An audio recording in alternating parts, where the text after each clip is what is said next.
Uranus Quarter, a premier shopping destination. Discover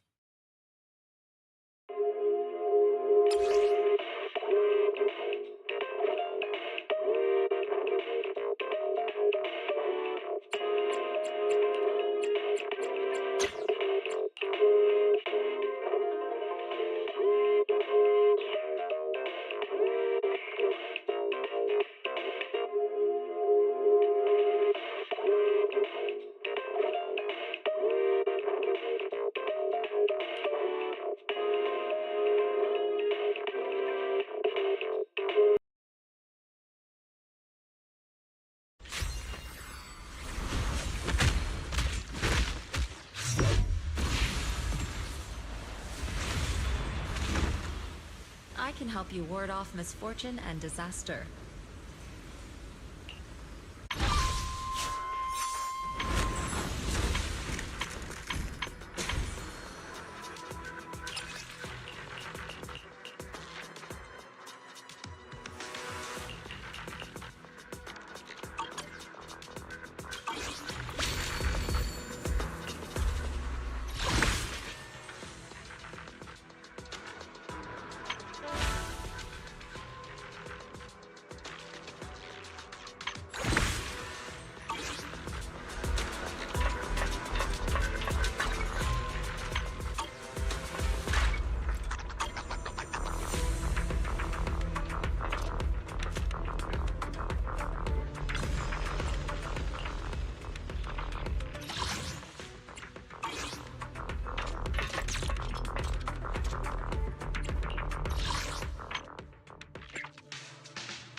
Proxy, what are you doing here?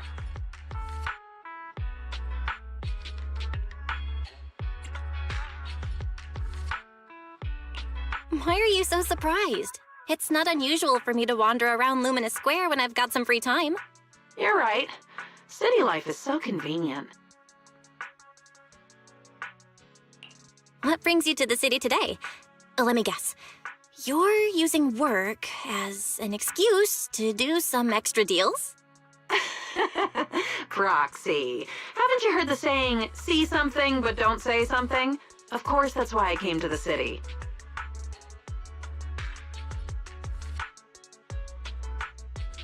Really? Pretty sure I heard Bernice say she made plans to come to the city with you today to watch the latest movie. Yeah, that's true, but it's after work, so it doesn't clash with my other plans. I'm someone who likes to keep work and life well organized. Oh no, look at the time. I got a bit distracted here and missed my appointment. Thanks for the reminder, Proxy. Since I still have plans with Bernice, I'll be on my way. Wait a minute. Pulchra, why are you lying? What do you mean by that? You've been checking your watch a lot. Why are you acting like you forgot the meeting time?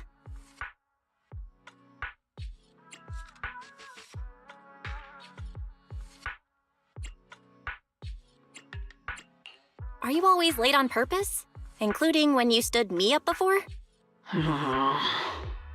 Proxy, how much do you need? Huh? What do you mean? Let's cut to the chase, Proxy. I don't know what you think you saw earlier, but how much would it take for you to keep quiet about what happened today?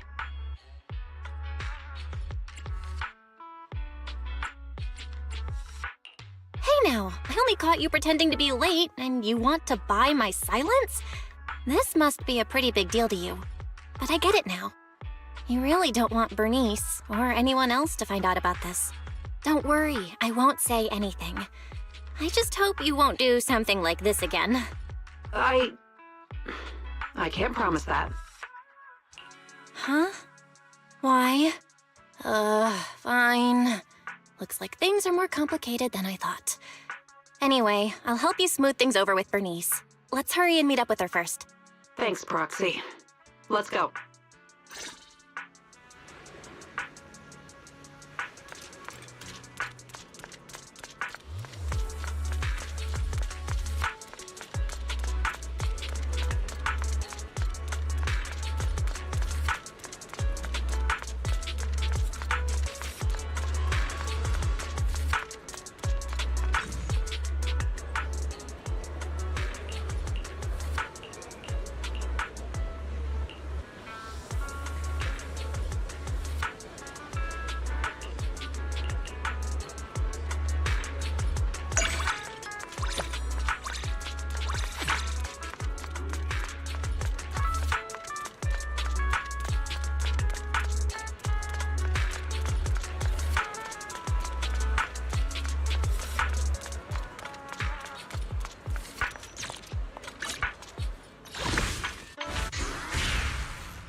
Get still!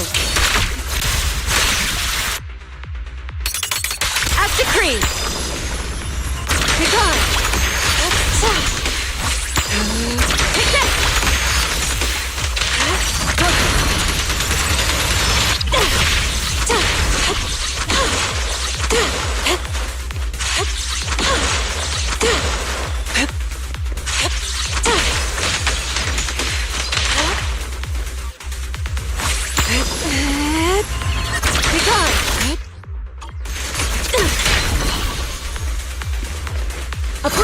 form and spirit. Your fate is sealed. Yeah!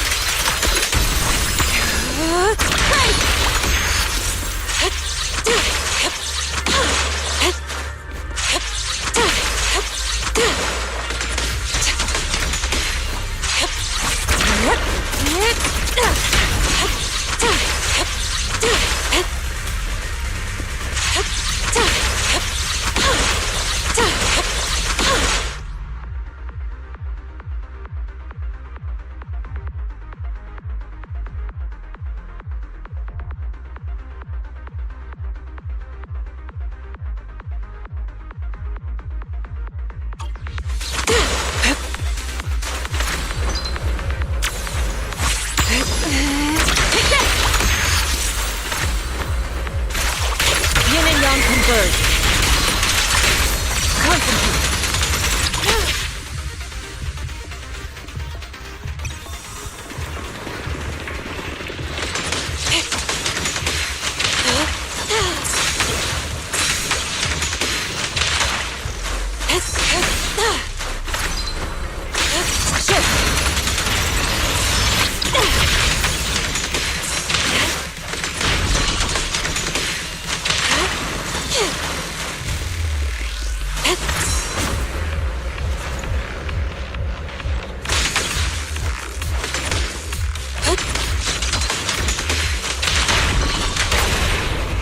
The time is now.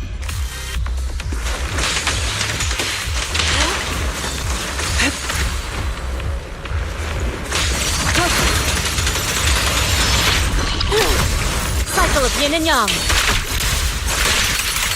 Release. Swift yet still, clear yet murky.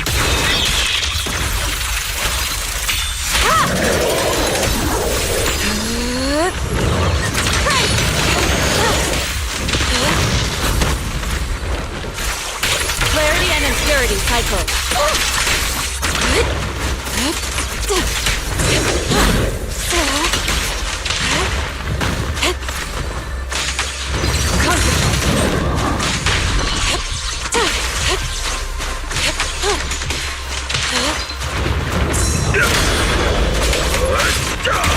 Exclusive recipe made just for you!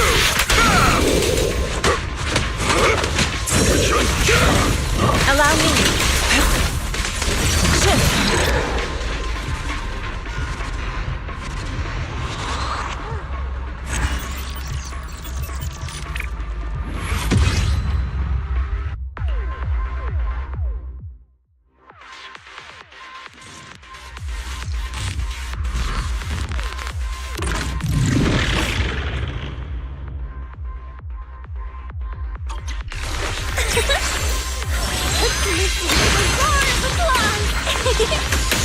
Catch the rhythm.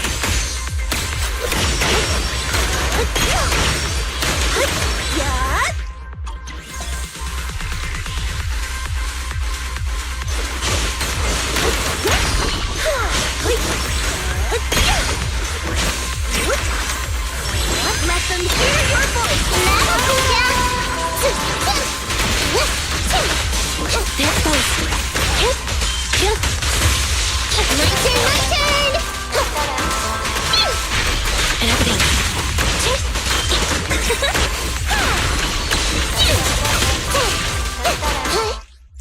Stage is mine. Let our souls resonate.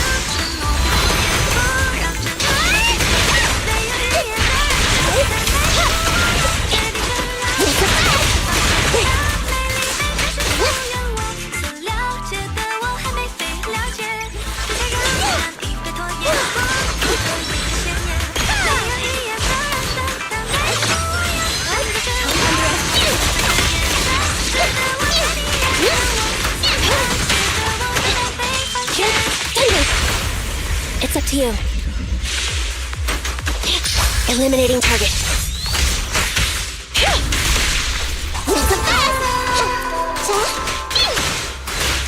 There it goes. Make it and everything.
Breaking through! Pulse reading! Roger. Keep on. I'll watch over you. An opening.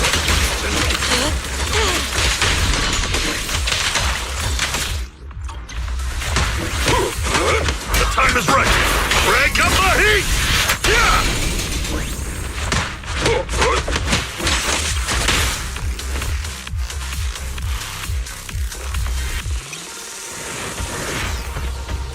Last breath!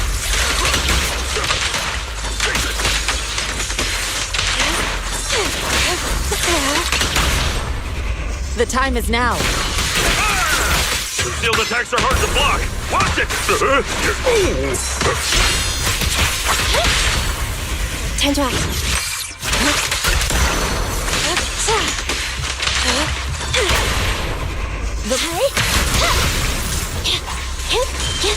Over there.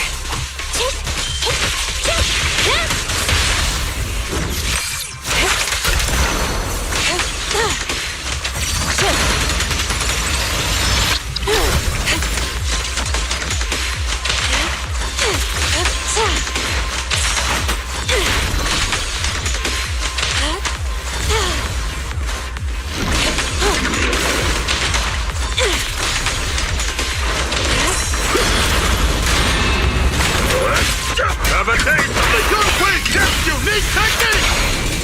Breaking through! Allow me. Swift yet still, clear yet murky.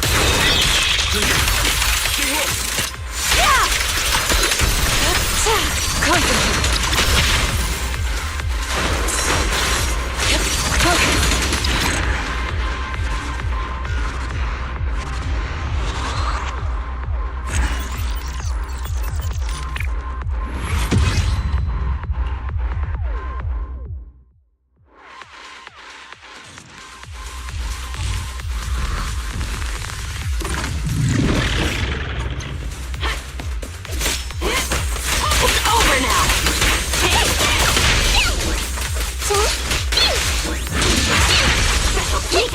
Watch it back!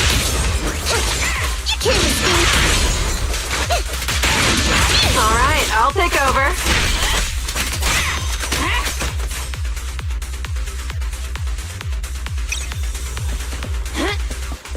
It's over now! Let's go. Surprise. Keep going!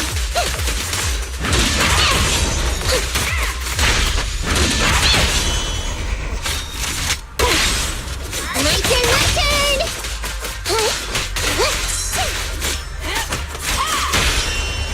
Move! Watch out! They're strong, yeah? Is our prey giving you trouble? Perfect shot! Make it fun for me! That'll do! Time to sharpen my claws! Little gift. It's a fact! Let's play a little. Neat and tidy! Sneak attack.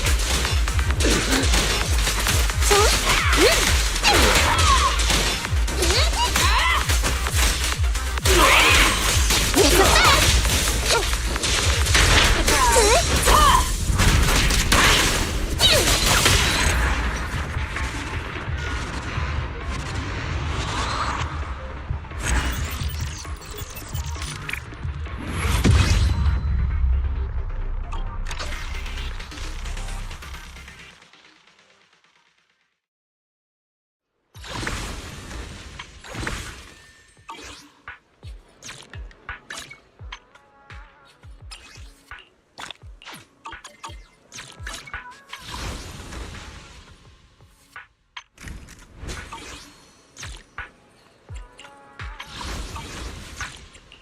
This is the path. Officer, we fighting? Ready for... Ooh, we really harmonize.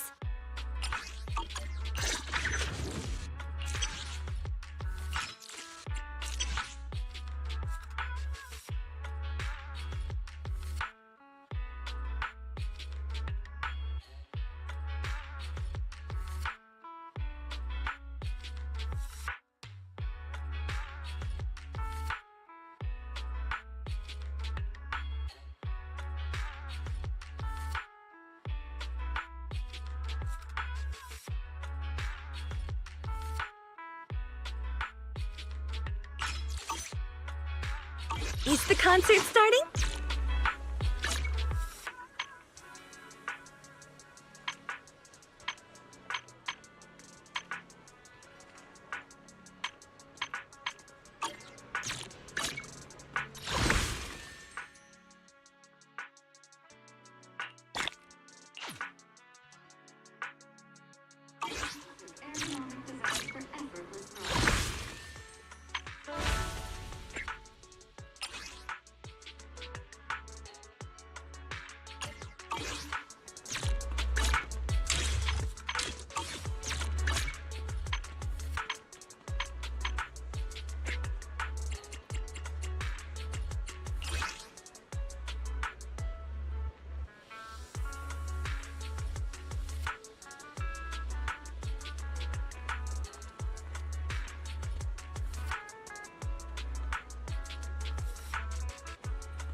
This is the path I follow. Wanna go? Officer. Is the Huh? What? Eradicate. Let's fire it. Office only. Come on! Sokaku, ready. What? Enough.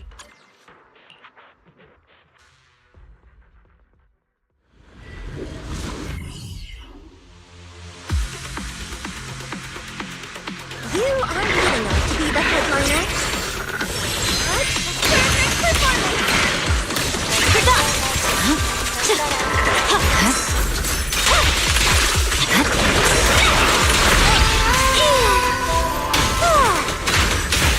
I see it. It's over.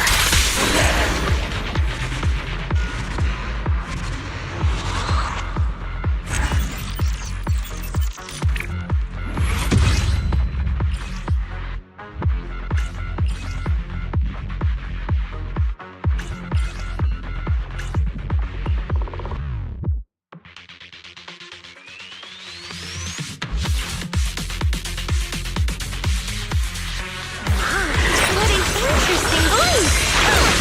I see it. I'm unstoppable. Let me try. Pick up! Huh? My blade is already healed.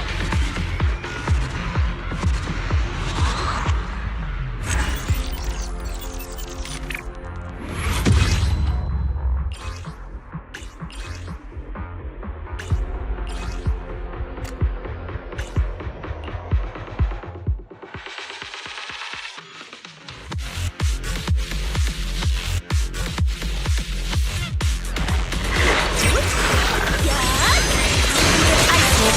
Huh?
Apologies for the intrusion. I'm Hugo.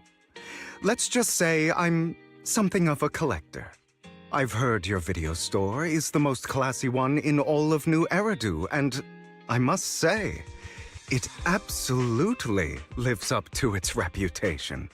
The ambiance here is understated yet refined, elegant but still cozy. It's so soothing, like a steady beacon in the dark. I've also noticed some well-known individuals frequenting this place, including elite members from PubSec and HSO. Your achievements at such a young age truly impress me.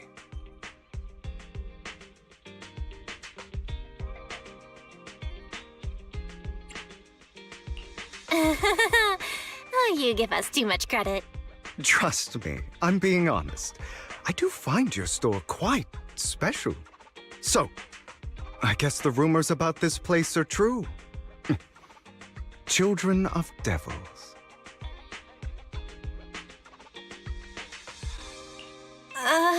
What are you talking about? I'm not following. Am I imagining it? Or do you seem really nervous all of a sudden? Children of Devils is an old movie I've been searching for, but it's so niche I can't find a copy in good condition. Or perhaps, did this movie remind you of something else?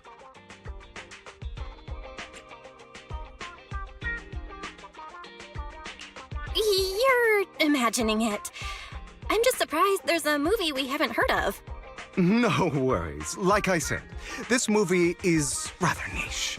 Despite the word devil in the title, it's actually about vampires.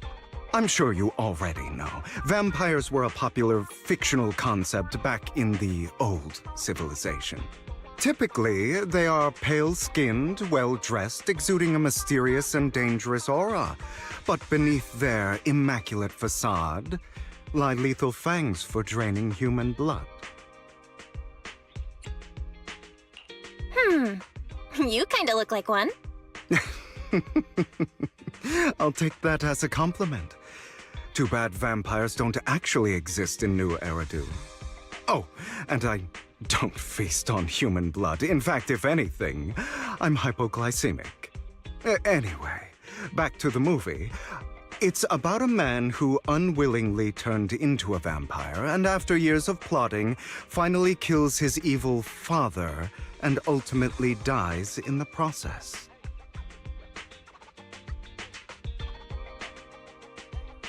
So, it's a tragic story. I actually think the ending is pretty good. At least he accomplished his goal, and death was just the price he was willing to pay. Well, it's a shame you don't have the videotape I'm looking for. I'll just grab a copy of every movie you currently have for rent. Huh? Oh, thank you so much for your patronage. That's really generous of you. Just think of it as my thanks for chatting about the movie with me. Your store is like a collector's gem in itself. Please, consider my payments here as an investment in a collector's prized find.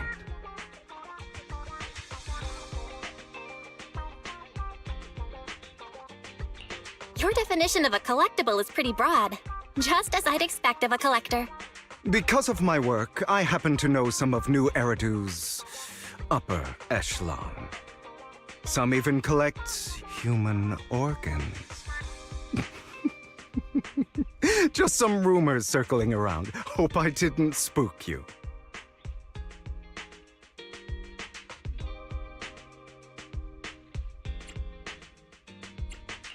That's nothing.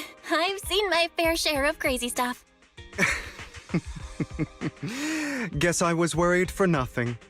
With so many high-profile individuals visiting here, I'm sure you're well-connected and experienced in various fields. Speaking of which, there's a big industry auction coming up. They'll probably have lots of collectibles, maybe even rare videotapes not on the market. If you'd like to attend, just let me know. Oh, by the way, I saw a marketing event at Lumina Square. Looks like there's a raffle going on. Go check it out if you're interested. Maybe you'll stumble upon something exciting, especially at a place so close to the upper class. After all, there are always secrets hiding behind the light. Well, thanks for today. I'll take my leave for now. Until next time, my precious friends.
You there! Why not come try your luck?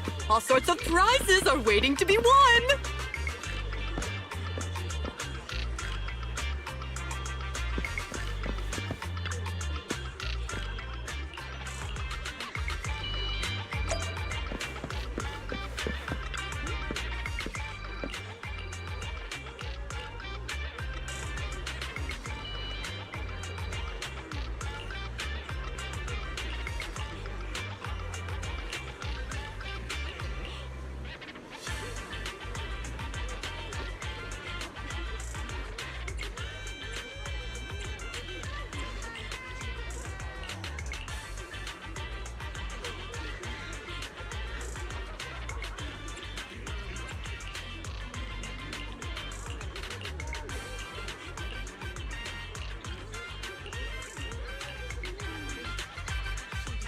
This guy looks so arrogant.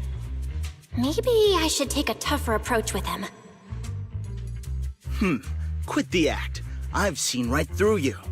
You may look harmless, but I know you have a secret identity. Your crafty skills have caused headaches for countless people. Not to mention, you're revered in your field. Everyone knows who you are. Your true identity is a member of the most infamous band of thieves in New Eridu, Mockingbird!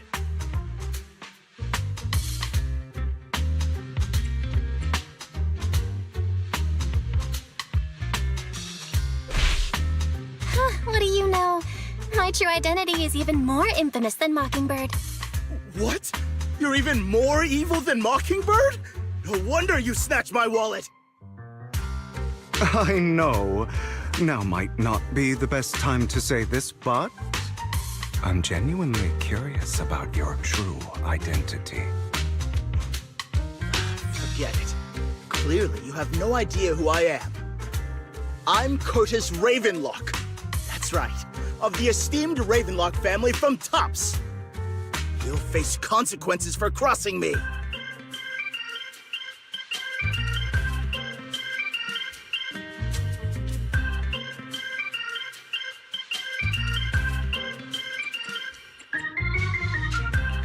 You're an esteemed member of Tops. Why join a raffle with us plebs? Offense is the best defense. Seems like you've got that down. I'm only here because my family sponsored this event. I just joined the raffle for fun. It's not like I actually need the money. Anyway, you were the only one next to me when I lost my wallet. It has to be you. Just admit it!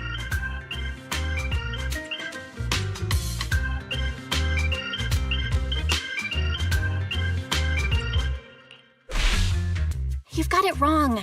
I didn't steal your wallet. I just happened to be standing next to you. Coincidence? Do you really expect me to buy that? You've been suspicious from the start. You're being too soft. You need a firmer stance with someone like him. In any case, my wallet is missing. It had a ton of Denny's, so someone's got to answer for that.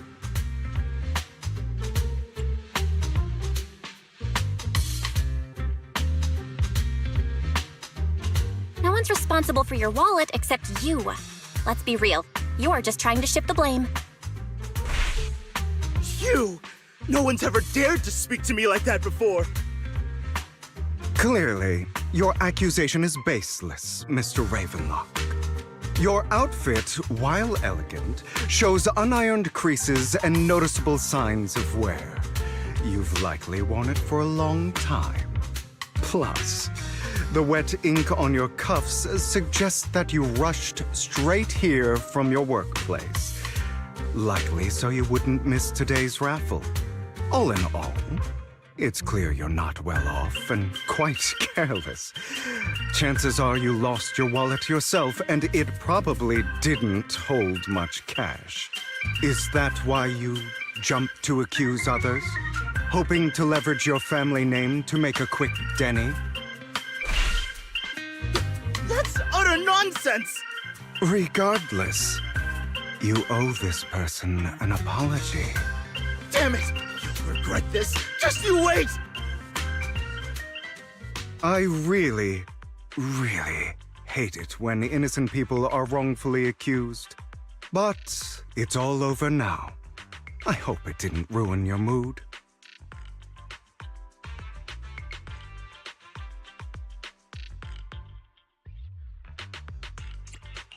I still have some doubts. Did he really just drop his wallet? Regardless of what really happened, he got what he deserved. He should have known what would happen the moment he falsely accused you. People like that should have a taste of their own medicine. That sounds fair to me. Unfortunately, we don't usually see such fairness in our world, do we? That's why sometimes I don't mind resorting to unconventional methods to right the wrongs. You seem to be implying something. Don't tell me. A good movie never spoils its ending, but feel free to speculate. Anyway, it was nice running into you. Please, accept this raffle ticket to mark the occasion. May it keep you away from shady people and situations and bring you good fortune.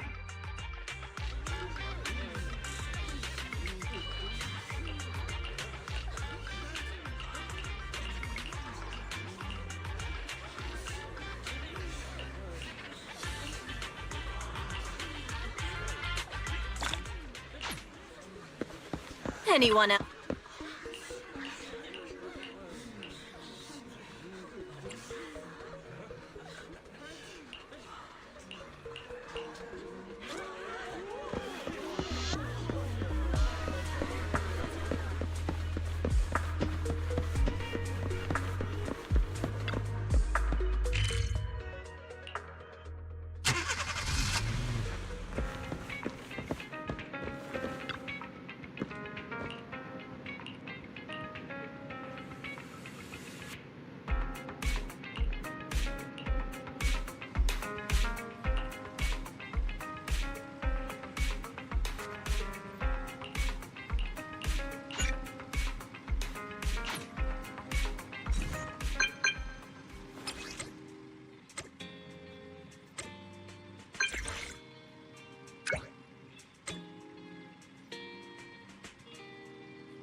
They're here with me now, sir.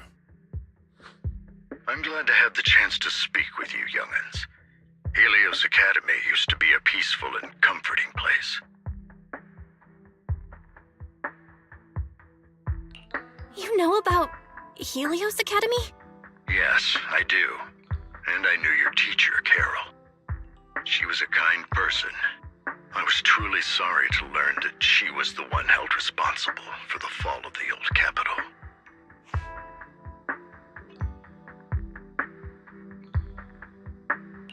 She was innocent. There has to be more to the story. I hope so too. It's just that the fall of the old capital still weighs heavily on us all. But I believe you just got caught up in all of this.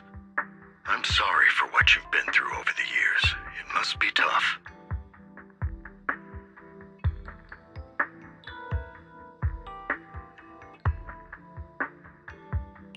Sooner or later, we'll find the evidence to clear her name. Then I sincerely wish you success. The real reason I reached out to you is to tell you something very important. Something about your eyes. I stumbled upon some of the data Carol left behind. She spent much of her time studying ways to minimize the side effects of your eye implants.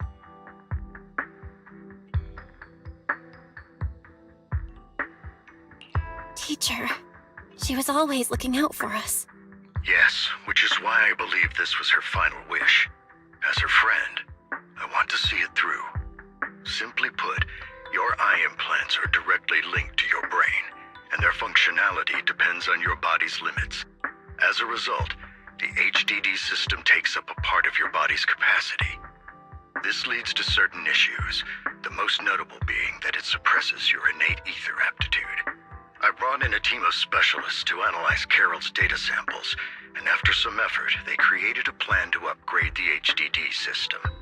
After the upgrade, the HDD system will operate with significantly reduced power consumption, allowing for a substantial boost in your ether aptitude, or rather, a restoration to its original level. Do you mean that once the HDD upgrade is done, we'll be able to enter the Hollows ourselves without EOS? Exactly. You'll likely experience some discomfort at first, but you'll get used to it over time. I'll have the specialists from Marcel Group continue monitoring your physical condition to reduce the burden on your body and help restore your ether aptitude more effectively.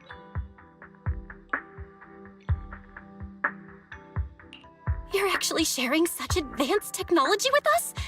Thank you so much. No need to thank me. If anything, you should thank Carol. Furthermore, from what I've learned, the power within your eyes goes far beyond this. That's why I waited until now to tell you. Perhaps the power within you could affect all of New Eridu. But you must understand, power is a double-edged sword. It can be used against enemies or allies.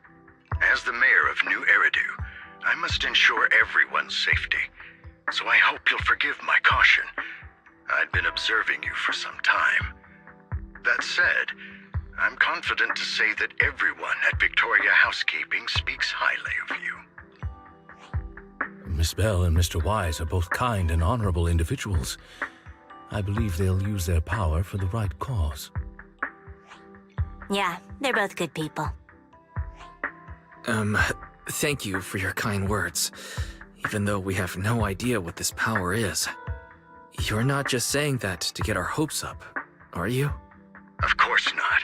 It's just that I don't have much information right now. I'll let you know as soon as I do. Well then, I'll let Lycon assist you with upgrading the HDD system. Rest assured he'll guide you through everything. You should be able to follow him with your knowledge. If you would follow me.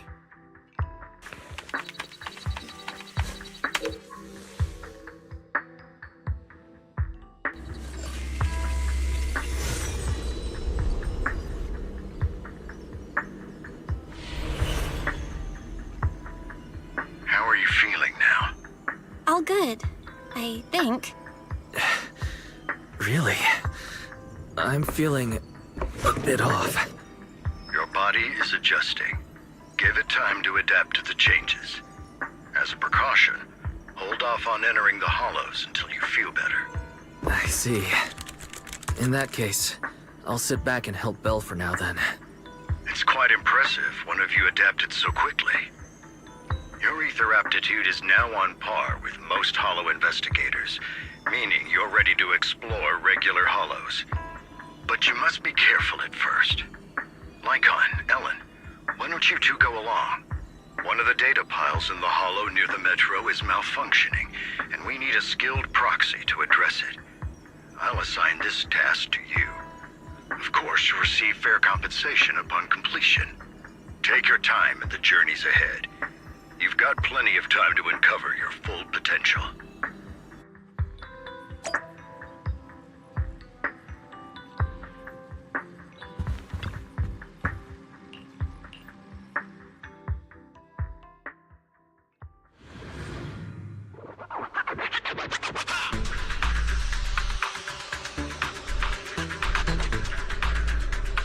Master Proxy, the data pile that the mayor mentioned is in this direction.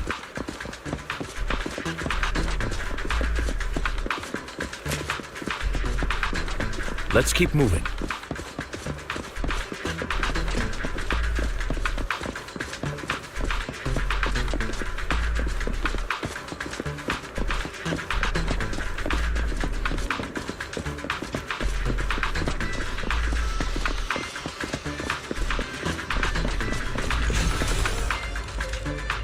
The data pile that the mayor mentioned is near that garage ahead.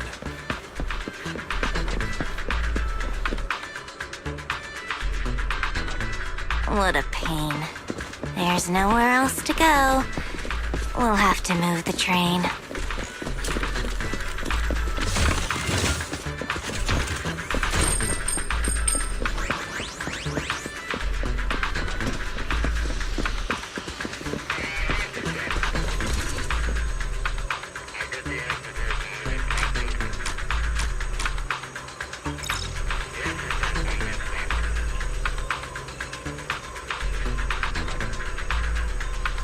We should search for the passcode nearby to disable the laser, and then move the train. Ah, I get it now.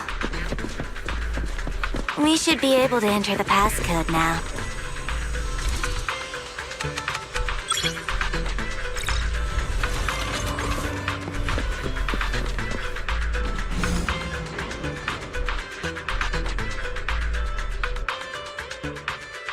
How are you feeling now, Master Proxy? Fantastic! Never been better. I'm relieved to hear it.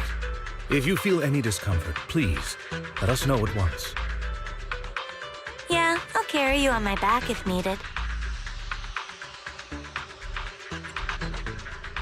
Really? I want you to carry me right now. Let's finish the task first, Master Proxy.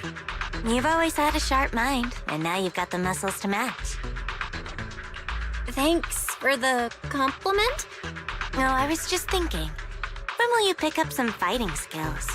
If you can fight, you could handle things in the hollow all on your own. That'd be pretty neat.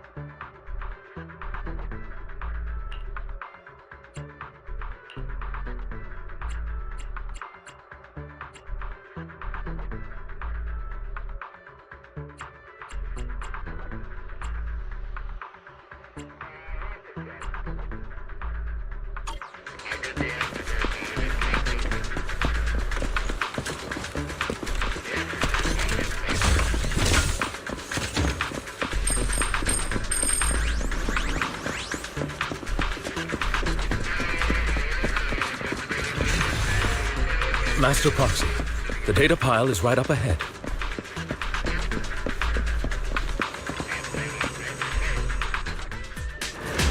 Worry not, Master Proxy. We'll ensure your safety. Thank you. Sorry, I still need you guys to protect me. Roxy. Looks like I gotta buck up a little. Roxy, you don't need to push yourself so hard. You're already pretty good. Just leave the rest to us.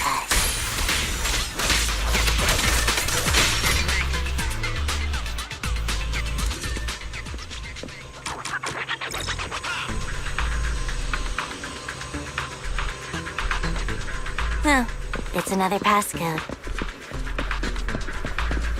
We should be able to find the passcode nearby. Let's keep an eye out for it.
Master Proxy, the data pile that the mayor mentioned is in this direction.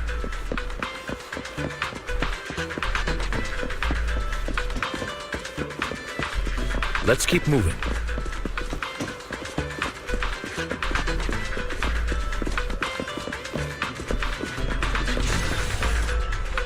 The data pile that the mayor mentioned is near that garage ahead.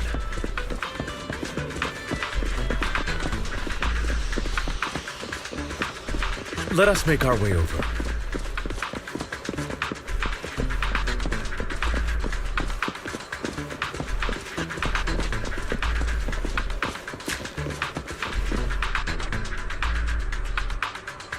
What a pain. There's nowhere else to go.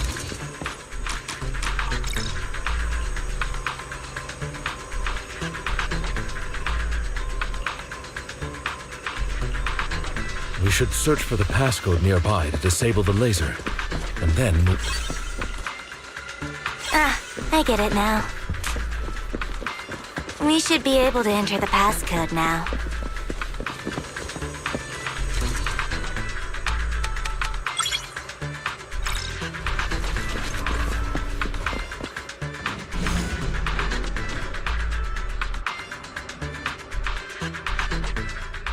How are you feeling now, Master Proxy? Fantastic! Never been better.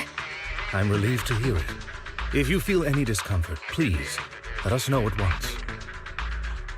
Yeah, I'll carry you on my back if needed. Really? I want you to carry me right now. Let's finish the task first, Master Proxy. You've always had a sharp mind, and now you've got the muscles to match. Thanks for the compliment. No, I was just thinking. When will you pick up some fighting skills? If you can fight, you could handle things in the hollow all on your own. That'd be pretty neat.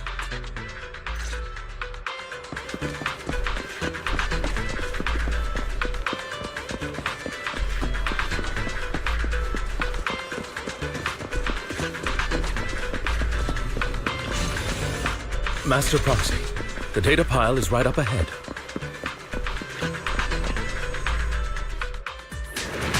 Worry not, Master Proxy. We'll ensure your safety. Take this. Thank you. Sorry, I still need you guys to protect me. Looks like I gotta buck up a little. Proxy, you don't need to push yourself so hard. You're already pretty great. Just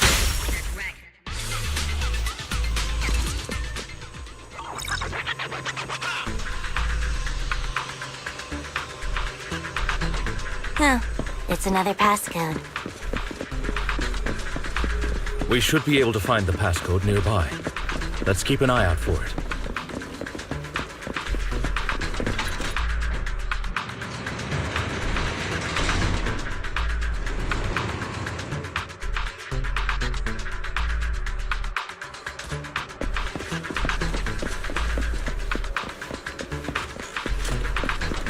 Maintaining the data piles in the hollows requires a proxy with the utmost professionalism.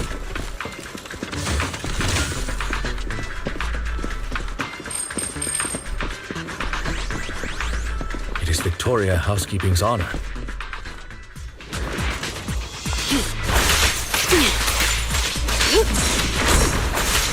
Out of the way.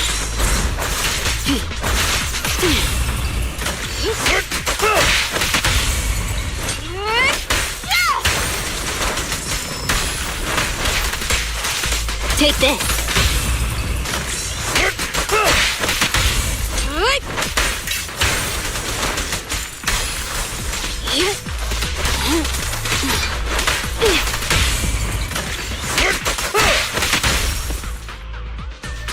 Master Proxy, let's take a look around this area. We might be able to find clues regarding the passcode.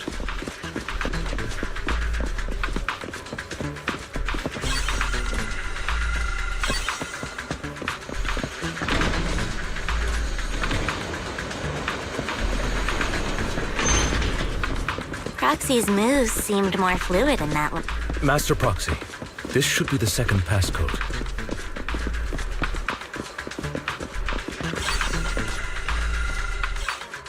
Master Proxy, we've been in the Hollow for quite some time. How are you feeling? Trouble moved. I feel fine. Nothing out of the ordinary. That's good to hear. After all, this is the first time you've entered a Hollow since the system upgrade. Best not to overdo it.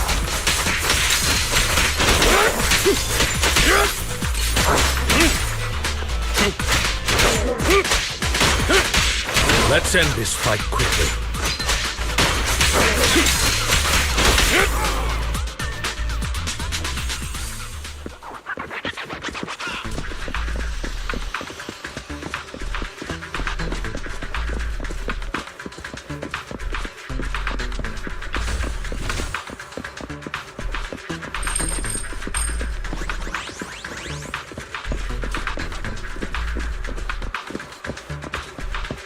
The last passcode is here.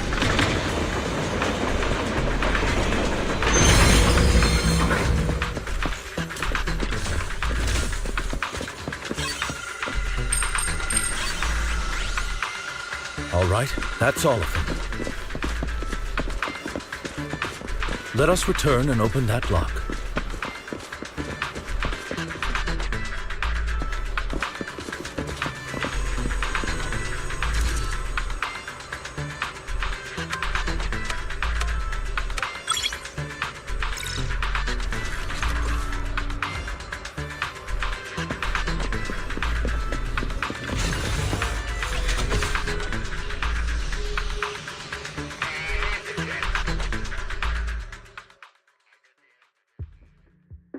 The mission was a success, sir. Master Phaeton's performance was outstanding. Excellent. You truly are exceptional. I'll be frank. I contacted you because I need your expertise for an important task. I'd like you to participate in an auction and help me secure an item up for bid.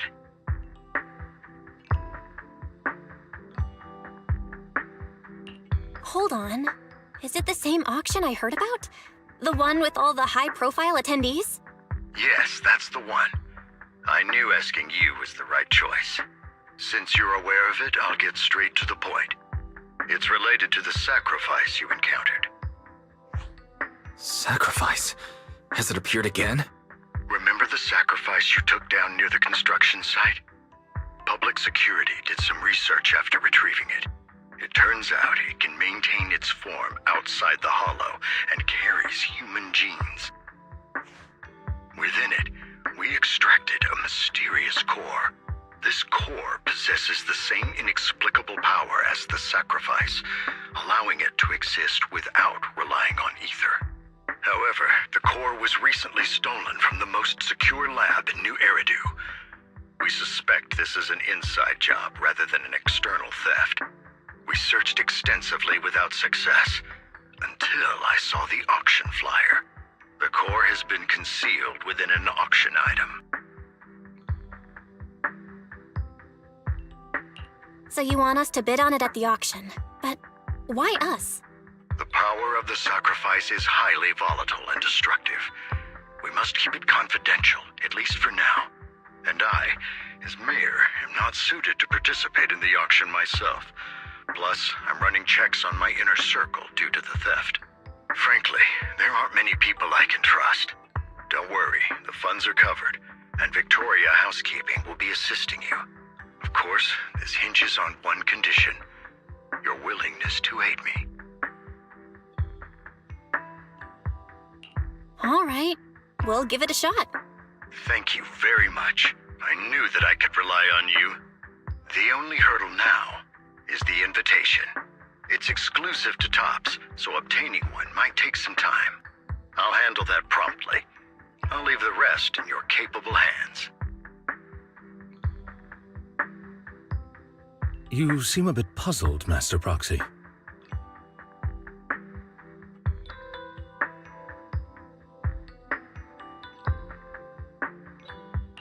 The relationship between the mayor and Tops seems rather delicate. You're quite perceptive. As you know, the roots of New Eridu's governance lie with the Mayflowers, while Tops is a conglomerate of companies. Power and profit often lay the foundation for conflicts, which is why securing invitations could be tricky for us. Things would be much easier if Tops weren't so involved. But worry not, Master Proxy. It may take some time, but we will overcome these obstacles. Now, if you've no further need of me, I'll take my leave. Have a good day.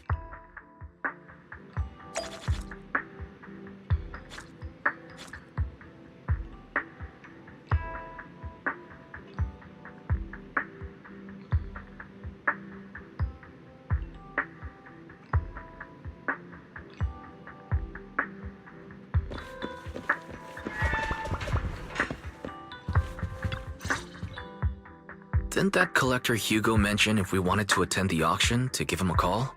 But he didn't leave us with his contact information. Odd, right? If he wanted us to contact him, why not leave a number? Did he just forget?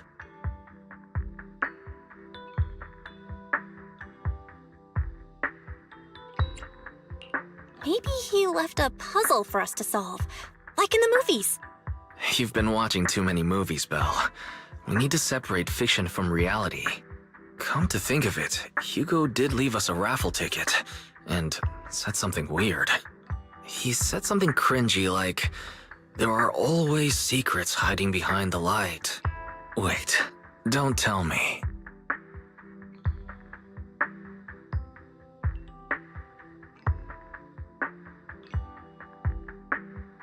I get it now.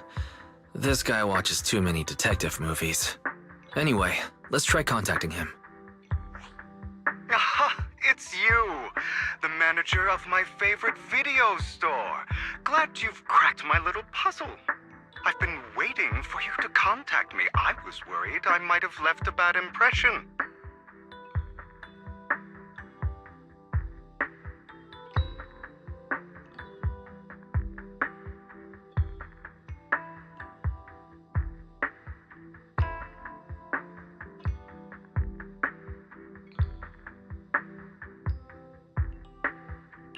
Actually, I have a favor to ask. About the auction you mentioned. Could you secure 2 invites for us? Ah, so you'd like to attend the auction? I'd love to assist, but unfortunately, I have some tasks at hand. But if you two can help my current task. I should be able to find time to get the invitations you need.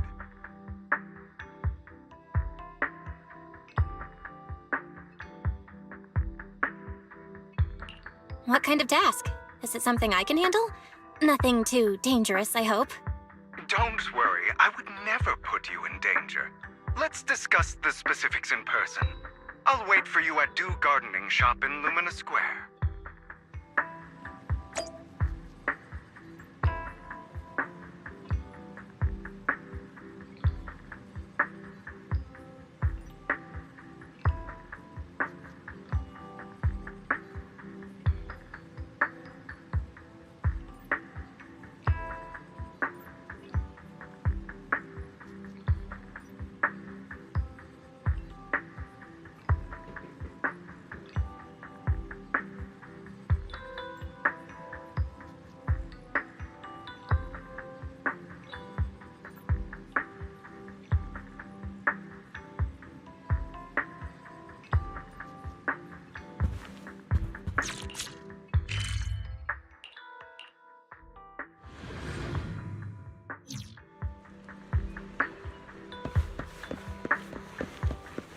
You've arrived,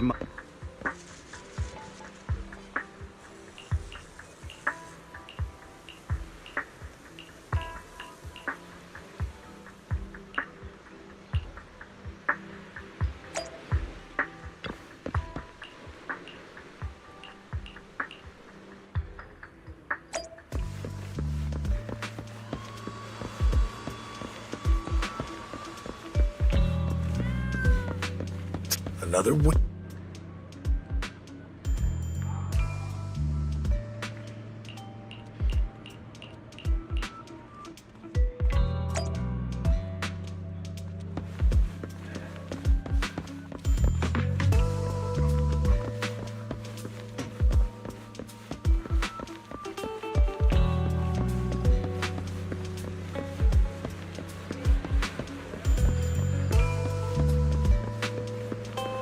This time,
Eradicate all. Headmaid Rena, at your service.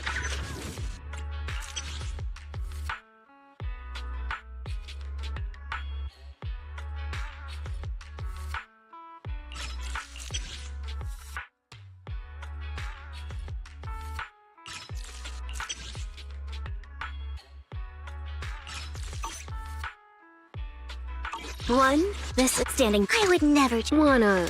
Please. Asset confirmed. I would. You have my complete. I'm here, so My loyalty. wanna see. I'm at your disposal.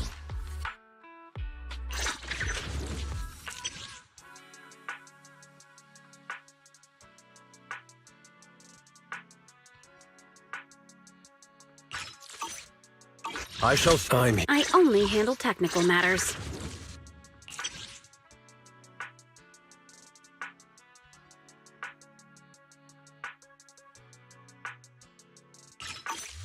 Let's start the experiment.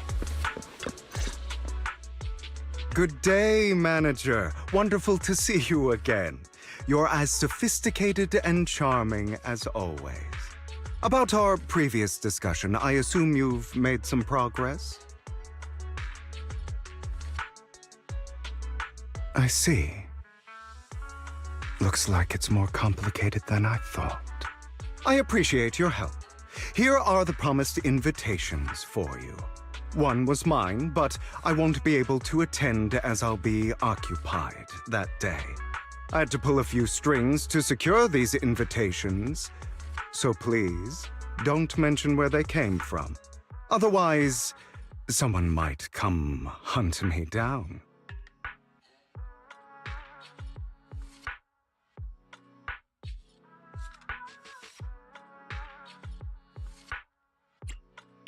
Wait, seriously? Is the auction really that dangerous? Well, when you dance with sharks, you can't avoid risk. But I have faith in you, dear manager. I'm entrusting you with my life. Don't worry, my lips are sealed. And so are my brothers. I've been meaning to say, you're so close with your sibling. I'm kind of jealous. What's your view on family ties, manager?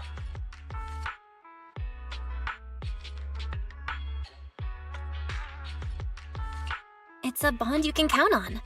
Like, no matter what happens, Wise and I have each other's backs. That's the exact kind of answer I expected from you. How lovely. I once had a half-sister. Different mothers.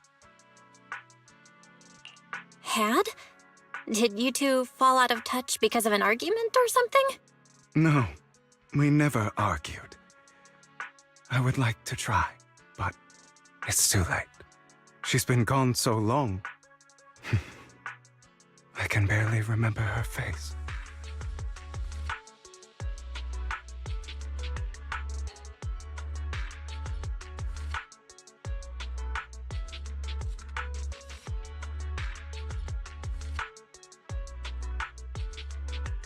I'm sorry. I didn't realize it was a sensitive topic. My condolences. It's okay. I brought it up first, and it was ages ago. Anyway, back to what we were saying. It's highly likely that Hartman will be at the auction as well. As you know, while he's the rightful heir to the Ravenlock family, he keeps many secrets. Should you cross paths with him in the future, be cautious. He's sitting up on his high horse looking down on everyone else, and he'll do whatever it takes to get more power. I hope these upper-class people eventually face the punishment they deserve. Too bad the scales of fate lean one way or another, unless someone steps in to tip them back. I digress. That's all for today. I have some errands to attend to, so I'll take my leave. Have fun at the auction.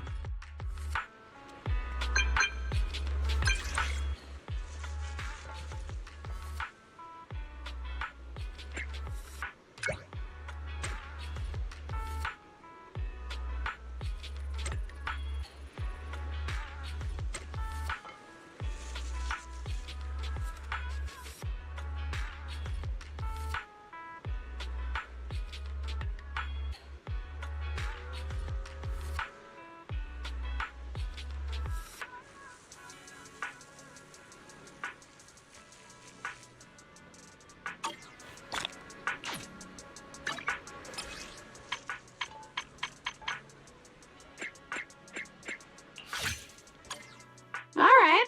I've got nothing else.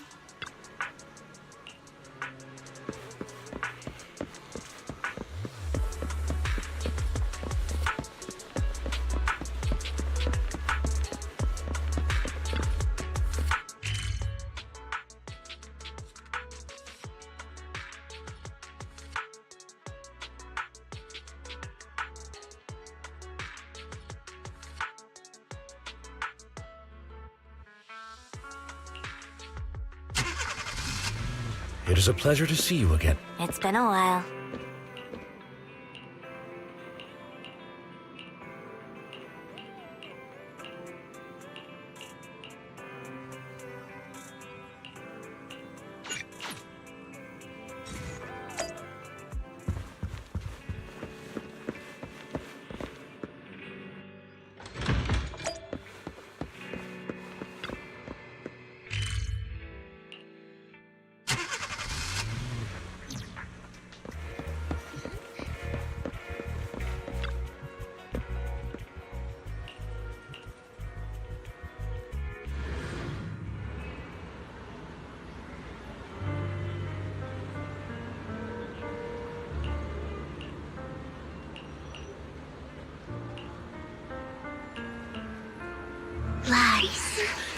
Deception. Betrayal. I see swirling mist, shrouding the truth in a deep, enigmatic haze. Found you. Chosen one.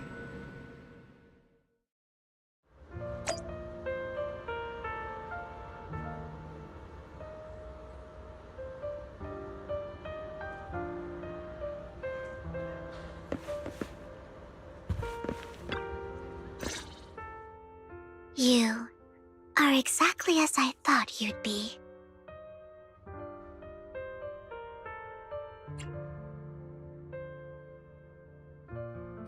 Chosen one? What's that? Sounds like something from a tacky novel that was popular a decade ago. Words can only convey so much, so it's understandable if what I say doesn't make sense to you now. But you'll know what I mean soon enough. Young lady, I know you might think I'm lying, but I'm telling the truth. That item was my late husband's keepsake, and I had to pawn it due to financial difficulties. But I can't bear to see it auctioned away to who knows where. I'd never be able to get it back. Please help me bid for it. There's a hidden flaw in that item. If you point it out during inspection, it will be withdrawn from the auction and returned to the pawn shop. That way you won't have to pay for it. In return, I'll offer you some compensation. It may not be much, but it's all I can manage. Please. Mom, please don't cry. Your story might be genuine, but your intention is not. Besides, this has nothing to do with me. Your misfortune is not my concern. Young lady, You don't look like you're struggling for money. How can you be so cold-hearted? I'm sure this refined individual here feels the same way.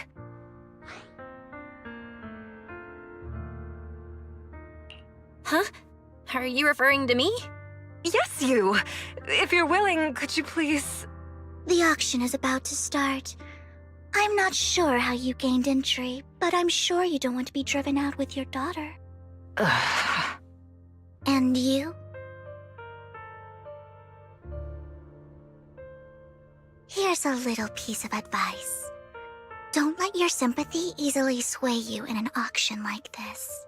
Otherwise, you might get swindled. I'm Vivian, by the way. Pleasure to meet you.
Dear guests, the auction will begin shortly.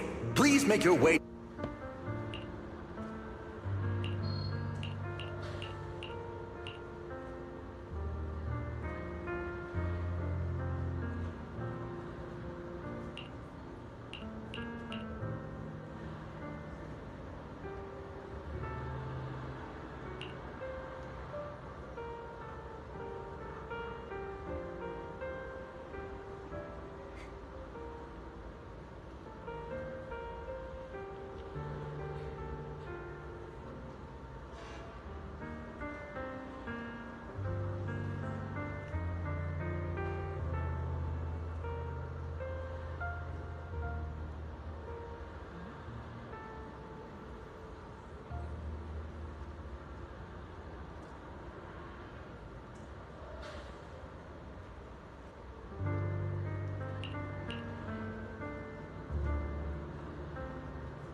He may be from the Ravenlock family, but he's been entering the lottery in secret.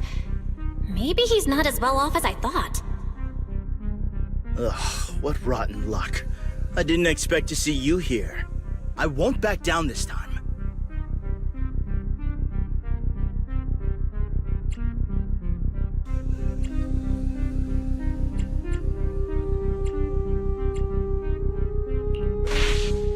Let's raise the bid a little.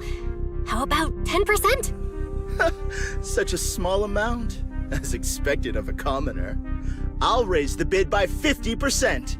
The start of an auction is crucial. Your opponent is determined to win, so it's best to shake his confidence first. You should just give up already. I'm dead set on getting this item.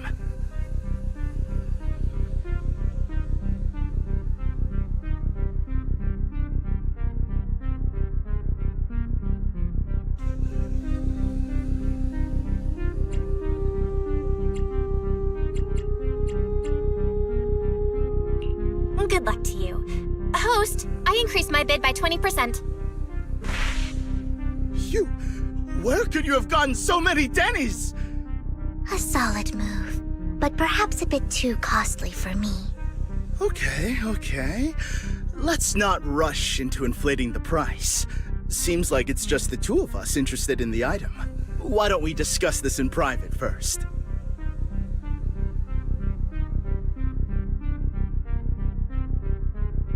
No matter what, I won't back down. Ugh, I didn't expect you to be so determined. This is the perfect moment to shake your opponent. You're really stubborn, huh? Is it really worth arguing over such a small collectible?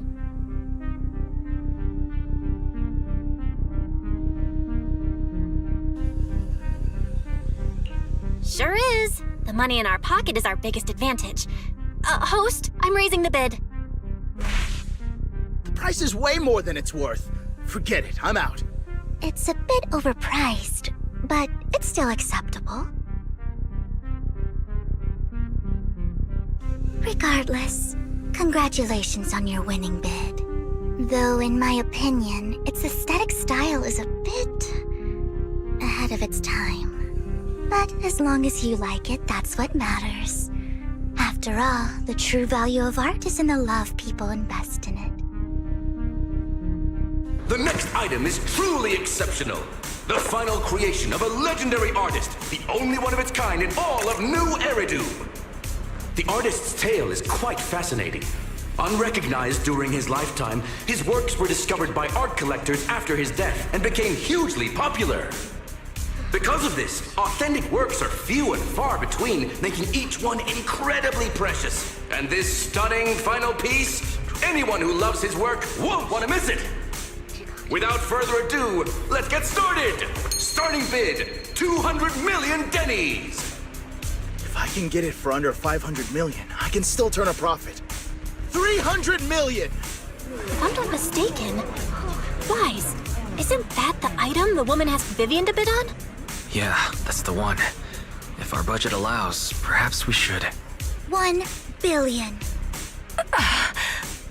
Even if his final piece is a collectible of this quality, starting at $1 billion right off the bat. Since she doesn't have to earn her own money, any bid is just a number to her. Was that Vivian? Wow, she just said, "Don't let your sympathy sway you," then went ahead and bid anyways. Yeah, but she can literally afford not to take her own advice. Ooh, this elegantly dressed lady certainly has refined taste and deep pockets. So, is anyone ready to challenge this young lady? Invest in the legacy of a talented artist who left us too soon. Its value could double in the future. I'd advise against it. I'm going to bid on this no matter the price tonight. This young lady is certainly very confident. Our time is almost up at $1 billion. Going once, going twice, going 3 times. Sold for $1 billion.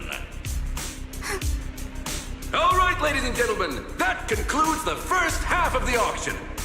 Please feel free to unwind in the lounge for a bit, as more treasures await in the second half.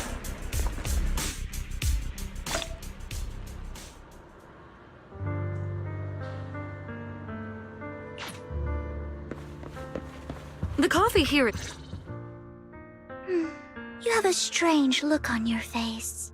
Despite her ruthless exterior, she's actually quite kind-hearted. Though you wouldn't dare think that, would you? How did you know? Looks like I hit the mark. Just to clarify, I didn't assist that woman out of kindness. Nor do I plan on giving up the item I just purchased. Because it's nothing more than a common scam. A scam? So you're saying that woman is a con artist? They'll tell you a tragic story, begging you to help bid on a collectible at a high price.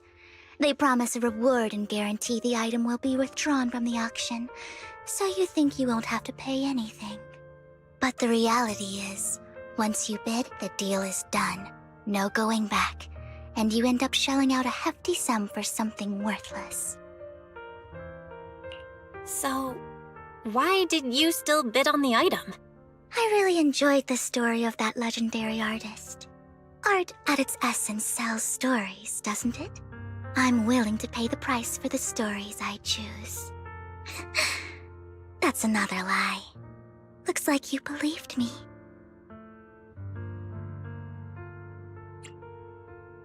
I didn't really believe you.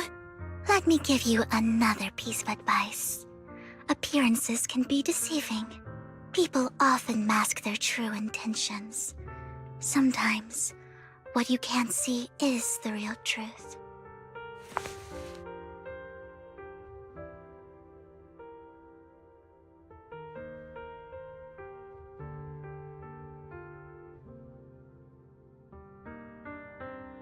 I hope next time you'll accept my invitation, and not that of these pretenders.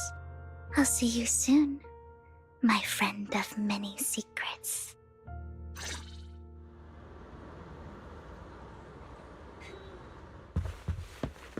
The second half of the auction is about to begin.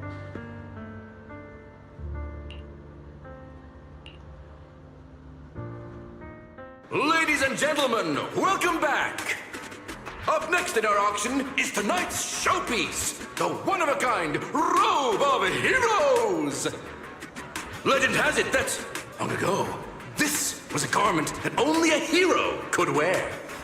What's truly fascinating is the unique gem embedded in the collar of this robe. It's unlike any gem I've ever seen. Almost magical.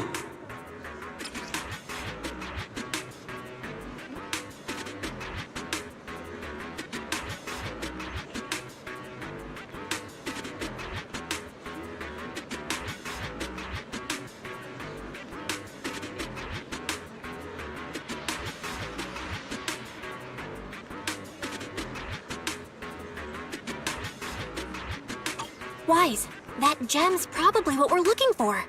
Such an important item, yet it's just there on a piece of clothing, completely unprotected. How gaudy. This auction sure is busy. There's people of all sorts, whether they belong or not. Robe of Heroes. What a tacky name. Nonetheless, I'll secure it. In the name of the Ravenlock family. Yes, I see it. Seems authentic. Of course, I'll keep an eye on it. I didn't expect this to drag on so long. I believe there is no meaning in continuing this senseless bidding war. Frankly, wasting time irks me more than squandering money. So, my friend, let's cut to the chase. What did you have in mind? This man is pretty shrewd. Maybe I should match his energy.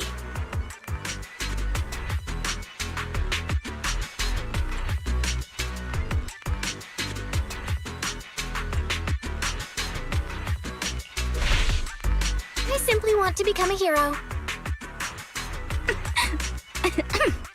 I see. You have a unique aspiration indeed. While this banter is amusing, Master Proxy, it's unlikely to resolve our current dilemma. There are more antiques in this auction than just the robe. Why rush into this? You might find something else you prefer.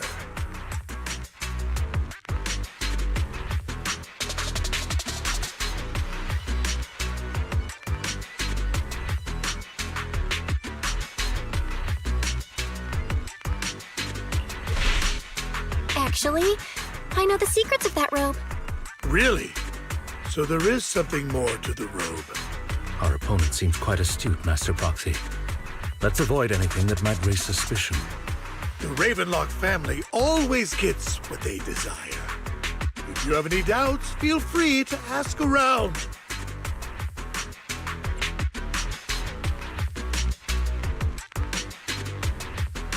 What a coincidence! I, too, always get what I want. You're quite confident. You know when to stand your ground. Well done. My time is valuable, my friend.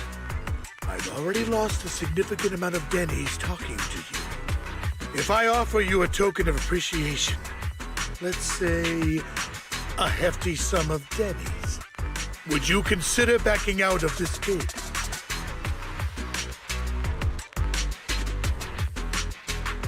Don't try to bribe me. I don't need or want money. For once. You're quite persistent, aren't you? It's been a while since someone dared speak to me like that. All right, since I can't sway you, we'll have to settle this with our financial power. But let me be clear. No matter how high it goes, I won't back down. Oh no. Though the mayor gave us a huge sum of Denny's, I have a sinking feeling it won't be enough to outbid this rich jerk.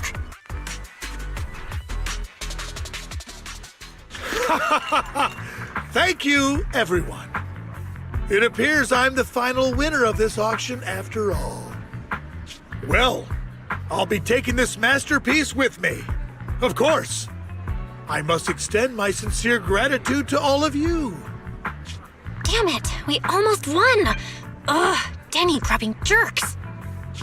I got a message from Hugo. He wants us to... Look up? What happened? Why'd the lights go out?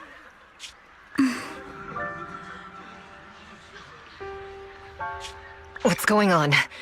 The power went out? Mommy! I'm scared! Ladies and gentlemen, welcome to tonight's auction. My apologies for the long and dreary opening. Losers always have a lot to say. That guy looks familiar. Is that... What are you all standing around for? Someone deal with this intruder! How uncouth. I'm simply here to reclaim what's rightfully mine. You! When did you? Well then, tonight's show is coming to an end. I wish you all a lovely evening. Yours truly, Mockingbird. After him! Catch that thief or forget about getting paid tonight! Eat. Forgive me, Master Proxy, but that... Mockingbird and I have... history.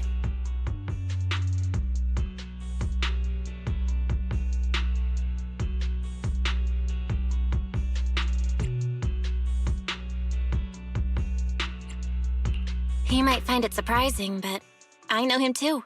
You do?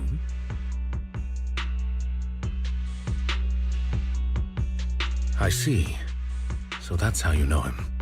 Years ago, we founded Mockingbird, the Phantom Thieves Syndicate. Things started off well. We were young, with naive ideals and lofty goals, and we pursued what we thought was right. But one night, that all changed. There may have been signs of what was to come, but no one noticed them at the time, or perhaps we chose to ignore them.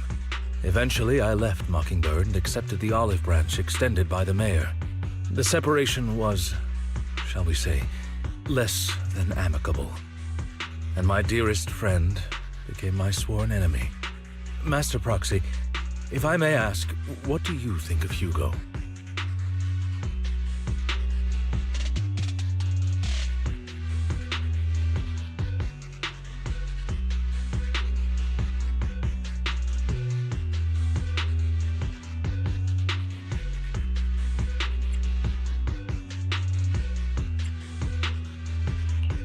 Seems pretty nice. He did lend us a hand, so he doesn't really come across as a bad guy to me. I see. A facade, I'm sure, to earn your trust. In any case, he's very dangerous. I'm still unsure of his intentions, but we cannot risk letting him have the sacrifice core. Based on my past experiences, I can likely predict the route he'll take to evade his pursuers and escape. However, this path lies within the Hollow. Master Proxy, can you...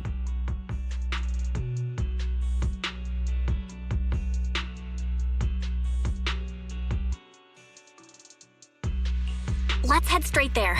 I'm feeling super strong right now. Very well. Please, follow me then.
As I thought, Hugo really is here.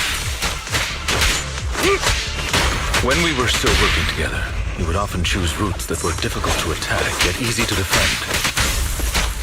Master Proxy, the layout of the fort is complex. Ethereals may jump out from any corner.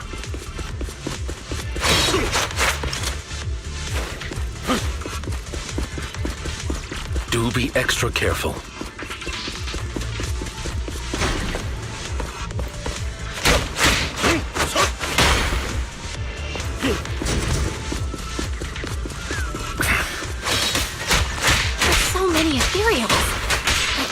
To phase him at all.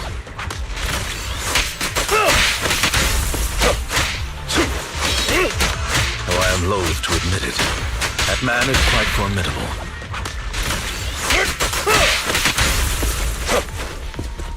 You can always find him in the thick of things, be it in social functions or...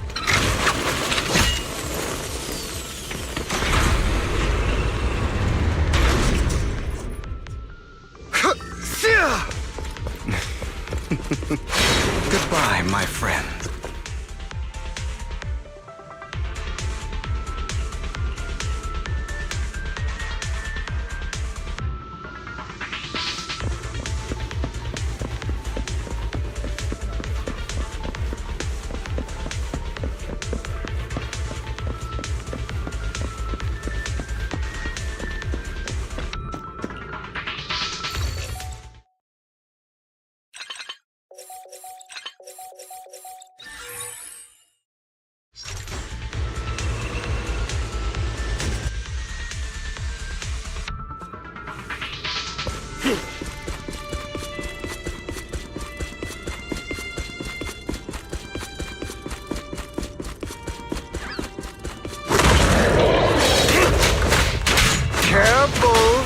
Get hurt! I'm not going to let you have your way. Master Proxy, that's one of Hugo's weapons. Make sure to avoid it. Stand still. He's extremely familiar with this place.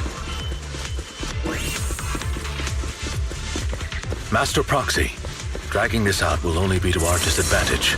Let's proceed through here post-haste.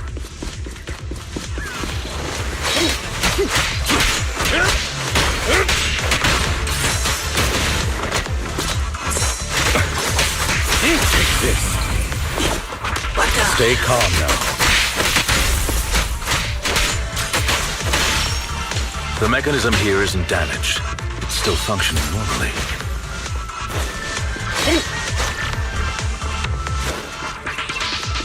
Something's not right. It feels too easy, almost as if you let us through on purpose.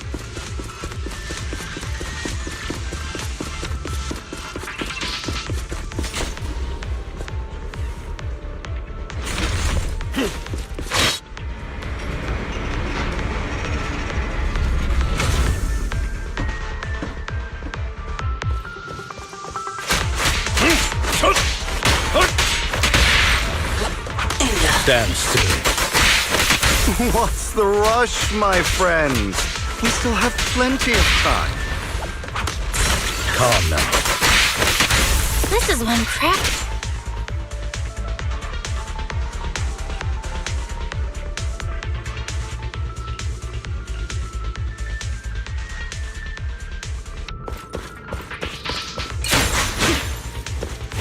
This must be the right way. Not to worry, Master Proxy. We'll be able to catch up to him soon.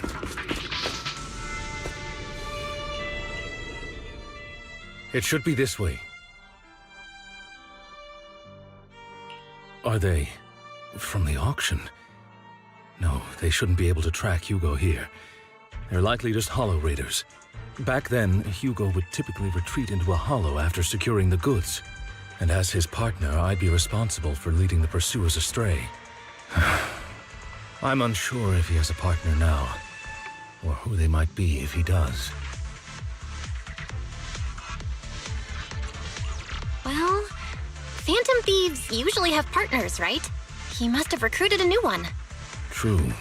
That could make things trickier, as he may have passed the core to his partner. Regardless, Master Proxy, let's steer clear of those Hollow Raiders for now. Although I'm confident in my ability to defeat them, the clash here might delay us and jeopardize your safety. Our main focus now is locating Hugo and retrieving the gem.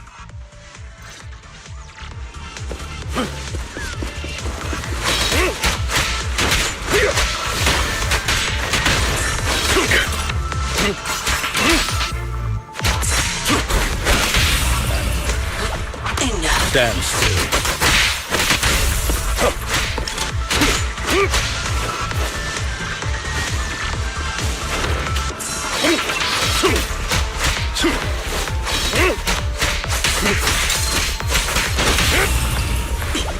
What's up?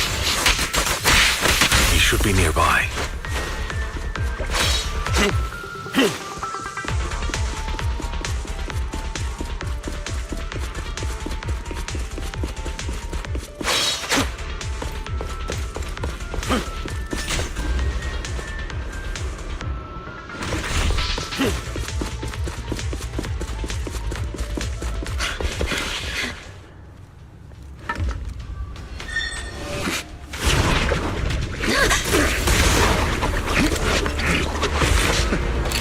Long time no see, traitor.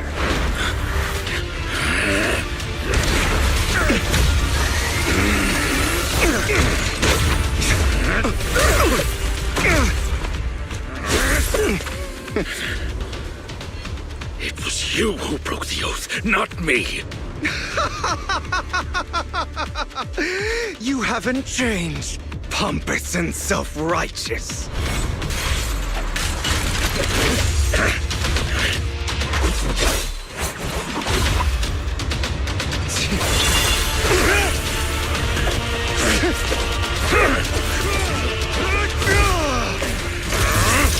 Beyond reason! Both of you! Enough!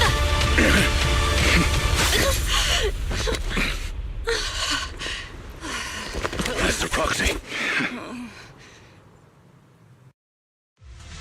Are you all right, Master Proxy? Any injuries?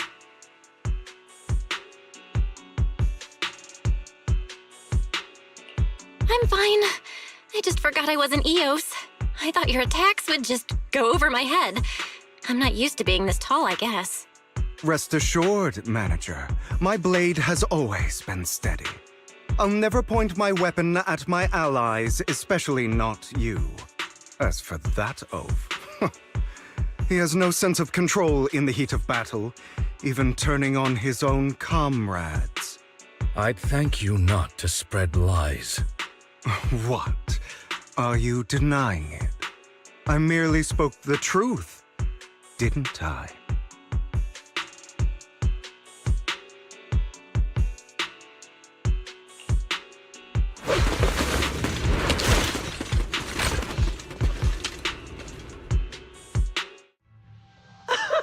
Thought we were in for a tough day, but it seems we struck gold in the end.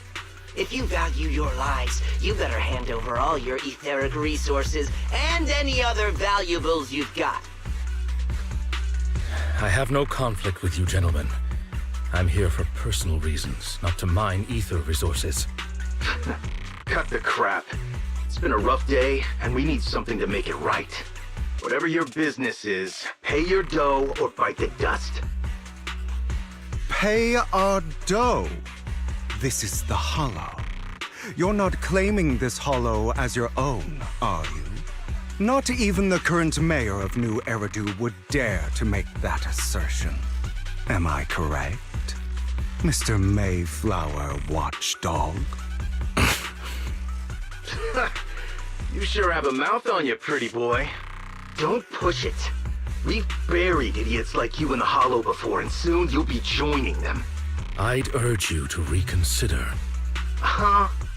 Unfortunately, your kind advice has come too late. They've already worn my patience thin.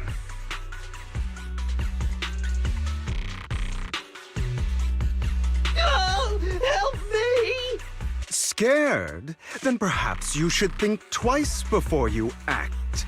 You've made your bed. Now lie in it. Sorry, I'm so sorry. Please have mercy. Spare us! We won't do it again! Are you quite done blowing off steam? Don't kill them. I'll hand them over to public security once we're out of... Who do you think you are to tell me what to do? They weren't planning to show you any mercy, yet you forgive them so easily. You haven't changed at all over the years, Lycon. To hell with you and your foolish fantasies of being some almighty savior. Haven't you learned your lesson from what happened with your eye and legs? My principles remain unshaken. No one has the right to take another's life. Sinners deserve punishment. Do you know how many lives they've taken? I'm merely delivering the justice the world needs. It is not our place to pass judgment. I know I will not sway you. There's no point in continuing this argument. I will stop you. I always will. Go ahead and try. I will defeat you. I always will. Be prepared to kneel before me, traitor. You talk too much. Time to hunt. I have you now.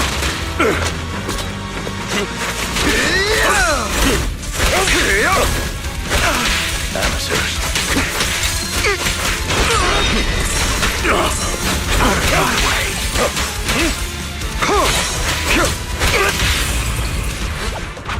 Proxy, I'd advise against trusting anyone from the Mayflower family. Really?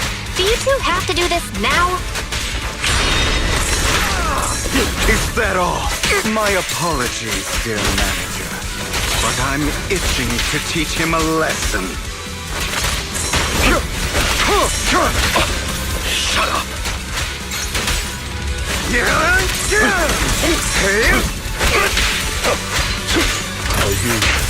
I'll eliminate any obstacle!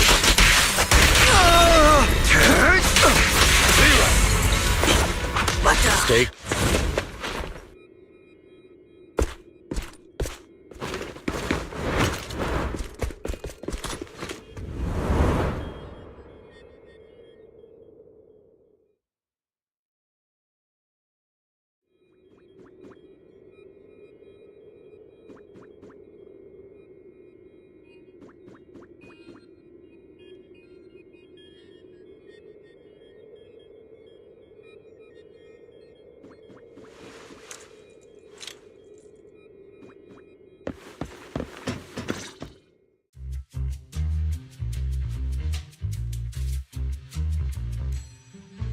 Worry not. Mastery of my skills will come in time. But there's something more important I would like to teach you. Something about faith. Does a phantom thief even need faith? Of course. What else would we fight for? For wealth, fame, and power to stand at the top so nothing and no one can imprison us. Isn't that what everyone desires? Or perhaps by faith, do you mean something asinine and empty, like justice, dreams, or friendship? Hilarious. Grow up, Lycon. It's time to let go of your naive fantasies of being some almighty savior. You just don't get it. All right, enough squabbling. What I'm trying to teach you is very simple. I may not walk the path of justice, but I do not walk the path of evil. There's too much injustice in this world, and there are times when it becomes necessary to right those wrongs with unconventional methods. Taking lives, however, is out of the question. Life is a precious gift, one that nobody has the right to steal. No one should have the authority to judge whether another lives or dies. Keep that in mind. I will. You don't seem convinced, Hugo. As you mentioned, this world is unjust. That's why we must strive to bring fairness to this world. Those who cause harm should face consequences, just as those who take lives should. But not all lives hold the same value. Sometimes, you may need to eliminate one if it means saving more. You're too proud. Your pride may lead you astray. I have my own path and beliefs, Jack. I'll determine for myself what's fair and unfair. Hey, watch your mouth. If it weren't for Jack, you'd be dead already. You're a smart kid, Hugo. Skilled too. You could easily take the life of a sinner. However, what if one day you found out you were wrong? What if that so-called sinner were innocent? Could you bring them back to life? I wouldn't make that mistake. To err is human. Everyone is bound to make mistakes. It's good you are open with your thoughts. I just don't want your troubled past to weigh you down. Because your hatred doesn't define you. It only eats away at you.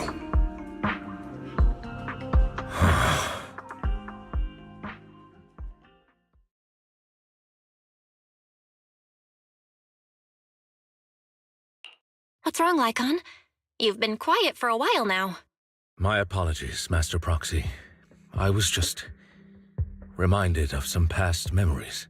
Before Hugo and I founded Mockingbird, we had a mentor, Jack. He took us under his wing when we were in dire straits, imparting his skills and life lessons. But Hugo didn't agree with his viewpoints. Perhaps our paths were always fated to diverge. Okay, I'll admit. I've been itching to ask. Why did you two split up?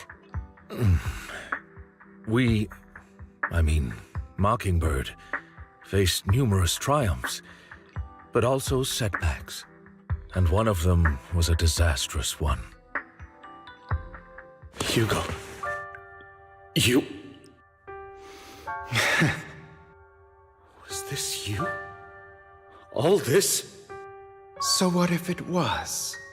Have you gone crazy? Have you been planning this all along?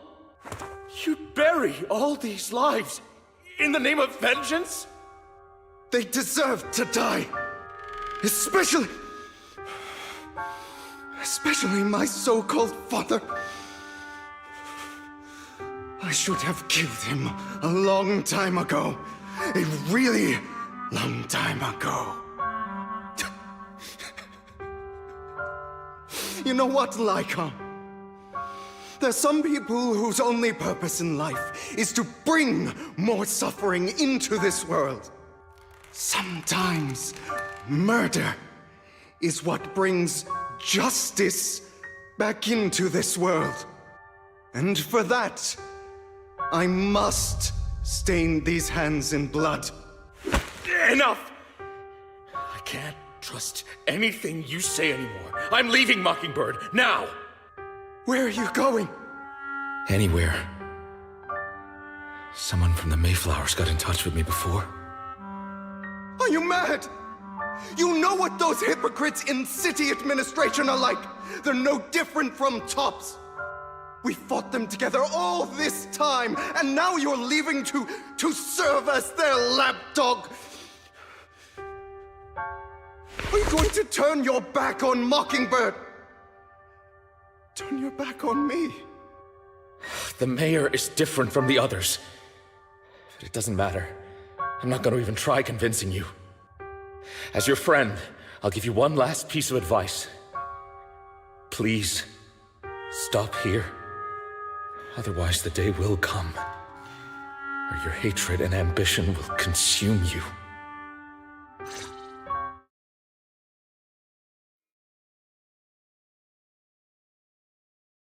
My apologies, Master Proxy, that you had to hear such an unpleasant tale.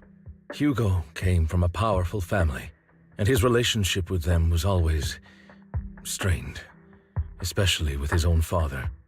So much so that Hugo wanted to personally put an end to him. After shouldering a mountain of injustice, Hugo ran away from home. That's when Jack and I met him. And that setback that Mockingbird suffered turned out to be intimately connected to his family. I had thought it was just a normal mission, when in fact he was plotting revenge. He took advantage of me and everyone else there. I do not mean to pass judgment on him and his decision, but I refuse to accept a partner who is willing to trample over other people's lives for their own desires. Perhaps his family left a mark on him that continues to influence him to this day. In any case, Hugo still has the sacrifice core. We should contact the mayor to plan our next moves. A pleasure to speak with you again. Lycon has already filled me in on Mockingbird stealing the sacrifice core. I'll deal with it. Anything else we can do to help? I mean, we didn't manage to complete our mission. No. You've done well. It's just not appropriate for you to get involved in what's to come. We've been through far more dangerous situations. Plus, we've dealt with Mr. Mockingbird before. So maybe we could help you. Really, I appreciate your kindness. It's just... Very well. Seeing as you're all people I know I can trust, I'm going to be frank. Not long ago, I received a letter declaring criminal intent. Sir. Lycon, I know you don't want to place them in danger. I feel the same way. However, I believe they deserve to know the truth. That letter threatened to use a sacrifice to take vengeance against the entire city of New Eridu. What do you mean by vengeance? I believe the person, or the organization, who sent the letter is planning to use the sacrifice to mount a large-scale attack against the city. Everything we've uncovered so far seems to support this hypothesis. As you know, the sacrifice's true power is a mystery and cannot be controlled if anyone attempts to use it as a weapon. This is no small issue. If this gets out, it'll send the public into a panic. Please promise me you'll keep things confidential. Then let us help out. We can do our part too. But it's like I said before, it'll be too dangerous for you. Whichever way you look at it, you're still citizens of New Eridu, and as mayor, it's my duty to protect you. Plus, Carol would be furious with me if I put you in danger. If she were still around. Anyway, I'm not at liberty to discuss this matter any further. Please rest assured that we will handle things properly as the administrative authority of New Eridu. That's right. Master Proxy, please trust us. So that'll be all for today. Goodbye for now.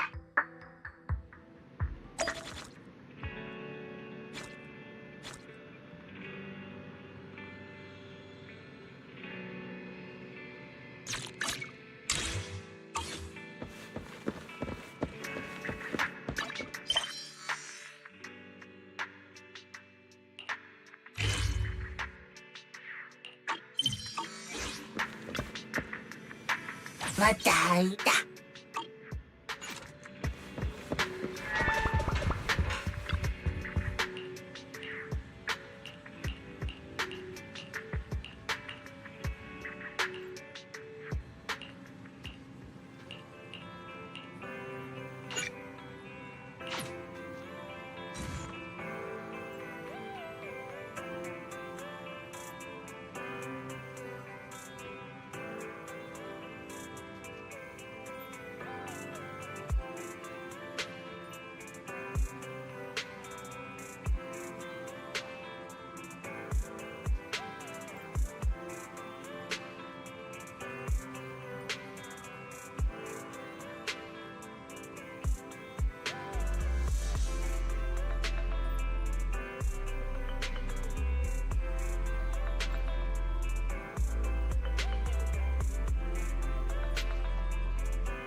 I'll have to work overtime to finish this mission report.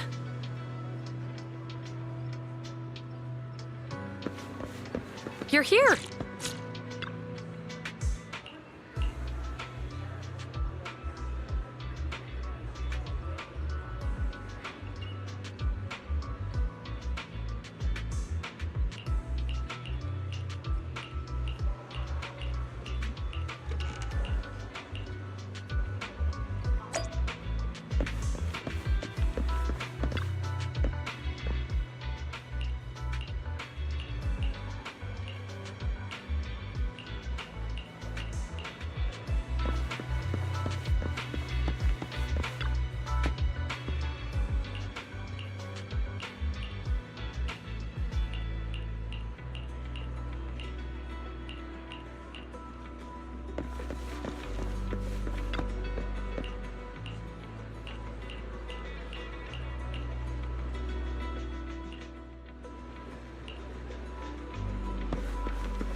Today's...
All right, let's get started.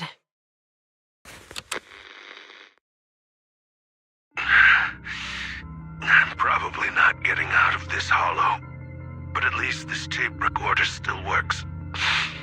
Let's say these are my last words. I gave away my anti-corruption equipment to save those civilians, so I'm not in good shape. Unfortunately, we came up against a horde of ethereals right after that. I rushed over to fight them off and tried to save the civilians, but in the thick of all the fighting, I turned back and realized that I was somehow alone. Nobody was behind me. Luckily, I managed to defeat the ethereals, but the wounds and corruption I sustained in doing so should be fatal. I don't mean to cast the blame at all here, and if any of my colleagues ever pick up this cassette, I hope that nobody is ever held accountable. It's just human nature. It's normal. I just have a few regrets. Oh, what's that over there?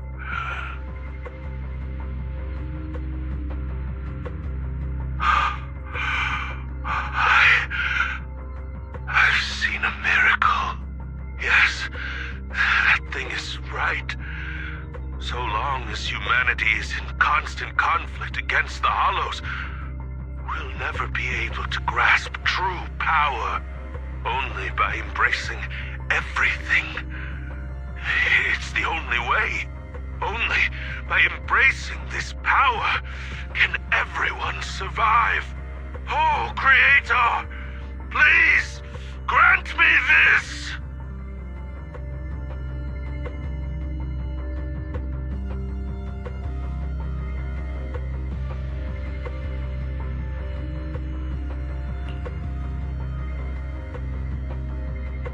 Are you okay, Jiyuan?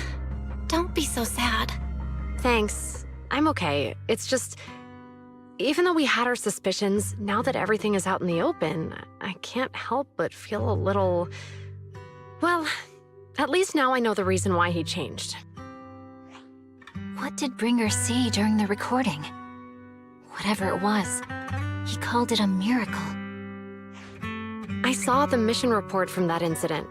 Bringer emerged from the Hollow unscathed, completely free from injury or corruption. Plus, I remember him rescuing a few civilians and walking out of the Hollow together with them. But if that's the case, then it's at odds with the audio we heard. Which one is the true version of events? It's possible that both are true. Like if Bringer actually met a real god that completely healed his body and helped him save the others. And that's why his mood changed so much. Why he started believing the Exaltists. Because he witnessed a miracle. That sounds like a reasonable speculation at this point. But it still exceeds the limits of what we know.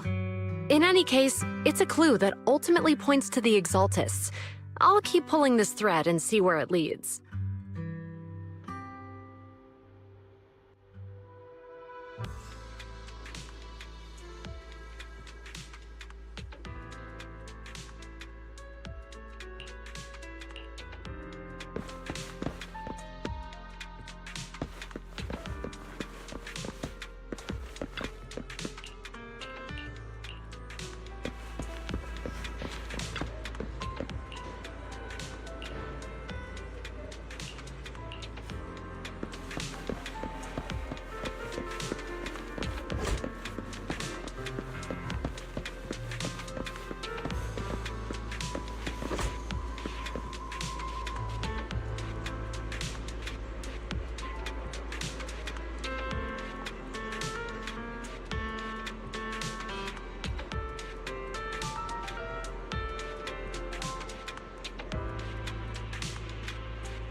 I've been waiting for you. We meet again, Master Proxy. I imagine you've already managed to gain some info from the conspirators about some people who wish to use sacrifice to launch an attack on New Eridu.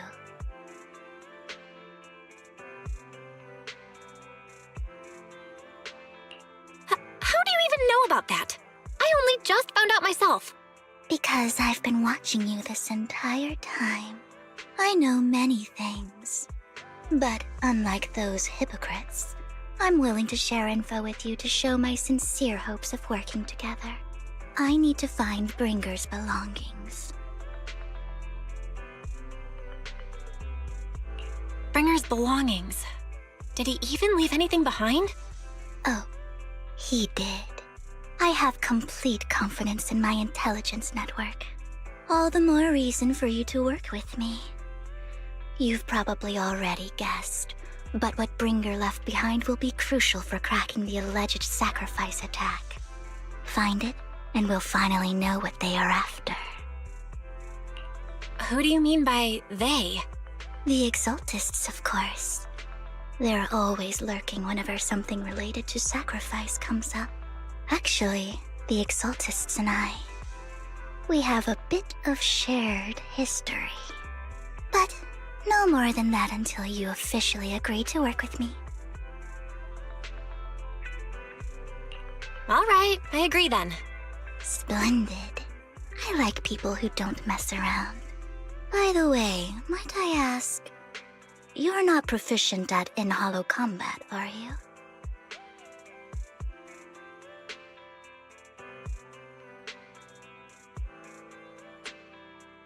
Well, that's not really what proxies do.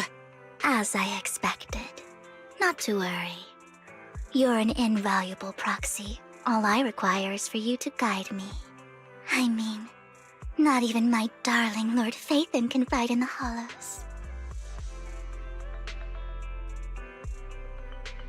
Hang on. What did you just say? Your darling Lord Phaethon? That's right. The best proxy in all of New Eridu. Lord Phaethon. Don't tell me you don't like him.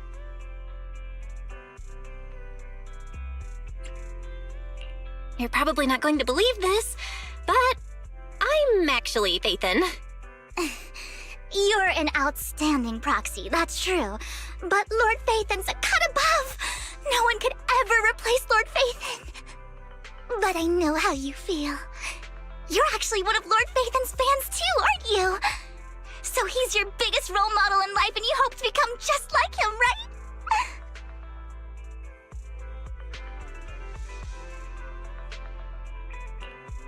Fine, you're right.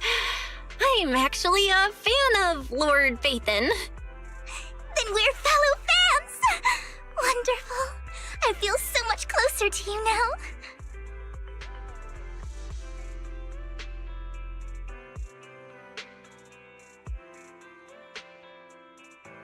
Oh my! Once I start talking about Lord Faith, then I just can't help myself! Look at the time! I suppose that's all for today then.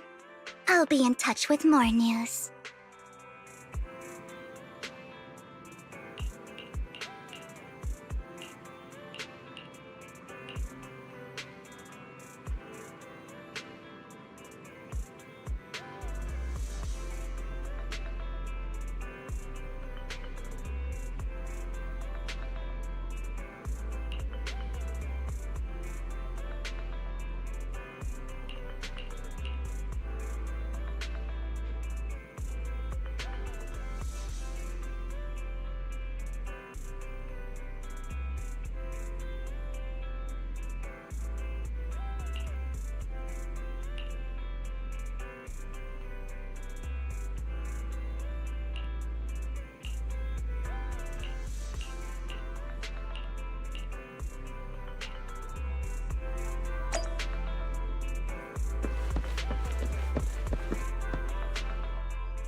Proxy, you're here too. I didn't expect to run into you here.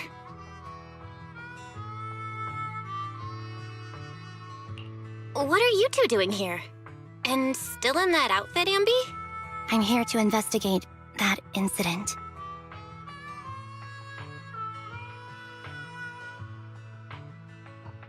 I've recently dug up some clues about the person behind the operation, but my key contact is ultra cautious and keeps demanding me to prove my identity. So, to gain her trust, I decided to meet her dressed like this. Now that everything is completely finished, this uniform doesn't really represent anything in particular. For me, it's just another outfit now. We all have to move on someday. I'm helping her. I want to make sure whoever's behind all this is caught. Ah, and who's this young lady?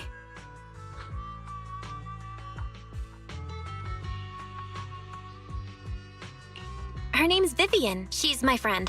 We're here investigating a few things ourselves. Ambi, one of the Cunning Hair's most powerful members.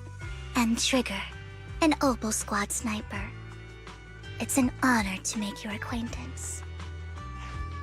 You know us? Looks like someone's done our homework. Is it because of the proxy? You two are practically celebrities. And because of my work, I've got loads of info when it comes to anyone with a name around New Eridu. I see. Seems you're handling your work well. Let's prepare to enter the Hollow. Unless you have any further questions, we'll be taking our leave now. You're going into a hollow? Proxy, you plan on going in like that?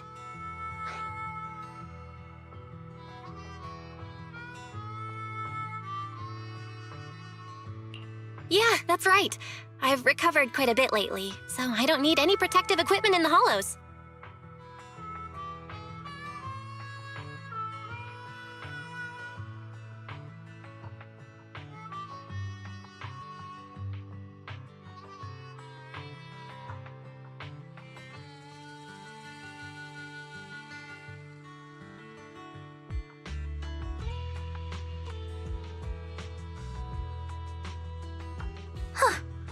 Aren't you that lady from before at the auction? Hello. I didn't expect to see you again, young lady.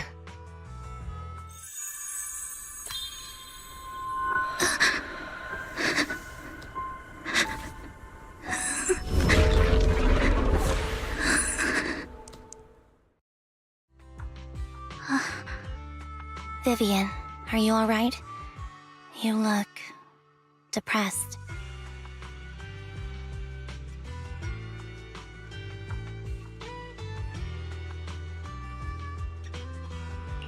What's wrong, Vivian? Are you feeling okay? It's nothing. I just drifted off for a moment there.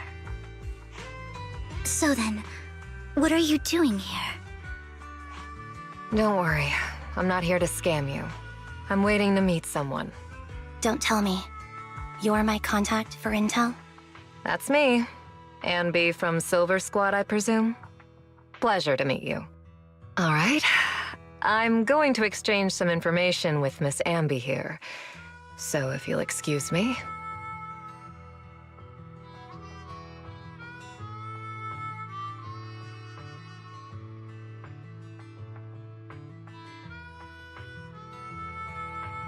You're not looking so good. Everything okay? I can tell you later, but not right now. Okay, that's all the information I got for you. In return, I want you to do something for me. Take me into the Hollow. I left something very valuable inside. I have to find it. Seeing as we were just about to go in ourselves, why not join us? It's fine by me. But didn't you say you were investigating something? It's fine. There's no rush. Right, Master Proxy.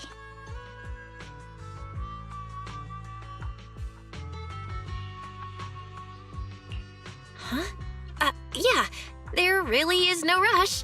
Sure, let's all go together. It'll be safer with more people, and we'll find your missing item more quickly. Thank you.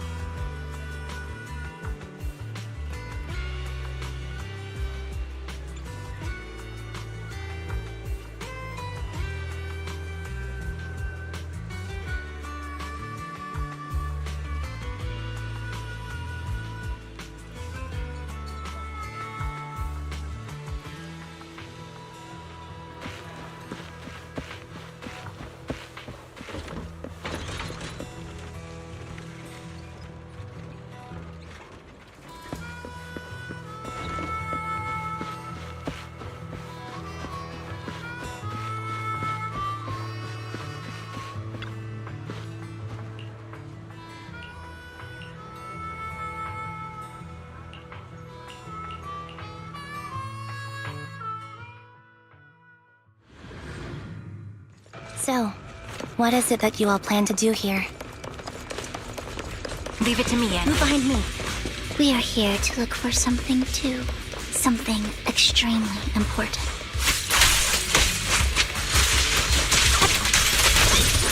New Eridu's future may well depend on it. Light him up.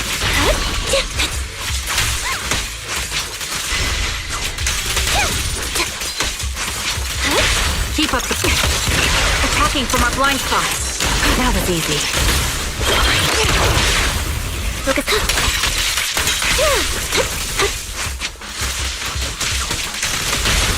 Time to... Light him up. Now it's my turn to ask questions. What exactly is it that you're investigating?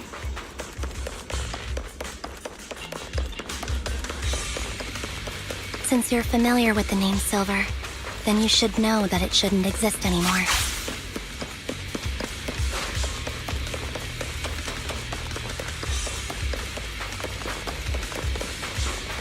What I'm investigating has something to do with it.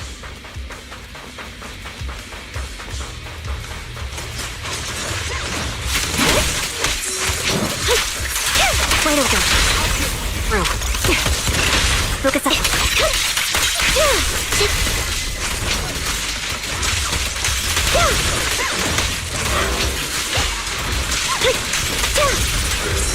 Save your strength, Envy. Flip the switch. In position.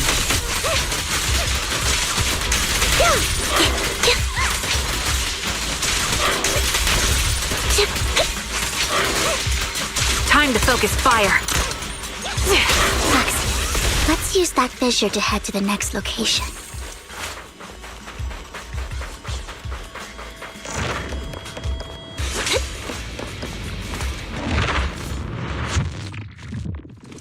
This is the place.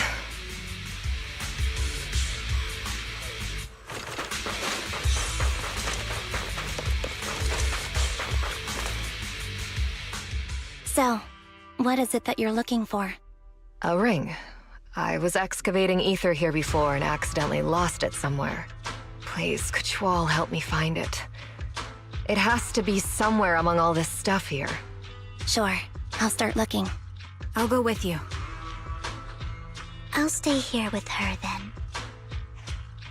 Thanks, but you don't have to worry about me.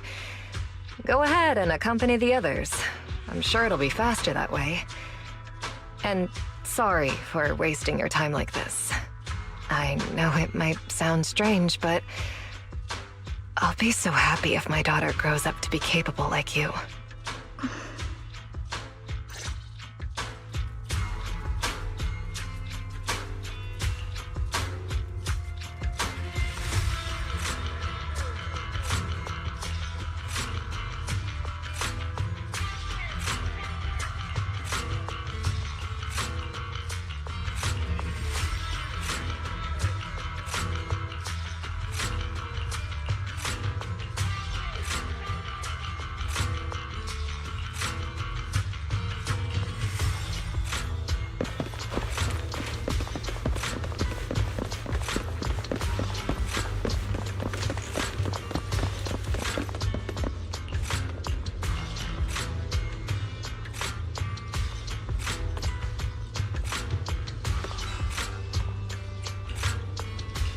There's leftover food here. I don't want to imagine what's inside the bag.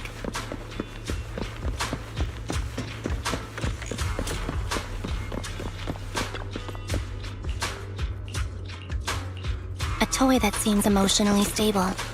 There shouldn't be a ring hidden in it.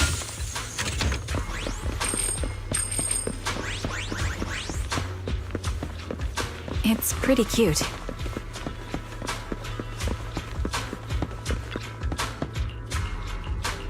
It's a fancy lunchbox? I wonder if its owner is safe and sound.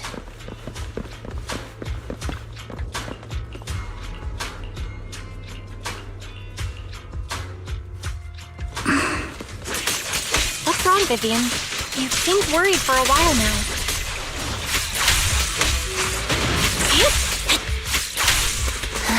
I'm worried about Sienna. The location should still be safe.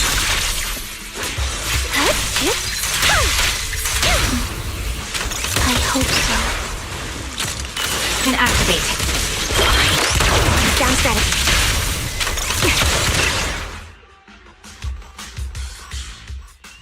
Could the ring be in that gas tank?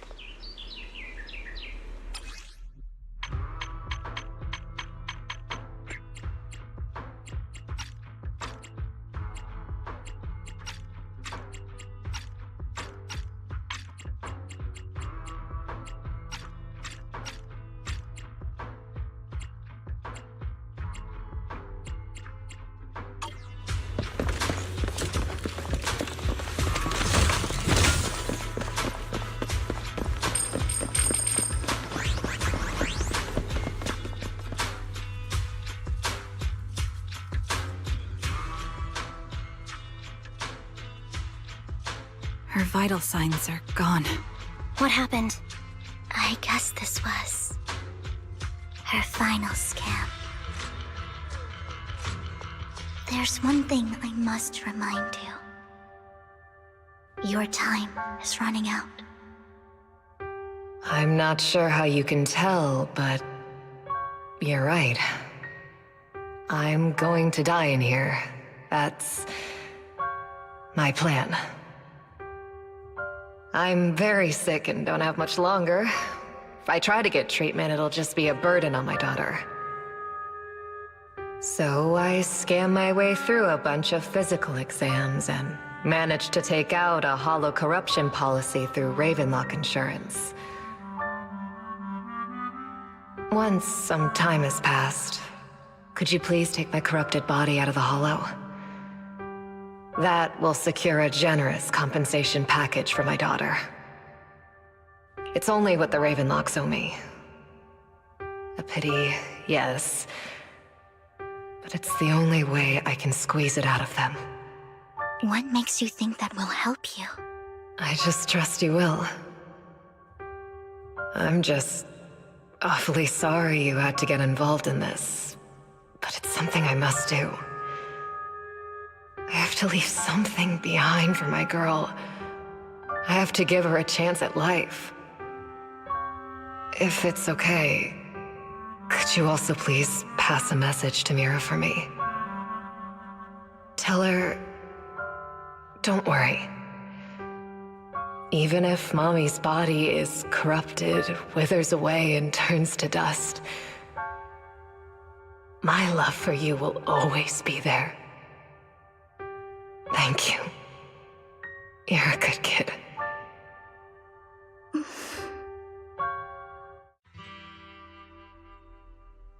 She was betting that we'd help her. So, you were aware of this the whole time? Yes. Because I saw it.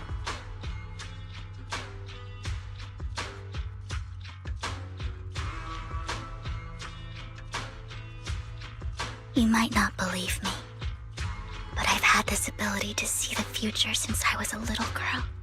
But the things I see are always something bad. Plagues, deaths, disasters. That's all I've ever been able to see.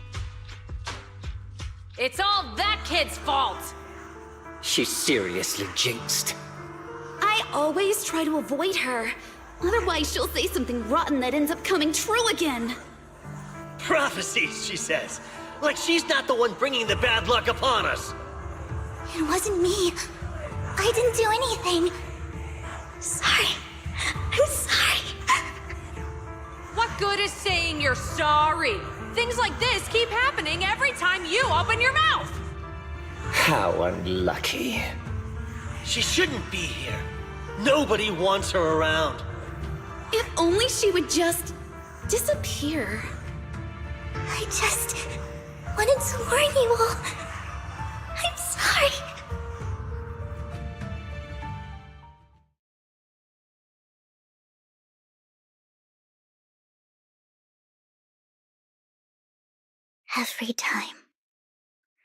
Every time it's the same. In the end, there's nothing I can change. Sometimes I even wonder whether it's me predicting these things, or if my very existence is manifesting these calamities.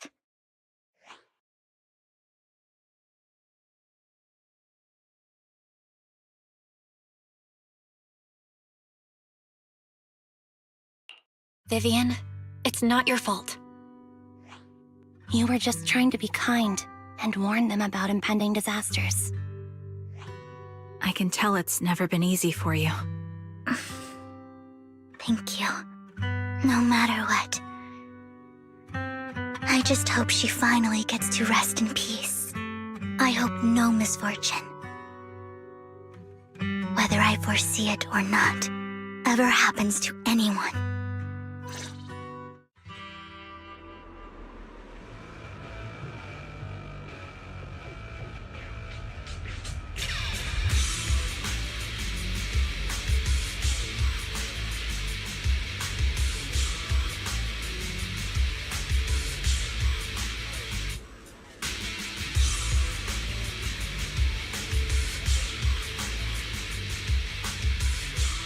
Proxy, do you believe that the future can be changed? Whoa, that's kind of an out-of-the-blue question. Let me think. I think it can.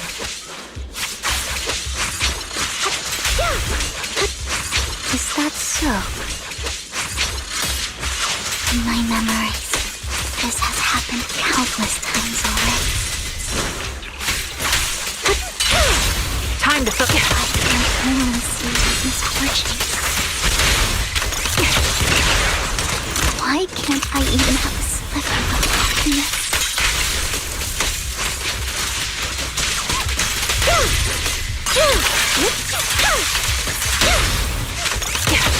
Adjusting for wind.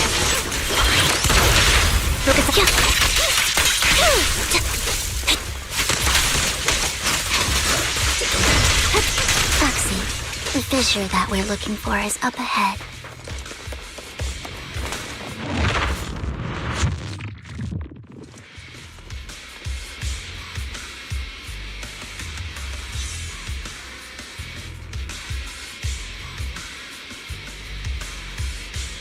fight a bad ending once the camera stops rolling.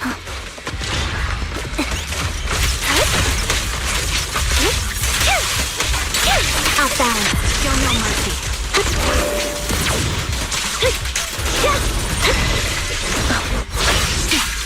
Loyalty. The target's weary.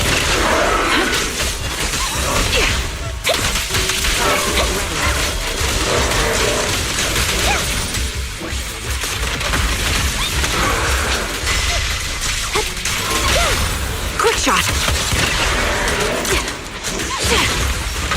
Recalibrating. Right on cue.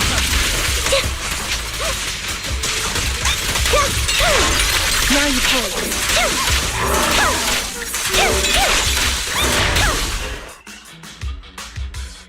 I think it's about time.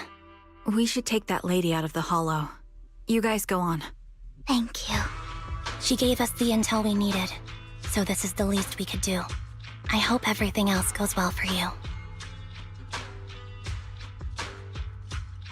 Master Proxy, is there anything you'd like to know? You can just ask.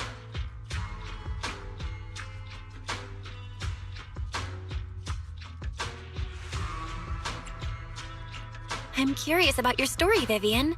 But we can talk more once you feel ready. Don't worry, I can wait. You're the first person to ever say that to me. I'd be happy to share my story with you. These premonitions I see are not within my control, and they always come to me in a flash, like a flood of images in my mind.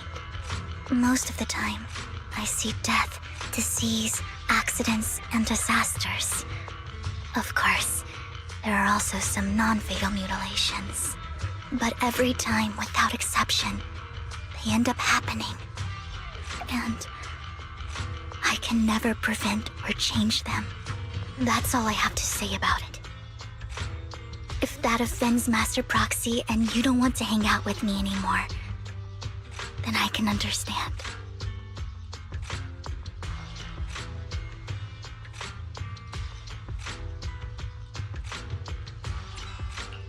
Why would I be offended? That's just who you are, Vivian. Besides, we're friends. I've always considered this ability as a curse.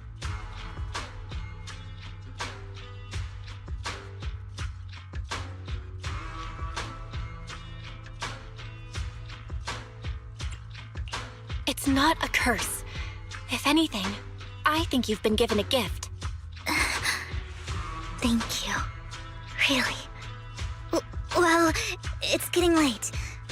Bringer's belongings ought to be around here somewhere. Let's take a closer look into the previous clues. What Bringer left behind is hidden inside a vending machine.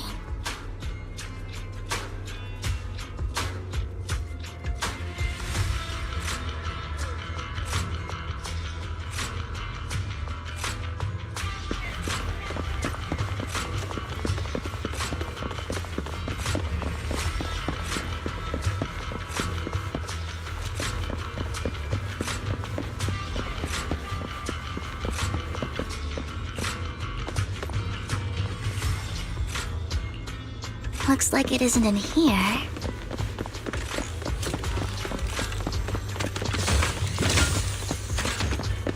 Let's try this vending machine. It might be the one we're looking for.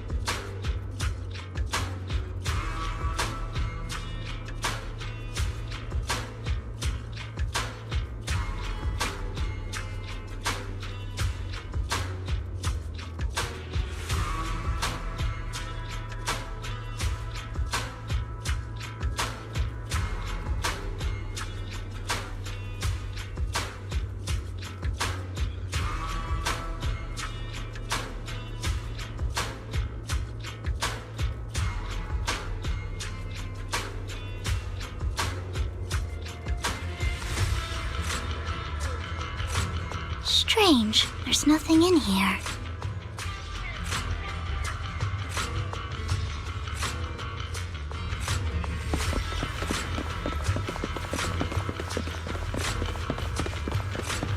This vending machine looks a little suspicious too.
This is it.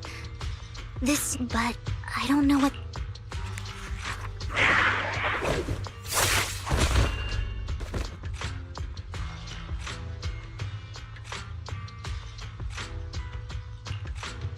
Well, hello, Master Proxy. It's been a while. Oh, don't give me that scandalized look. I did just save your lives. I would have protected the proxy even if you hadn't appeared. I'm sure of it, but I happen to be in the area. Worry not, dear companion. I have complete confidence in your strength.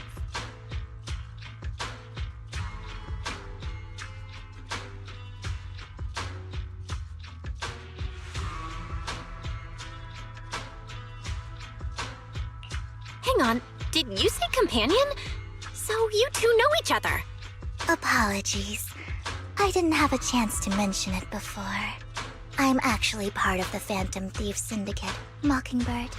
That's right. I was only able to slip in during the auction thanks to some help from Vivian backstage.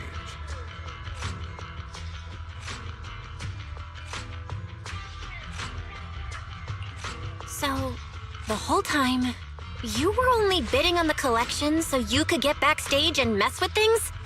I warned you before. You can't rely on appearances. Don't worry, Master Proxy. We don't have any ulterior motives here. As you've probably heard, Mockingbird is a renowned Phantom Thieves syndicate in New Eridu that, despite its longevity, has managed to maintain the secrecy of its members' identities to this day. So, disclosing our identities to you is essentially the highest sign of good faith that a Mockingbird Phantom Thief can show.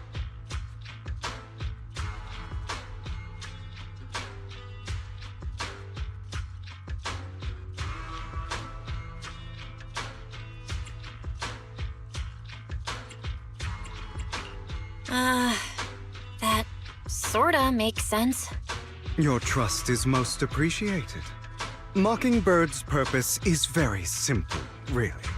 To form long-standing and cooperative relationships with outstanding proxies like yourself. We need your abilities. Before you make any decisions, please allow me to briefly explain the concept behind the Mockingbird Syndicate. We all know there isn't anything in this world that's fair.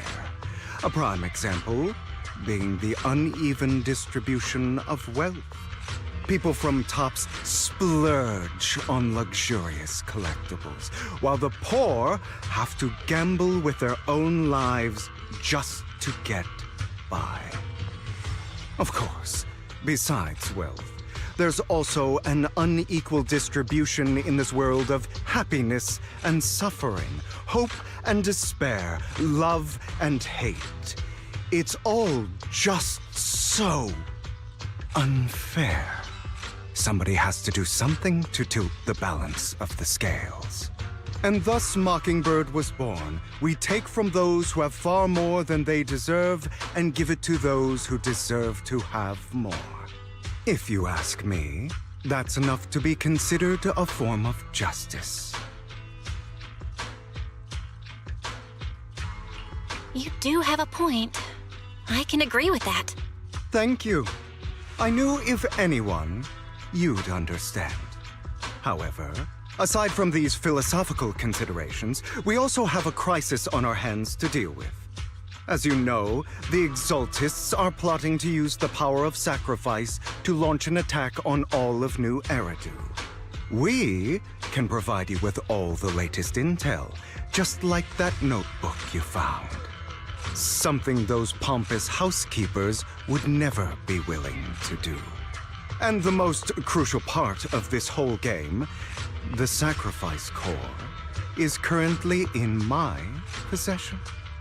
I think that makes this a highly competitive deal. We share the same goal for the moment, stopping the impending disaster from playing out. I need some time to think about it. How about this? If you still have misgivings about our upcoming cooperation, then why don't you bring Lycon along with you? He's got the support of the mayor's office behind him, and his presence alone is enough to keep me in check. That would put you more at ease, right? Of course, you're welcome to bring some other friends along, provided they aren't from Public Security or HSO.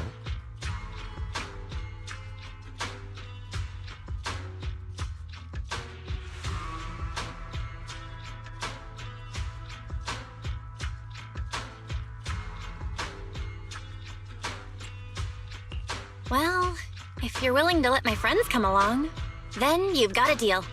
Great. It's a deal. By the way, Proxy, this is for you.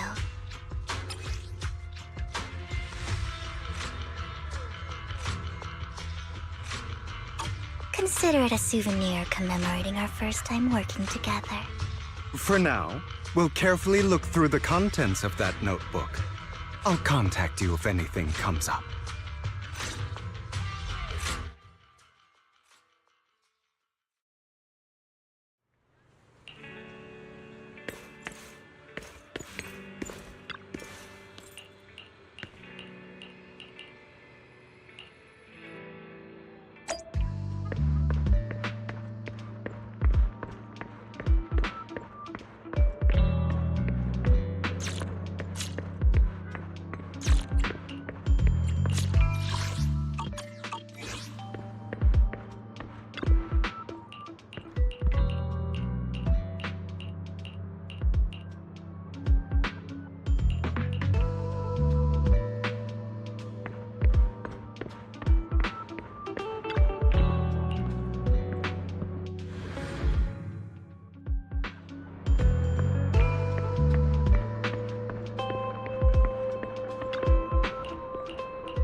How about it? Will you work with me? Correct. Let me be honest with you. I have the sacrifice core that you're after. I am Mockingbird. So it's you. I never thought you'd be so bold as to come see me alone. Relax, my friend. As you know, if I can sneak into such a heavily guarded auction, then naturally, I can just as easily slip away right now. I'm here with the sincere intention to seek cooperation. I can give you that sacrifice core. And what do you want in return? Wealth, glory, power. The things everyone else in the world wants, I want them too. And I'm confident that as the current heir to the Ravenlock family, those are all things you can give me. Then you've certainly come to the right place. My family is working on a big project. If things come to fruition, Ravenlock's status in Tops will significantly improve. At which point, I'll be sure to leave a spot for you. Naturally, as an outsider, you're precluded from handling any of our core business. But profits from the scraps alone will be enough to set you up for life. Mr. Hartman, I think you've misunderstood me. I have no intention of joining the Ravenlock family. In fact, I have an art gallery under my name that does pretty well for itself. I was hoping you could recommend me for Tops. You want to join Tops? That's easier said than done. Even for a family like ours, it would still require significant effort and...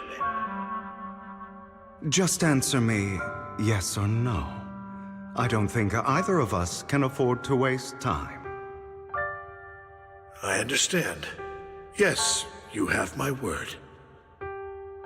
But in exchange, you'll have to give me the sacrifice core first. I'm sorry, but I'm afraid I can't. I've already hidden it somewhere safe, a place nobody else but me knows. You don't want to put all your chips on the table when dealing with Tops. I know that far too well. Then that means I also need to keep an eye out when working with the infamous Mockingbird, right? Mr. Hartman, I should remind you that I stand before you undisguised. Coming from a phantom thief who's never publicly revealed his identity, shouldn't that be sufficient assurance? If I betray you, then you merely need to lift a finger to wipe me from the face of this world. You do make a valid point there. In that case, you have a deal. I appreciate your trust. Why don't we celebrate our new partnership with a toast?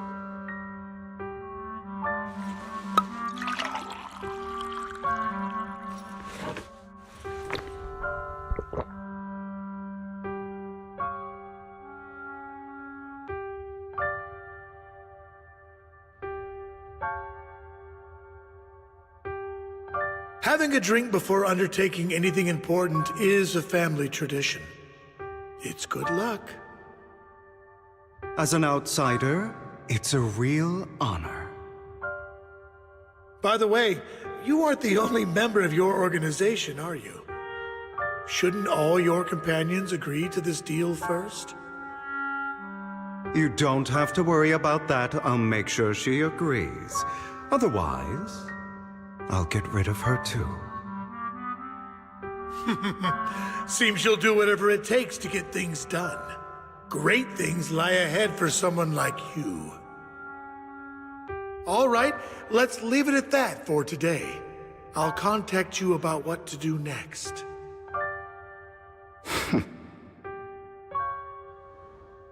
That's him! He's the one who killed Serena! She was the only one who was ever any good to him, right? That's how he repays her? That's why they say once a mongrel, always a mongrel. Just look into his eyes.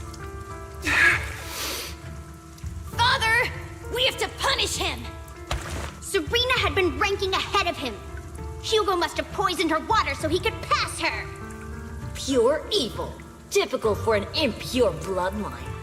He should have been kicked out ages ago. Hugo, did you do all this? Yes, it was me. I killed her. He admitted it! Father, he must be expelled. He has no right to live under the same roof as us. Why don't we reunite him with Serena then? Nobody would ever know. Hugo, well done. My children, how many times have I told you before? In this world, only the most ruthless, cruel, and unscrupulous of people ever make it to the top. Like Hugo here, who was willing to murder his only true loved one without a second thought. Only someone with the means and the gumption to do that is qualified to be my heir. But I... It's all over now, and the results are obvious. The winner of this month's assessment is Hugo. As for the rest of you, go to the usual place for the punishment you deserve. But Father, before this, I was #1. As I've told you before, there's only room for one winner in this family. You're still a loser, even if it's by the smallest margin. And there's no reason for a loser to exist. This is all for your own good. Do you understand? Go on now. Receive your punishment for the sake of the family. Yes, I understand. I'm sorry.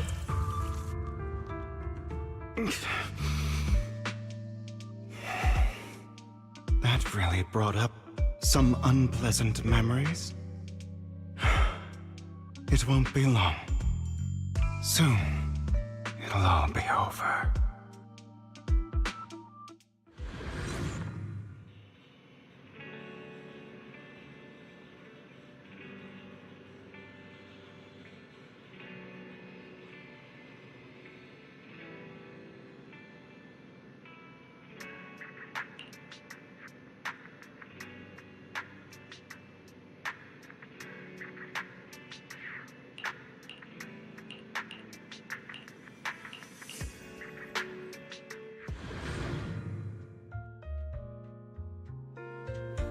Thank you for escorting me here, Proxy. Today was quite eventful. You're a child that only brings misfortune. People have been saying that about me for a long time.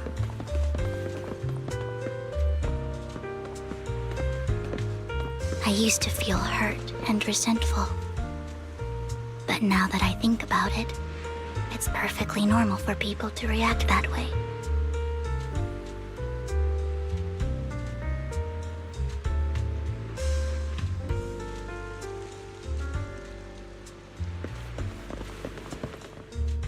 Why do I only predict suffering? If I could predict happy things, joyful things, would people like me a little more? Maybe fate truly is set in stone. Often, I want to help these people avoid their miserable fates.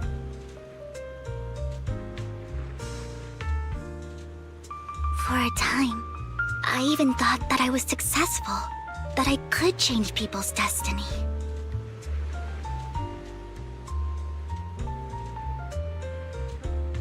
But it was all an illusion. In the end, I couldn't do anything at all.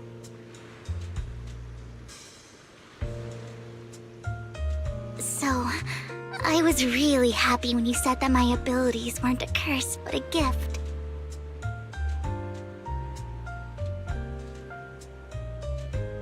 Thank you, Proxy. I'm so glad to have met you. understands you're also a fan of Lord Phaethon. It's like we were fated to meet.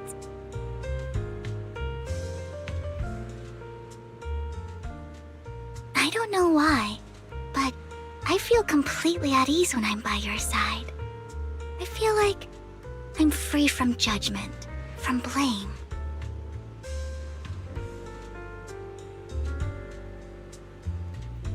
Like, I don't need to worry about anything, and can just be my own true self.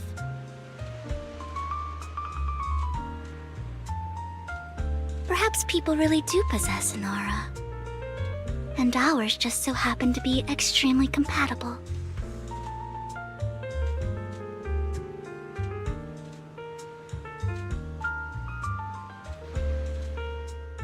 By the way, you asked me before about Hugo. I don't really know much about him.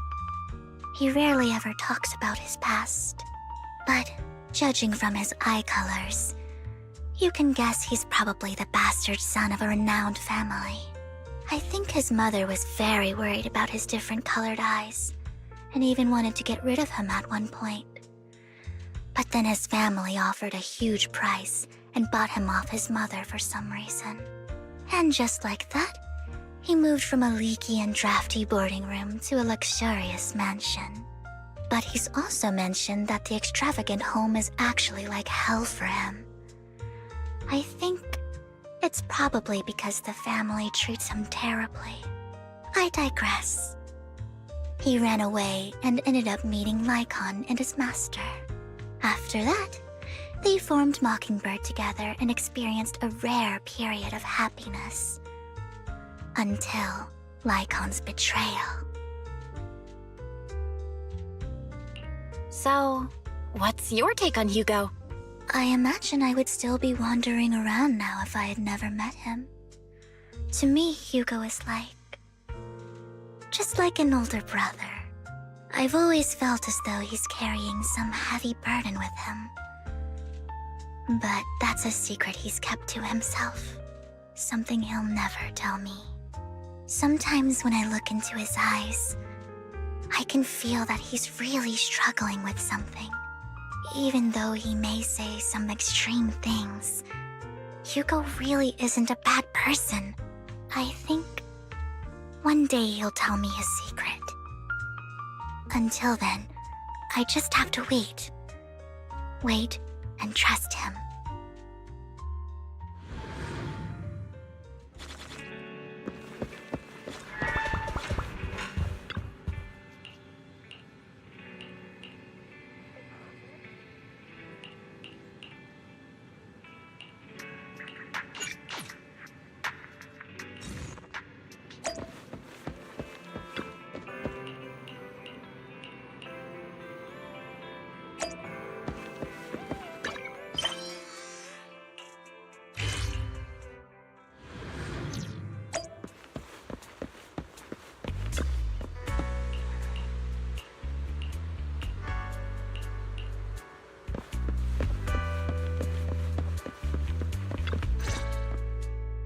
It appears we're the first to arrive.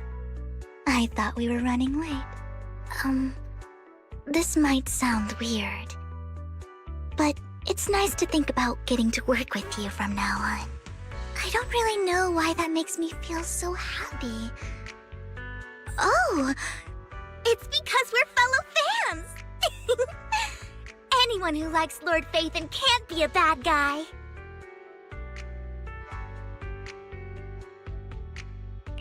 For sure. Of course, Lord Phaethon is the greatest there will ever be, but you're definitely the best proxy I've ever met in person. Hugo told me before that you're really skilled, and he said we'd get along great. I never expected he'd be so right. Oh, by the way, would you like to come by my place if you have time later? I have a huge collection of Lord Phaethon merch.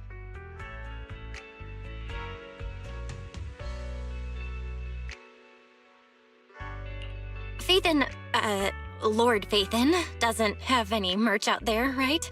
I mean, we don't even know what he looks like, for starters. It's all my own original merch, like screenshots of old Internet comments. I I print them out and turn them into postcards. Plus the avatars Lord Phaethon's used, the music playlists they recommend. I've organized it all. I'd love to show it all to you if we get the chance.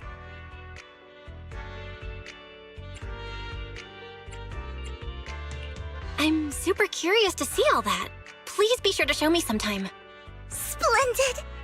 Let's book a time and you can come by my place and see all my Lord Phaethon merch!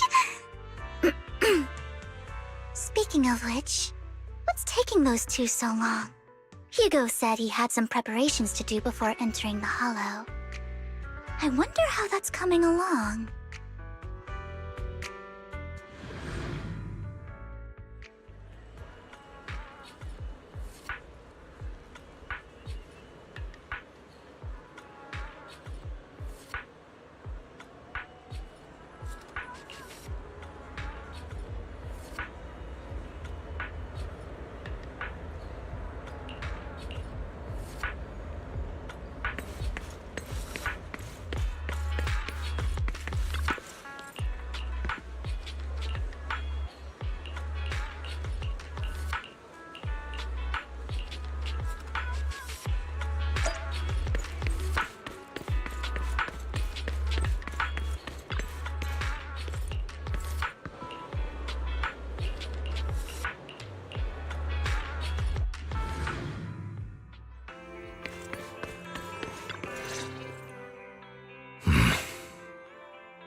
This is getting to be more than just a coincidence, don't you think? Or perhaps you are actually stalking me. If I was stalking you, you wouldn't ever know. Overconfident as always. You haven't changed at all. We just make it a habit to check the state of our weapons prior to combat. Thanks for that little reminder. I almost forgot. I didn't expect you to let me join. What else could I do? Master Proxy would have insisted on having you join us. I never expected for us to have a chance to enjoy some pleasant conversation like this. Without our weapons drawn, that is. It really has been too long. I still remember when we first established Mockingbird. Indeed. That was a long time ago. Thankfully, Jack went in peace. He must have known about his condition for some time. He even left us with instructions.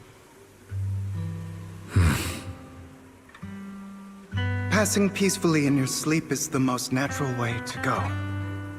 I'm happy for him. By the way, Lycon, have you given it any thought yet?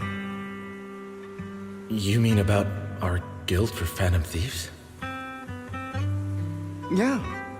It's time for us to build an organization of our own. Jack always supported the idea, didn't he? I don't have any objections. But what should we call it then? How about Mockingbird? It's a bird known for mimicking the calls of others to blend in. The same way we don high society roles for ourselves when we're out on a mission. Oh, oops. I nearly forgot. You're a terrible actor, and you're always flubbing your lines. I guess we can rule out that name, then. No, call it Mockingbird. We're always just putting on an act, aren't we? I won't slip up on our next mission. Besides, we still ran missions together even when we didn't have a name. Having one now won't really make a difference. No. It does make a difference, Lycon. And I don't just want a name. I want Mockingbird to become a symbol, like the sword of Damocles hanging over everyone's heads, striking fear into the hearts of the rich and cruel whenever they hear the name. Just like Jack used to say, this world isn't fair. So that's why we have to influence it however we can, and change things in our own way. But on the basis of not causing harm to other people's lives. That's also what Jack used to say. You remember, don't you? Of course I remember. All right. I promise. That sounded pretty forced. Don't forget, things don't end well for people who break their oaths. I'm good for my word. You must trust your fellow companions. That's also something Jack would say. Well then, today's the day that Mockingbird will officially start flying. Our first order of business, deciding on our symbol.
I didn't expect the coordinates in Bringer's notes to lead here.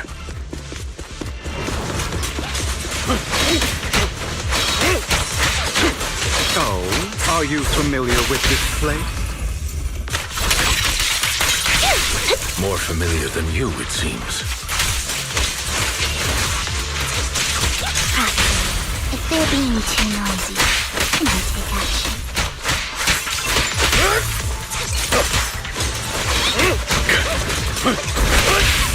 Light them off.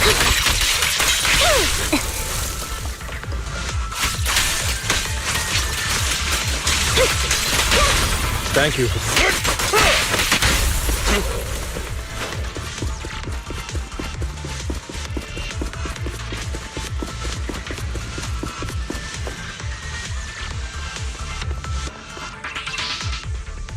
I don't enjoy obstacles in my path. Can we not bust the door open? The generator room should be nearby. Over here. Wow, you really know this place like the back of your paw. Master Proxy, I hate to be the bearer of bad news, but there's something wrong with the circuit. It seems to be blocked. Don't tell me. Victoria Housekeeping's high and mighty attendants can't even fix a simple circuit. I can fix it, but I'll need a circuit diagram before I can do anything. I've seen diagrams for this type of circuit before. It's a pity that we're unable to connect to the outside world from inside the hollow.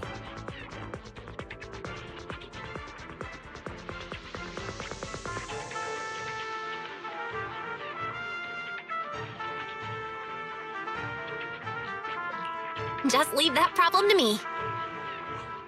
Belle, I just sent an image of a circuit diagram to your phone. Check if you received it. Thank you very much, Master Proxy. Now then, let's start repairing this circuit.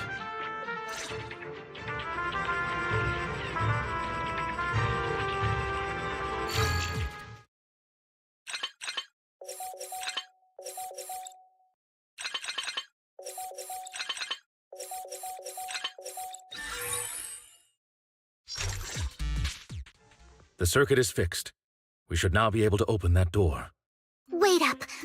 Wait a second. Something just doesn't add up. It's all coming together now.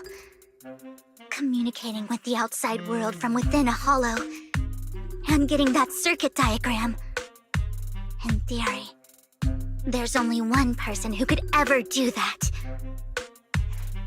Could it be your Lord Phaethon? Impossible. There's no way. But then again, only Phaethon could have done that.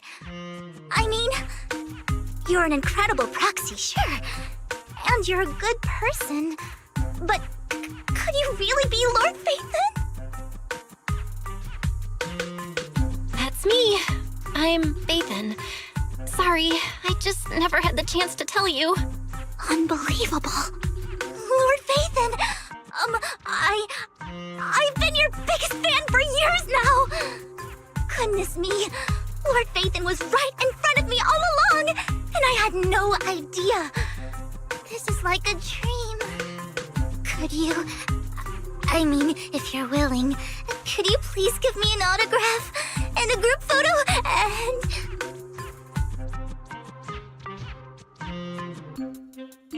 Anything you want. We just gotta get out of the hollow first. Oh! Okay, sorry. Guess I got a little too excited. Anyone would be enraptured meeting someone they admire that much. Yeah, if I ever met my favorite movie director, I'd be the same.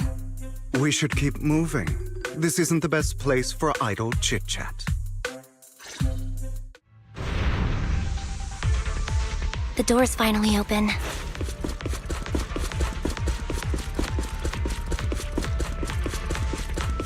The proxy is Phaethon. Phaethon is the proxy.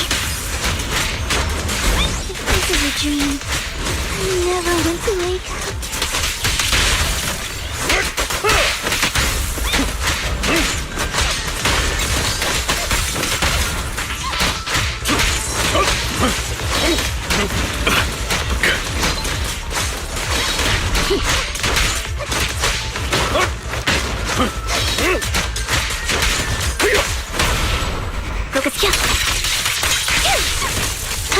The fissure over there should lead to our destination.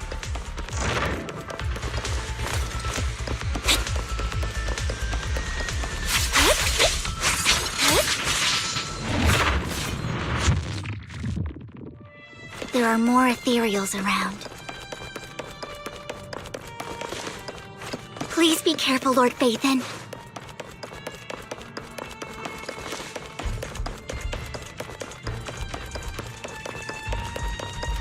Lycon, your fighting style wasn't so reserved in the past. An opportunity. I've matured. You call this mature? You're just being pretentious.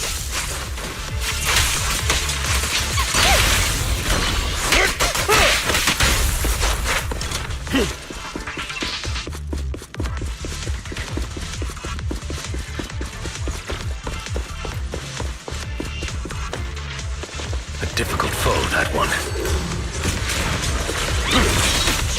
Let us leave this place at once. Ensuring Master Proxy's safety is our highest priority.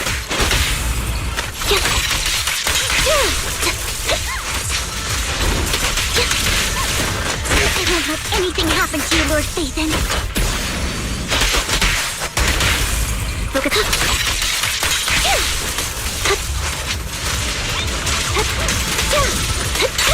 Right over there. Thank you. Bring him on. Atmos.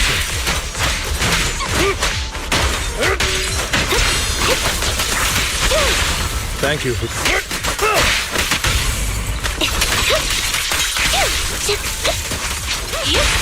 An opportunity. Lord Phaethon, how are you feeling? Are you tired? Do you need a break? Some food? Water?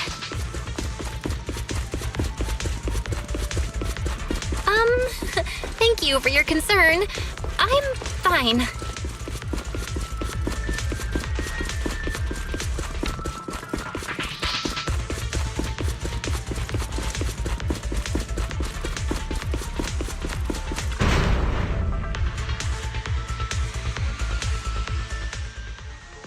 Master, a complex mechanism has been detected ahead.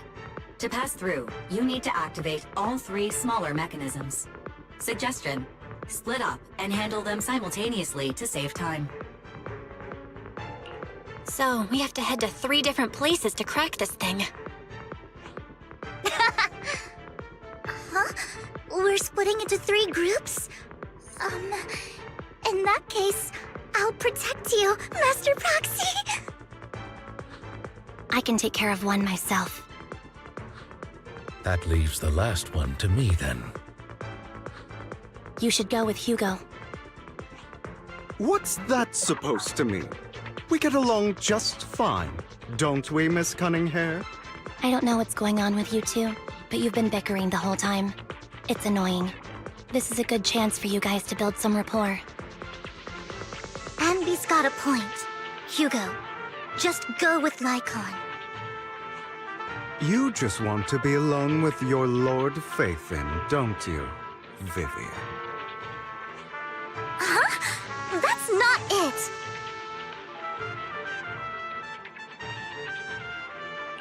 All right. Sounds like a plan. It's all decided then. If Master Proxy says so, then sure.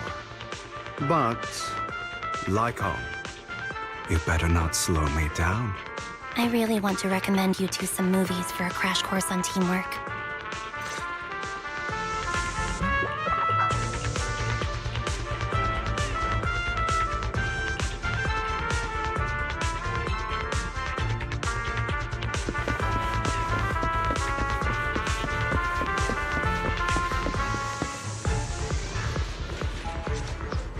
Lord Phaethon, there are too many ethereals here.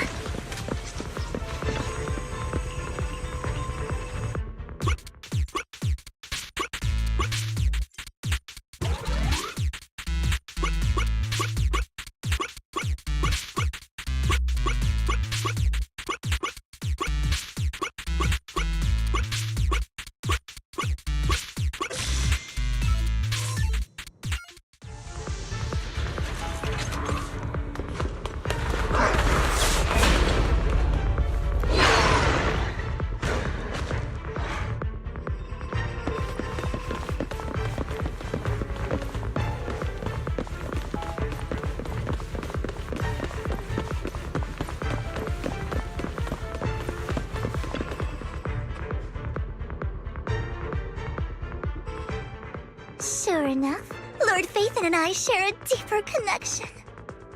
Sorry. I hope I'm not being too forward. Goodness me. Somehow I'm fighting alongside Lord Phaethon. It's like all my dreams are coming true.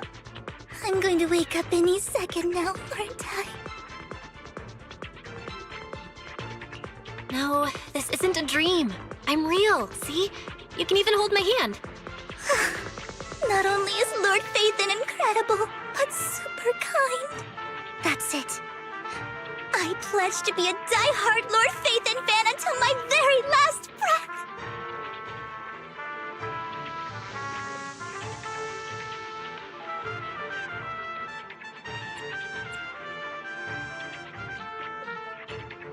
I'm happy to hear that, don't get me wrong. But why do you like Phaethon so much, Vivian? Lord Phaethon is my light. The one who saved me in my darkest, most desperate times. Like a deity who rescued me. You probably don't remember, but you really did save me that day. Wow, it's so embarrassing to say all this in front of you. Sorry, I hope I'm not bothering you too much.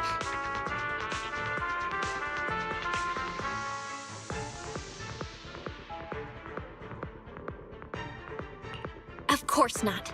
Thank you for your loyal support. I should be the one thanking you.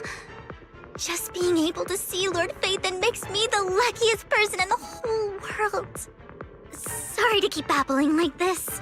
I wonder how the others are doing. I'm sure Anby will be able to manage. She's great at this kind of stuff. But as for Hugo and Lycon, let's just hope they don't get into a fight with each other.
So, we have to cooperate to solve this problem.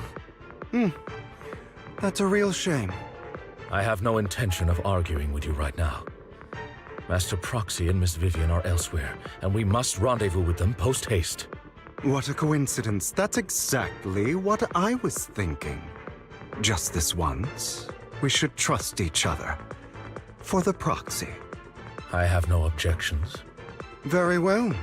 Then you'd better keep your word. I know you've never fully trusted me, Lycon, even before it all fell apart.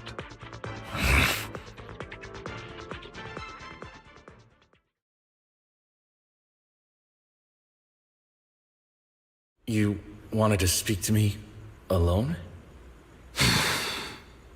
I know you and Hugo are as thick as thieves and don't hide anything from one another. But you can't tell him what I'm about to tell you. Did something happen with him? Hugo is an intelligent and gifted child. He learns everything I teach with ease. In time, he'll grow beyond me. Reach a place where people will marvel and look up to him as a beacon. Yeah. As much as I hate to admit it, he always picks things up just a teeny bit quicker than me. But none of that matters, because I can overpower him easy. I don't think being gifted is a good thing for him. What do you mean? He bears a dark and painful past. What he was taught, the hatred he was faced with, everything he picked up. It's all become an integral, inseparable part of him. I believe that beautiful flowers can blossom even in the darkest abyss. But the roots of that flower would draw from evil instead of good. Hatred instead of love. It's a curse that flows through his lineage. A curse that fate branded him with. I've seen far too many people like that throughout this long life of mine. They struggle with this curse their whole lives. But they all end up failing in the end. The path of light is narrow and fleeting.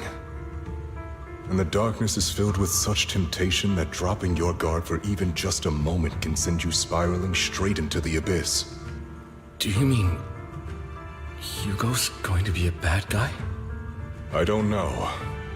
I hope he'll always stay true to his heart. That he won't give in to hatred and ambition. That he won't become the dragon that must be slain.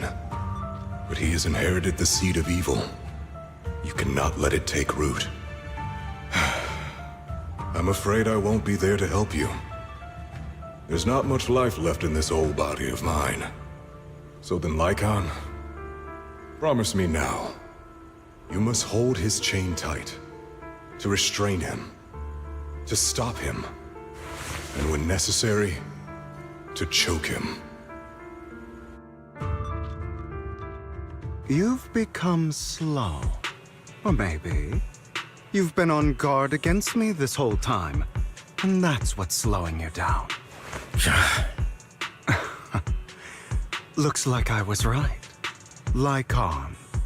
I hope you're aware that the one who betrayed Mockingbird and went to work for the Mayflowers was you. Not me. I would never betray my companion. I don't wish to repeat myself, but you should not break our oath. That's the path I've chosen, and I'm going to stick to it. But you know that path will lead you the wrong way. Who are you to lecture me about right and wrong? I believe any path that makes you feel pain must be the wrong one. Your disgusting sympathies make me sick, Lycon. There's only ever been one person who can kill me or save me, and that is me.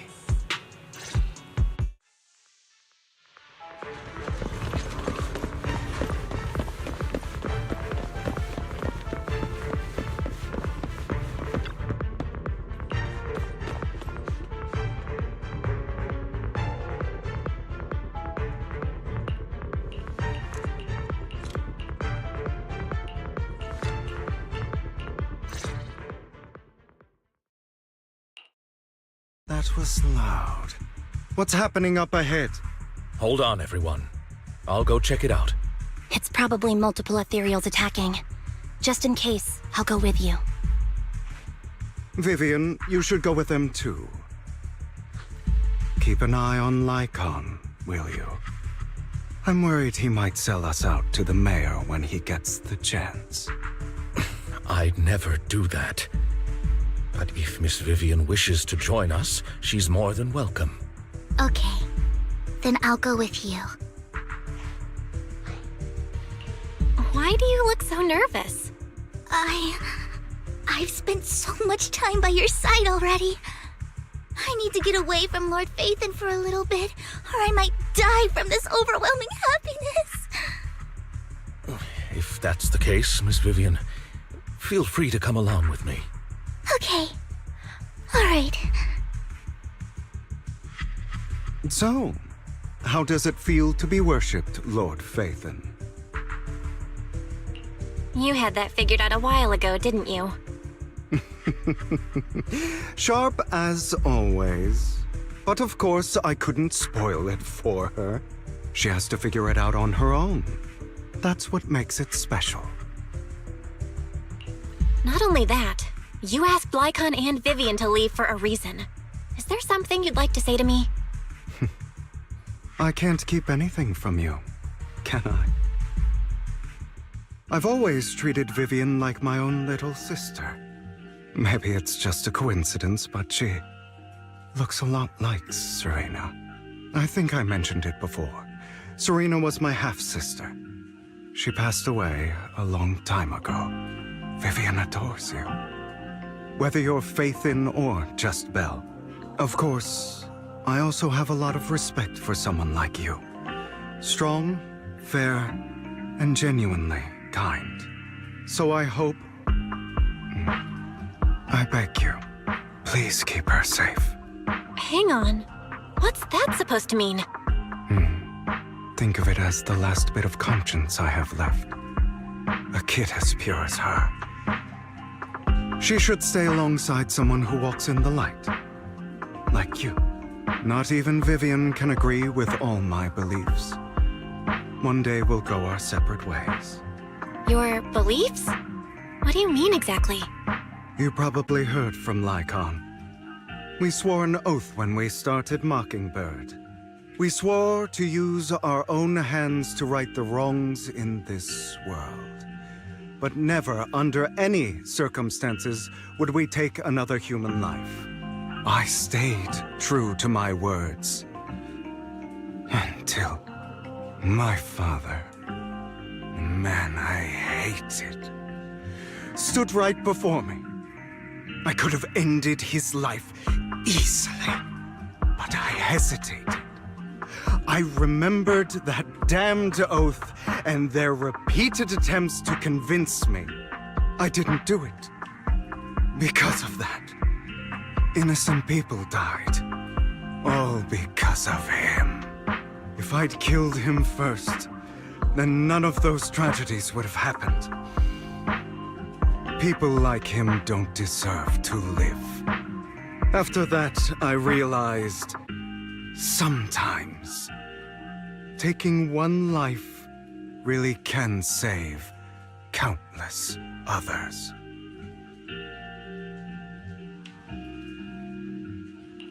I understand where you're coming from. I knew you'd understand. Vivian has a good heart. I don't want her to get her hands dirty. But you know how it is. In this world, someone has to be the bad guy. So, I want to apologize to you. Why apologize all of a sudden? You're incredibly strong, kind, capable, and really, really lucky. The world needs more people like you. Remember that revenge movie I told you about, Children of Devils? I still haven't found it, but I came across another videotape with the same name. Turns out, in that story, the Children of Devils are actually the children of gods. Sorry for rambling. Hope you don't mind. They should be back soon. Please, look after Vivian for me.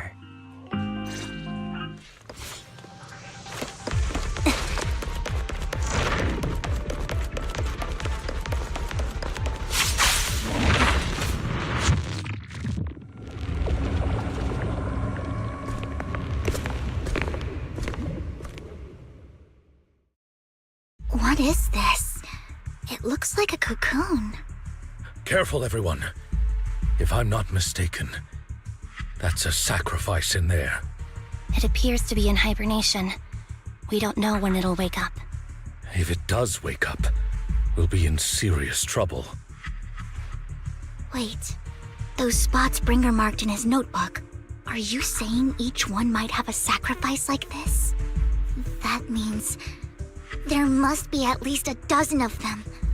And that's only counting the ones we know so far. These sacrifices may still be hibernating, but the fact that there are so many of them out there is terrifying. The Exaltists must have a way to revive them. And that's not all.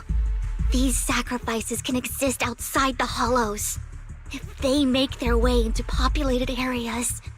I'm afraid it will lead to a catastrophic disaster likened to the fall of the old capital. That's almost certainly what they meant by vengeance against all New Eridu.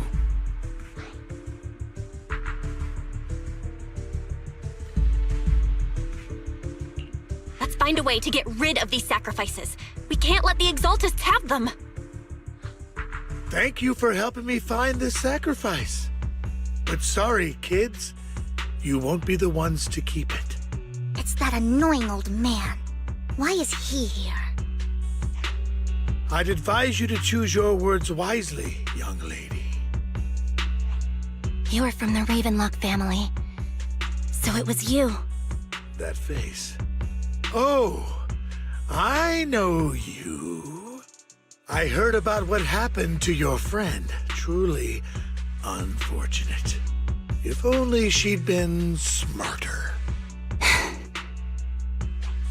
It seems your goal was this sacrifice all along. You've been tailing us, haven't you? Keeping your distance so that I wouldn't notice. As expected of a Wolf Thyran, you are very perceptive. That's right. All thanks to your ex-partner, we were able to carry out our plan smoothly. My ex-partner? I'm not exactly happy being called that, but what he said is true. Wait, Hugo, what do you mean? I made a deal with Mr. Hartman in advance. So, would you kindly step aside and let us have this sacrifice? Of course, you can choose to refuse, but if you do, then I'll have to take coercive measures. What did you offer him? Everything we know about the sacrifices plus the core itself. But why? It's simple. I want to climb higher. Mr. Hartman offered me a chance to join TOPS. Who could say no to that?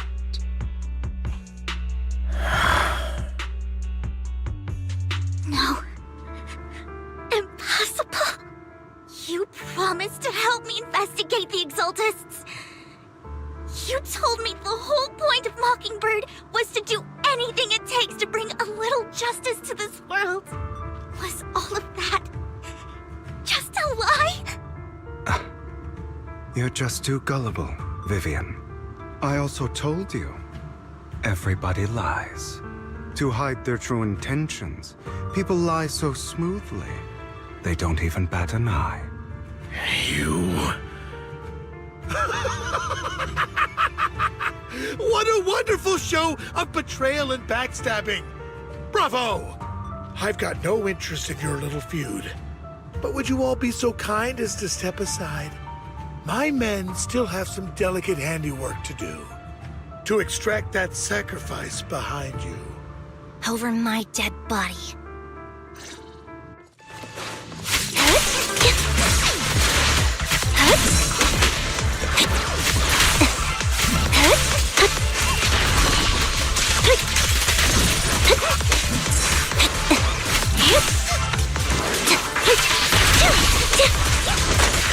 A perfect conduit.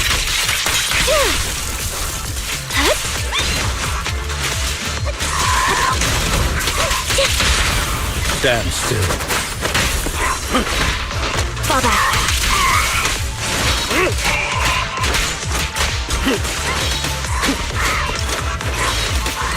Flip the switch.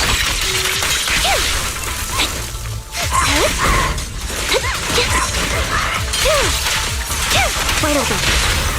Stay calm now.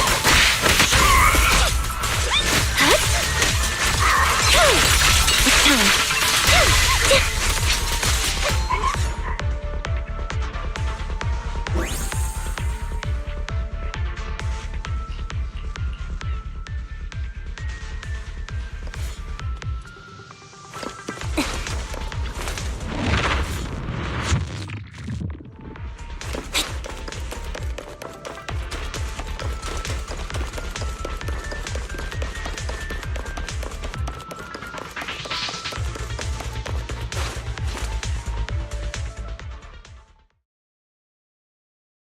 Oh, you guys are such a pain. Hugo, stop standing around. Time for you to act. We had a deal. Give me the sacrifice core now. Did we? I don't remember. I imagine this is your favorite kind of entertainment. Watching allies betray each other, suspicion festering until it all turns to bitter hatred.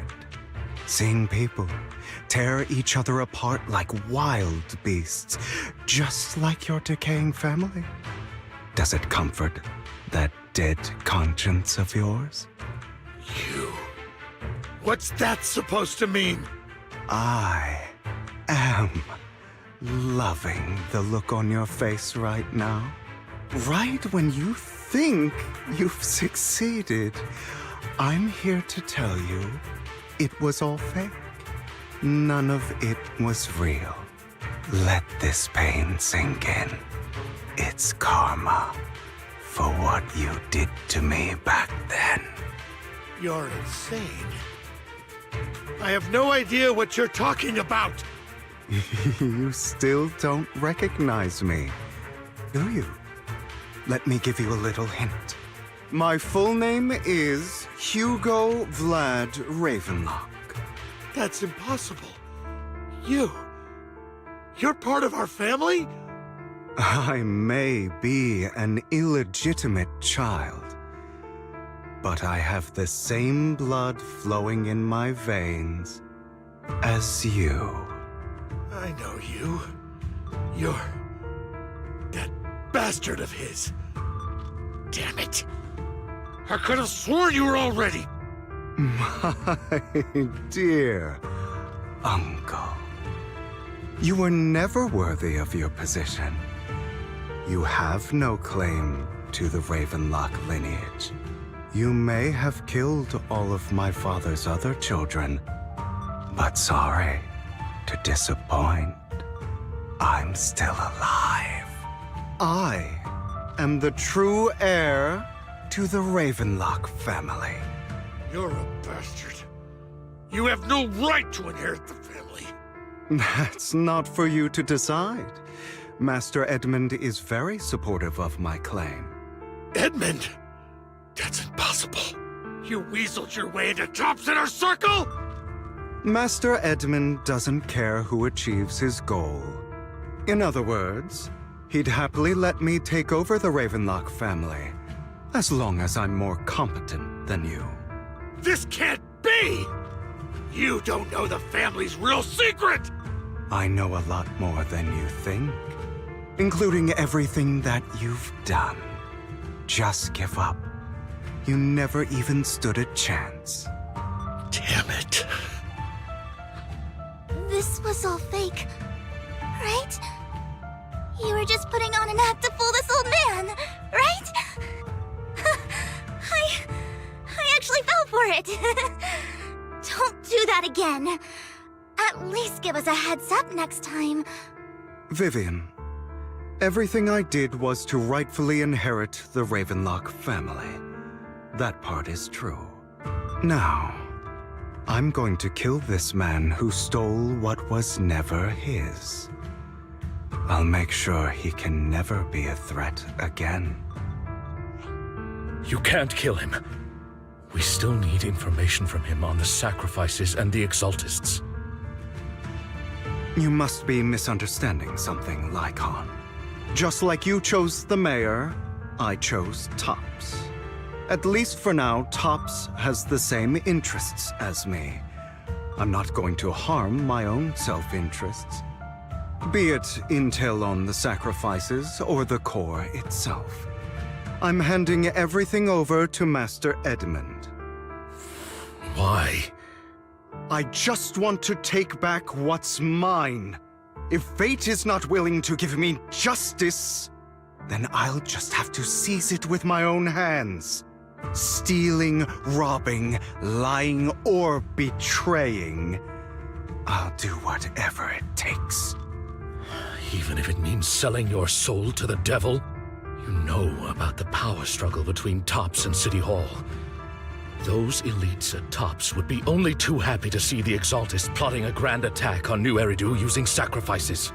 That would severely harm the Mayflower's reputation and approval rating in New Eridu. And that's exactly what Tops wants to see. If that happens, countless people will die! I'm sorry it has to be this way, but I have to do this. I'm going to get everything Master Edmund wants. Inherit the Ravenlock name, climb to the top. And then I'll be able to change everything for good. For a permanent and absolute victory. We must endure the pain of cutting away rotten flesh. And persevere through the darkest hour before dawn. Someone has to do it.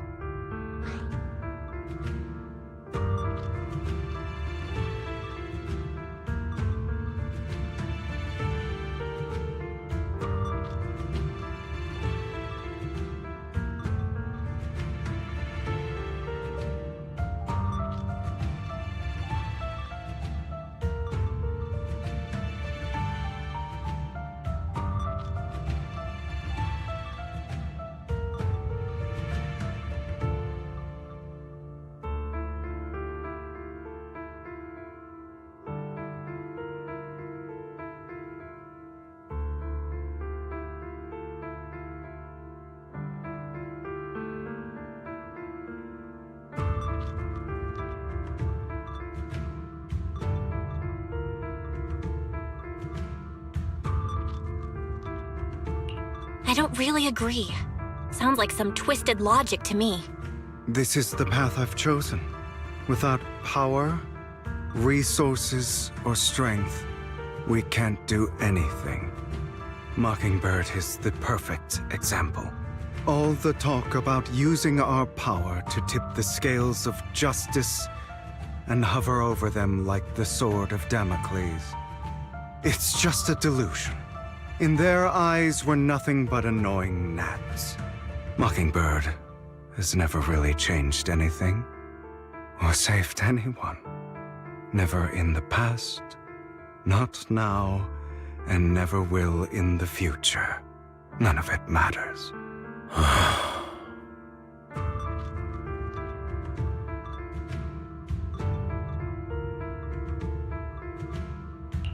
But even so, you shouldn't become the kind of person you hate. Sorry, Proxy. I know what you're trying to say. But this isn't some children's story of a dragon slayer becoming an evil dragon. Sometimes, to slay the dragon, you must first become one. With sharp claws, rending fangs, and strength enough to destroy anything. So I will bloody my hands. I will carry the weight of my sins. I will become the Abyss.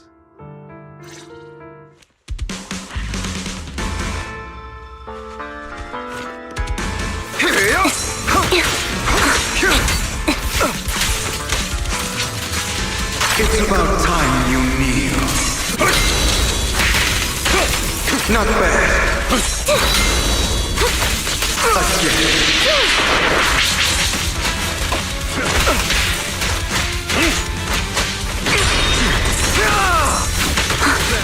Let's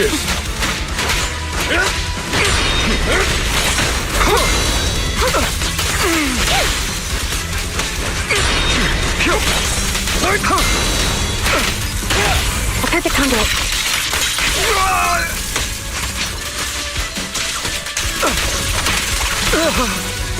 Keep focused.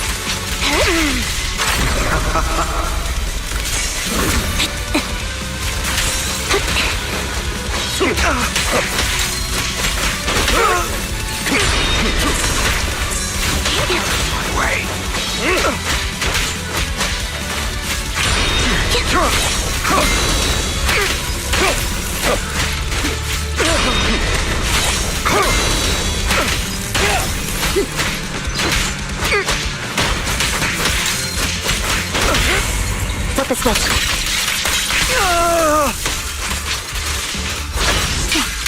Loyalty.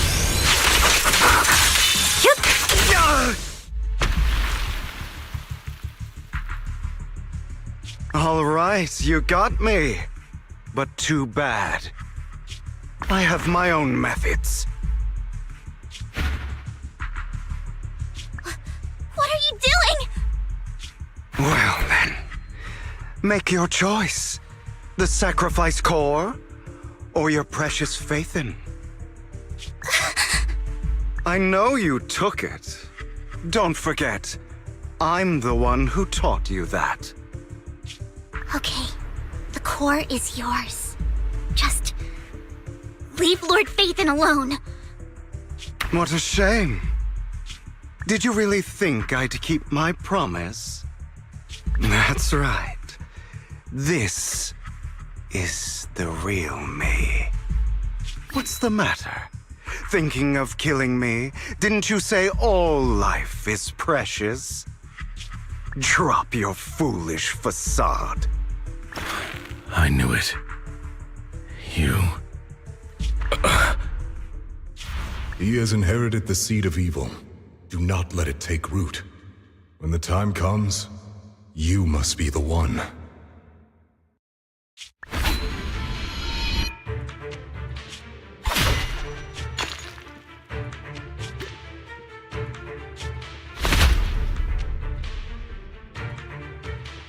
Go on, kill me.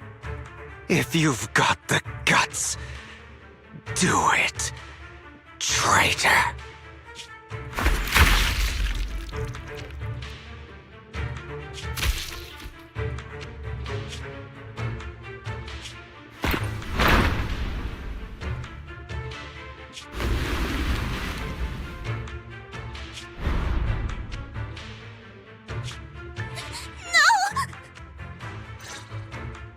Master Proxy, are you okay? Are you hurt? Don't worry, I'm fine. I just never thought things would turn out like this. Lord Phaethon, I'm sorry. I had no idea Hugo would do that to you. I'm so sorry. Judging from how we've interacted before, Hugo didn't seem like the reckless type. I feel like there's more to this than meets the eye.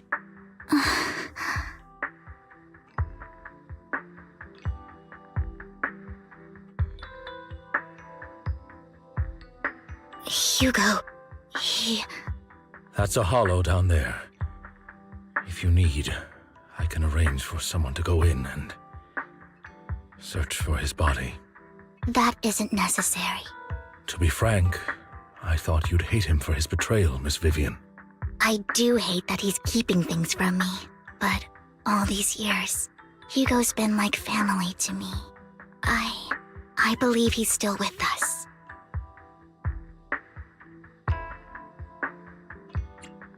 Me too. There's a chance he's still alive. I'm terribly sorry, but I must tell you, it is impossible for Hugo to be alive. My hand went through his heart. Sorry to interrupt, everyone. But just so you know, Hartman's gone. Probably slipped away during all the chaos. I'm sorry, I was so focused on Master Proxy's safety. I wasn't paying attention to him. Same, but it doesn't matter. We all know what he did. And he will pay for what he did today. Yes. I'll be reporting all of this to the mayor. He's not getting away with this. Well then, now that it's all over, let's head back.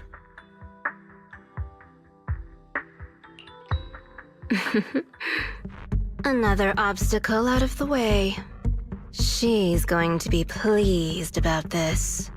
May the Creator guide us. Fear, suffering, despair, and destruction. That's the future I see. Lord Phaethon.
Lord Phaethon, this time let me. Vivian? Vivian?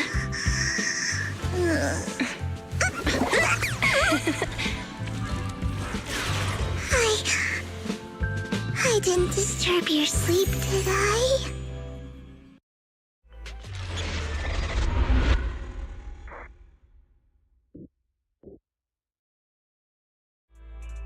When I got here, the other Lord Phaethon said you were resting on the couch and just let me in. I meant to keep you company while you slept, but then I dozed off myself. Ugh. I was going to sit here looking super cute, hands cupping my face. You know, like the #1 sleepy face I want to wake up to pose. I can't believe I ended up falling asleep myself.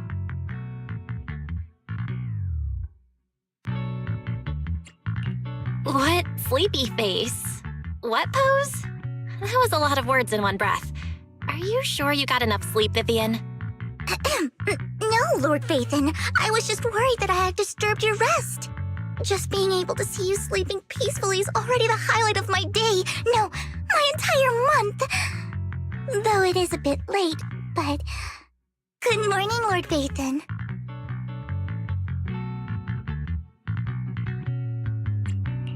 That was so formal. Feels like you're about to drop some big news after a greeting like that. Mockingbird's death has stirred up quite the storm. I took some time to gather intel. It seems someone deliberately leaked the story that Hugo is an illegitimate child of the Ravenlock family, but I haven't found the source yet.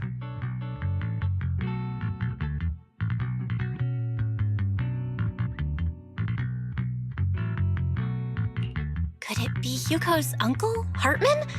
Maybe he's trying to turn people against Hugo and Mockingbird by playing the illegitimate child card. I suspected that too. He could be using Hugo's background to make people believe Mockingbird is just another Top's pawn. To the upper class, Mockingbird may be insignificant, but it has a loyal following among regular folks. But after some digging, I was surprised to find that the public isn't turning on Hugo. They're actually starting to see him in a better light. Some people feel bad for him. Some relate to his struggles. And Hartman's the one getting all the heat.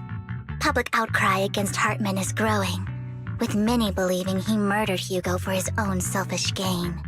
TOPS is hosting an industry summit this week, a responsibility usually handled by the Ravenlocks. But my sources tell me another family has taken over this year at the last minute.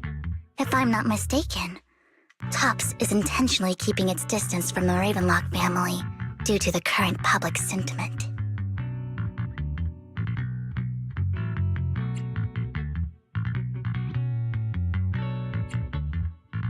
Sounds like Hartman's in a pretty bad spot right now.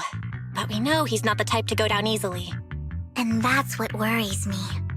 Hartman, in all likelihood, must have taken the sacrifice core. And now that he has this bargaining chip, who knows what kind of deal he'll strike with the Exaltists. Sorry for interrupting, Vivian, but I need a quick word with Belle. Oh, no problem at all. I'm sure you have important faith in matters to discuss. Take your time. I'll just be waiting outside. We can't make our guest wait outside. Belle and I will step out instead. Oh, don't mind me, Lord Phaethon. I wanted to browse the videotapes anyway. I'll be right here. Just let me know when you're done. Belle, Lycon's outside the video store. He knows Vivian is with us, so he's hesitant about coming in. He's stressing over what he did to Hugo in front of Vivian, but he really needs to talk to us. Maybe you should go speak with him first. I'll go talk to Lycon. Honestly, neither he nor Vivian is at fault. As proxies, it's our job to be the bridge between them.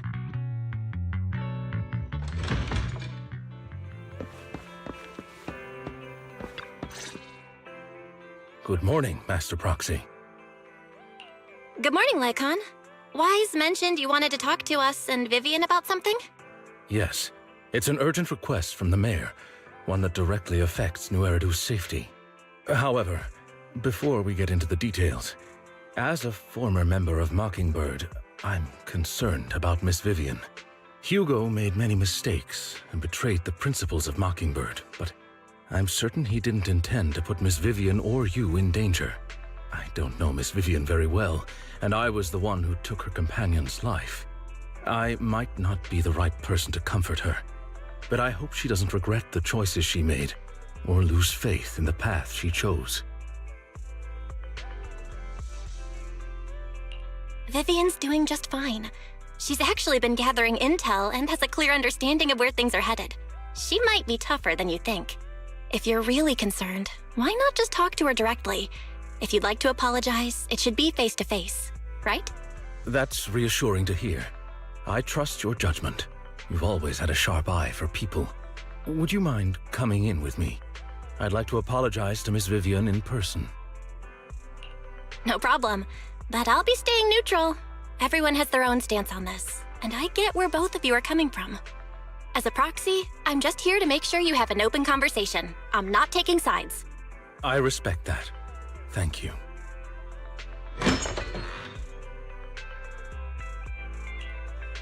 Miss Vivian, I'm very sorry about Hugo. You don't have to explain anything. I'm also part of Mockingbird. Mockingbird stands on more than just gain, so it won't fall when fortunes shift. Hugo had his fixations and ambitions. I also have things I must see through. I'm determined to get to the bottom of the Exaltists and the sacrifices. Miss Vivian, as a former member of Mockingbird, you have my deepest respect. You have my word, whatever comes next. I would never harm you or Master Proxy. As for Hugo, please accept my condolences. Condolences? That's not necessary. Mockingbird has plenty of tricks up its sleeves. This isn't the kind of act that ends so easily. Wouldn't you agree? You're right. Huh? That's it? You two just figured it out? Oh, that was fast. Master Proxy, I believe we all share the same goal. Uncover the truth of the Exaltists and the sacrifices. The mayor has tasked me with inviting you to take on this mission, and hopes we can work together moving forward. If the mayor wants to work with us, I trust he will demonstrate his sincerity in kind. Mockingbird will not serve as a pawn for the powerful. That will never change. Of course. While the mayor cannot handle this personally, he will make sure we have all the intel and support we need.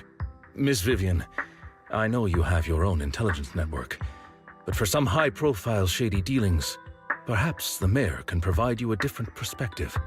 Please, take your time to discuss. If you're open to collaborating, I'll set up a call with the mayor so he can speak with you both directly.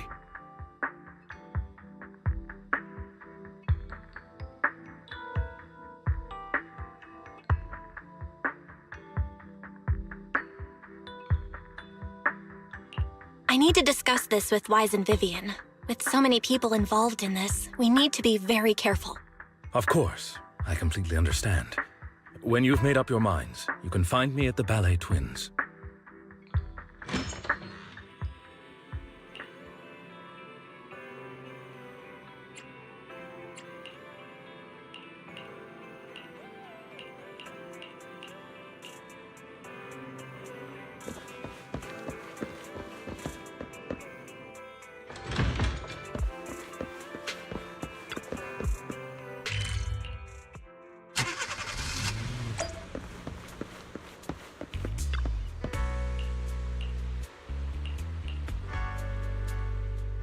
I'll connect the call to the mayor now.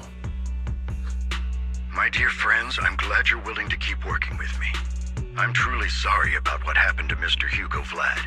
I didn't anticipate things would turn out this way. As mayor, I can't fully condone Mockingbird's actions, but personally, I had a lot of respect for Mr. Hugo Vlad. I looked further into Bringer's map.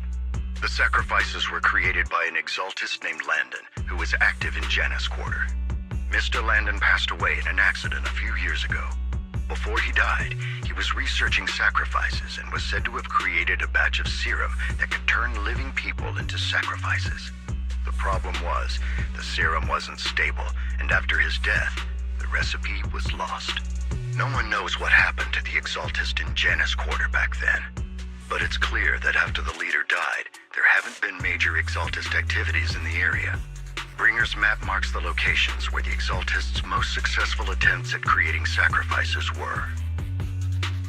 Since this person has already passed away, and the exaltists haven't been active around here for a while, then could it be that this is just Hartman acting on his own? Unfortunately, that's not the case. My sources confirmed that Hartman had been secretly in contact with someone, and they only meet inside the Hollow.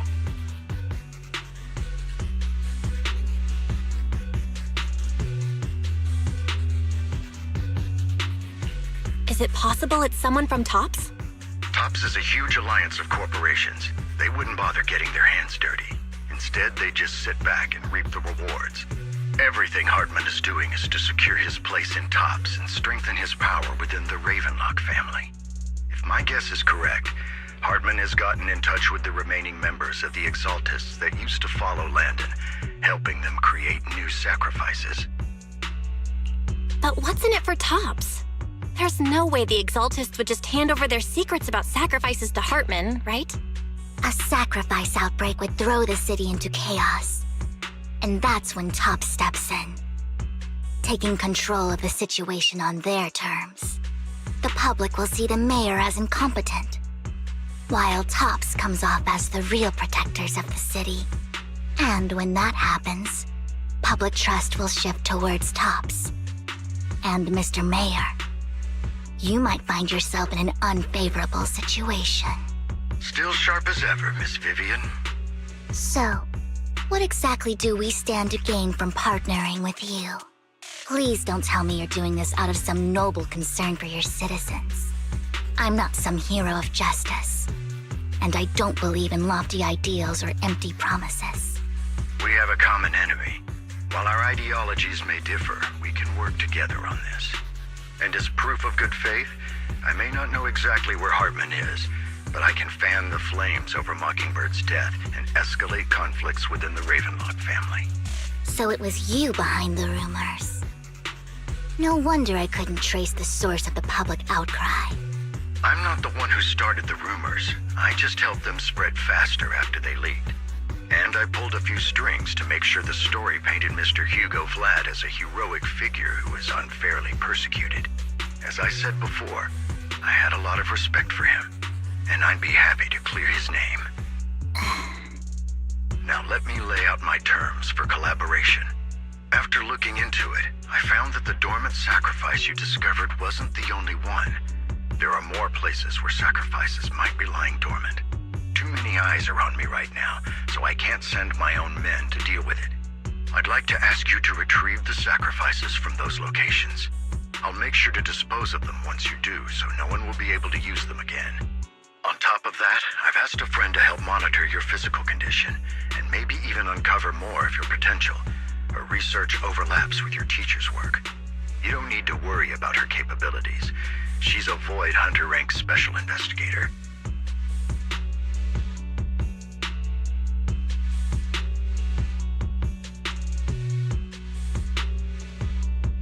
Really? A Void Hunter rank special investigator is going to be assisting us? And she's involved in our teacher's research? That's right.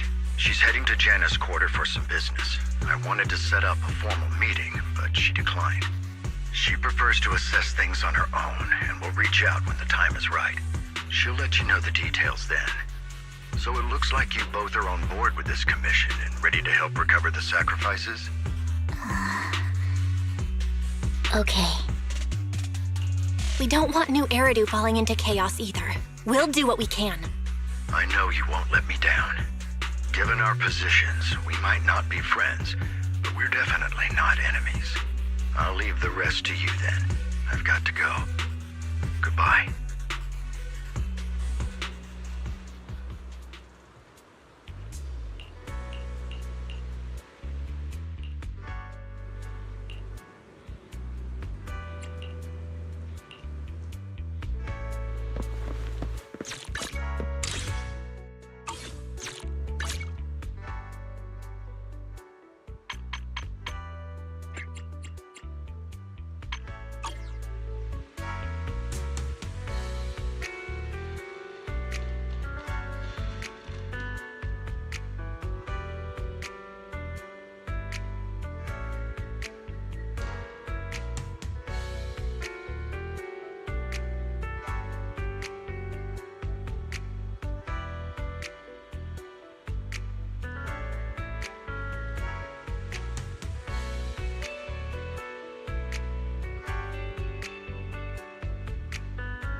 would never turn down. This is the path I follow.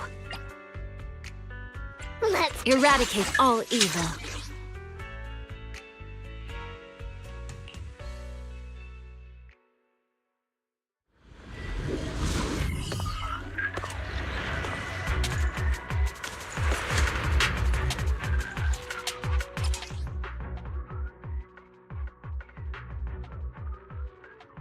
Lord Phaethon, thank you for trusting Mockingbird and me.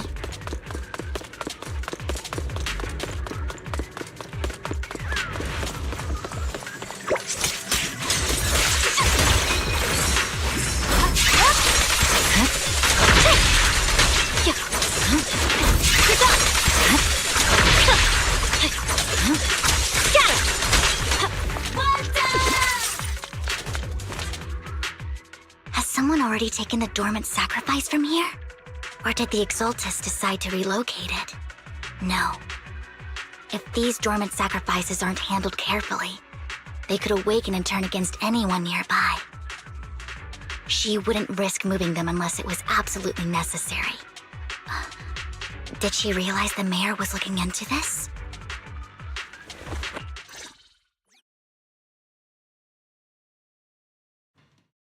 Did Hartman just make up this intel to get a shot working with us at Tops? I've been walking around forever and haven't found a thing.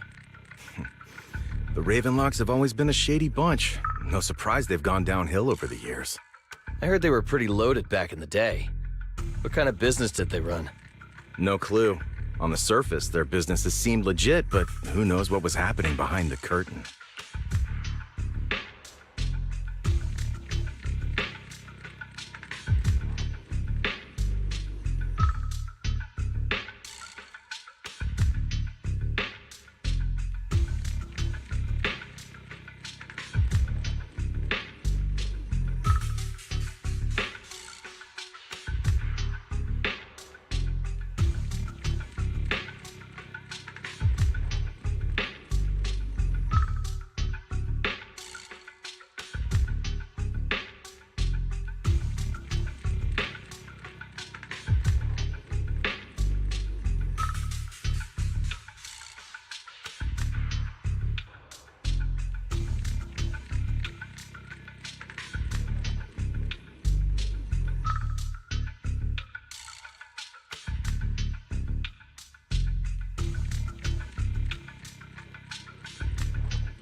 Probably something with the sacrifices, and he was so sure that even if those original sacrifices didn't work out, he had a backup plan. Backup plan? What could that be? Well, that's beyond me. I just happened to overhear something while I was next to Mr. Edmund one day. What's Tops planning to do with all these sacrifices, huh? For research? Do you think we'll ever have a normal life in the Hollows? Don't ask questions you shouldn't be asking. All right. There's nothing here anyway. Let's leave the Hollow and report back on what we found. And we'll make it just in time to clock out for the fieldwork shift. Let's get out of here first. Hartman, that fool. He'll do anything to get into Tops, even if it means playing with fire. She's an Exaltist. Human lives have never mattered to her. The more people get dragged in, the greater the danger.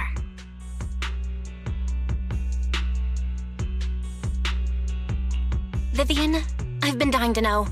Who is this she you keep mentioning? I apologize for losing my composure. Please don't mind me. The she I'm referring to is with the Exaltists. Someone I have a history with. That's why the moment I heard about the sacrifices, I felt compelled to uncover the truth. I never meant to hide anything from you. It's just that, for me, the Exaltists bring back painful memories. And I'm not ready to face them yet. So, Lord Phaethon, please give me a little more time. Once I've gathered my thoughts, I promise I'll tell you everything. Sure, I won't pry anymore. Everyone's got a past, and you don't have to dig up old wounds if you don't want to. I can see the Vivian I know now is super brave and kind. I believe you've really put in the work. Lord Phaethon, if we weren't in such a hurry, I'd spend 3 whole hours singing your praises. I'll make note of this and make sure to get it done before bedtime. First things first, let's track down those dormant sacrifices. The Exaltists have probably realized someone's after them by now. I wish we knew what Hartman's backup plan is. Really? I just can't shake the feeling that something bad is about to happen. Don't touch me. Fool. Don't touch me. My blood strikes. Got it. Oh my. Okay.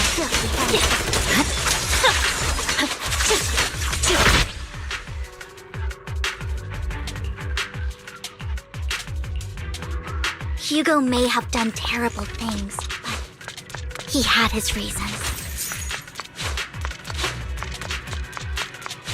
Mockingbird might be seen as the bad guys by a lot of people, but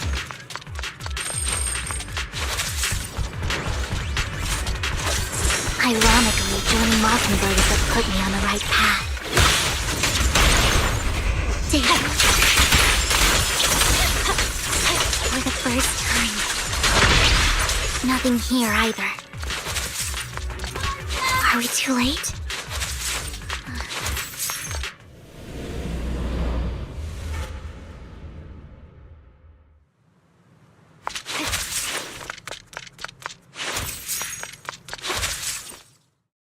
I knew it was you, Vivian. Camille, what are you doing here, sis?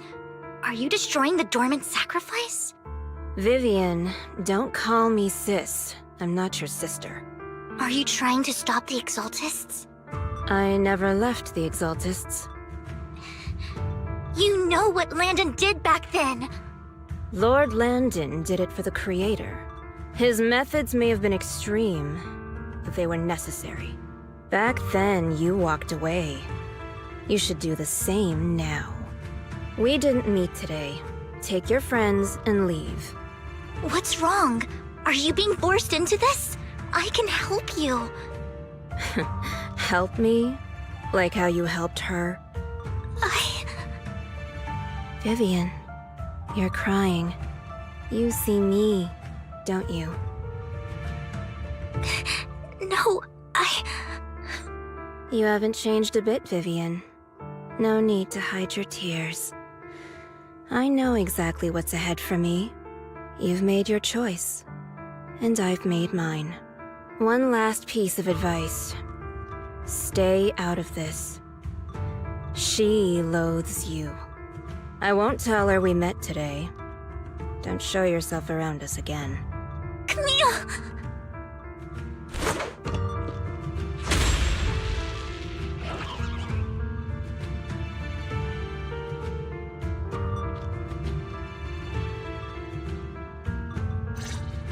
Lord Phaethon, watch out!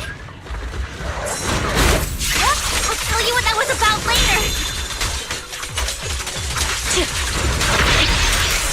Let's take care of the ethereals!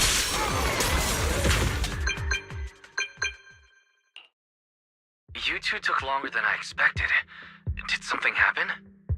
We searched the coordinates the mayor provided. Most of them were already empty. No dormant sacrifices. Camille, the Exaltists have been actively destroying the dormant sacrifices. The Exaltists? There's no reason for them to go after the sacrifices, right?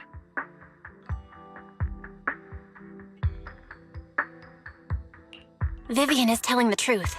I saw it too. And one of them is someone I once knew. I thought she would leave the Exaltists after Landon's death, but she stayed. Do you have a history with the Exaltists, Vivian? When I was a child, I stayed with the Exaltists for a while. Back then, Landon was one of the most respected figures among the Exaltists in this region.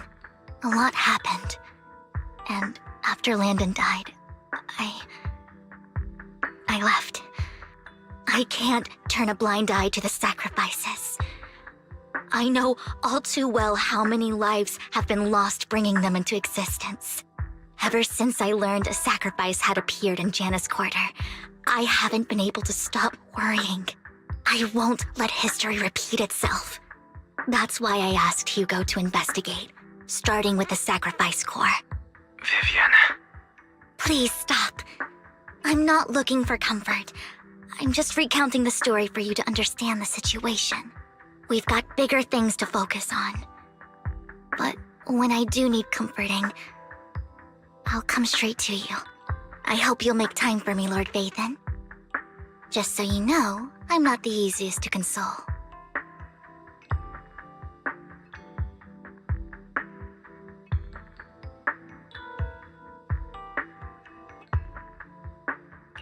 No worries. I'll totally have your back until you're feeling better. Okay, back to the matter at hand. That conversation between those two TOPS employees back in the Hollow is still bothering me. They said Hartman had a backup plan, and that got me thinking about some news that was quietly swept under the rug. Lately, there have been mining accidents in Ravenlock-controlled areas. Many workers have died. The families were paid off with huge settlements, way more than usual. No protests, no controversy, and the issue was buried. But considering the Ravenlock's financial position, why would they be so generous with payouts?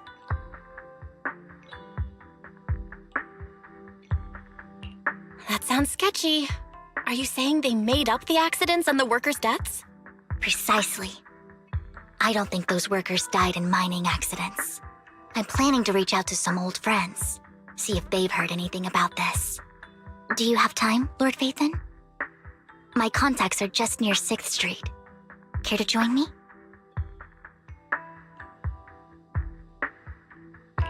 I'm in. Let's go together.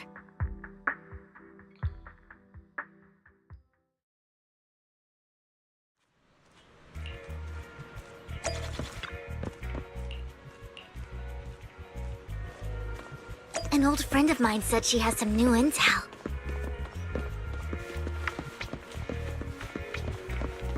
She's like a mentor to me.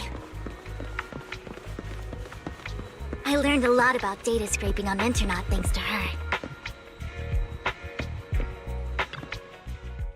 Rain! Long time no see. Yeah, it's been a while.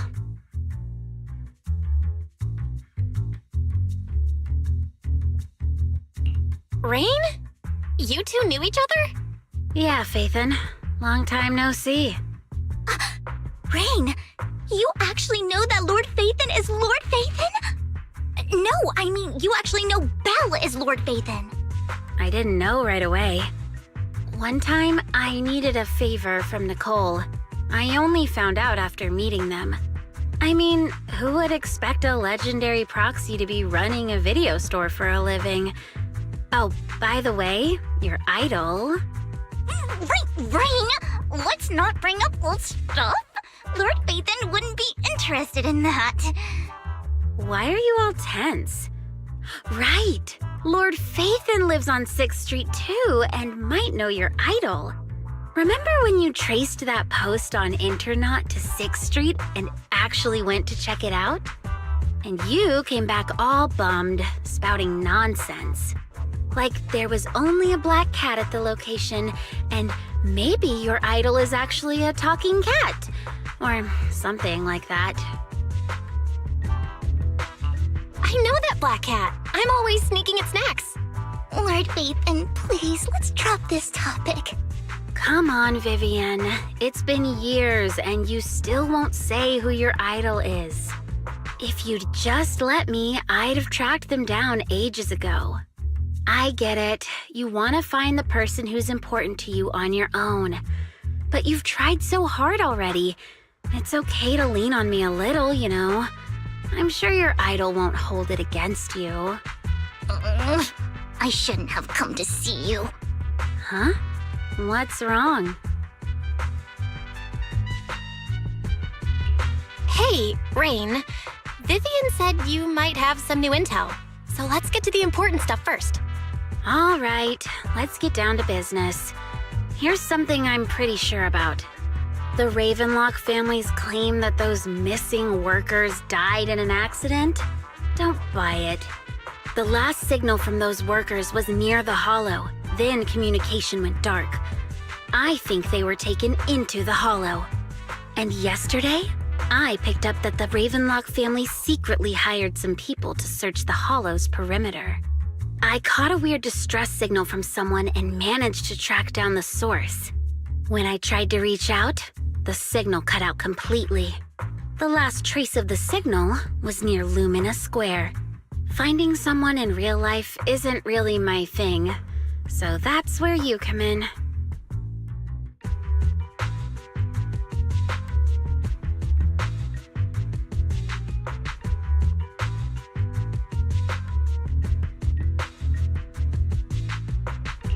Okay, we'll check things out.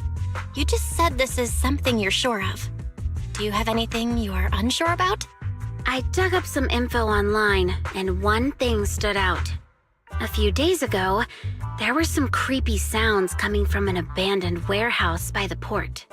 The place was locked up, so no one could see what was happening inside. Not sure if it's related to your search. If you don't find anything useful around here, it might be worth checking out. Well, that's all I have for you. Thank you, Rain. Don't get all emotional on me now. I'm just helping out a friend. This one's on the house. Consider it payback for the favor you did me last time.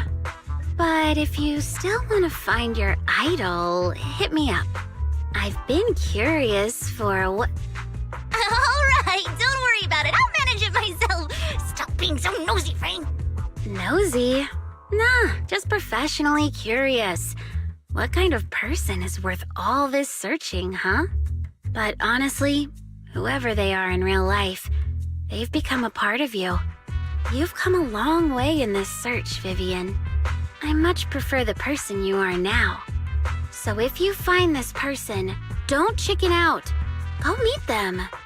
People will appreciate you for who you are. Rain. I might not care about the real world or what it'll be like, but I hope everyone I know can live a good life.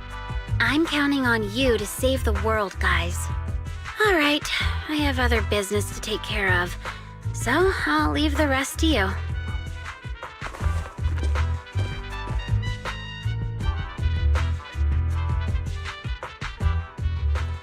Lord Phaethon, please pay no mind to what Rain said.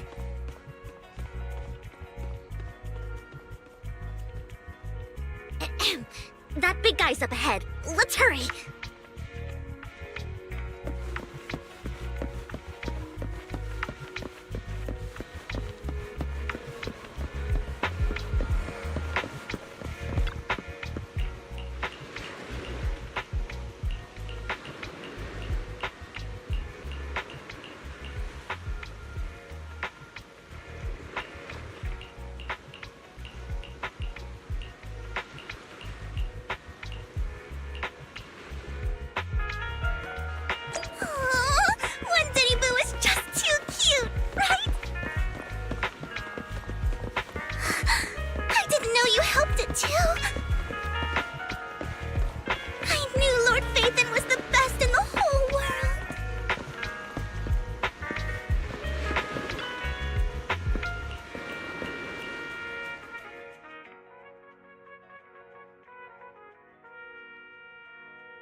Don't take me back, please.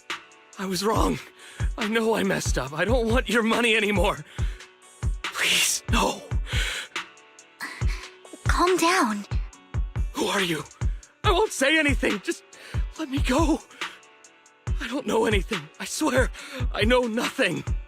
We're not PubSec, the HIA, or the Ravenlock family. We won't force you into anything. There's no need to be afraid. What do you want from me then?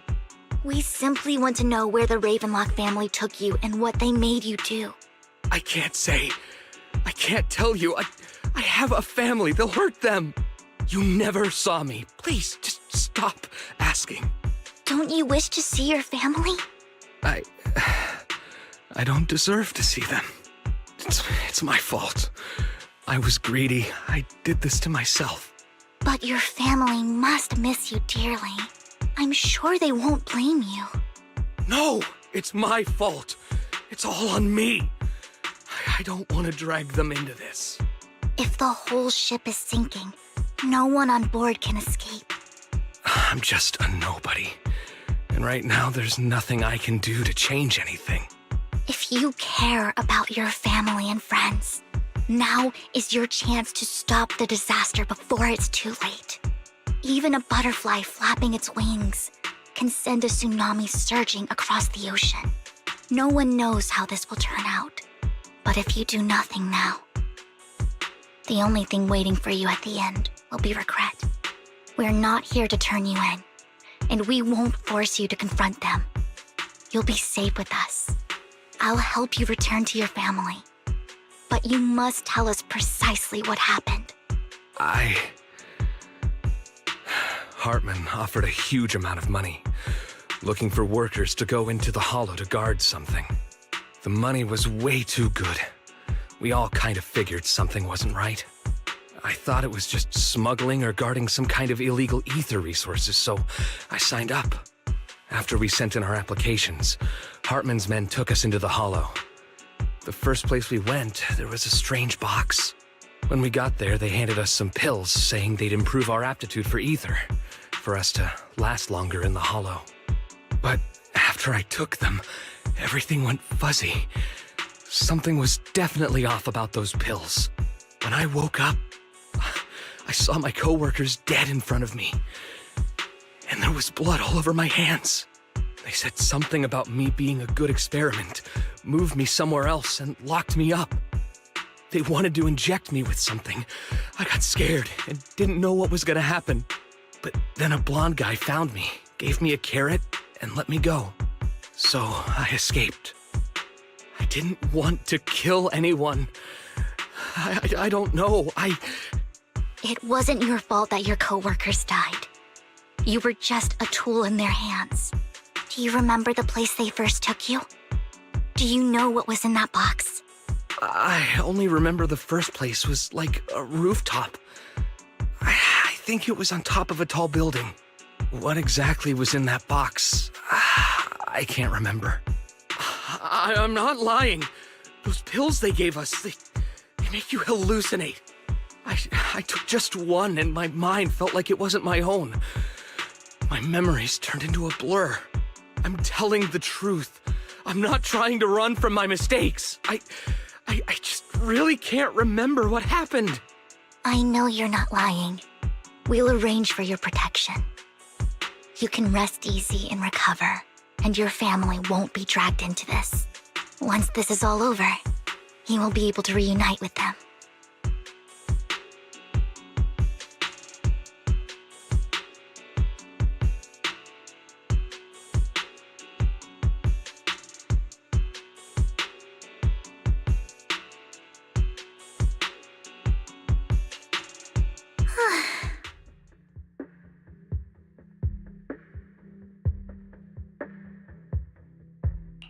I've been meaning to say this for a while, Vivian.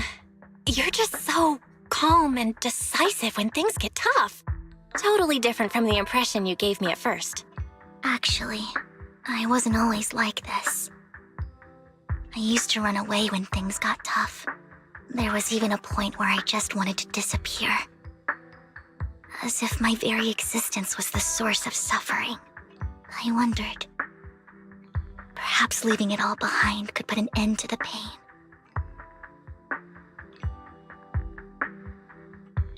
Whoa. It's hard to imagine you like that. I mean, you had this super intimidating vibe when we first met. Well, I was on a mission at the auction when we first met. And just as Rain said, I've come a long way from who I used to be. Speaking of Rain, it's still wild to me.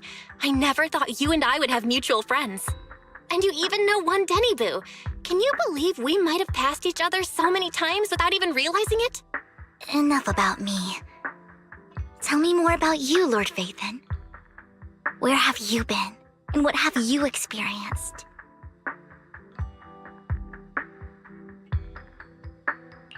Looking back, I feel like I've been through a lot lately. My brother and I even lost our Vathan account. Oh, everything started when the Cunning Hares took something from the Red Fang gang. I remember it should be around here. That store's been sitting in my favorites for ages.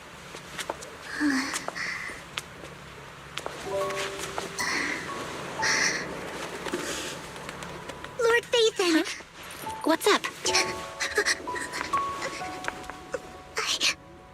I've seen that black cat on 6th Street. That harmonica in the outer ring you mentioned. I've heard it before, too. I've even been to the monument outside Hollow Zero. But none of that was a coincidence. It was me.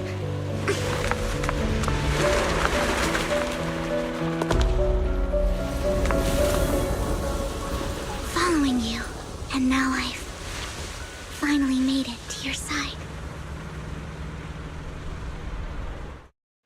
Ever since I was little, I had been seen as the bringer of bad fortune. I had traveled to many places and witnessed far too much misfortune. Every tear I shed brought disaster. I've heard too many curses to count. I loathed my tears as much as I despised my own existence. Wherever I stayed, tragedy followed. I had roamed too many places, and each time, it ended the same way. I didn't know where I could go anymore. One night, I stumbled upon a post discussing me. Whether they knew me or not, everyone seemed convinced that I was the source of the curse. Some mocked me with cruel intent. Some wished I would vanish, and others speculated maliciously. It really seemed that my very existence was a disaster.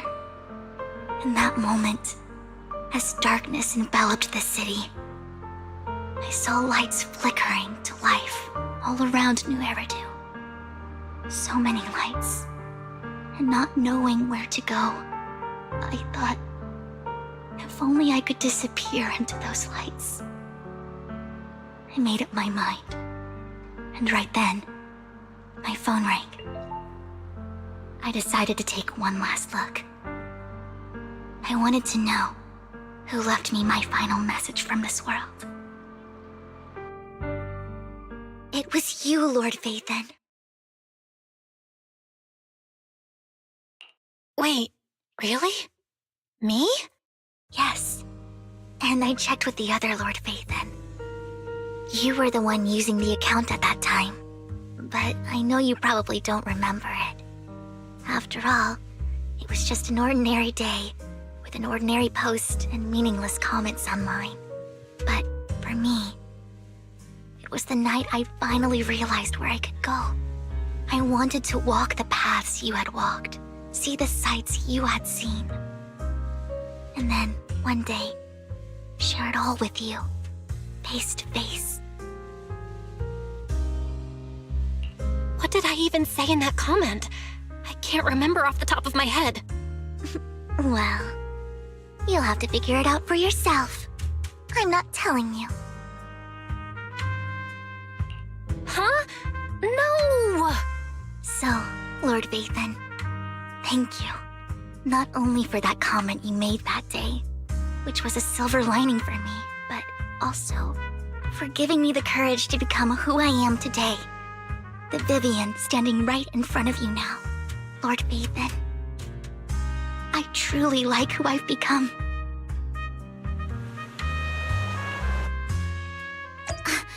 Lycon just sent a message. There's an update. Let's head back to the video store and go over the details together.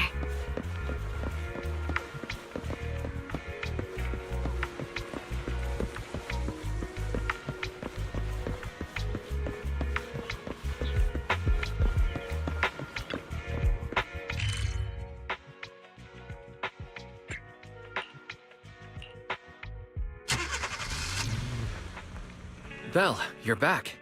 Lycon told me he wanted to meet up with us online to discuss things when he returned. I'll call him now. Master Proxy, Miss Vivian. The gentleman Rena brought back has stabilized and calmed down now. Based on his account, we've identified where Hartman is hiding the core. He also mentioned that Hartman plans to trade the core with a group of people. We suspect that this group consists of members from the Exaltists. I knew it. Now that we have the location, it would be splendid if we could seize the sacrifice core before they do. Precisely. We hope you can head to the location as soon as possible to secure the sacrifice core.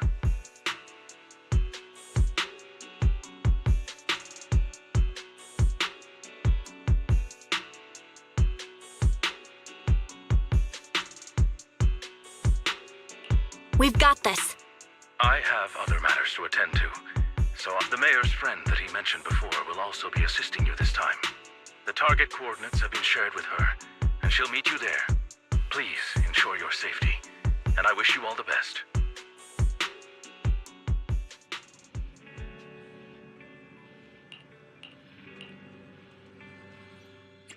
I would never eradicate all evil. My blade is ready.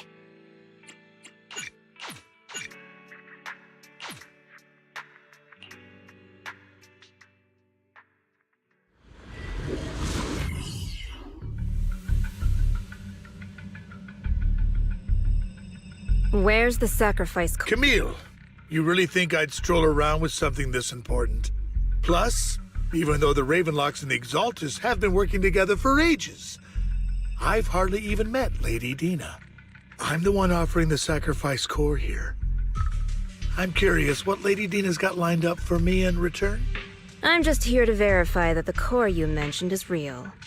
Once that's sorted, Lady Dina will give you a proper response. Our partnership isn't just talk. We need to be sure you have what we need before moving forward. Sure thing. I'll take you to where I keep the core. Once you verify it's legit, have Lady Dina come over. We'll lay everything on the table face to face. All right, lead the way. It seems Hartman is trying to bargain for more. What a greedy and insatiable man. It's just that...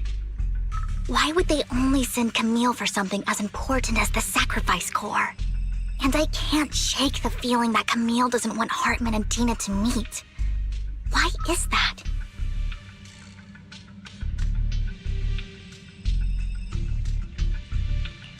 Who's this Dina he just mentioned?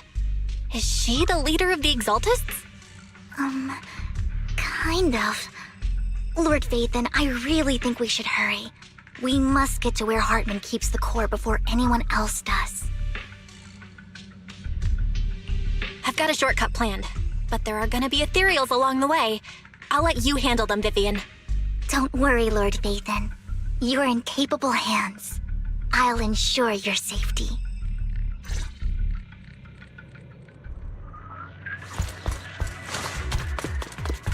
Don't touch me. Ethereals! Stay away from Lord Vathan!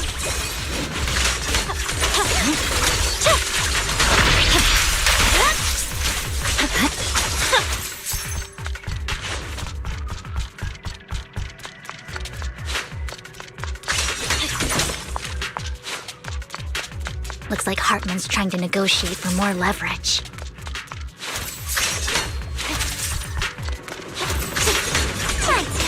Let's get out of here before we're spotted. Okay.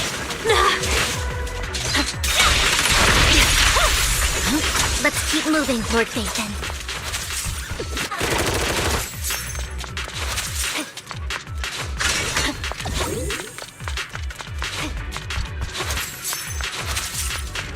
Leave the enemies to me, Lord Vathan.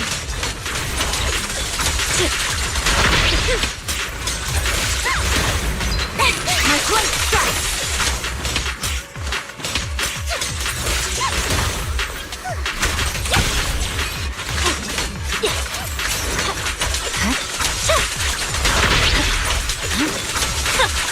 They're still over there. It looks like they're arguing.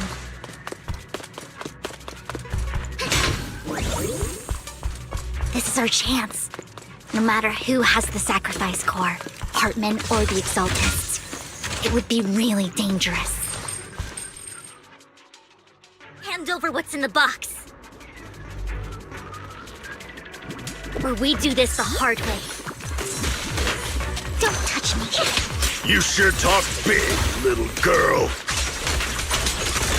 My. Let's see if you can get past me first. Daydreaming? Let's hurry and secure the sacrifice core.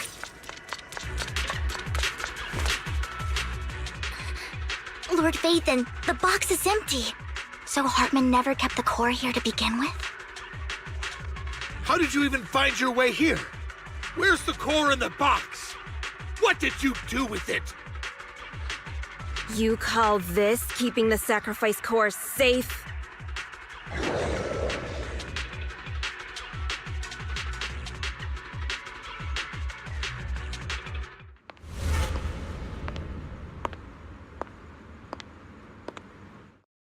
Vivian, it's been ages. Dina! Oh my, you actually remember me. So sweet. Look at you, thriving. I thought you'd totally forgotten about our past. So, tell me, do you ever dream about the people you've killed? Are they crying in your head all night?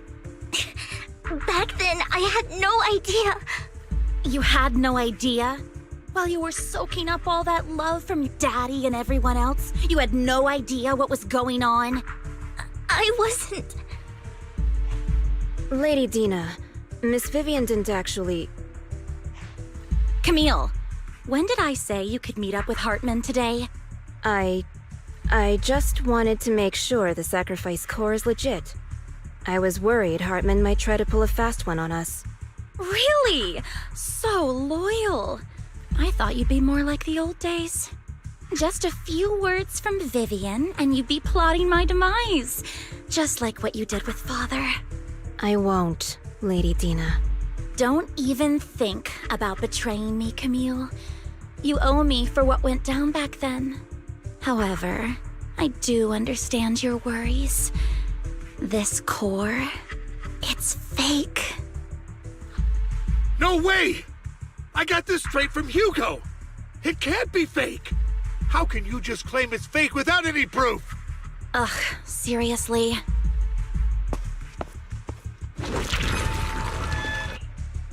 The sacrifice core can max out the ether particles within human bodies in no time at all. But look at your little subordinate. How uncouth. He's making noises like some animal. Can you shut him up? So annoying. The masterpiece Father made for the Creator isn't this worthless piece of junk you're holding. So, the real core. Vivian, where do you think the sacrifice core is really at? I don't know. If I knew where the real core was, I'd destroy it without a second thought. Dina, you understand what the sacrifices are. And you know those who were blessed should not have to endure such horrors. Oh, they shouldn't have suffered those horrors. Weren't you the one who decided if they'd be blessed or not? If it weren't for your tears, how would they have encountered such misfortune? How self-righteous, Vivian. Their fates were in your hands. It was you who brought disaster on them. Landon just needed an excuse. He needed someone to blame. Whether I shed tears or not, he'd treat living beings as mere subjects for his sacrifice experiments. Dina, you know all of this. Landon even went so far as to sacrifice you. Shut up, shut up, shut up! Father did it for his great cause. Vivian, why do you always mess everything up for me? Everything! You did it before, and now again! You just had to ruin my plan. I was so close to fulfilling Father's last wish. If you don't give me the sacrifice core, be prepared to become food for the ethereals. I told you I don't have the sacrifice core. Otherwise, I would have destroyed it already. Lord Phaethon, find the right moment to retreat. She can be quite unpredictable when her temper flares. Oh, really? You don't have it? Then I suppose there isn't a reason to keep you alive.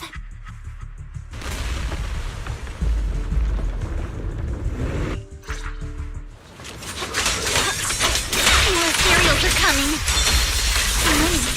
There's no chance to get out of this. I'm unstoppable. Fool.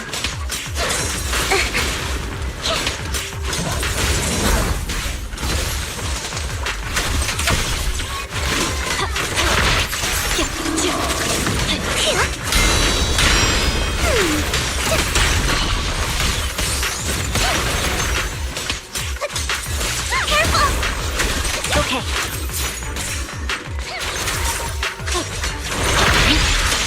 Stay away from Lord Phaethon! There are so many.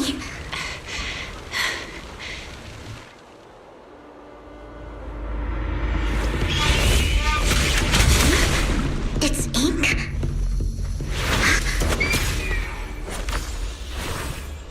Shun Palace. Good fortune, closed gate, safety. What?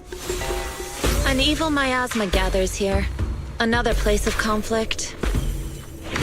If you wish to avoid disaster, then head southeast.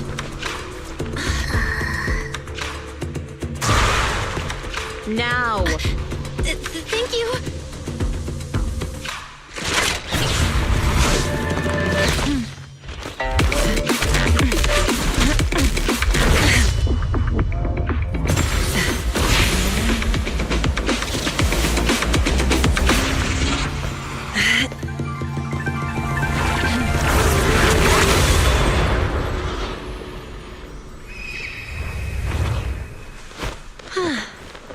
Finally, peace and quiet. You must be Belle, right? Mayflower mentioned a special partner might need my help. Can I ask, who are you? I'm the 13th generation master of Yunque Summit. You can call me Yixuan. Mayflower passed along your info, and I was curious what kind of person you are, so I came to see. At first, I thought it might be a hassle, but your energy feels really calming. Quite nice, actually.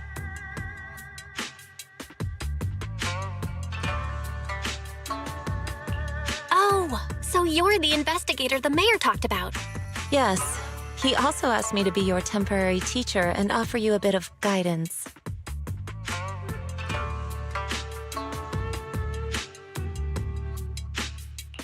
Guidance?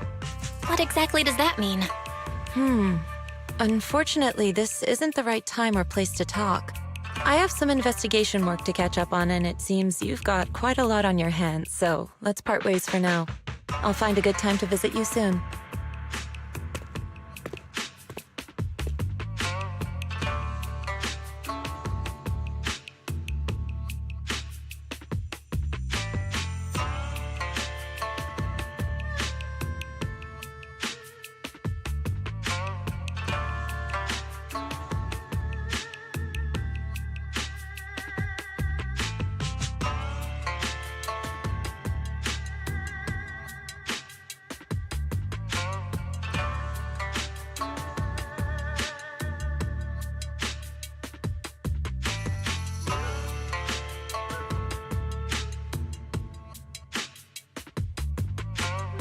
I'm so sorry, Lord Phaethon. I'm just not feeling very well. I think I'll head back for now. I'll investigate the sacrifice core and reach out once I find something.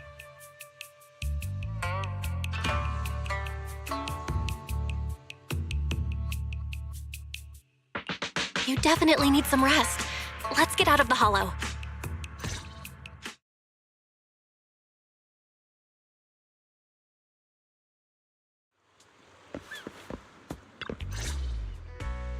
Lord Phaethon, are you going to rest now? I'm not in a hurry to get back. You've been kind of off since we got out, and it's got me worried. If something's bugging you, just spill it if you want to. I'm a pretty good listener, you know. I didn't mean to keep my past from you, Lord Phaethon. When I was little, people thought I brought misfortune, so no matter where I went, no one wanted me around for long. Then, one day, Landon adopted me and brought me to the Exaltists. There, I met Dina, who was so kind to me, treating me like a dear sister. She told me her father, Landon, was a great man who'd one day make everyone stop fearing the Hollows, so all life could live freely inside and outside of them. Dina helped Landon pick people for the blessing, and everyone in the Exaltists respected her greatly. Those who received the blessing would have a better ether aptitude, allowing them to enter the Hollow freely without fear of sudden disaster. Back then, Dina would chat with me every day, always about the Exaltists and her father. But things between us shifted when Landon asked me to step in for Dina. Landon told me I didn't only bring misfortune, and that if I listened to him, I could actually help people. After that, he'd take me to meet people, and if I shed tears, he'd give them a blessing medicine. Those who got the blessing could dodge calamities. At first, I was ecstatic, thinking I could help others. I shared my joy with Dina, but that was when she started to pull away from me. The blessing medicine. Please tell me that wasn't the sacrifice serum Bringer had? Yes. To be precise, it was an early version of the sacrifice serum. Landon's medicine wasn't stable. The medicine Landon developed could boost abilities quickly, but also sped up the development of ether corruption. In the end, most people turned into ethereals, and a few became sacrifices, losing all human consciousness. The ethereals were killed while the sacrifices were given to the higher-ups of the Exaltists. The Exaltists wanted the sacrifices to hold human consciousness, so Landon's medicine was seen as a failure, and he gradually lost influence within the Exaltists. One day, I saw Dina, and tears streamed down my face. In a bid to save his reputation, Landon decided to let his own daughter receive the blessing. I had always thought that getting the blessing was a good thing, until I saw terror in Dina's eyes that day. That evening, I broke Landon's rules for the first time and followed him out of the Exaltist's residence. I trailed him to the Hollow, where I witnessed someone who had been blessed becoming corrupted. In the end, that person became an ethereal. Then, without hesitation, Landon killed him. Before Landon returned, I went back to the residence and snuck into his study. And there, I uncovered the truths I just told you. And just a few days later, it was time for Dina to be blessed. I wanted to save her and stop anyone else from getting deceived. So, that day, I told everyone present that Landon should be the one to receive the blessing, not Dina. At first, Landon argued, and no one believed me. But, in front of them all, I looked at him and let my tears fall.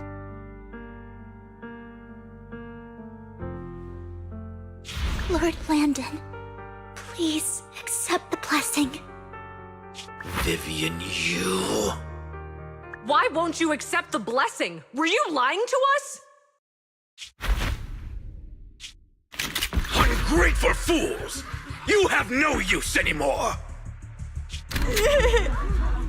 Liar! Run! Run! Dina! Dina, wake up! We have to go! Vivian? What's happening? Listen to me! Lord Landon's so-called blessing isn't...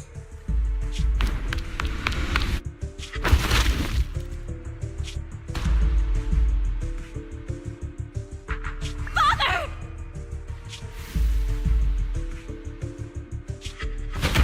No, I was just... Mom, I want to go home. It's got nothing to do with us. This is just what happens when you don't accept the blessing. Vivian, was this you? Dina, I just didn't want you to accept the blessing. Everyone who does ends up... I just don't want to lose my father. You knew? If you knew what he's done, you... He's my father. He's all I have. Stop being self-righteous, Vivian. You only ever bring misfortune.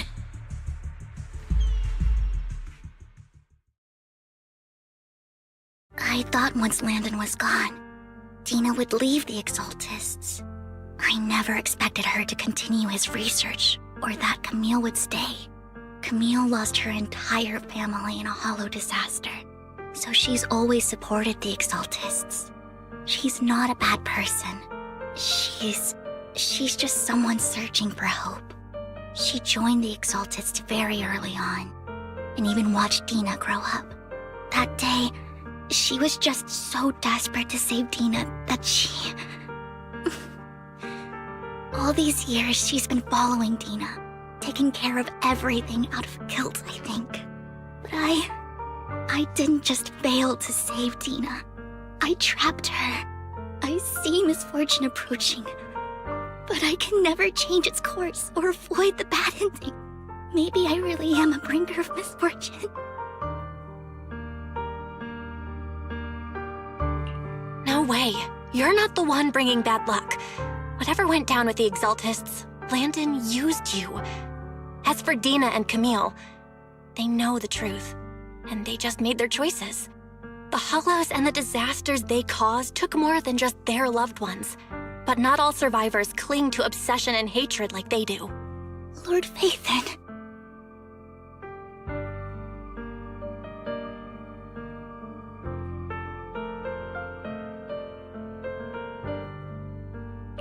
You need to believe in yourself.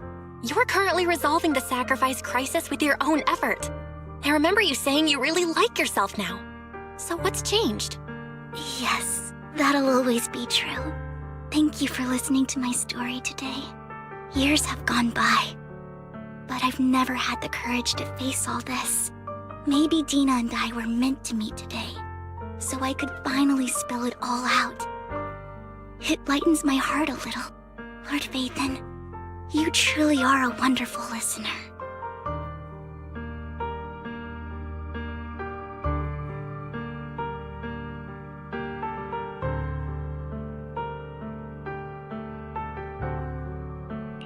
Whenever you're feeling down, don't hesitate to come to me. I will. It's been such a long day. You must be exhausted. I'll track down the location of the sacrifice core and let you know what I find. Good night, Lord Phaethon.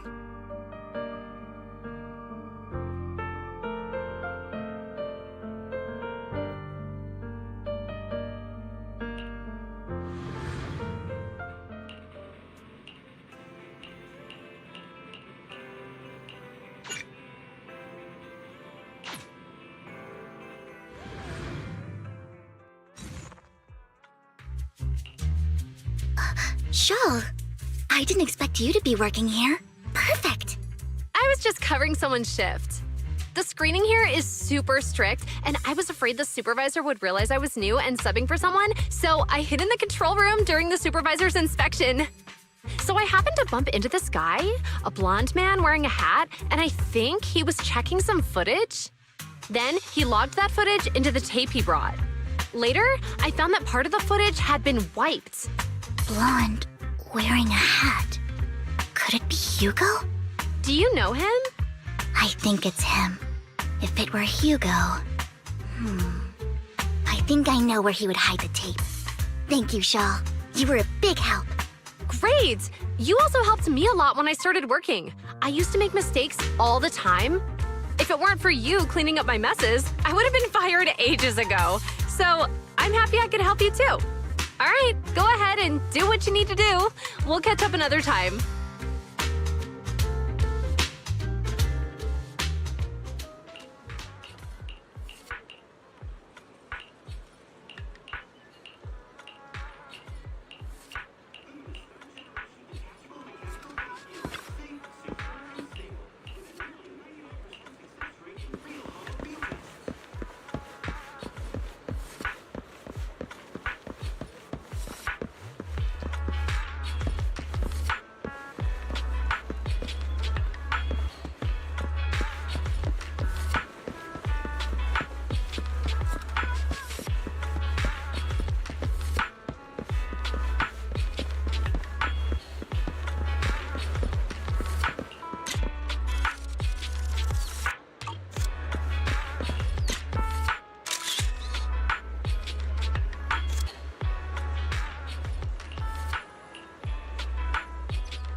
I'm not mistaken, you and Vivian share the same goal.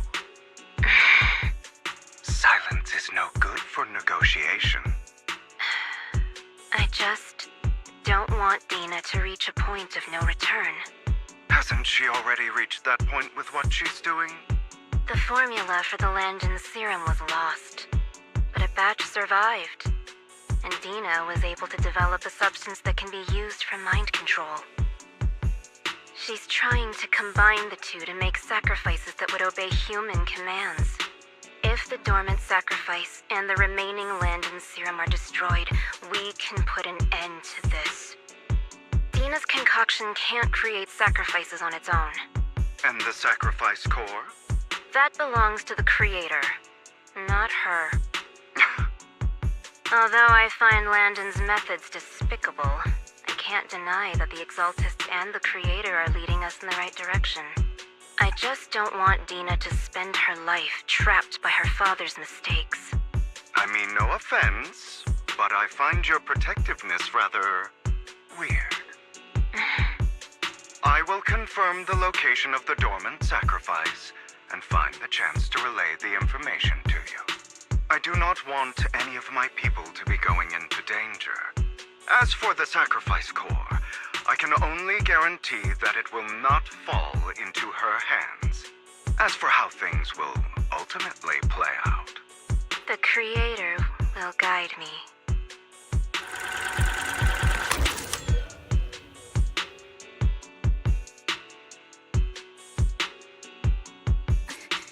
Camille was actually destroying the dormant sacrifice?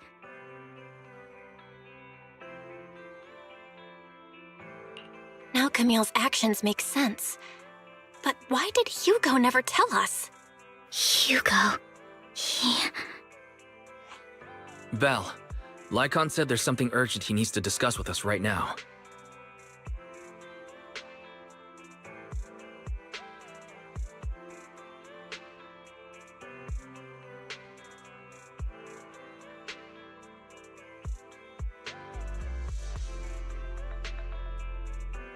All right, let's patch him in. Master Proxy, I apologize for disturbing you. We have just learned that the Ravenlock family will host a banquet tonight. This banquet is rather special, as they're allowing members of their family to invite business partners to attend. With Hartman at the center of controversy, there are many members of the family who are eager to use this opportunity to replace him. The mayor has been spreading rumors of a young tycoon who inherited a sizable fortune and is looking to partner with a person from an old and influential family. This information has lured a young man named Burton from the Ravenlock family. So, you want me to pose as this tycoon and use Burton to infiltrate the banquet? Correct. And Hartman's study is also located within the venue. I see. Hartman's study might hold valuable information. So, what should I do? You can attend as her +1. +1? Lord Phaethon, please go with me! Master Proxy, it seems Miss Vivian requires your presence, so... Yes, just your presence will help me immensely! All right, then let's go together. I'll send you the time and place for the meeting with Burton. If you encounter any danger, please evacuate immediately or contact me for backup. I hope everything goes well for you tonight.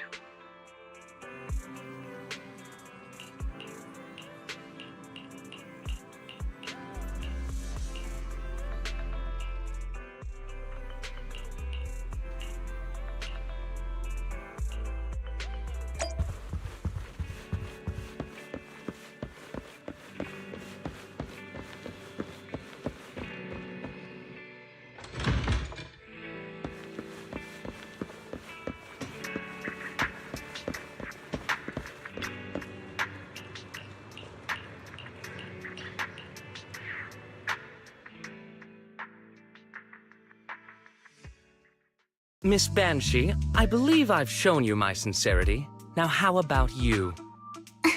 Sincerity? My presence here is a show of sincerity. If we're to work together, Miss Banshee, you should drop your pretentious act. I am well aware of the ways of the Ravenlock family. If I were to come empty-handed, I probably wouldn't even be able to make it out the front door tonight. Since I agreed to come with you, and even brought along my most precious companion, does that not show my deepest sincerity? No need for such an off-color joke. Our door is always open for those coming or going. We both know what's what, so let's cut the small talk. I know far more about how the Ravenlock family made their fortune than most here. I am also well aware of why Hartman, despite such a massive scandal, still remains in power. Oh? Do tell. Exaltists, Blessing, Sacrifice, Landon. Where would you like me to start? How did you know that? No, who are you? Don't be so tense. If I'm not mistaken, it's about time the banquet began. My companion and I are practically famished. Is this how you treat your guests? By letting them starve? Perhaps when we've had our fill, we'll remember where the sacrifice is hidden. You know where the sacrifice is? So, can we go get something to eat now? And I'm also looking forward to receiving a special dessert from you. We can discuss what you wish to know while we enjoy dessert. Of course. I wouldn't let such an important guest discuss matters on an empty stomach. As for dessert, I will prepare it myself, and I guarantee it will satisfy you. I'll come find you later. I wish you a pleasant evening.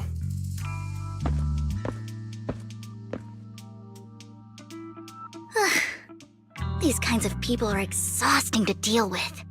I really don't know how Hugo used to put up with it.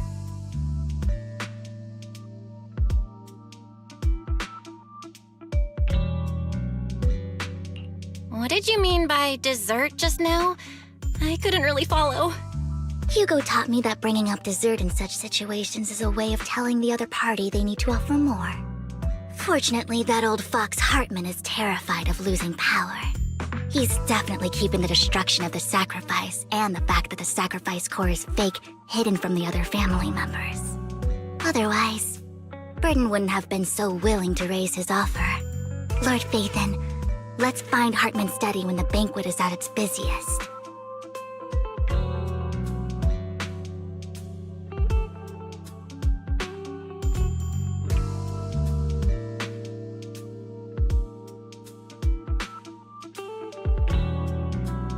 All right, I've already taken note of the surrounding terrain.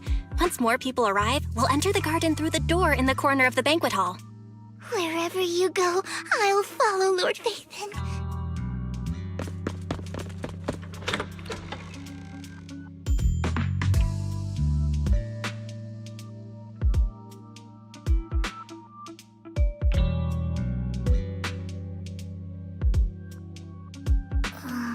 Isn't this going a bit too well?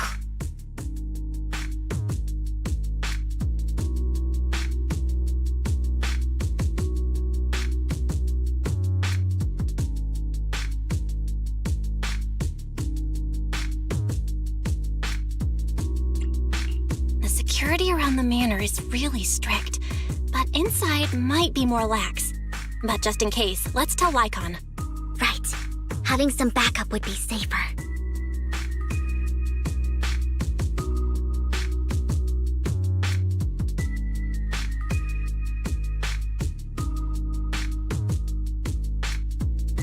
Let's check Hartman's recent correspondences for clues.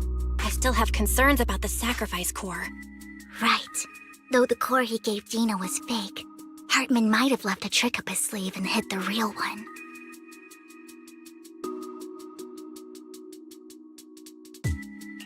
Then let's split up.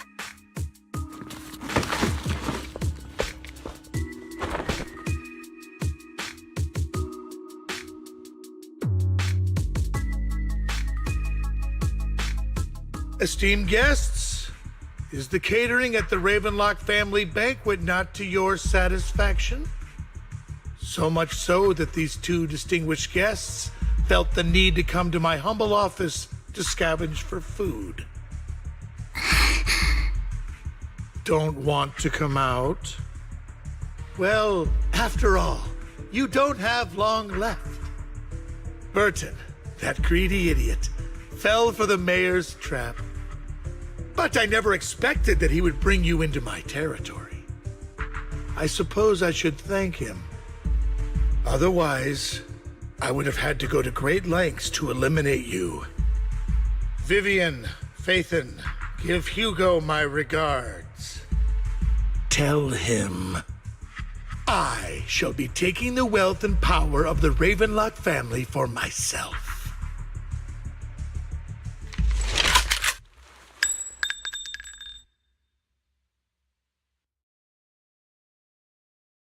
The bullet? How? Dear Uncle, why must we be so distant with one another? You can just tell me what you want to say directly. Hugo! Impossible! You're... Uncle, you must know a Ravenlock will never stop until they get what they want. Did you really think I would be defeated so soon, when I have yet to trample you into the dirt? You filthy bastard! You only know how to resort to these petty tricks! Petty tricks?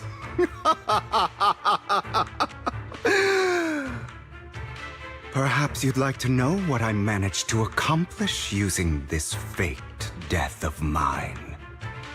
My dear uncle.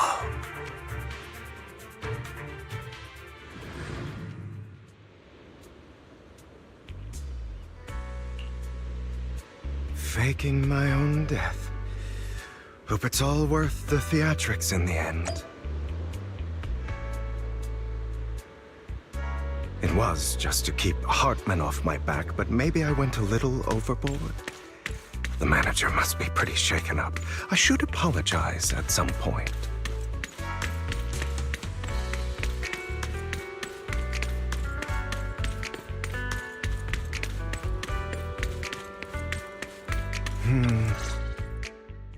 You're taking longer to rest than I expected. Lycon, you think too highly of my physical capabilities. Well, thank you for your cooperation.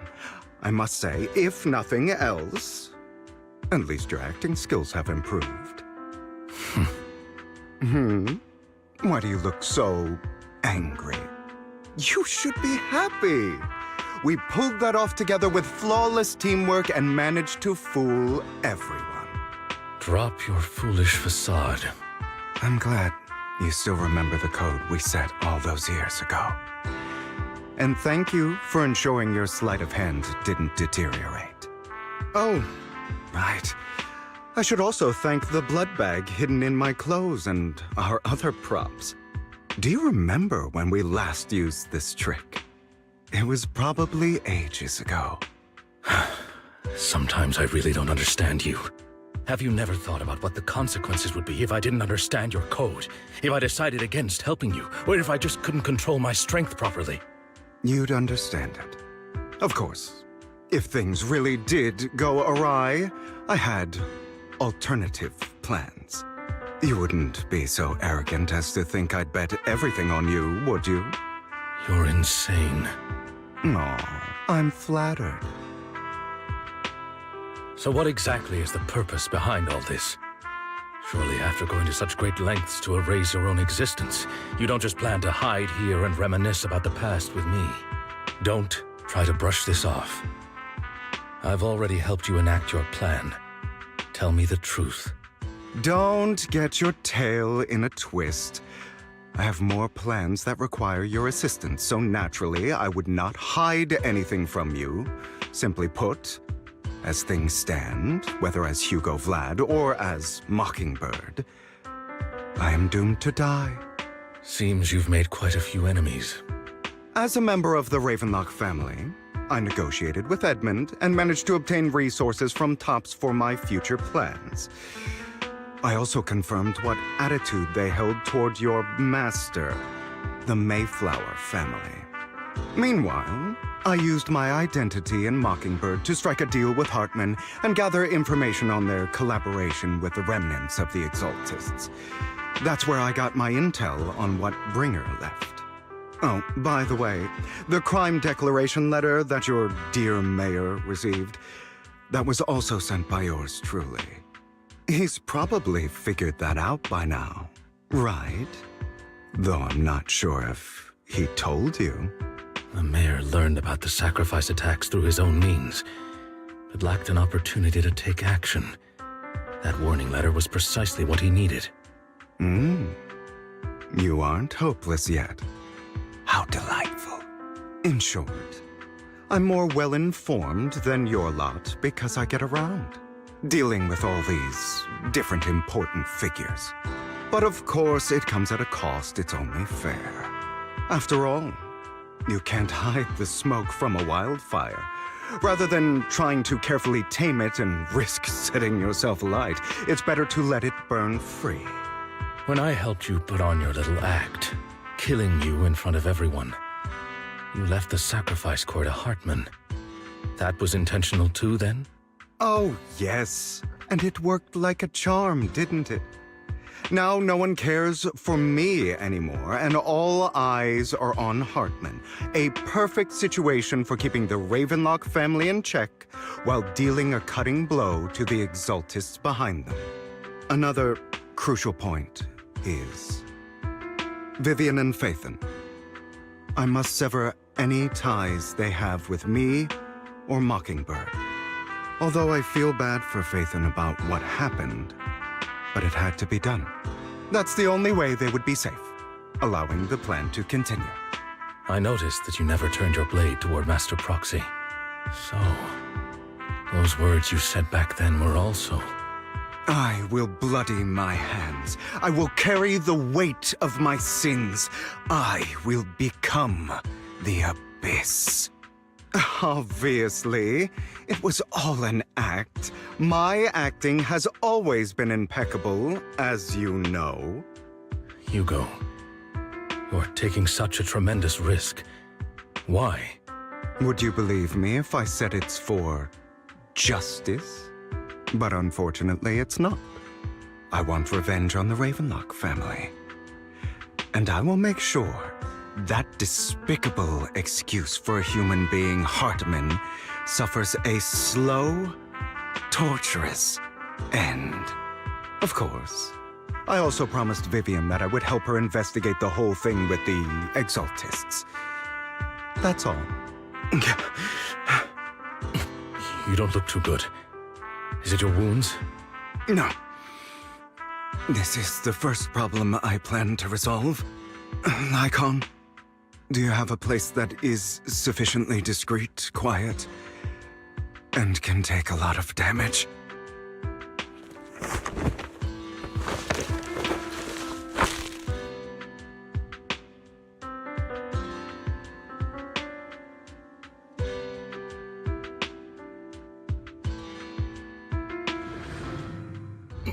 What exactly are you doing?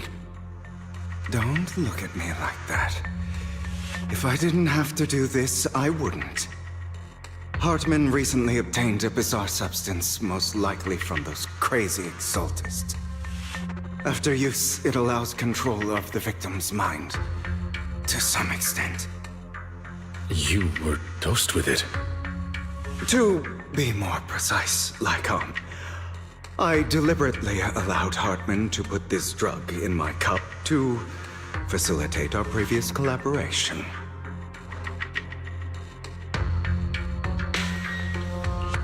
After finding out about it, I quickly found someone to help analyze its composition. The good news is he gave me a very low dosage, perhaps because he was afraid I might notice. There's a different medication that can delay its onset, preventing me from actually being under his control. I simply need to put on a show in front of my dear uncle. The bad news is that currently there is no antidote. When I delay those effects, however, they will accumulate and erupt when my body reaches its limit. It may even break my mind. And that's exactly what's happening now. I need to endure those accumulated consequences. So, I will lock myself in this room for however long that takes. I've tied my limbs to prevent me from smashing this place or accidentally hurting myself.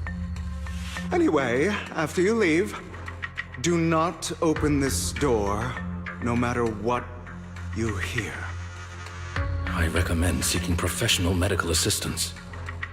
This is advice I received from a doctor. Or are you saying you don't believe I can make it? So, Nikon, come find me here at the scheduled time. All you need to do is smile and await my victory. What if I want to stop you? You know you won't succeed. You never have.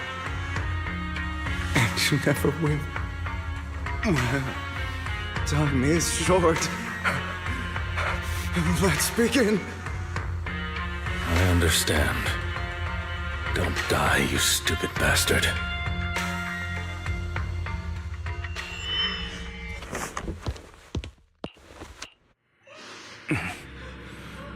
Is this because the side effects haven't worn off yet? Lycon's late. I'm surprised. Or is something wrong with time itself? Looks like someone's over there. Might as well go ask.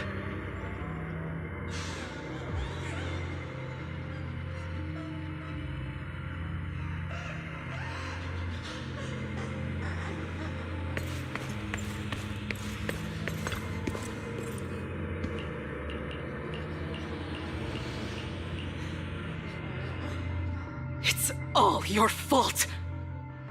I wish I had never given birth to you!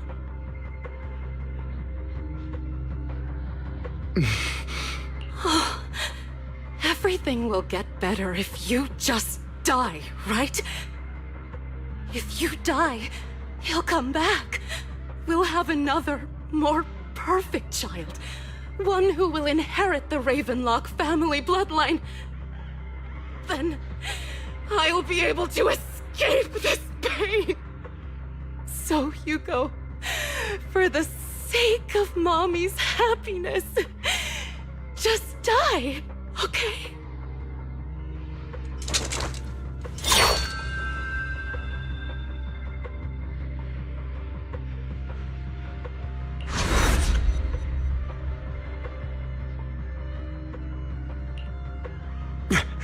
So, I wasn't awake yet after all.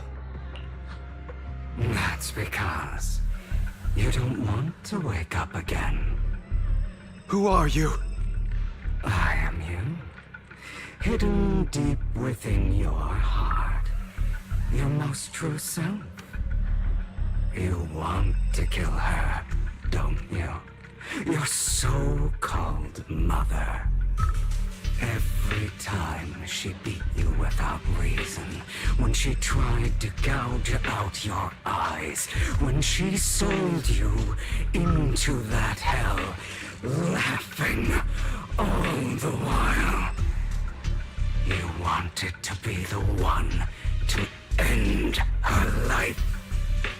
Why not admit your hatred?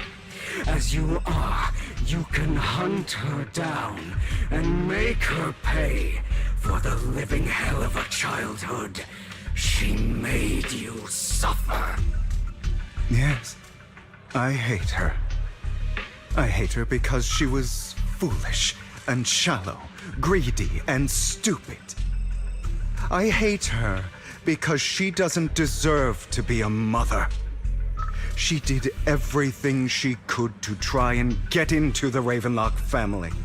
believing she could live a life of luxury without having to do anything and never realizing she was a pawn, discarded from the very beginning. So she chose to blame me.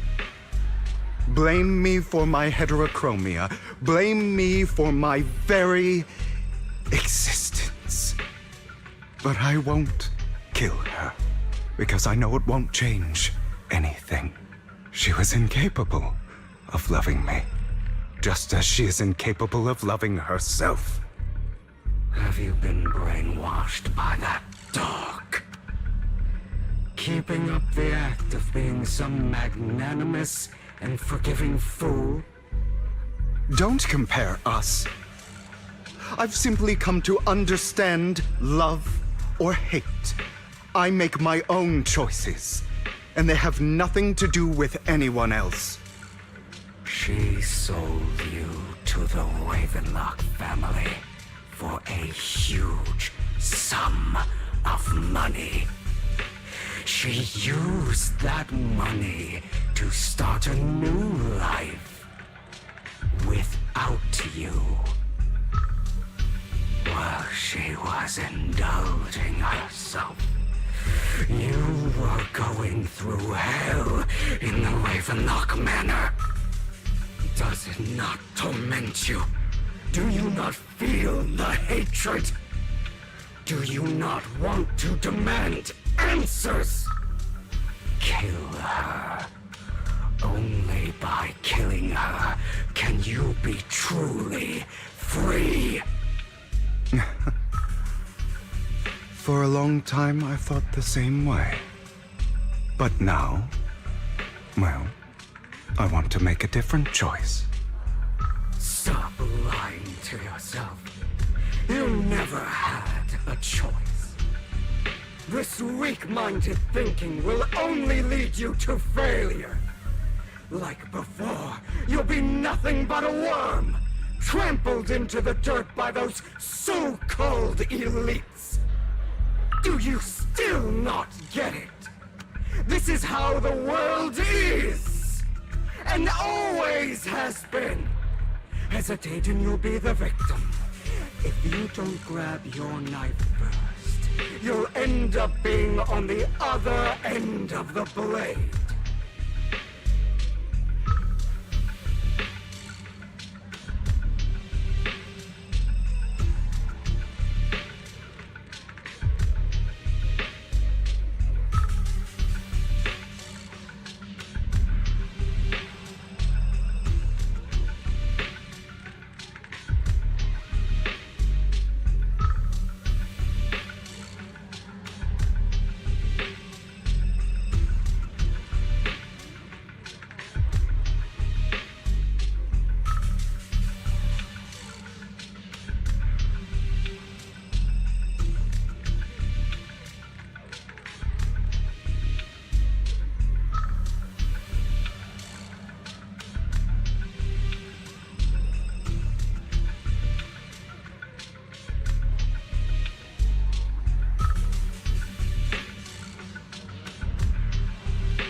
you want to change anything, you must first become the one who makes the rules.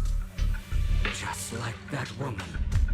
The only reason she could treat us that way was because we were weak. So listen to me. Find that woman, kill her, and prove to this world your strength! It's what she deserves! Why forgive them? They don't deserve it! I'm not forgiving them.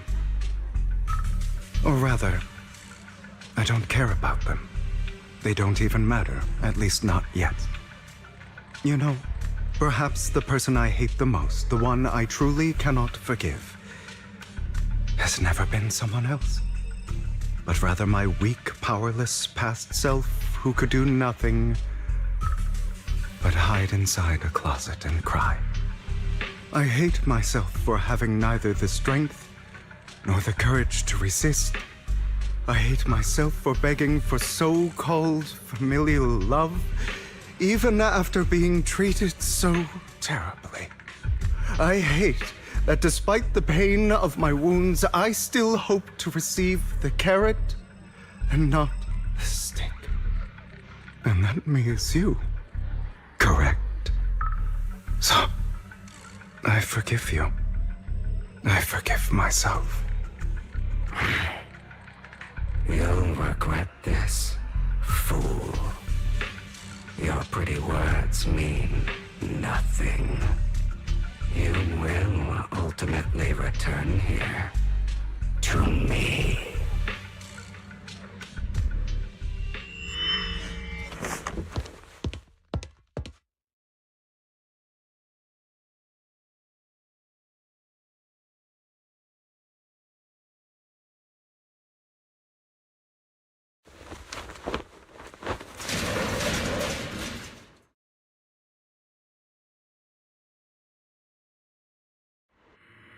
I see. This is still an illusion. I wonder who's going to show up this time.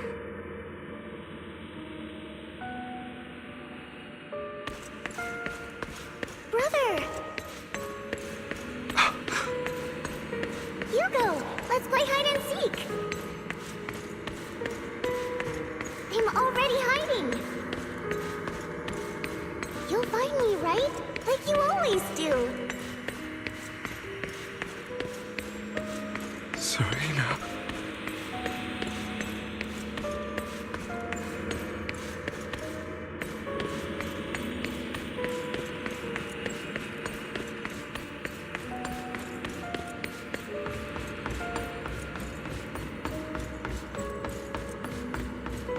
You're looking in the wrong place.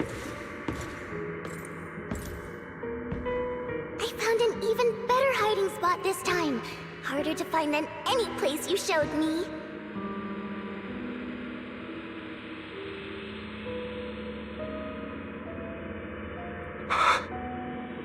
Hey, Hugo. Do you ever wonder why I had to die? It was because of me. That's right. It was because of you. It's all your fault. If only you didn't exist, I wouldn't have had to suffer.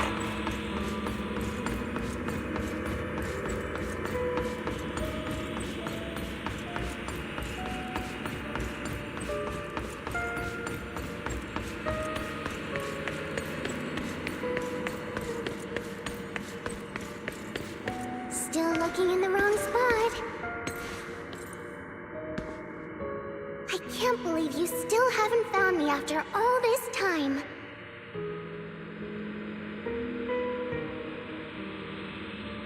Have you forgotten about me?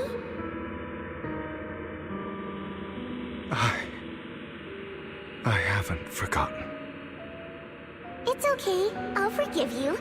I'll still be nice to you, just like before.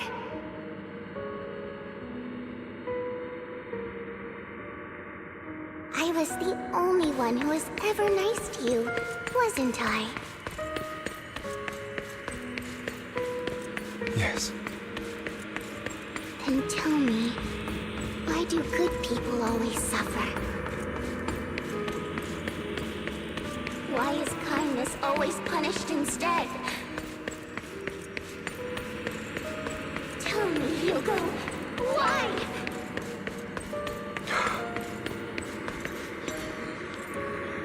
Hugo, are you lost?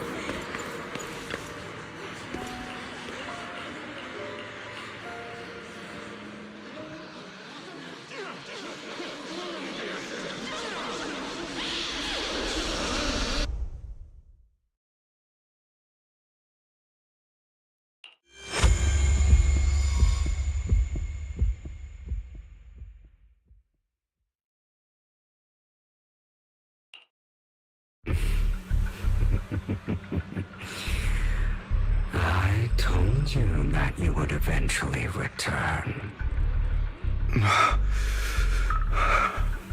We meet again, my friend. I told you, I am you. The side of you that you've always tried to deny existed. Of course. I know. This time it's about Serena. Right? Yes, your half-sister. And the only child in the Ravenlock family who was kind to you. Unfortunately, it was her kindness that led to her untimely death. It was my fault. I don't like the way you blame yourself. Because that means I'm to blame as well. And I don't think I did anything wrong.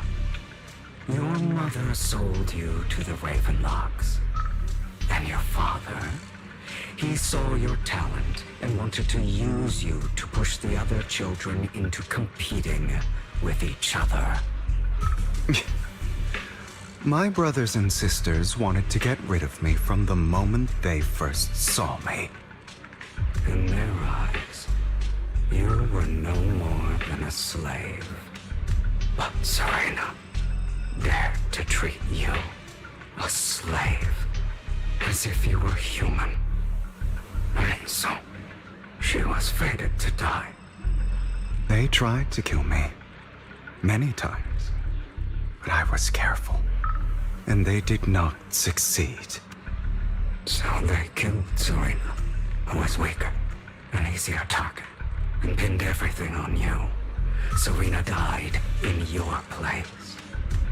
Those cruel brats thought that by reporting this to Father, they could use it to get rid of you, a rival who threatened their positions. Yet, not only did Father not blame you for the incident, he praised you for it. In this world, only the ruthless, cruel, and merciless can stand at the top. And that's exactly what you managed to live up to, no? You found a perfect opportunity thereafter to catch the ringleader of the group who framed you and almost beat him to death.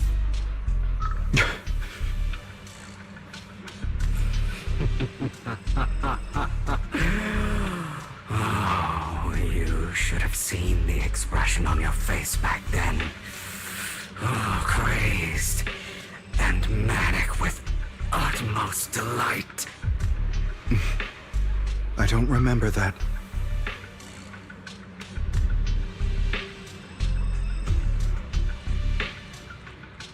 Here you go again, trying to deny your desires.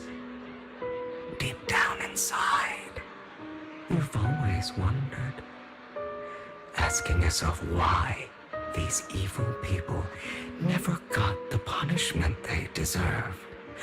Why the world is so unfair. Don't you want to rip them to shreds? Just like that day when you beat that boy's face into the dirt until he was barely recognizable. His disgusting blood staining your fists. Recall your exhilaration, your cathartic release of rage, that outpour of hatred. That victory belongs to you. You deserve it. Those brothers and sisters of mine are all dead. I cannot take revenge against the long deceased. They died by Hartman's hand. Dying in the power struggle to become the Ravenlock family's heir, rather than by our side. Boring. Boring? I find it hilariously ironic. Children who would murder their own kin for scraps of power dead at the hand of their uncle who followed their example.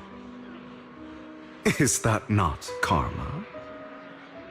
Power struggles pitting kin against each other, betrayal, suspicion, and hatred between people of the same blood. It's like a curse written into the Ravenlock family's genes. Laughably stupid. Don't forget, my dear, that the same blood flows through your veins.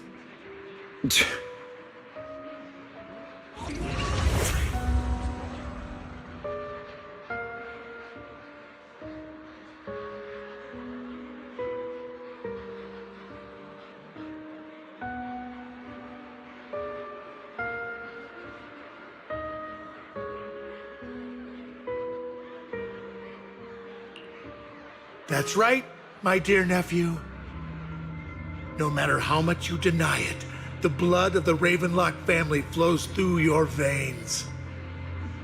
Survival of the fittest. Only the strongest deserve to live. Only the strongest deserve to rule. This is the path of success that has led the Ravenlock family to victory countless times. A blessing and a curse etched into your flesh and blood. As long as you live, you'll never escape the mark of family. You are destined to one day become someone like me, like your father.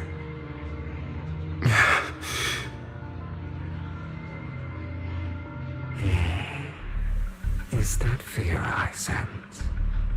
I can see you trembling. Why does the Ravenlock bloodline terrify you so? I won't become like my father. Never. You won't become a failure like him. So relax. Our power eclipses him, and so does our ambition. So, do not deny your own desires. Do not resist your own ambition. This is the talent you were born with. The best gift fate has ever given you. Admit it. Deep within your heart lies a spark, yearning to ignite a raging inferno that will burn everything down. And I am that spark.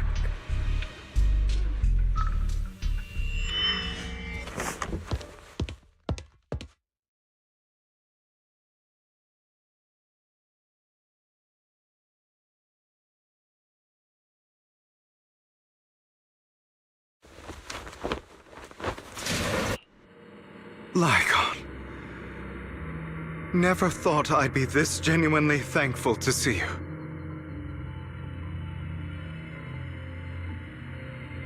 Seeing you means this never-ending nightmare is finally over, right?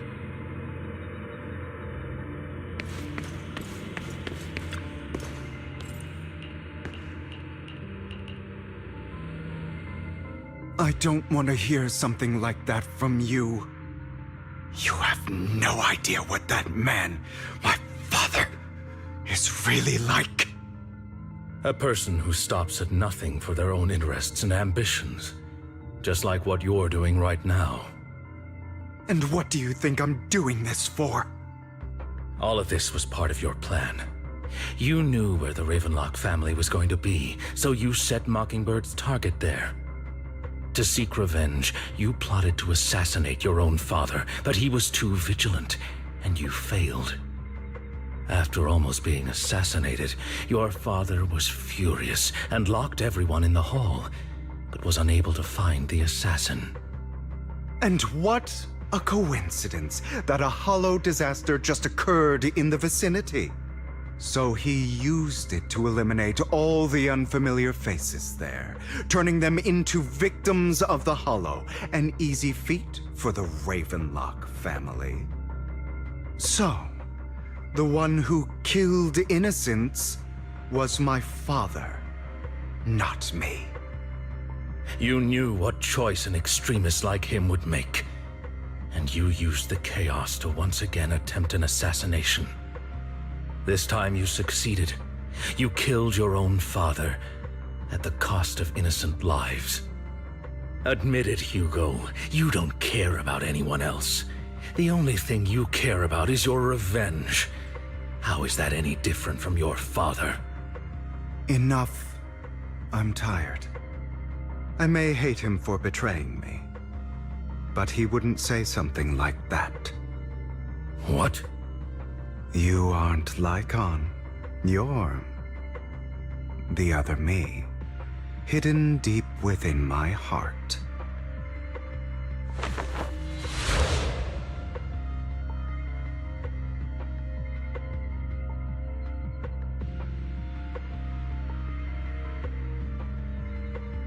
I've been waiting for you, my dear. It seems you've already grown accustomed to this place, even turning the tables on me. Just as you said, you are me, and I am you. There's no such thing as having an advantage over oneself. We are ultimately one and the same, forever inseparable. Then you should know what I want to say. When you and Lycon split, you didn't even try to clear up the misunderstanding, didn't deny or argue against what he said. Because you realized that deep down, he was right about you. You just hadn't acted on it yet. Some people live only to bring more suffering into this world. Sometimes murder is what brings justice back into this world. For that, I must stain these hands in blood. That's right. Just like what you said before you faked your death. Were those words really just an act? To slay the dragon, you must first become one with sharp claws, wending fangs, and strength enough to destroy anything. You know the truth better than anyone. If you hadn't hesitated and instead seized the first opportunity to kill your father, none of what followed would have happened. Innocent civilians wouldn't have died. Your partner wouldn't have lost an eye and both legs trying to save people. And Mockingbird would have never gotten to that point. You can save more people. Save good people. Save more lives than the evil ones you take. I've spent countless hours in regret over that incident. So why not submit to your true nature? You want to be the judge, jury, and executioner of this world.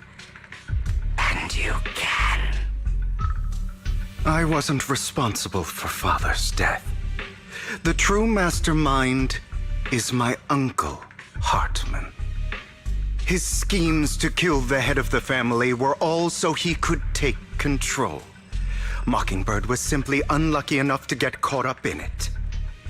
So, for a behemoth like the Ravenlock family, with its roots so deep, a single person's death, regardless of who that person is, wouldn't change anything.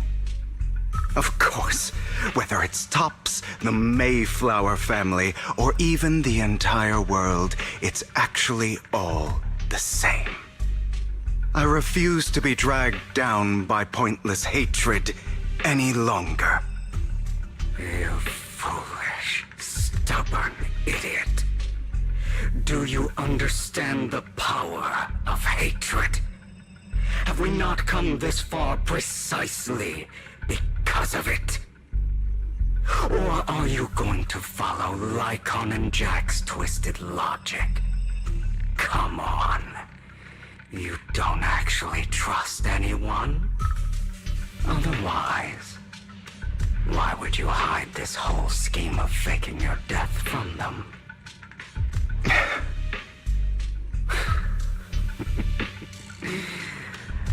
You've built an impenetrable wall around your heart, keeping everyone out. Of course you are right to do so. No one in this world can be trusted. Always. All you'll receive is hatred from your own blood and no love. Suspicion from your companions, and betrayal that comes all too easily. But the most ridiculous thing is that you want them to trust you. You stay silent and long for them to notice your suffering. You yearn for your companion's understanding and trust. Idiot. That's why you are incapable of exploiting them for your own ends. You care about their safety even more than your own.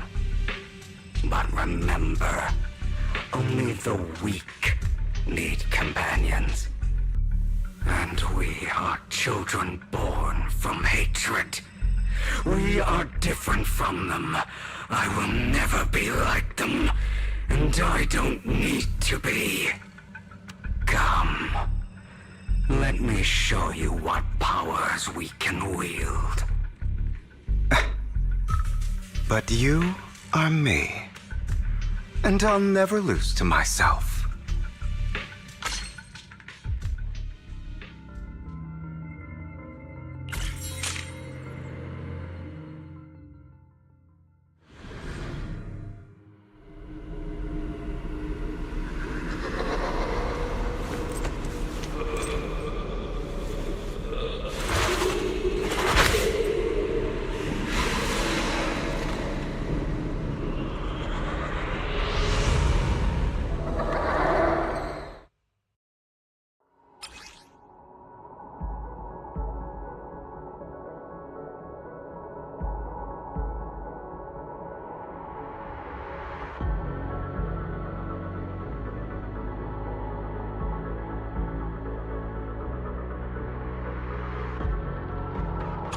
Think about all the injustice you've suffered.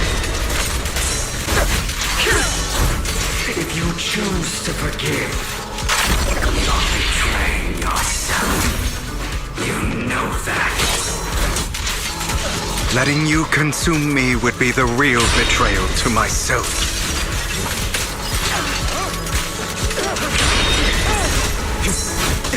My way. Trying to run. Wait. You're just afraid to admit it.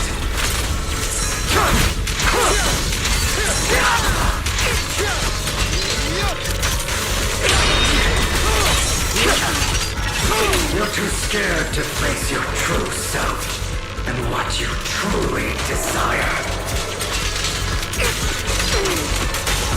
Beg from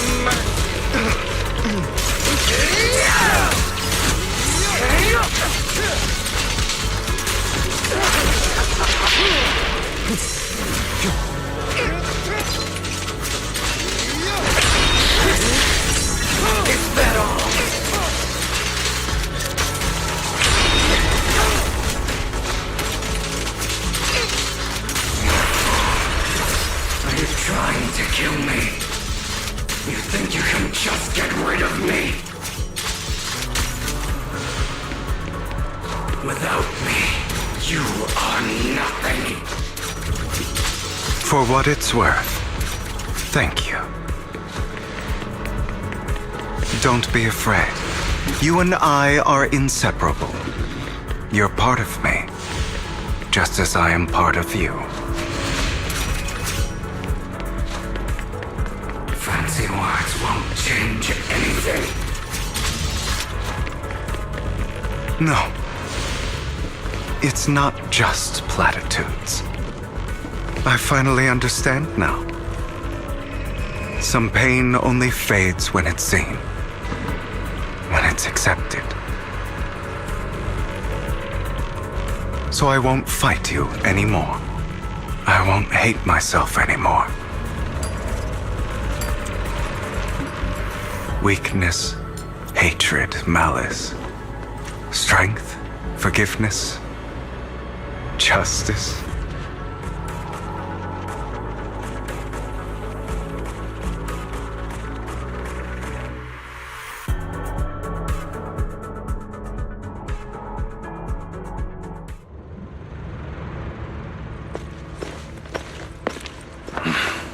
Hugo, it's time.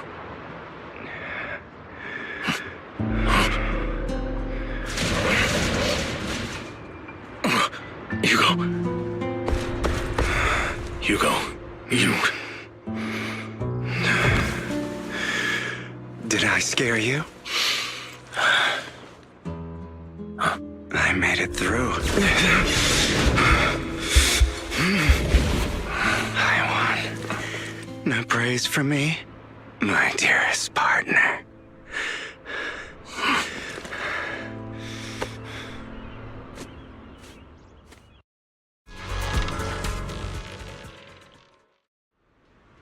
This is just like what I saw in my dream. Ah, my former partner. You're still as punctual as ever. Are you sure you're fully recovered? How about we fight, and I'll show you how recovered I am. I refuse to fight someone who is in need of medical attention.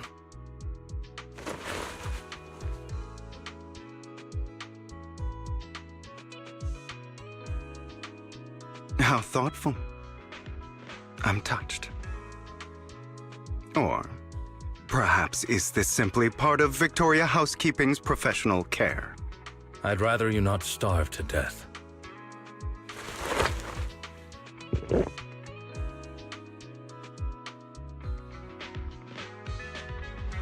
Not to your liking. I'm fairly certain this is the same kind as before. No. I've just gone too long without food. It feels a bit uncomfortable. Either way, thank you. Now tell me, what exactly happened in the warehouse? Just going a bit crazy from... you know what? Were you expecting anything else? But I did have a very long dream. A dream about many things from the past. If I had to put it into words, it would be like giving myself psychological therapy. You seem like you could benefit from some too. How about it? Want to book a session with me? Trust me, I'm a pro. Seems you really have recovered. Well, of course. I'm feeling pretty great right now. Like I could argue with you all day on every petty detail of who exactly was in the wrong back then. I wanted to ask, what you said about Mockingbird before, when you faked your death, was that part of the act? You mean the part about how Mockingbird has never really changed anything or saved anyone. I didn't expect you to still be so hung up on this. Interesting. After all, it was you who chose to betray Mockingbird. To betray me. Just as I said before, I never considered Mockingbird a failure. Perhaps Mockingbird deviated from its origins, but it has its value. You shouldn't reject the things you've done. Or Mockingbird. I have contemplated this before. Yes. Mockingbird has helped some people and has genuinely managed to cause trouble for those who abuse their positions of power for evil. Yet those in high positions still possess immense resources, and the people we helped remain destitute and suffering, willing to become slaves to those in power for scraps.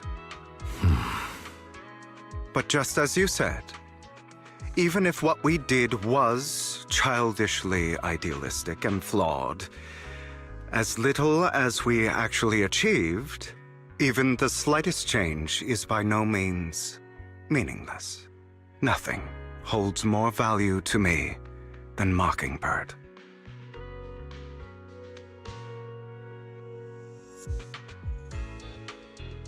All right, let's catch up later.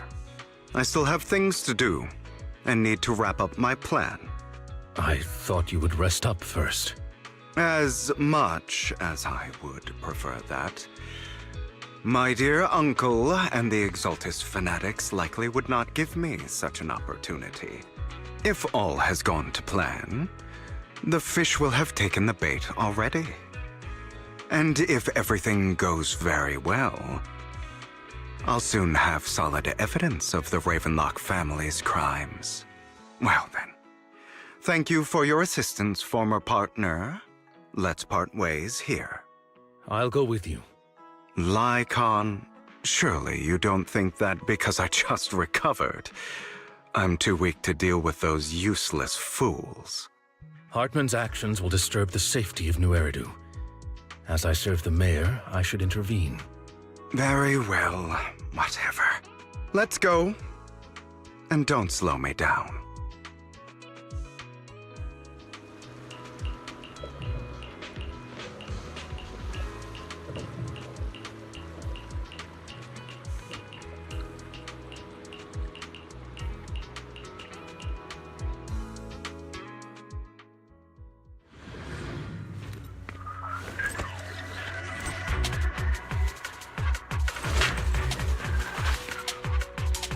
I'm sure you've heard about the missing workers from companies under the Ravenlock family, too.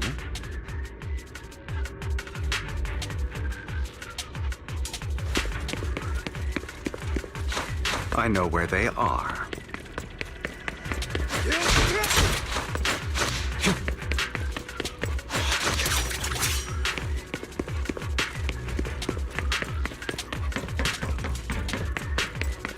Those are Ravenlock's men. The workers with them are the victims who were tricked into going into the Hollow. And to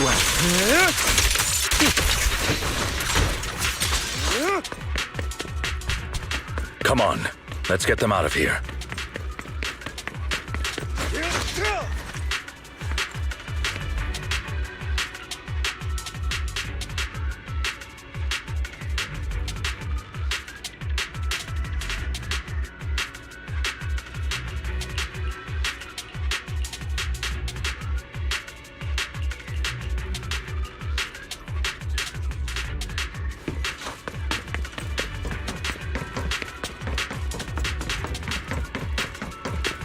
Bunch of nobodies. Annoying as hell. Kill them!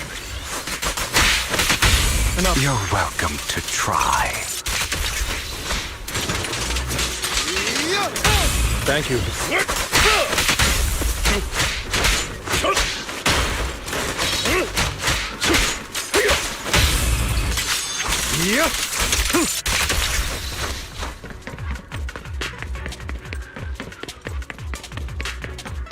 More workers here. And quite a lot of them.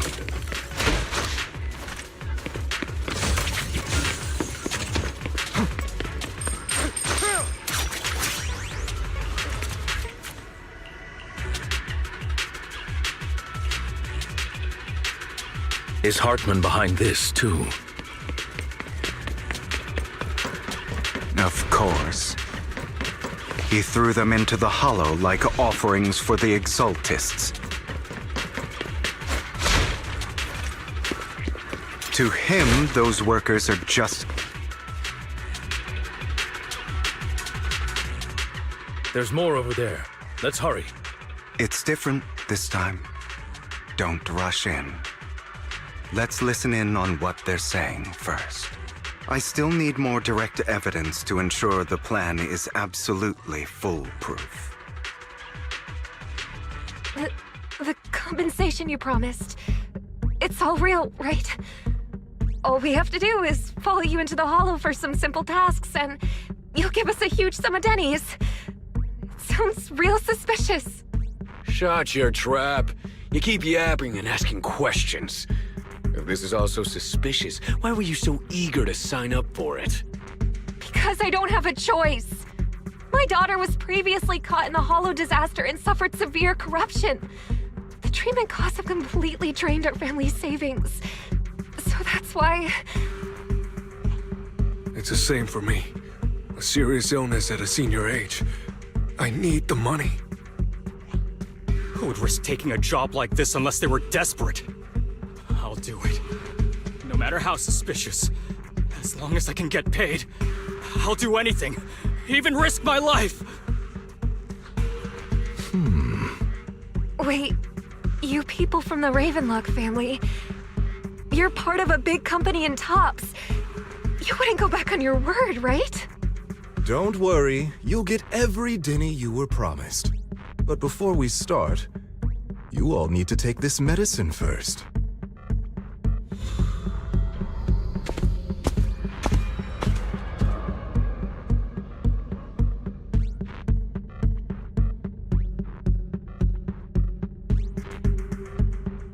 Bro, should we really be doing this already? These workers keep talking. We're wasting time like this. And the sooner they take it, the sooner it'll be over.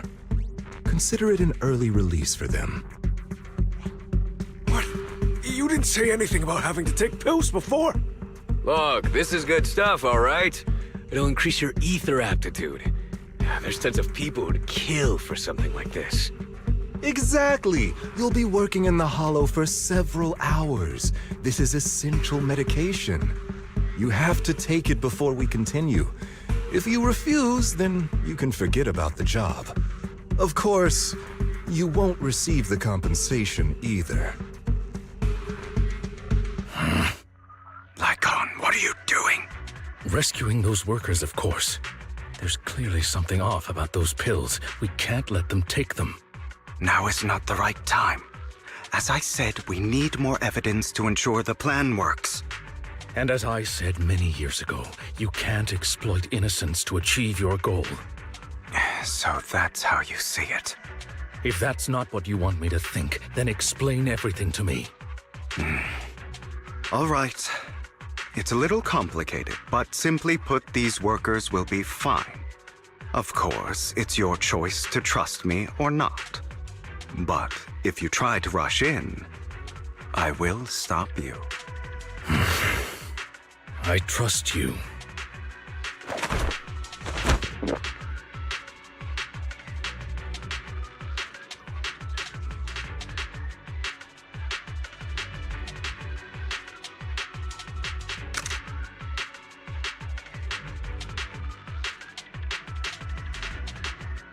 All right. That's the evidence. Now we can go and beat them into the ground as much as you want. Don't forget, you owe me an explanation. Also, don't overdo it and kill them, even if they're the worst of the Ravenlock family. All right, Your Holiness, Saint Lycon. Who the hell are you? Why don't you take a guess? We're the ones here to stop you.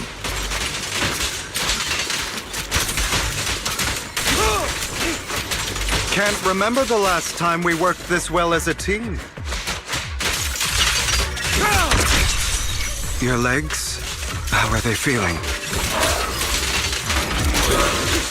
I'm fine. To be honest, I think I prefer the way you used to fight.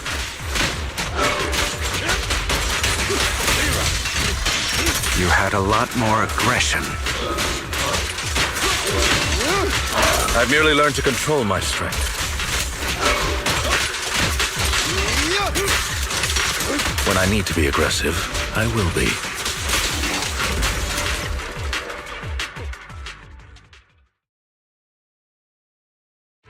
damn it! Who the hell are you?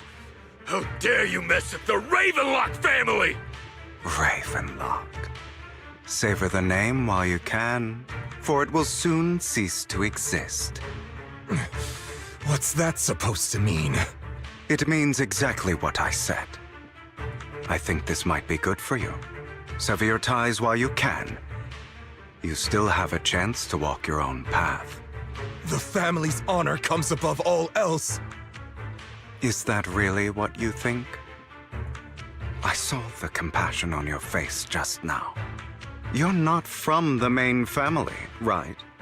That's why you were assigned to these trivial tasks. But in reality, there's no need for you to keep playing this boring game for them. I don't have a choice. From the moment I was born into the Ravenlock family, You always have a choice, if you're willing to act. All right, let's end the small talk here.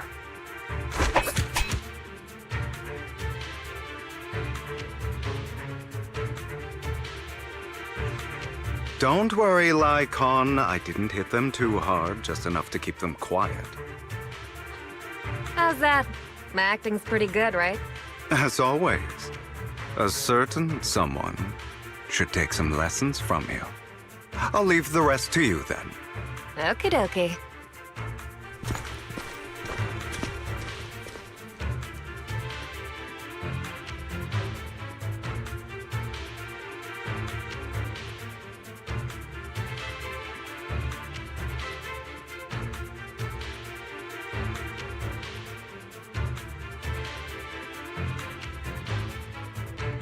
Okay, now can you tell me exactly what's going on here? As you can see, that worker just now was actually an informant of mine. The pills were swapped out with vitamin tablets. Outside of this batch, some workers have already taken the actual substance Hartman has. But rest assured, the antidote for it is already in development. I found the best in the field to help, and with the data I collected before, we should have results soon. I wanted to ask. The reason you decided to lock yourself in a room and endure the effects of the drug, besides getting evidence, it was also to collect data on this drug in order to create an antidote, correct? It seems you're not completely beyond hope. I thought you were just being stubborn. Sometimes I wonder if you know me at all. Then, I have one last question. Why did you never tell me any of this back then? The truth is, I heard everything. That entire conversation between you and Jack. Before he passed away in that small attic. When Jack called you aside and gave you those warnings. When he told me you might go down the wrong path? That's right. You never said anything. What would I even do? Scream and rage over your suspicions, or get on my knees and beg for you to trust me? You know there's no way I'd allow myself to do such a thing. Besides, back then, even I was confused about myself. Jack, he... It's all in the past. You don't need to explain anything to me. Enough. We should get going. If we're going to reminisce over the past, we should find a more suitable location.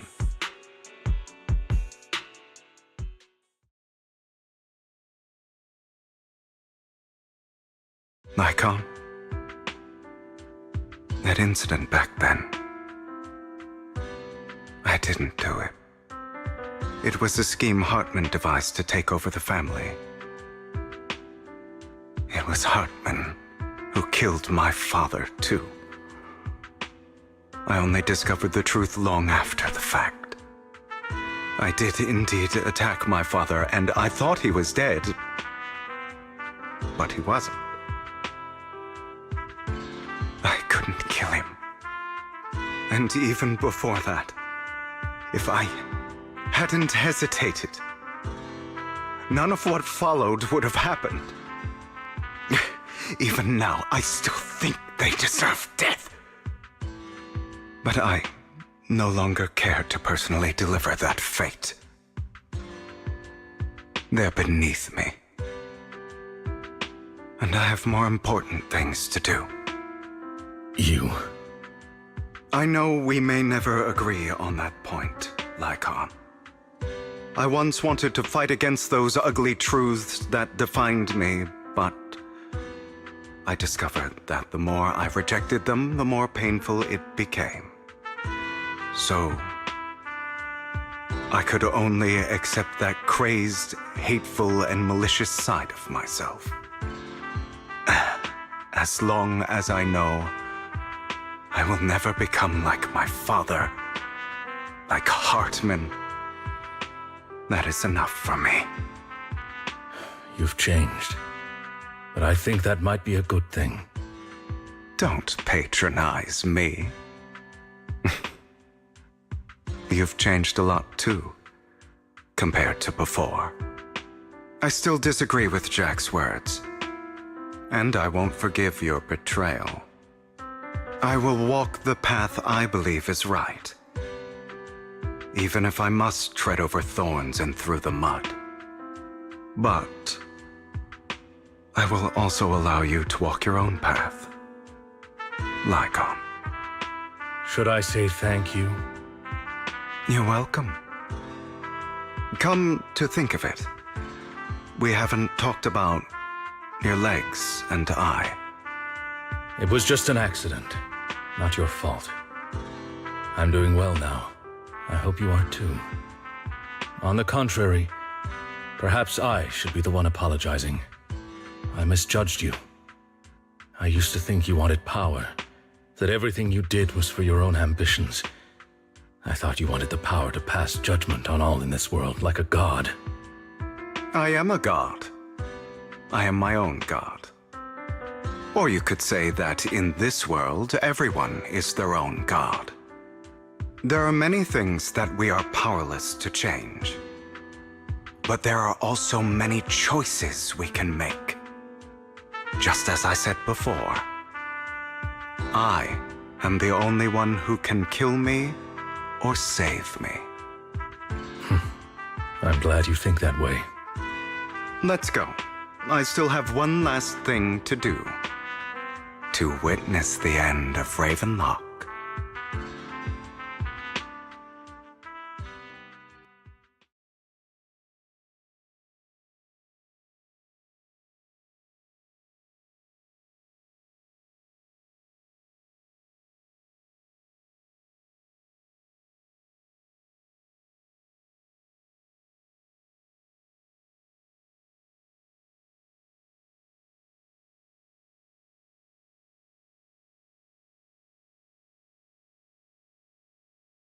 You really think you can take my place if I die? Never, you filthy bastard! Your little tricks mean nothing. As long as the Ravenlock family stands, I can still get back on my feet. You still don't get it, do you? This was never about avenging my father. And I don't care about taking your place. I didn't come this far just to kill you. That'd be pathetic. Right on cue. Why don't you take a look at this, Uncle? On behalf of TOPS, I'd like to clarify that we had no involvement in the Ravenlock family's actions. TOPS is officially terminating all partnerships with the Ravenlock family, effective immediately. We will have no further affiliation with them. Are you crazy? What the hell do you get out of ruining the Ravenlocks? You want to be a petty thief forever? Thief? Oh, Uncle. Allow me to reintroduce myself. I'm the name people whisper about. The one who robs the rich and gives to the poor. I'm the master con artist who can fool anyone, anytime. I'm the leader of Mockingbird. The one who turns every headline into my own stage. I have friends who'd catch me if I fall, partners who'd shed tears for me, and allies who always have my back. I am Hugo Vlad. You're the one who needs the Ravenlock name. I never did. You ungrateful bastard! You should have never been born. You flatter me. Same goes for you, Uncle.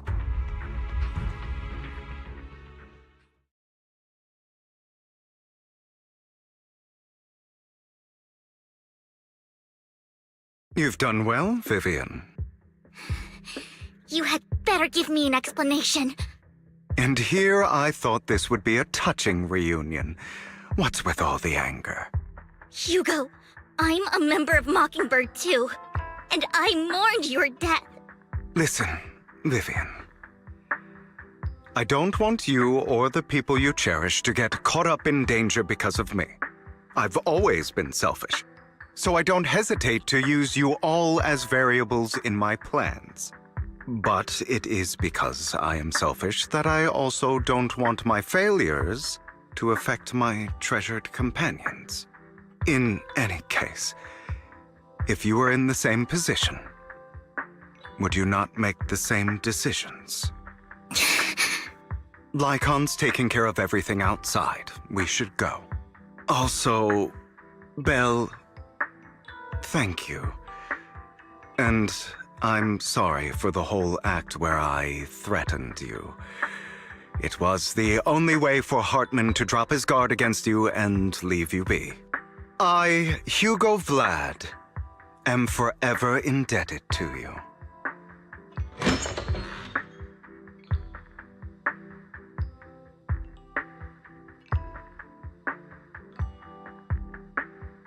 Master Proxy, although it is late, there is some important intel that I must give you now.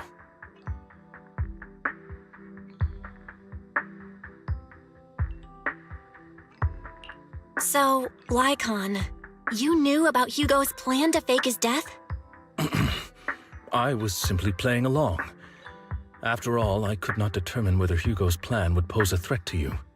You are a student of the Mayor's late friend, and I am obligated to protect you.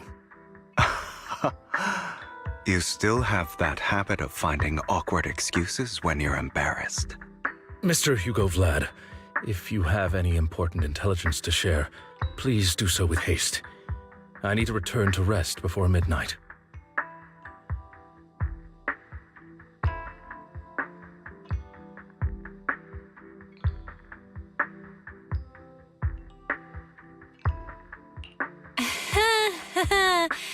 You two sure are close. For the sake of a certain old fossil's sleep schedule, I'll keep it brief. I learned from Camille that Dina intends to embed the sacrifice core into the sacrifice. Apparently, it will make the sacrifice much stronger. Sacrifices created this way will not retain their minds and will indiscriminately attack all living beings, including their creator. So the Exaltists don't do this. It would bring them no benefit. But Dina's concoction can control people's minds. If a person takes the pill and is injected with the serum Landon left behind, the sacrifice would be under its creator's control. Although the dormant sacrifice has been destroyed, Dina found a batch of that serum her father created and wants to create new sacrifices.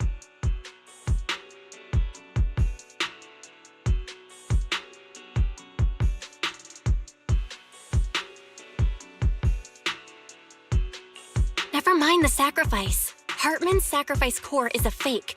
We don't know where the real one's gone. The real core has always been here. Here? In Lord Phaethon's video store? Vivian, do you remember when I suggested you give that collectible to our dear Proxy? I remember. But that was just an ordinary pendant. And I've met the person who submitted it. She has absolutely no connection to the Exaltists. How about our dear Proxy take out that pendant so we can take a look.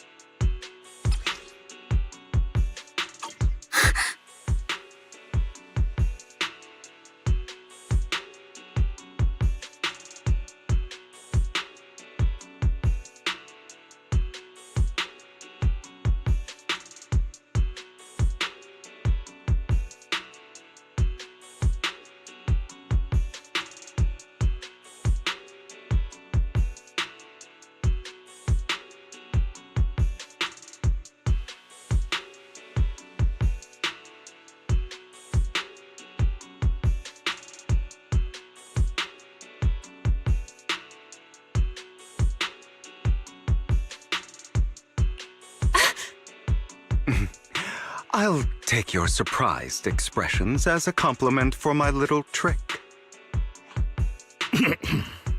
I will hand over this core to the mayor as agreed.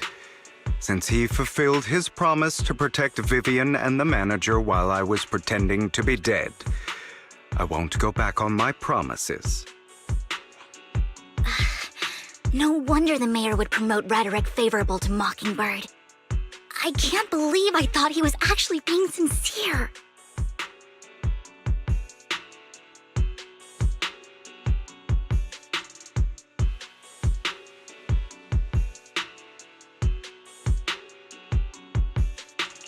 Since we have the sacrifice core, all we have to do now is stop Dina from using innocent people to make more sacrifices. Yes, and we need to destroy the last batch of Landon's serum. Hopefully with no options left, Dina will give up her obsession. All right, that's the important stuff. I'm going to go and confirm where Landon's serum's been stashed. I'll contact you again once I have something.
Landon's stash should be somewhere nearby. I did some digging. Some of the missing workers were brought here too.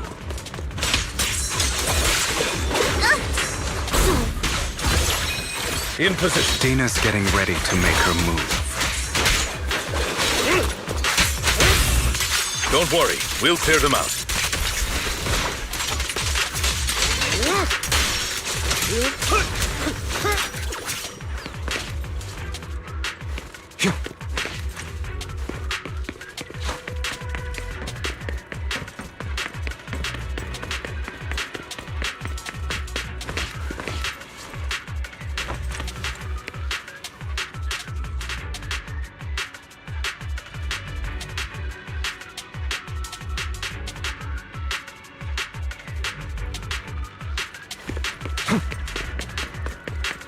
trying to destroy the goods! Stop him!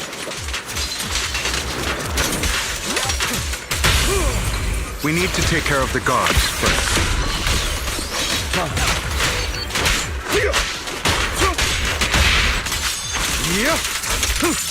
Some of the serum is stored in this warehouse.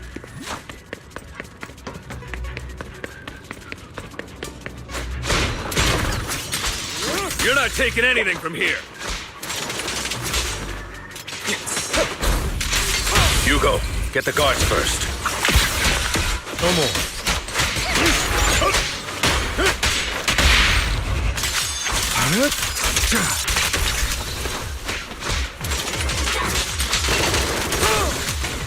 You just stepped into your own grave! Freeze all evil! Fools. Perfect opportunity. Thank you for your trust.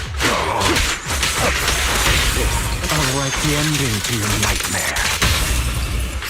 Where are you looking? Out of my way!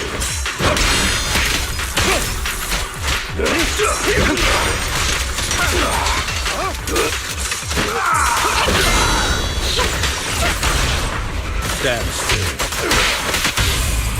Head for flowers that bloom in the abyss.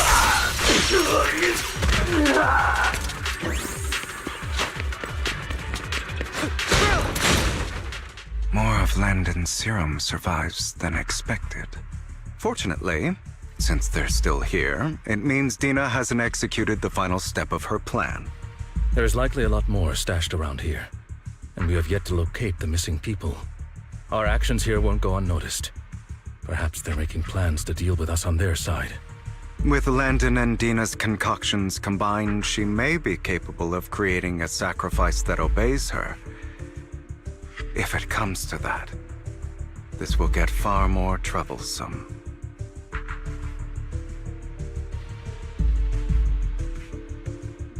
How about we split up?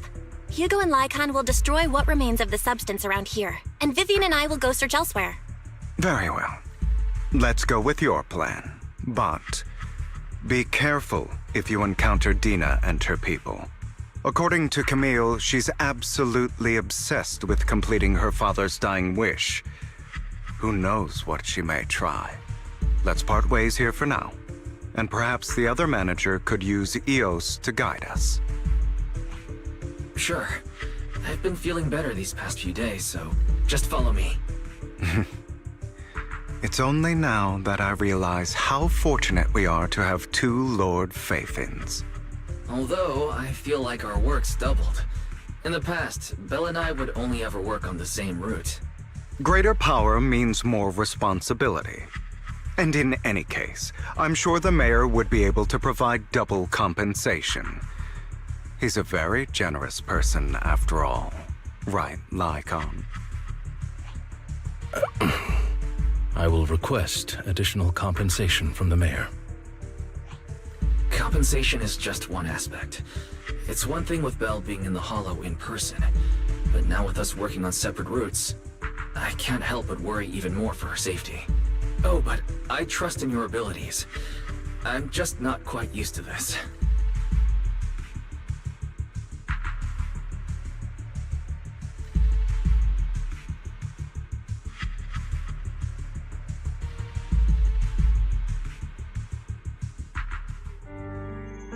This is the future I saw. Lord Phaethon.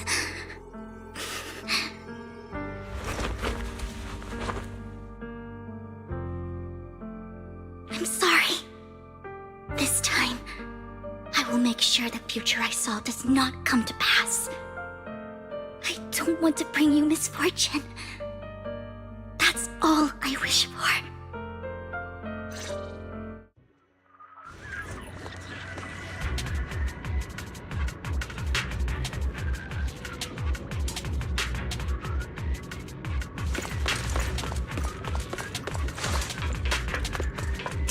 Leave this to me, Lord Phaethon.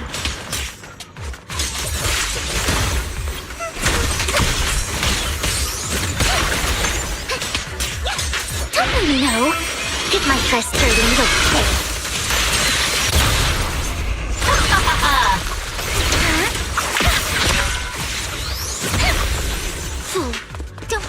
Lord Phaethon, there might be more serum here. How dare you steal from Lady Dina! I'll try to go easy on you. No promises.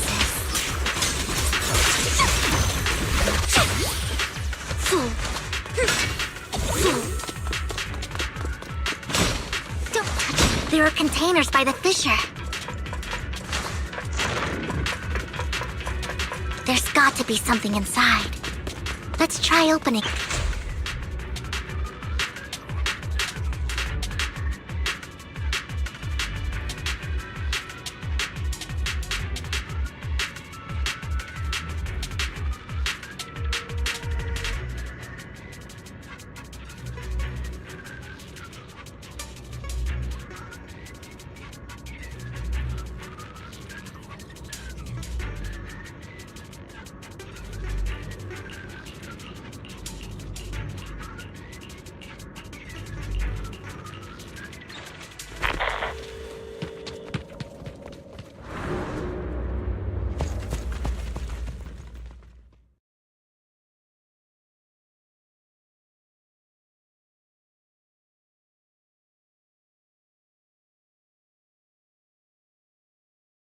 It must have been tough for you to find this place.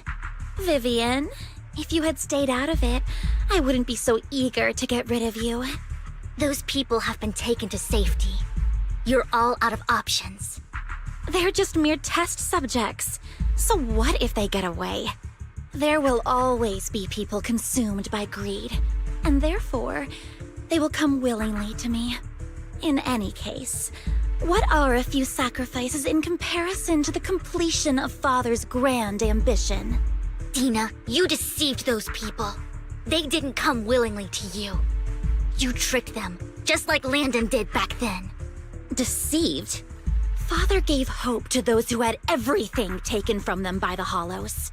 Vivian, you once rejoiced at the hope Father offered you, too. Before Father took you in, you were no more than an omen of disaster that no one wanted. It was Father who gave you shelter and a purpose for existing. Do you remember the first time you bestowed a blessing under Father's guidance? How did you feel when that person looked at you with adoration and gratefulness? That was the first time you felt hope. Like your existence had a purpose, right? Don't forget that it was Father who, through what you call deception, gave you hope. And you, what have you done? You basked in Father's attention and everyone's adoration, only to destroy everything. Do you think that by leaving the Exaltists, those people will live better lives? Of course not. Those who suffered under the Hollows will only continue on as walking corpses, without the hope Father gave them. Do you really think you're some sort of savior, Vivian? In the end, you're just an ungrateful brat who brings misfortune to those around her. It was you who destroyed everyone's hope. Not everyone wants to live in false hope, Dina. You say it's because of greed that people willingly become your sacrifices. Perhaps those people aren't entirely virtuous. But that greed is just wanting to live a better life beyond the Hollows.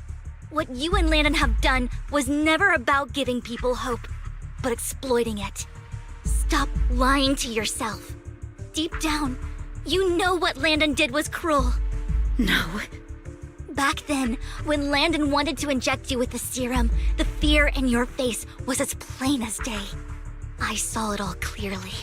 If all of this is as righteous as you claim, then why did you make such an expression, Dina?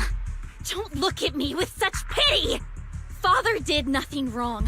All of this is to make something of the Hollows other than disaster. That's everyone's only hope. Dina, it's not too late to stop. Stop living in this lie. You know what would happen if a sacrifice loses control and escapes the Hollow. It's not the Hollows that are to blame for those people's deaths, but the hope you keep talking about. That will cause more despair and claim more lives. That is merely the necessary sacrifice to accomplish a greater goal. No one deserves to be a sacrifice. Your hypocritical magnanimity disgusts me. I can always go and get more test subjects if they've escaped. And I will be able to replicate Father's serum with enough time. With you gone, I'll be able to complete Father's gift to the Creator and fulfill his last wish. Camille, release the failed subjects. Lady Dina. Camille, are you going to do what you did before? You keep saying you'll follow the Creator, but it's all lies. Lady Dina, the Hollows took my family from me. I understand that there's no way to get back what I've lost. It was Lord Landon who told me that the Creator would guide me. One day, Hollows will no longer be disasters. Everyone will be able to survive inside them. I look forward to the day when this hope becomes reality. I watched you grow up, and I know that you've always looked up to your father. He gives you hope, and I destroyed that hope with my own hands. I know the pain of loss, so I've always felt guilty. I want to atone for the hope I destroyed. But Dina, I don't want to ruin more lives, and I don't want to continue watching you destroy yourself. Vivian is right. Not everyone wants to live in false hope. So, please, stop. Camille, are you abandoning me too? I'm not abandoning you. I just don't want to see you go past the point of no return. The point of no return? I passed that point ages ago. No, Dina. You can still turn back. I'll be your way back. Where are you going, Camille? I made a deal with Hugo and the mayor. If someone needs to take the fall for this, let it be me. I did it. All of it. I've been forcing Landon's only daughter, Dina, to research how to create sacrifices. I colluded with the Ravenlock family for my own gain. Everything Dina did was under duress. Since I've kept her captive for so long, she doesn't have the skills to survive as an independent member of society. She'll need a caretaker and teacher. Someone who will look after her and educate her. No! I refuse, Camille! I refuse to accept this! Dina, I'm going to dispose of those failed subjects. I won't allow it! You'll die! I won't allow it! You can't leave me. I command you! You've always followed my orders, and you will follow them now! It wasn't your orders that I've been following. My younger sister, who was stolen from me by the Hollows, also had such beautiful red hair. When Landon told me the Creator could bring me hope, you were standing there, right behind him. I was certain, then and there, that this was the hope the Creator had given me. Start over, Dina. You still have so long, so much time. You'll make friends, find people who love you, and make many beautiful memories. That's not what I want! Camille, you're not allowed to die! I won't allow it! I won't allow it! Goodbye, Dina. And I'm sorry, Vivian. I'll leave the rest to you.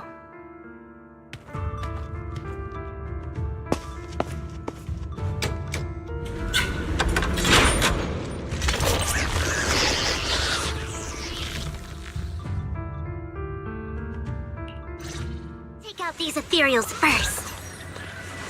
Huh? We can't let Camille's efforts go to waste.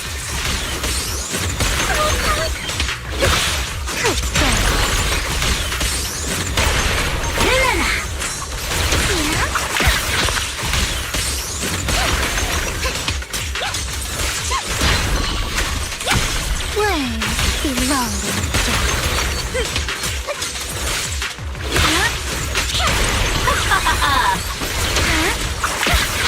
Let's go after Dina, Lord Phaethon.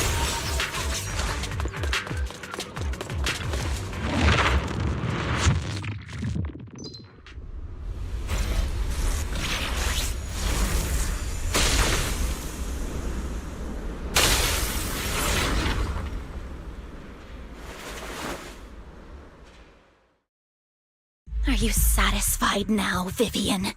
You were the one who brought yourself to this point. You're saying this is all my fault. Losing my father, losing Camille. I wish you had never come into my life. At first, when Father brought you home, I was happy. There are so many Exaltists, yet Father never allowed me to get too close with any of them. I never had any friends either. But when Father brought you back, he told me to take good care of you, that you were my first friend.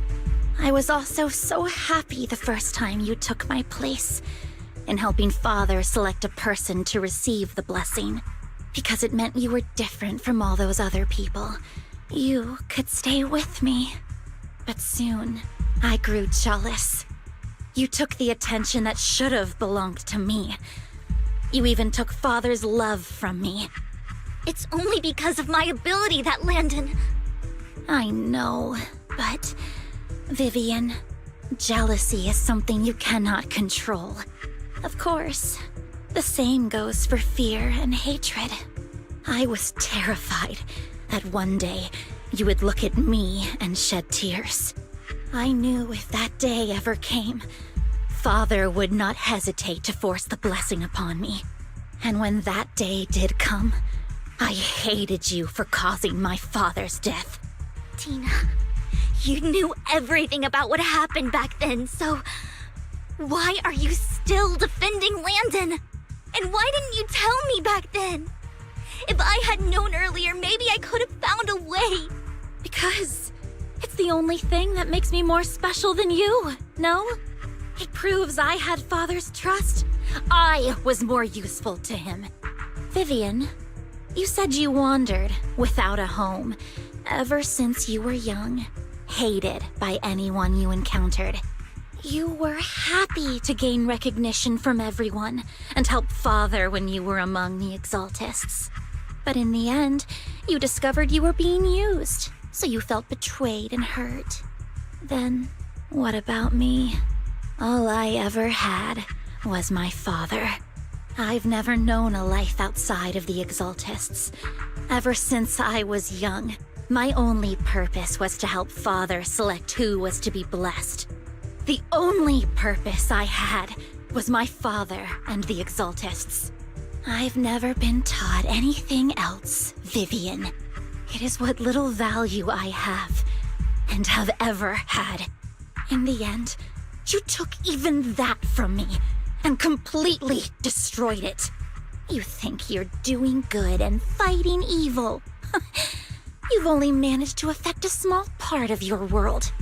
But have you ever wondered if maybe that's all there is to my world? I never wanted to hurt you. You were also my first friend. And that's why I wanted to save you back then. Save me? You and Camille all talk about saving me. Why don't you understand?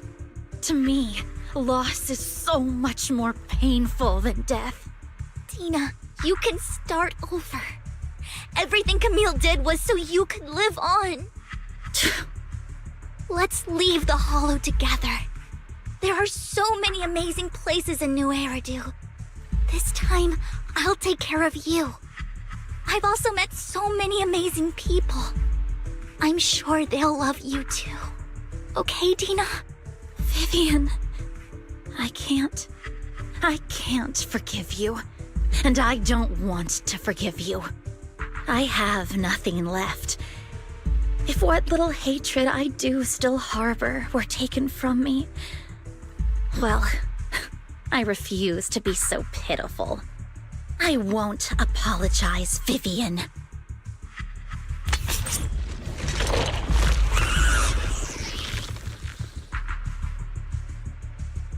I don't want to hate myself, so I can only hate you for killing my father, and hate Camille for leaving me. That's just the kind of person I am. Hateful and despicable. I refuse to owe anyone anything. I refuse to feel regret. I won't. Vivian, I will keep hating you. I will take all who are precious to you. I will also hate Camille, so I won't do as she wished and start a new life. Vivian, if you had never existed, if I had never, you would be... Lord Phaethon, please do not interfere. She was my first friend. I'm going to bid her farewell.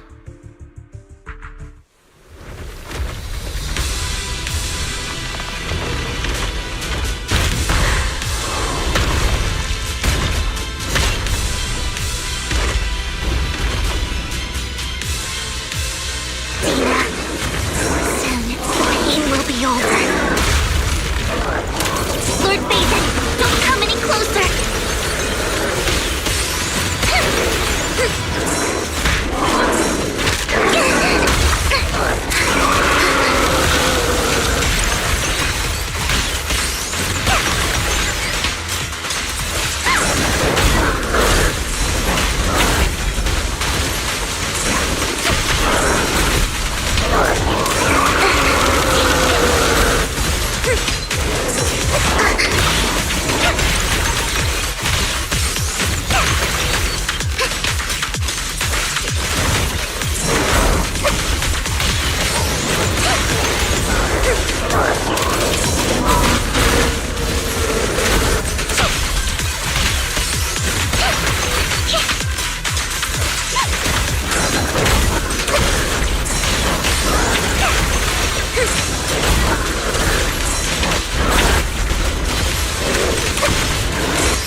What happened? What the...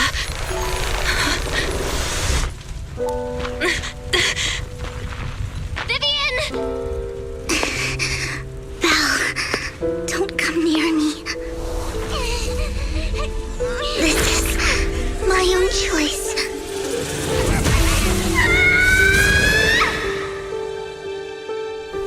I will change the fate I saw. Vivian! I just want you to remember me when I looked my best.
Belle, you're scaring me. Belle, I'm so glad you're awake.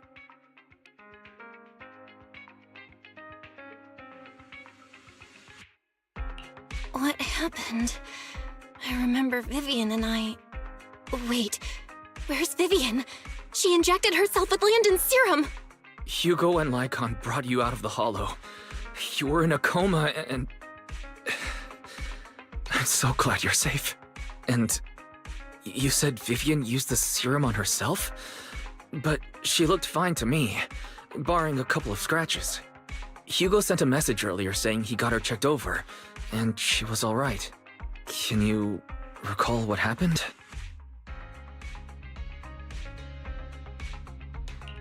The situation was dire, so Vivian used the serum on herself to defeat the Ethereals. I saw the crystallization process starting to occur. And then I can't describe it, but I think I saw something. At the time, all I was thinking about was wanting to remove the crystals from Vivian. I don't even know what I did. But then I passed out, I guess. What happened after that? When I led Hugo and Lycon there, it was just you and Vivian lying on the ground. We didn't see anything else. Never mind that for now. Belle, do you feel any discomfort? Just a bit dizzy. For tonight, just get some rest. Hugo and Vivian said they'll come over tomorrow, so we'll discuss everything then. Okay. Good night then.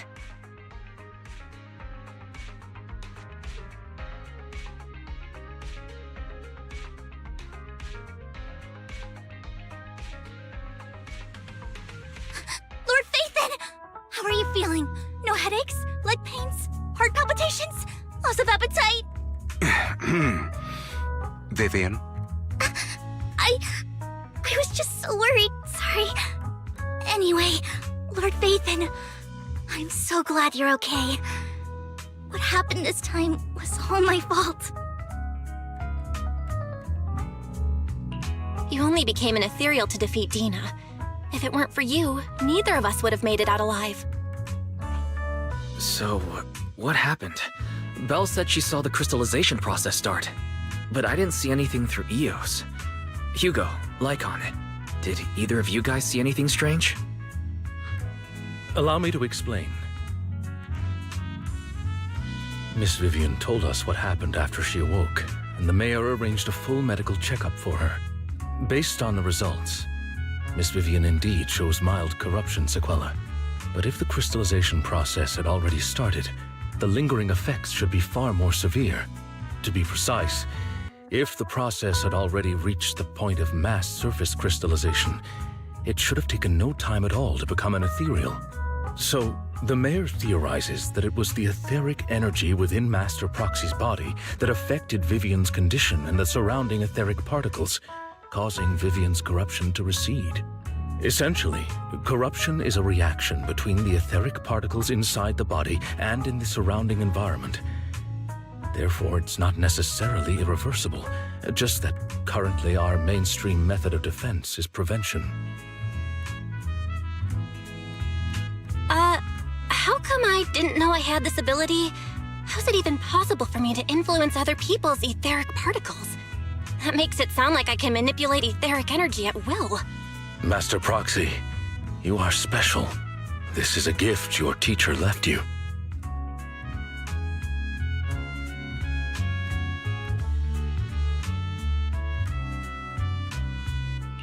Our teacher? So this has to do with her? I don't know all the details, so I cannot explain everything to you. My apologies. However, Miss Yixuan might be able to answer some of your questions. She will visit you sometime soon, so please feel free to ask her any questions you may have. She has quite an eccentric personality. If she causes you any inconvenience... If she causes trouble, can I file a complaint about her to you? Master Proxy, you have always been a people person, so I trust you will handle things just fine. That just makes me more worried. In any case, The mayor has asked me to give everyone his most sincere gratitude. Unfortunately, the mayor could not come personally, but has promised everyone a favor. Provided it's within his means, he will offer his unconditional assistance once. There is no time limit on this favor. Unconditional, What if I wanted his position as mayor? If that is what you desire, then the mayor and his subordinates will be first in line to vote for you in the next election. As for the other votes, you'll have to work for them on your own. But should you assume office, I hope you take full responsibility for handling all day-to-day matters and lead by example. By sheer happenstance, the mayor has provided you with a copy of his current assignment, the City Waste Sorting and Processing proposal. Old fox. Well, can I request Lord Phaethon's? The mayor imagined you might ask. I have prepared all the necessary documents, and the ceremony expenses will be covered by the mayor as a gift. As long as Master Proxy agrees, we can sign and process the documents immediately. But this matter requires mutual consent and cannot involve coercion, confinement, or one party's lack of consciousness. Stop! I would never do that to Lord Phaethon! Probably. At least not today. As for you, Master Proxies, the mayor has some sense of what you desire. That said, he hopes you might speak with Miss Yixuan first before you decide the timing of that favor.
Mierda!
It's over.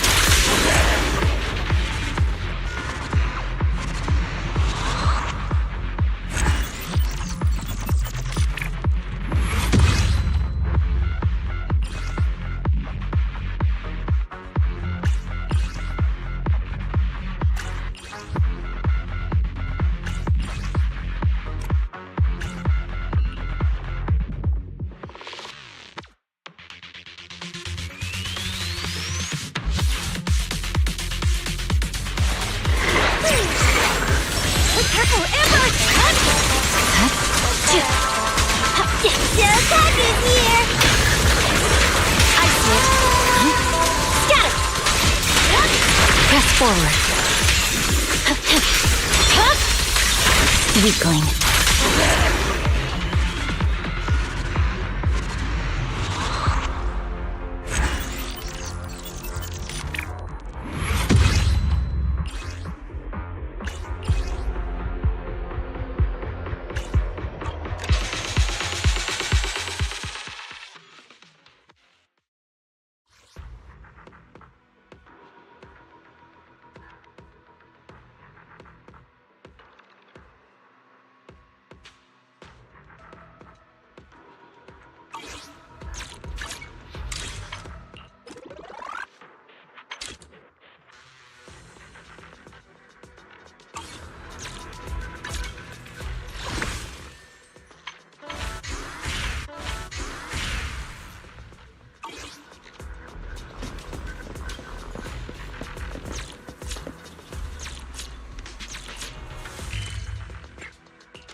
have a cup of coffee to jumpstart your day.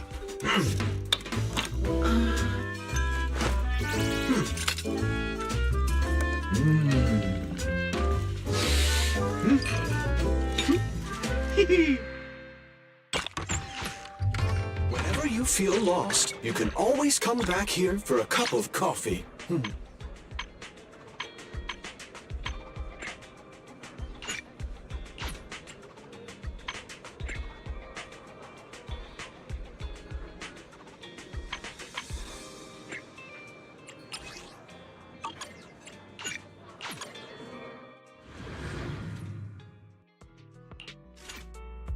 This is the path Officer 1, eradicate me. Pick me. It's- Is it work time? Is food included? What the?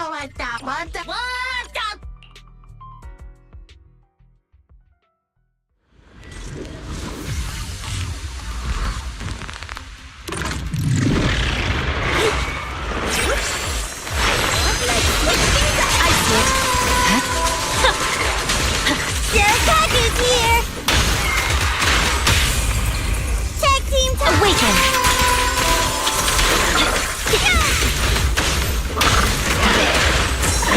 You're done!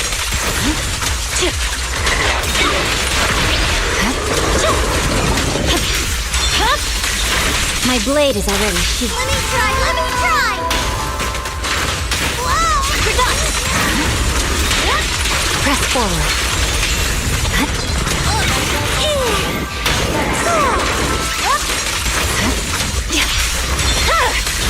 It's over. Help is here!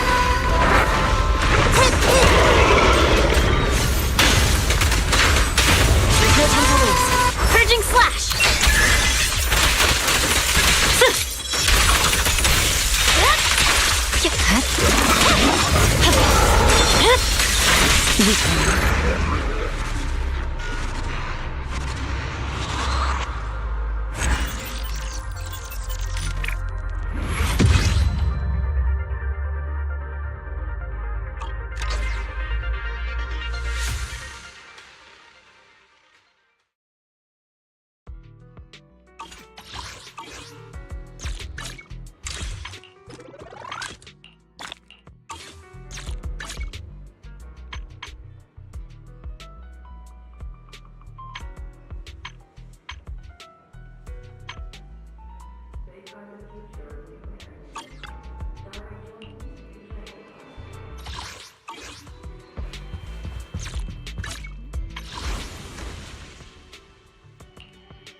I did not expect that such a spiritual entity would exist here. It appears this street is a geomantic gem. A spiritual entity? His name is Howl, and I guess you could say he's a neighbor of mine. Is there something special about him? No, I was simply a bit surprised. It's rare to find such an intelligent individual of this breed. Even huskies can be really smart. Howl is proof. You're right. Yet, being overly intelligent comes at a price. It must stay here for prolonged periods of time, parted from its owner and unable to move about freely. Both a blessing and a curse. However, it seems quite happy. We've strayed a bit off topic. Since you're back, let's discuss our partnership.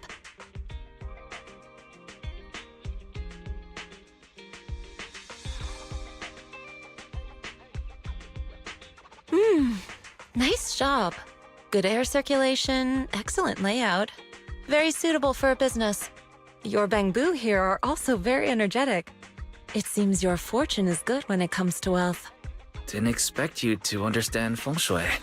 Thank you for your blessings. But who exactly are you?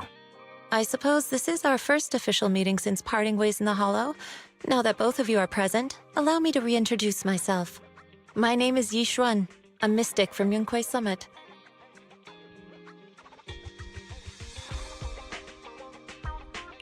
Wait, mystic? Like those people in movies who can tell your fortune and go around blessing people? This is my first time meeting one in real life. But what's Yuinkui Summit? Just an ordinary sect of the mystic arts. Our disciples travel all across New Eridu and sometimes collaborate with authorities. Currently, I'm affiliated with the Hollow Investigative Association.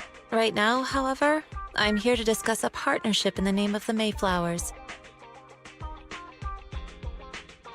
So, what sort of partnership are we talking about? I have reviewed the documents provided by the Mayflowers. You previously underwent an implant surgery. After recent adjustments, abnormalities occurred. These abnormalities bear resemblance to the craft practiced by us at Yuinkui Summit. If you are willing, I can teach you how to better control your abilities. To better control my abilities. It sounds great, but there's no such thing as a free lunch. Since you're willing to teach us your technique, Shifu, you must want something in return, right? That's right. Mayflower will have you join me for some investigations. Looking at my divination results, this will be a complicated and very likely dangerous matter. He's still going over the details, but should have more information for you soon. You can wait until then to decide.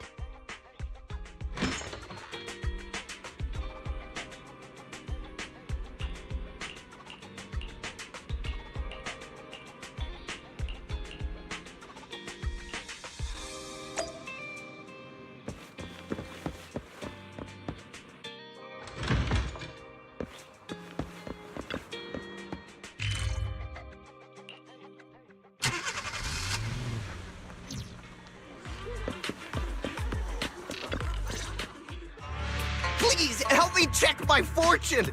Here's my pop. Look, doesn't this thick wealth line mean I'm about to strike it rich? I've looked it over, and your fortune is decent. Huh? You barely looked at it, and you're already done? You have good fortune. What?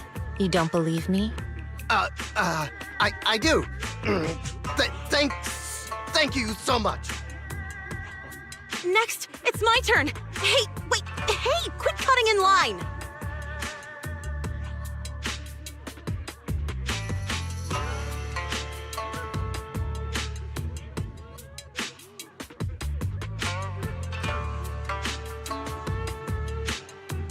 So, this is where you were. Who are all these people? You're here, Belle? I decided to take a break. I didn't expect so many people to come seeking my divination services. Don't worry, I need no more than a simple spell to solve this matter.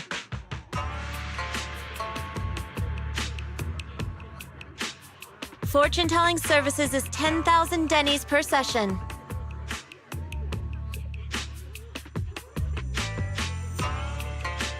All gone? Good. It seems the Banish Wealth and Desire spell is still effective.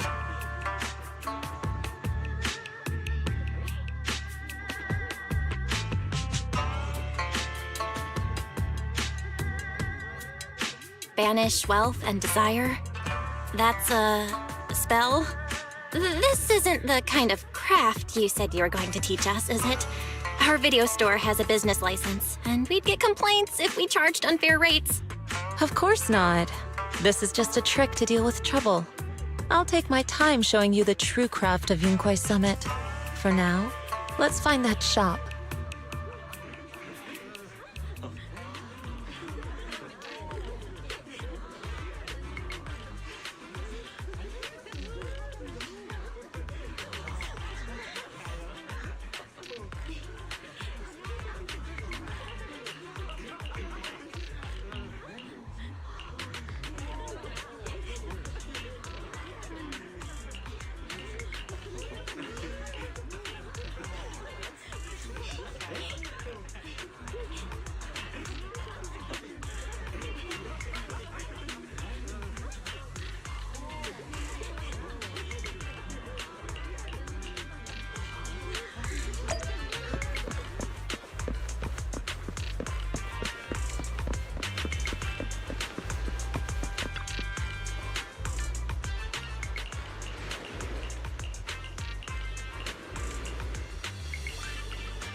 Yishuan Shifu. The store is right up ahead. Ah, this is the one. Seems it's closed. Another wasted trip. Not necessarily. 1 second, please.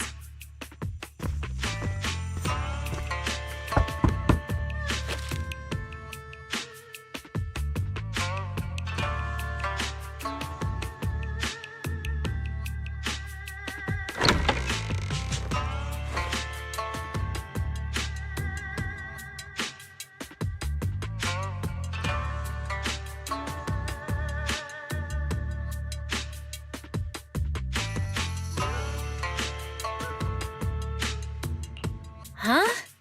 Is there someone inside? Relax. The boss prefers to do business with people they know. They like their peace and quiet, so they rarely open for customers. I'm an old acquaintance and just wanted to retrieve something.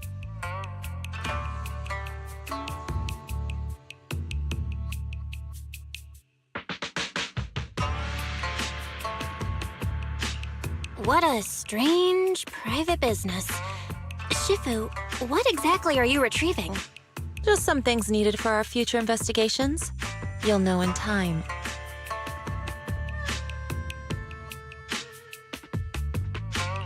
Really?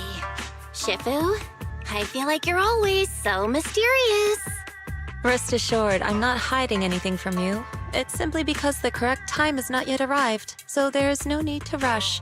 Since we've already obtained what we came for, let's part ways here. There will be plenty of time in the future. We will certainly meet again.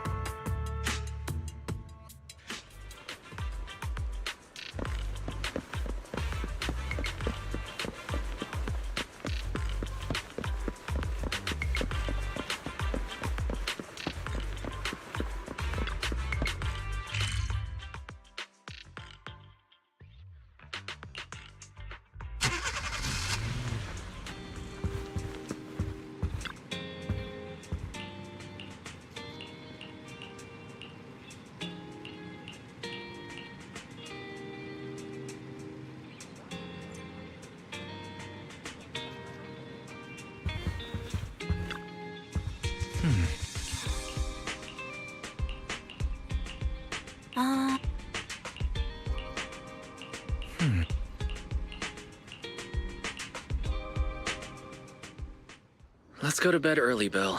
Tomorrow's going to be a busy day. Gotcha. Nighty-night, Wise.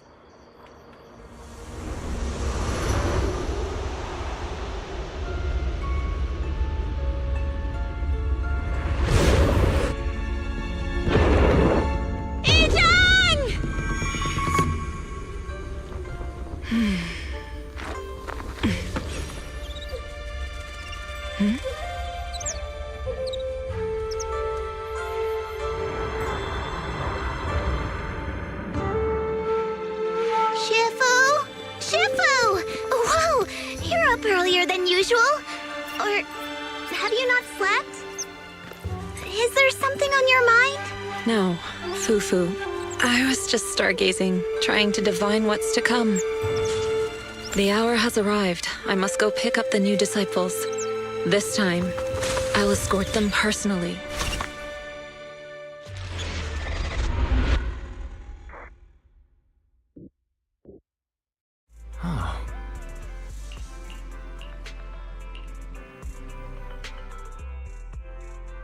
Sir, we've met with the investigator you mentioned. I see. What do you think of her, my friends? Her way of doing things is pretty special. She's very different from the stereotypical mystic. She even helped us when we ran into ethereals inside the Hollow. I still don't really understand what those techniques of hers can do, but she certainly seems like a highly capable investigator. Looks like you got along well. Good. She can be a bit unpredictable, but her skills are beyond doubt. Whenever a crisis strikes, she and Yunquei Summit have proven to be reliable partners. You'll also be cooperating with Yunquei Summit in the upcoming investigation. So, what exactly are we investigating? I recently received a notice from the Hollow Investigative Association. They said Lemnian Hollow observation data has been frequently showing abnormal readings. The situation condition is worst around the Waifei Peninsula ruins. That location is currently the Porcelain Production Center under Tops's management. Porcelain. Isn't that the special material used to block ether? So it's produced in Lemnian Hollow. Yes. Right now, the Hollow observation data from that area has shown a large number of abnormal signals. The Porcelain supply has also been delayed.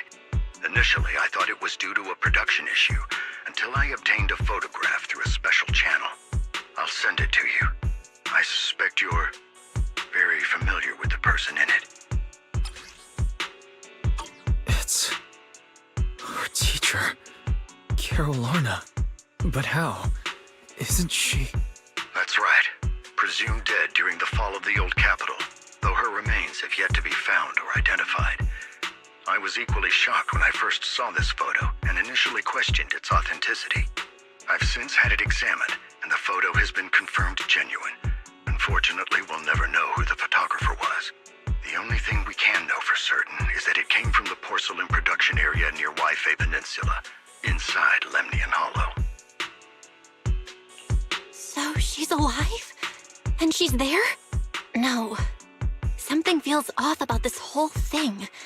As much as I'd like for it to be true, we'd better investigate first before we draw any conclusions. I was thinking the same thing. Besides, if she's really there, then we need to be extra careful about keeping a low profile. We'll take the commission, sir. When should we head out? Good. Your reactions were much calmer than I expected. You are indeed her students. I've already spoken with Yixuan. She will be inspecting the situation in Waifei Peninsula as a special investigator. You can tag along under the guise of Yunquei Summit disciples.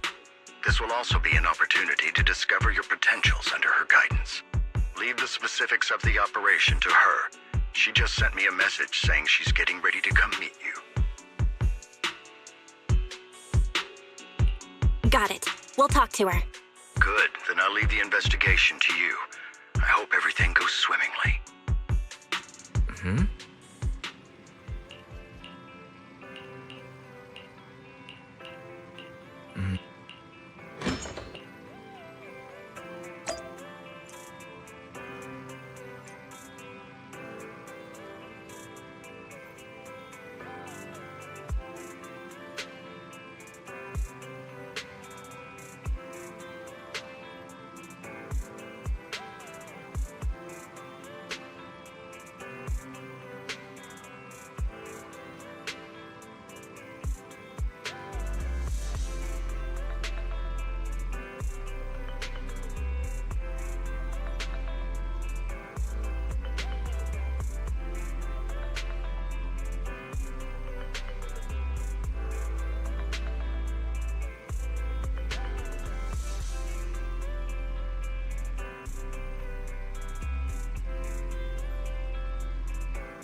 Val, Wise, I'm here to pay you a formal visit as agreed. The mayor messaged me and said that you've accepted the commission. Is that right?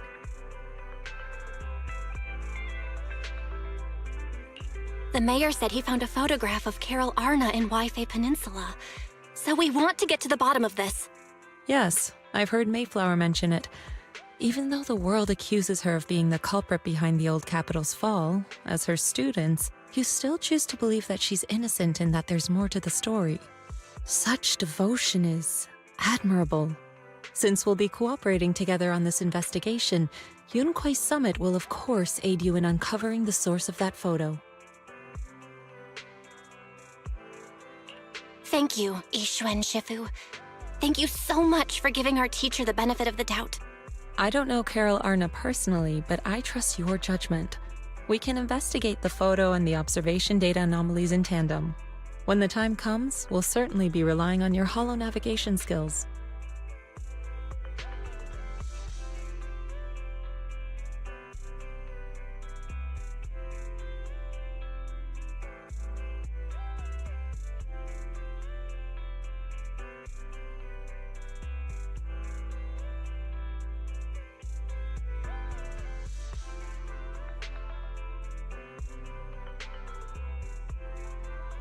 Don't worry. You can leave the holo business to us, Shifu. By the way, I also promised Mayflower that I'd teach you how to develop your potential. Yunquei Summit has rules that the techniques are not to be taught to outsiders. However, since I am the master, exceptions can be made. If you're willing, you can temporarily register yourselves as nominal disciples of Yunquei Summit. Don't worry, this is only out of convenience for the operation and will have no binding power over you. Which means it's also unnecessary for you to follow the formalities and call me Shifu like the disciples. We'll still call you Shifu. You are teaching us how to control our ether aptitude after all. We may only be disciples by name, but we're still learning from you. Besides, that's what they say in the movies. You're putting the cart before the horse, but I suppose it's fine. Since you're calling me Shifu, I'll make sure your fellow seniors take care of your daily needs once we arrive in Waifei Peninsula. Also, take this. What's this? A Yunquei Summit Disciples uniform? Indeed. You are nominal disciples of Yunquei Summit now. The uniforms will also help avert suspicion. Do you remember the last time we went to Lumina Square? I was there to pick up the custom accessories for your uniforms. So that's why Shifu was so secretive last time. Although, Shifu seems awfully well prepared. Could it be that you're actually eager to take in new disciples? Bell, Junior Bell, makes a good point. That is not the case.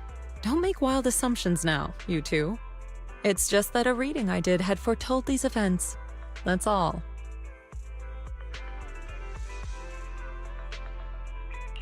That's right. It must be Shifu's amazing divination skills. Senior Wise, looks like we were wrong. Speaking of, since you practice divination, Shifu, have you done a reading for this operation? I have indeed. Though the result was not very auspicious. Rest assured, I have prepared for everything. Prepared for everything? I took out insurance policies. You're also covered. It does sound like you're well prepared. Huh? Hold on. Insurance? Was the reading that dangerous? Master, urgent reminder. Big data forecasting shows that this investigation may conflict with the interests of TOPS. Speculation. The probability of you encountering an accident is over 91.3%. It is recommended that you register Yixuan as an emergency contact. I will contact her when necessary. Fairy? What are you doing here? Oh, and who's this? A fellow mystic? Oh, that's our AI assistant, Fairy. This assistant is quite accurate with its readings. Is this the new big data fortune-telling that everyone's talking about lately? Impressive. I heard they can even tell fortunes based on blood and personality types. Must be a secret technique from another school. Very well. Since you already know big data fortune telling, you are exempt from studying divination. Thanks, Shifu? Hold on, we're getting off topic. We were talking about how the investigation would be very dangerous. My reading said the investigation will have many twists and turns, but it also said our misfortune could be turned into a blessing. There's no need to worry. I'll be with you. It's just better to be safe than sorry. Hence the insurance. True. We should be fine with Shifu by our side. Mm-hmm. Mayflower also made special arrangements and dedicated an airship route to this operation. I tested the flight with your seniors before. It went smoothly and Tops didn't give us any trouble. The mayor also prepared a temporary HDD device for you in Wi-Fi Peninsula. However, one of you must go there first while the other stays behind for remote tuning. I'll go first. Wise can stay behind for remote tuning while I scope out the situation. He can join us when everything's settled. Belle, I should go first. Excuse you, it's Junior Belle. Seems I'm the more professional one here. It's decided. I'll go first. But... Wise, it's fine, really. Besides, Shifu's with me. I'm sure we can handle anything. That's right. As your Shifu, your safety is my priority. Fine. We'll do it your way. But please be careful out there.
Oh.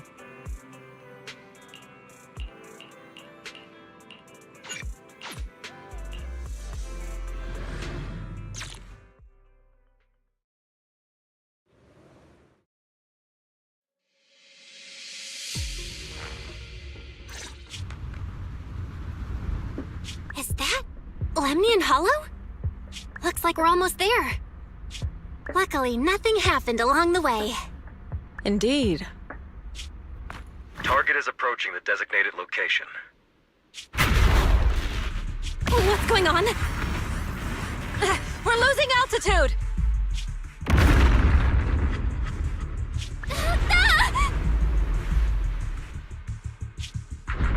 Target neutralized.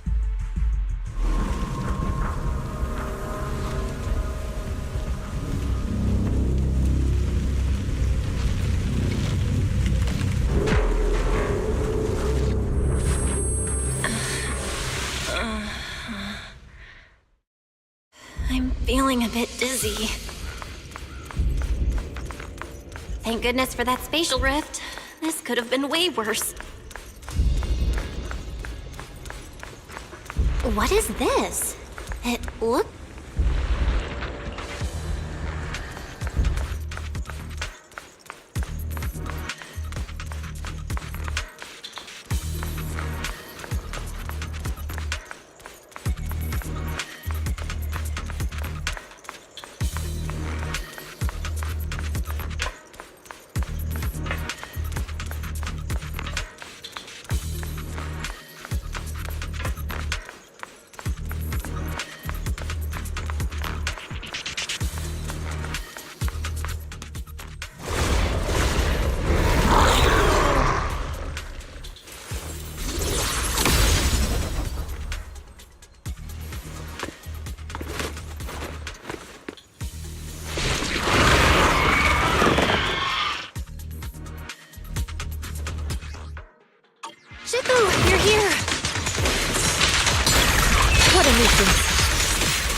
there you are. Are you all right? Are you injured?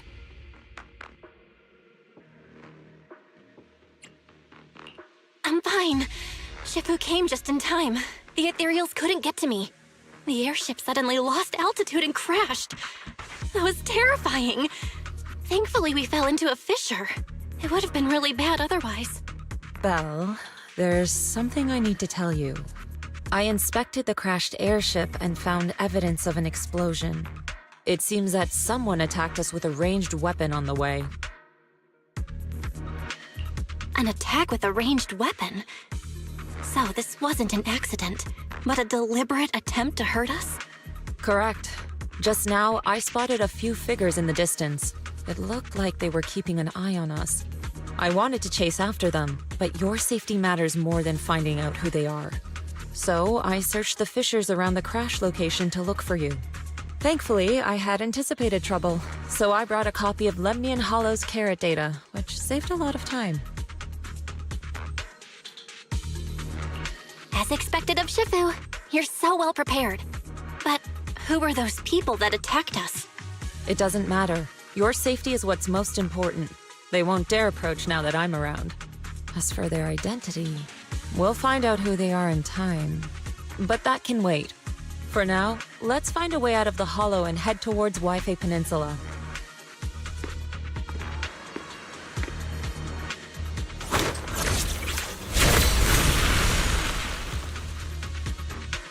Shifu, was that a Yunquei Summit technique you just used?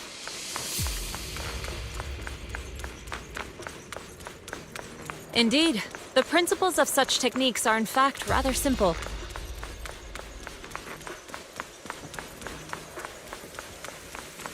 Corrupted substances inside the hollow have different biofrequencies.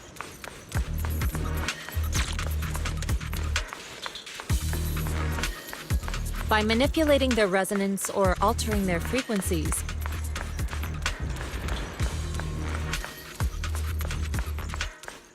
one can induce a change in their nature.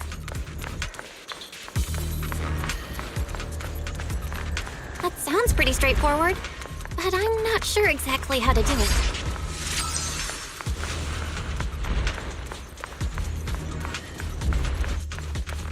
There's no rush. I'll teach you how to sense the biofrequencies later.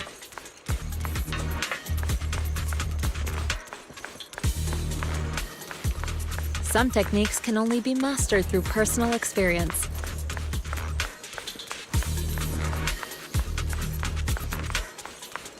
Of course, carrot data indicates a nearby fissure leading out of the hollow. Let's locate that first.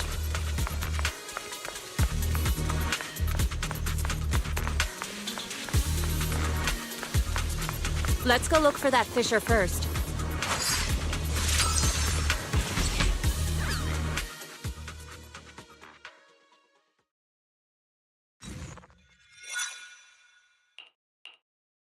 Shifu, we finally made it! But this looks like the sea. We're still a ways away from Waifei Peninsula. How do we get across? Well, given our current options... Val, can you swim? Swim? Shifu, you mean you want us to swim across? That looks a bit far. Shifu, is this really necessary? Relax, it's only a last resort. The crash made a lot of noise. I'm sure someone will come and investigate. Besides, there's a waterway toward Phylum Heights nearby. We should be seeing ships around. Thank goodness. Shifu, I really thought you were going to swim all the way over. Over there, a ship!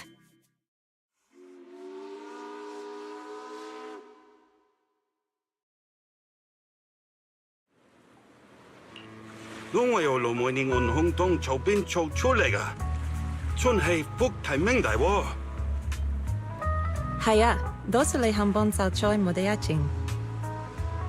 你哋係咪上嘅為飛地啊？當陣冇揾樣大呢地入城啦？唔使，逢我哋喺岸邊就得啦，會有嘢嚟接我哋嘅，唔攞你費心。Shifu, what are you saying? I couldn't understand a thing. Oh, it's just a local dialect. Don't worry about it. I contacted your senior earlier. She'll come pick us up here. My senior? Right. Yunque Summit has many disciples. There must be others before me. And since Wise and I only just became disciples today, we're probably the juniors' juniors. That's right. I have a few other disciples. Since you joined last, you are indeed everyone's juniors. But don't stress over it. Just treat them normally. You can also ask them for help if you need anything. Shifu, what are my seniors like? I'm curious. Patience. You'll see soon enough.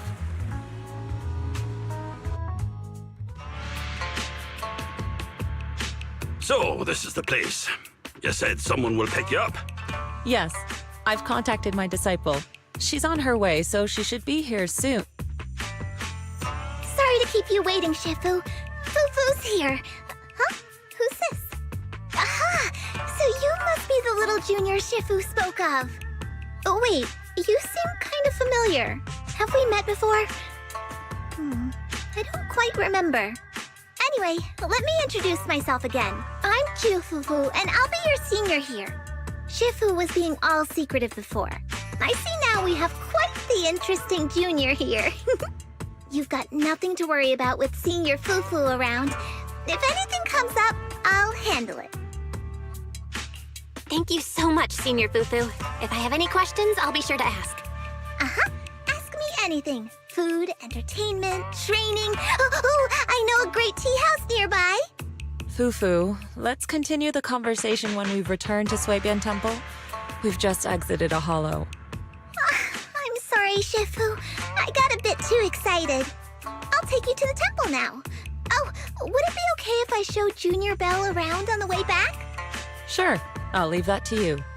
Then I'll see you back at Suibian Temple. Don't stay out too long. Got it. Oh, right. Let me pay the boat fare first. Thank you for helping us. How much do we owe you? Young lady, it sounds like you're all from Suibian Temple, yes? It's not my place to take your dennies, no. Huh? But it's what we owe you. I can't take your dennies. People like me wouldn't be alive if it weren't for you all back then. Anyway, you should go back and rest now. Oh, and make sure you steer clear of the hollow from now on. All right, we got it. Thank you so much. If you need any help in the future, come find us at Suibian Temple. Thank you kindly.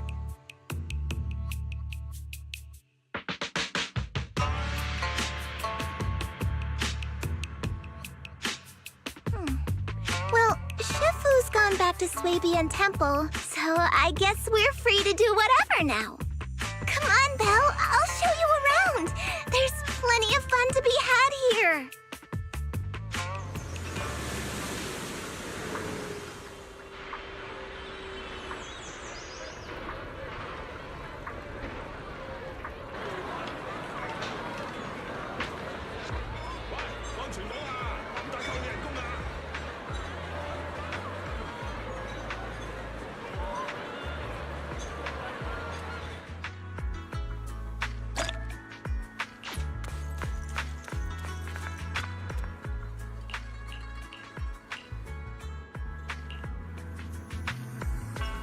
Junior Belle, this is your first time in Wi-Fi, right?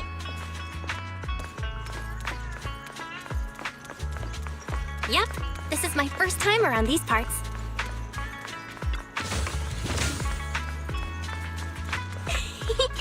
Then stay close to me or you might get lost.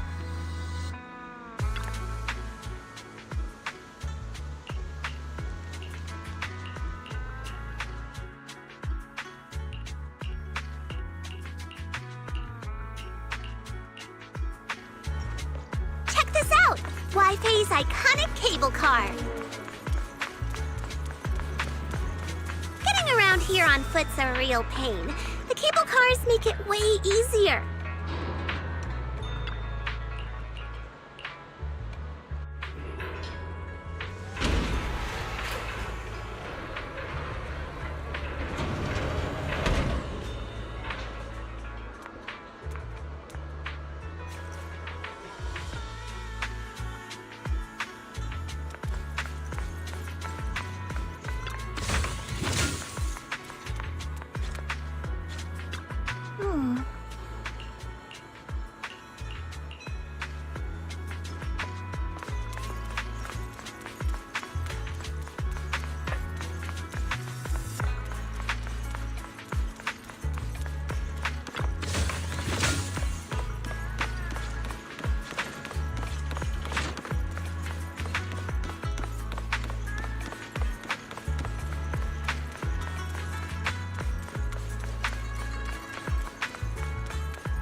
What did you think? Not bad, huh?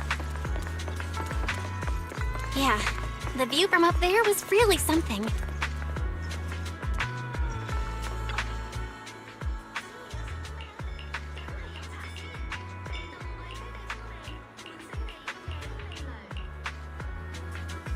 Their tea here has a fresh, delicate flavor. Shifu likes their tea a lot too.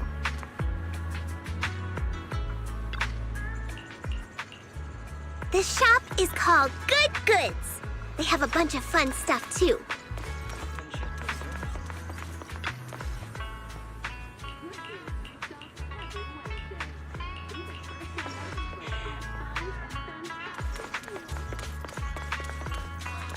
Fluffy is full of adorable animals.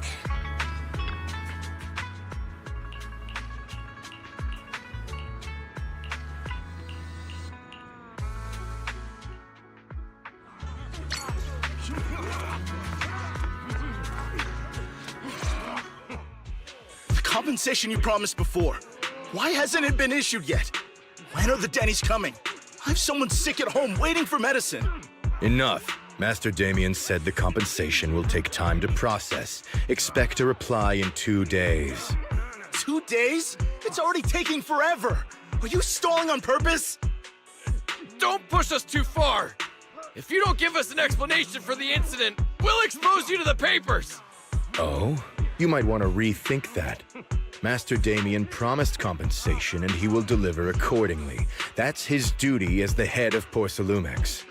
But if you refuse to believe Master Damien and insist on causing a scene, you'll have to deal with the consequences. Don't forget, Porcelumex has access to the best lawyers of Tops, as well as many other necessary means. I guess we'll wait. 3 days. If we don't get an answer in 3 days, we're going straight to Damien next time.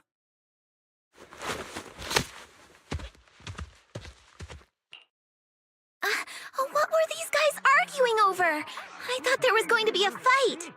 Something about compensation? A safety accident? Oh yeah, the captain who rescued us mentioned that. Apparently there was an accident at the Porcelain production site inside the Hollow. Those workers must be involved. I think they were asking Tops for compensation? Sounds like that Damien guy's the one in charge around here. Seems like he's hiding something. Yeah, you're right. Top subsidiary. It just sounds evil. If a shady company like that gets in my way, I give them a good beating, just like the protagonist from the Demon Vanquishing Tiger. I'll teach them a lesson.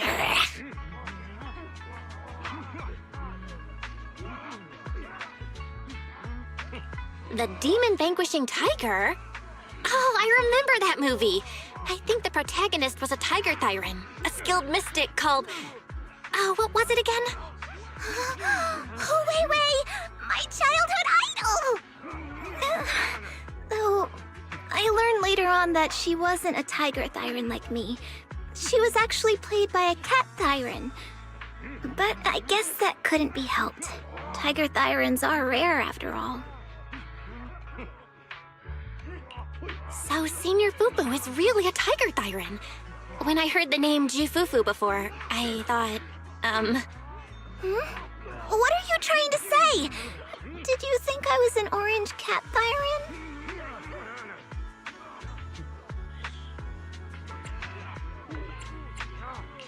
Orange cat Thyrans are cute too. Unless, Senior Fufu, you have something against them? Huh? No, that's not what I mean. I mean, orange cats look lazy and they aren't the best fighters. Not saying they're bad or anything, they're just not really my style. What I'm trying to say is, I don't have anything against them. Yeah, that's my final verdict as your senior. Anyway, let's stop there with the orange cats and hurry back to Swabian Temple. Everyone's waiting for us.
Up ahead!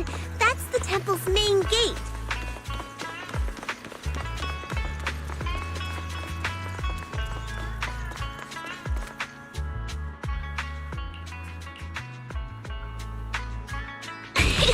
Welcome, Junior, to the one and only Swabian Temple! Yinhu! Shuyan, the newcomer is here! Shh!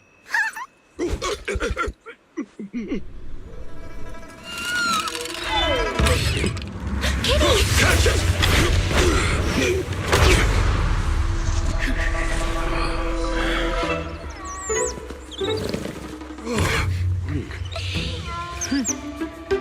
Shifu! Please excuse them. And welcome to Swabian Temple. That startled me! Where did it come from? Maybe it's someone's pet? I'll find a safe place for it, then check with the neighbors to see if anyone knows where it came from.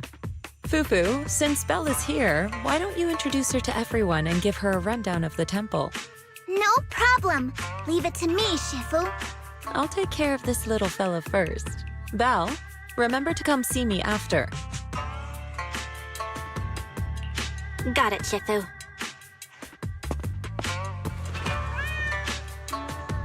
Right, let me introduce you. This is our new junior, Belle. Belle, these are your seniors, Yeishu Yen and Panin Hu.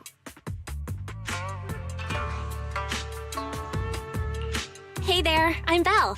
I'm still learning the ropes here, so any guidance and support is greatly appreciated. Oh, your reputation precedes you. So this is the newcomer that Shifu has been mulling over. Very good. You look full of energy. Come, come. You must be hungry. Oh, what would you like to eat? I'll cook something for you. I'm in charge of the kitchen here at Yunquay Summit. If nothing else, I guarantee that my cooking will satisfy you, Junior Belle. If you can't decide on what to have, I'll just make you some chasu buns. My chasu buns will make you fall over. Is it ordering time? Oh, wonderful.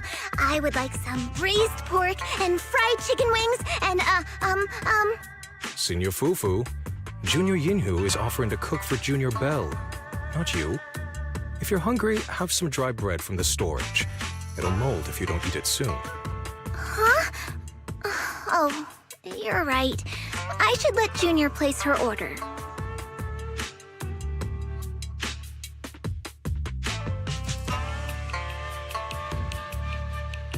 I can eat the dry bread. Senior Fufu can order what she wants. Why put yourself through that? Just let Senior Fufu take care of them. That's right. Senior Fufu will stuff it all down, even if she has to pinch her nostrils. Hey, you two! I'm not a garbage disposal! Please, Senior Fufu, try to show some empathy. Junior Belle and Shifu just fell into a hollow and require ample rest and nutrition to recover. Speaking of, we've flown in that airship before and haven't had any issues. So what happened this time? Shifu even took out a new accident insurance policy just before her trip. Awfully convenient, isn't it? And all this was part of her plan to claim insurance, Denny's. Yes, this makes sense. Don't let your cynical imagination run away with you, Senior Shuyuan. Yunquay Summit's finances aren't that terrible. Junior Belle, pay him no mind. He tends to question everything. But I must ask, what exactly happened to you and Shifu? I couldn't tell you out in public, but our airship was attacked. Attacked? So it wasn't an accident?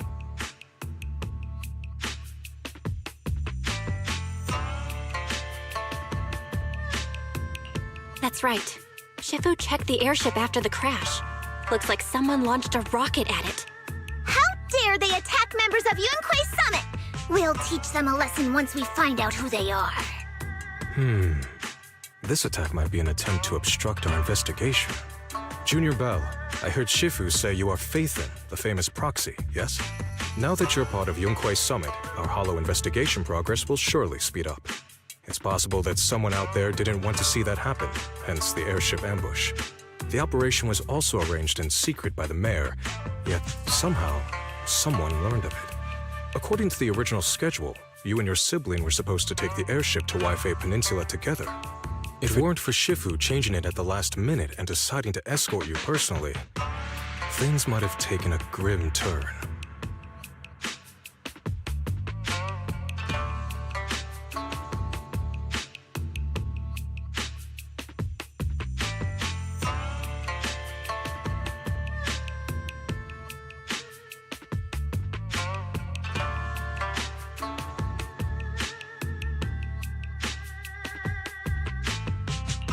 I see. It's all thanks to Shifu. Otherwise, we really would be in trouble. That's right. Shifu decided to go because her reading of the trip showed signs of danger. Seems her divinations were as accurate as ever.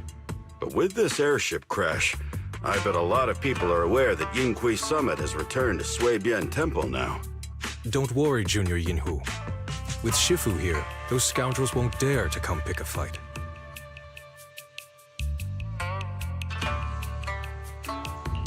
What do you mean by returned? Don't you live here? This isn't where Yunquei Summit's main sect lies. Suibian Temple is just one of our older bases. Ever since the old capital fell, hardly anyone's come back here. We reconvened in secret this time per the mayor's request to investigate Lemnian Hollow. We tried our best to tidy up the place ahead of time, but the accommodations are still less than ideal. Please accept our apologies, Junior Bell.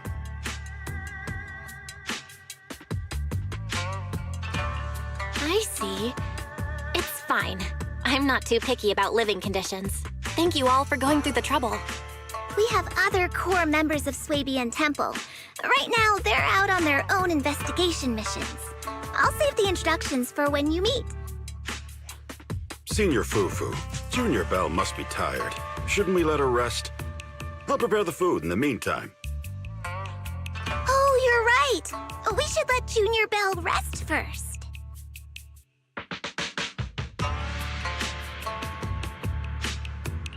Thank you, Senior Yinhu. But there's no need to cook for me. I'm really not hungry. I'll take a look around and get familiar with the place instead.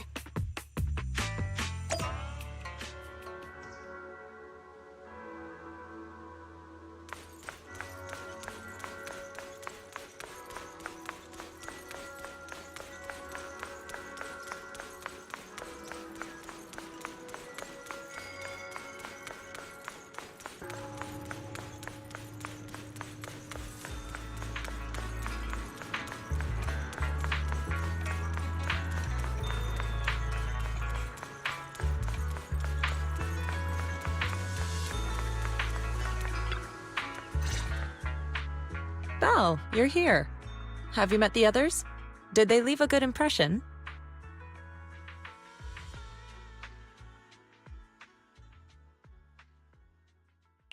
Senior Fufu introduced me to two of them. They've been very welcoming. Glad to hear it. I'm afraid we can't hide Yunquei Summit's return to Suibian Temple any longer. Not after the airship crash. Since operating covertly is no longer an option, we might experience increased difficulty for our investigation. Not to mention that even the mayor's special airship route has been leaked somehow. Our opponent certainly knows what they're doing. But don't worry, no matter what they're planning, we just need to take them as they come.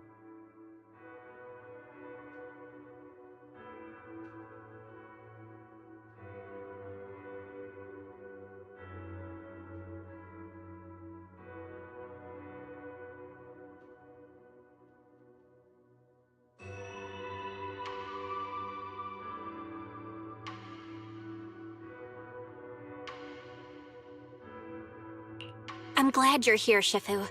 As for the investigation, yes, let's take it one step at a time. Well said. Anyway, why don't you familiarize yourself with the area? Suibian Temple doesn't accommodate visitors often, but at least it's quiet here. If you have any questions, you can come ask me, or Fufu and the others.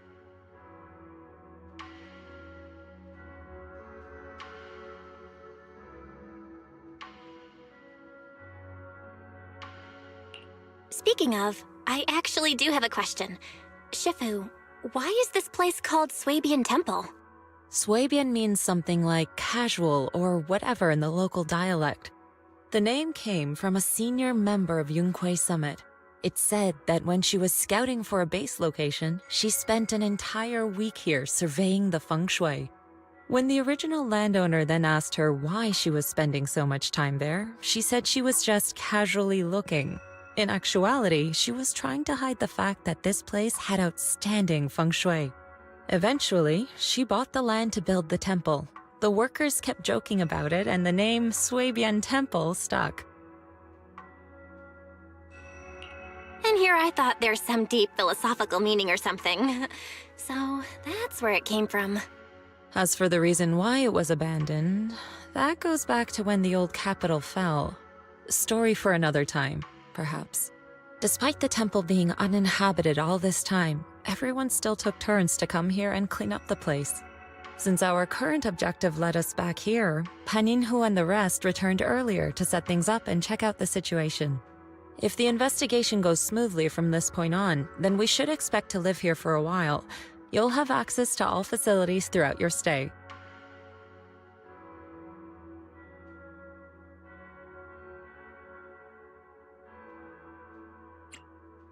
Understood? I'll casually look around too. You're a quick learner, aren't you? One more thing. Now that you are a nominal disciple of Yunquei Summit, as per tradition, every newcomer must receive a reading for blessings and to ward off misfortune. Come find me when you're ready.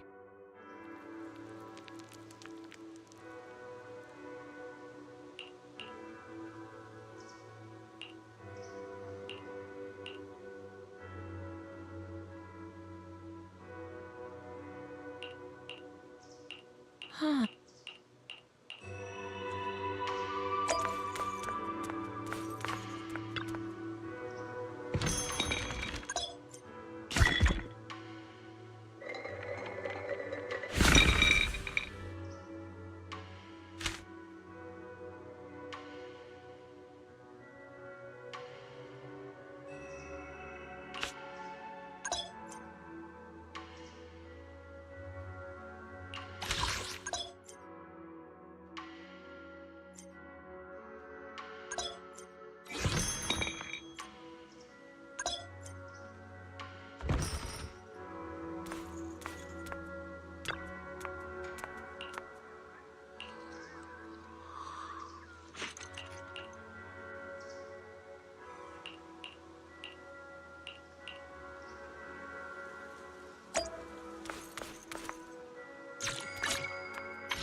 Everything sorted. Let's head back to Swabian Temple.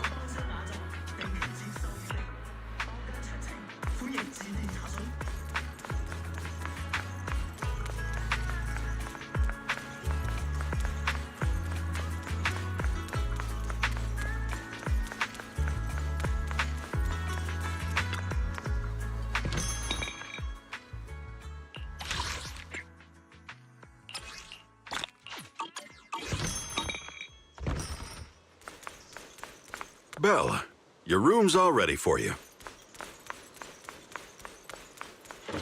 Is there... Looks like we have everything here. I should update my bro.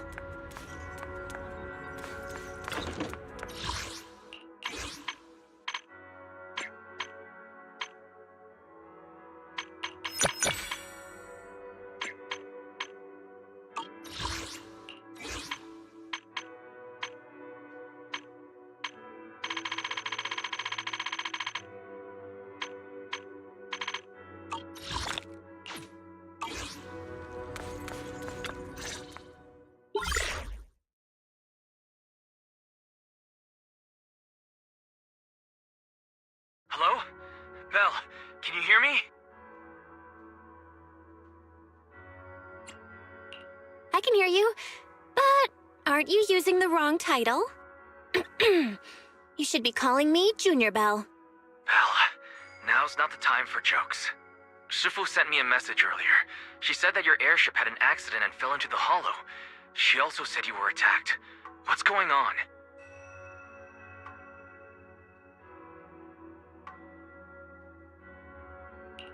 I'm definitely not flying on any airships ever again. The Cunning Hares also had an accident a while ago. Why is the airship accident rate so high in New Eridu? I was followed by some strangers when I fell into the hollow. Thankfully, Shifu was there, so I got out in one piece. However, given everything that's happened, I don't think we're dealing with any ordinary investigation. Wise, it's best that you stay home. Forget about coming here. I can't do that. What if something happens to you and I can't get there in time? I calibrated the remote functions of the HDD system, but a closer look at the observation data of Lemnian Hollow raised a lot of questions. The remote link can't handle complex real-time calculations.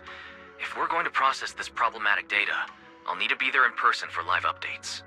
Besides, Yishuan Shifu is going to teach us how to adapt to our ether potentials. I don't want to become a liability to you when we run into danger in the future. I get it, but it isn't safe right now. If you're coming, we'll need to find the right time. Now that our whereabouts have been exposed, there's no point in taking the dedicated airship route anymore. You're better off with a safer alternative. I'll talk to Shifu about it. Okay, we can let Shifu arrange the specifics. Speaking of, has Shifu taught you any techniques so far, Junior Belle?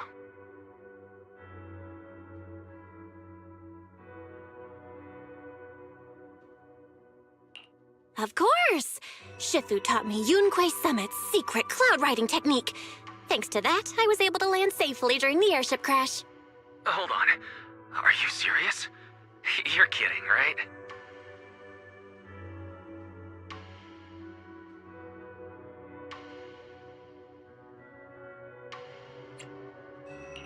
It's true! Shifu also said, with enough training, even Eos can take off and ride the clouds like that. I can't believe Yunquei Summit has such impressive techniques. Alright, that's it. I can't wait anymore. I'm on my way right now.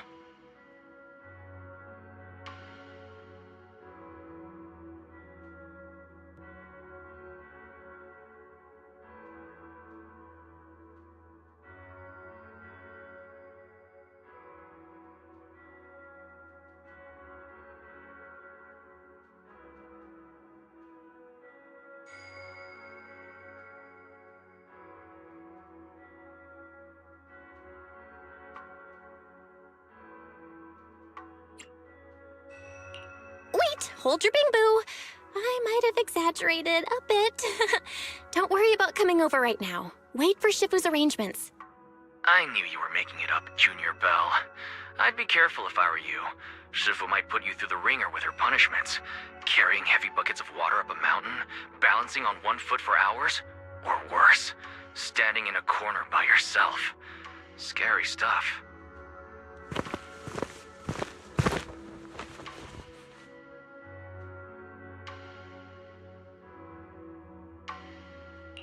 All right, I gotta go. Got it. Please take care of yourself over there. I'll see you later.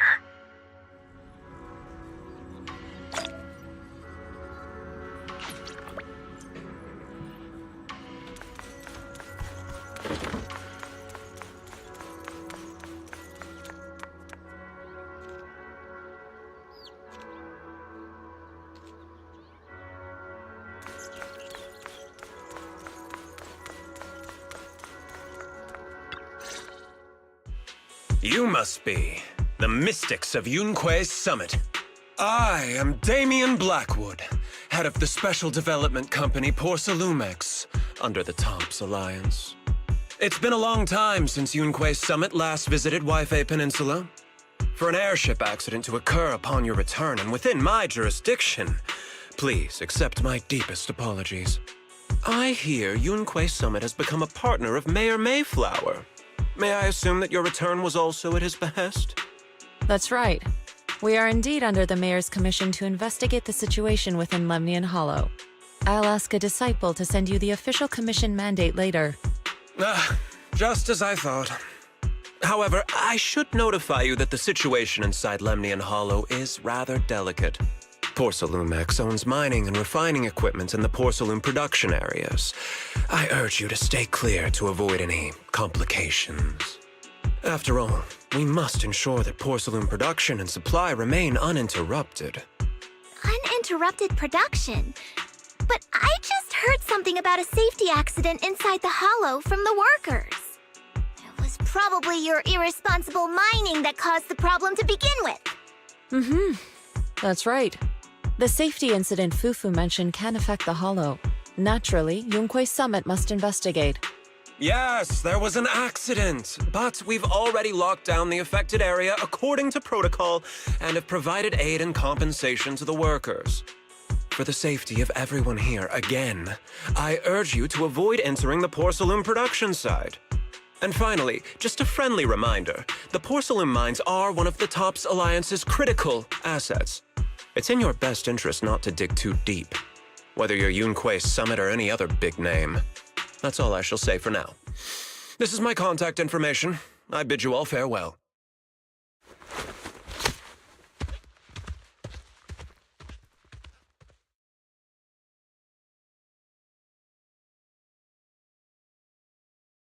What's going on?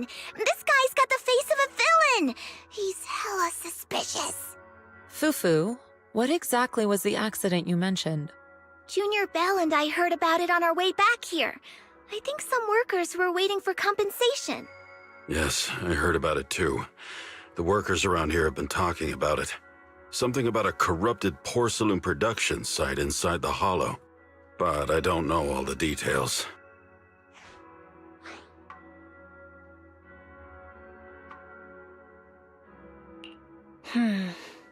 There's been abnormal hollow observation data and an incident at the porcelain production site. Something tells me they're connected. Junior Bell is right. As they say, the more you try to cover something up, the more it gets exposed. Sounds like we'll have to figure out a way into the porcelain production site inside the Hollow. However, judging by what Damien said, it won't be easy. Bell, can you use your Hollow navigation tech to locate the production site?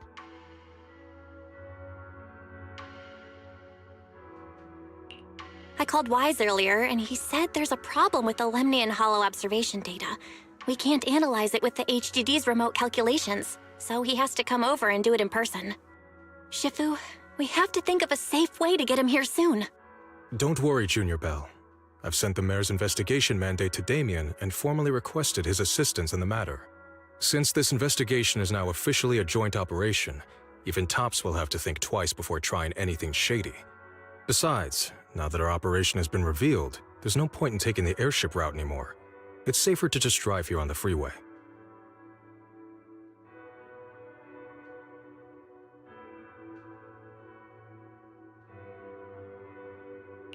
The freeway isn't exactly risk-free either, but still, it's much safer than an airship.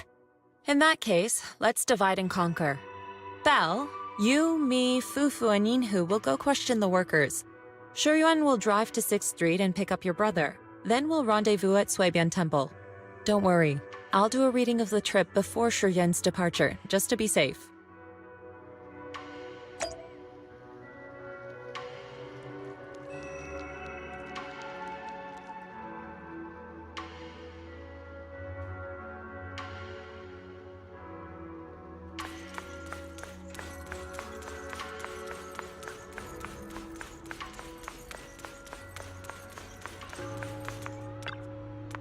Oh.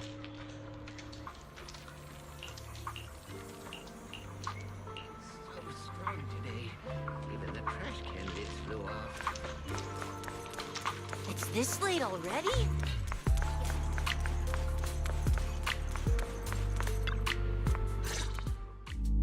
Hey, you. You've been running all around here. What do you want? Porcelumix must have sent her. I told you! They won't let us off the hook so easily! Shut it, Paolo. You're giving me a headache. All right, I'll ask you one last time. What do you want? If you're here for trouble, then why beat around the bush? Give me your best punch, right in my face! Why would anybody want to get punched? First, you get everyone riled up, taunt them into making the first move, and then you sue for compensation. Yeah, I've seen enough from Porcelumex's playbook, so I won't throw the first punch. Go ahead.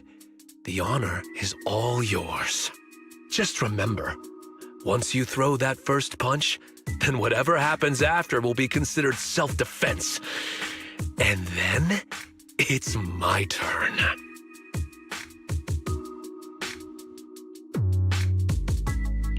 Please calm down. I'm not with Porcelumex. My name is Belle. I'm from Swabian Temple. I just wanted to ask you something. Swabian Temple? What did you want to know? I'm here to investigate the situation inside Lemnian Hollow. I heard that there's been an accident, but Porcelumex has been keeping everything under wraps, so I'm not sure what exactly happened. Anyway, I'm really not a TOPS employee. So you're also after Porcelumex. My mistake, then. My name is Komano Manato. My friend is still in a coma at the hospital because of this Porcelumex mess. So I came here to figure out what happened and to help him get justice. Since you're also looking into it, I guess that makes us allies. Oh, thank goodness. I was worried that you were with Porcelumex and came here to stir up trouble.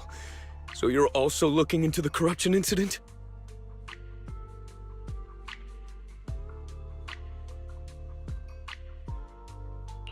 Corruption incident? You know about it? Can you give me more details? Certainly.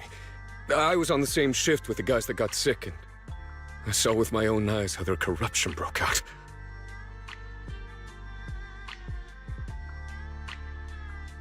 So you're saying the workers on the Porcelume production line became corrupted? But shouldn't there be anti-corruption measures for operations inside the Hollow? That's right. People who spend extended time inside the Hollow must wear protective suits and take anti-corruption medicine according to protocol. Otherwise, they'll be corrupted by ether. Most of us who are willing to work inside the Hollow already suffer from corruption after the fall of the old capital. We need to take anti-corruption medicine as long-term treatment. Porcelumex provides the medicine, and that's why we're willing to put our lives on the line for them. But the medicine seems to be the cause of the issue this time. My colleagues who drank the medicine quickly collapsed.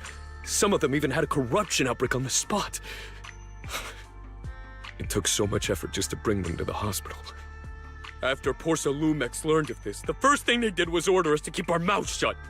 Later on, I heard the good Dr. Lore say that there's something fishy with that batch of medicine. It was ineffective. Heartless company, they couldn't care less whether we live or die.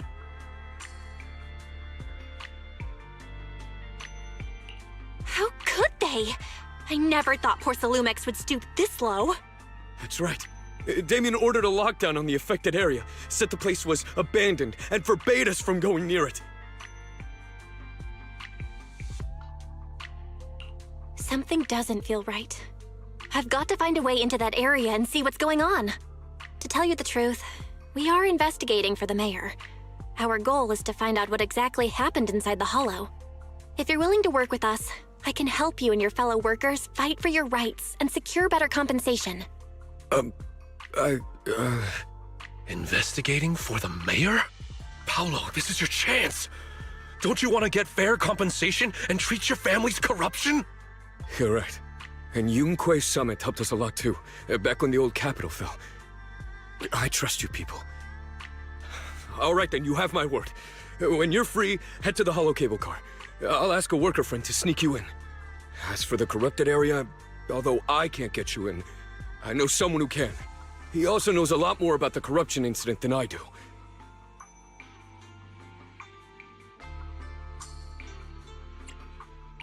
Really?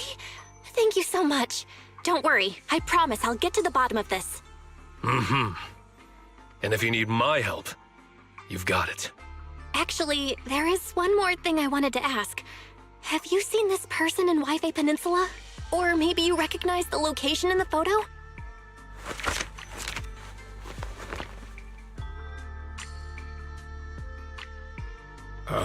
I've never seen this person, and the location looks to be somewhere inside the hollow, but I can't exactly pinpoint it. Neither have I. But don't you worry. I'll ask my buddy with connections to ask around.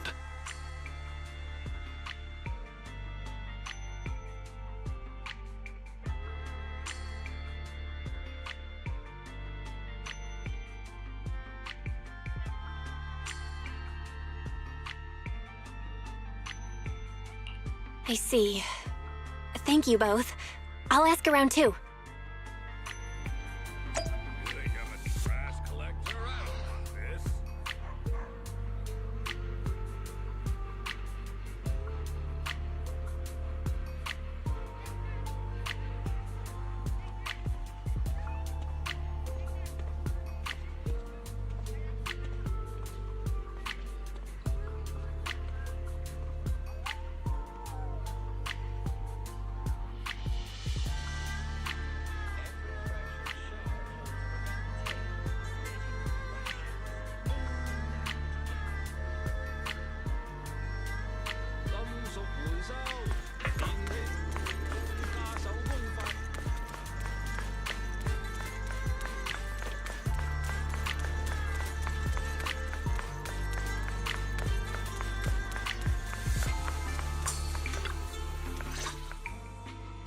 How's everyone's investigation going? I haven't found any clues. Me neither. They all refused to tell us what happened, presumably by order of Porcelumex. I also checked out the hollow cable car. I don't think we'll be able to blend in. Looks like we'll have to find another way into the hollow. Should we contact the captain that helped us to sail us there?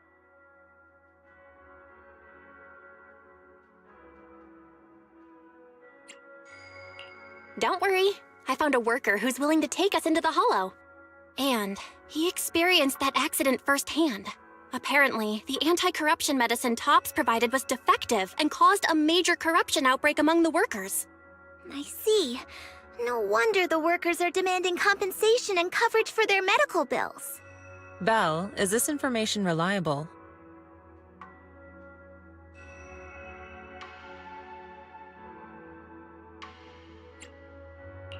It seems credible, but we still need to investigate the site of the incident in the hollow. Also, when he heard I was from Swabian Temple of Yunque Summit, his attitude softened, and he said we'd helped them in the past. What did he mean by that? That was a long time ago. When the old capital fell, the members of Yunque Summit helped evacuate the civilians. Some of them were relocated here. But we haven't come to Swabian Temple much since then. I didn't think they'd remember us after all these years.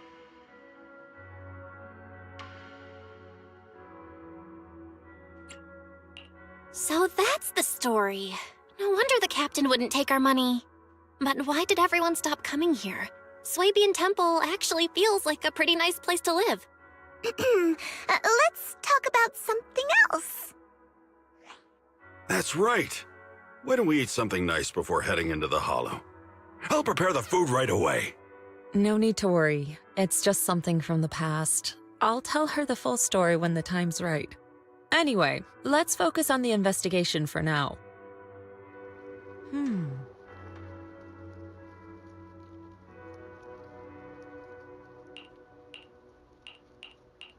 Oh. Oh.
Oh.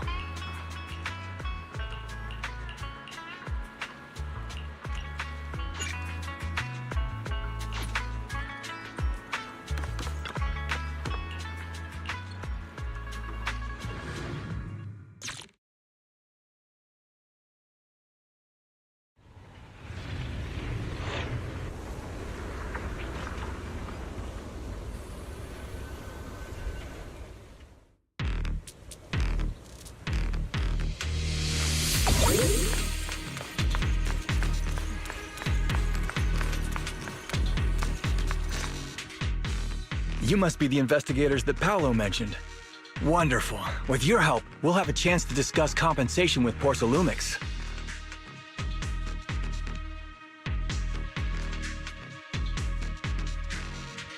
Sorry, you are?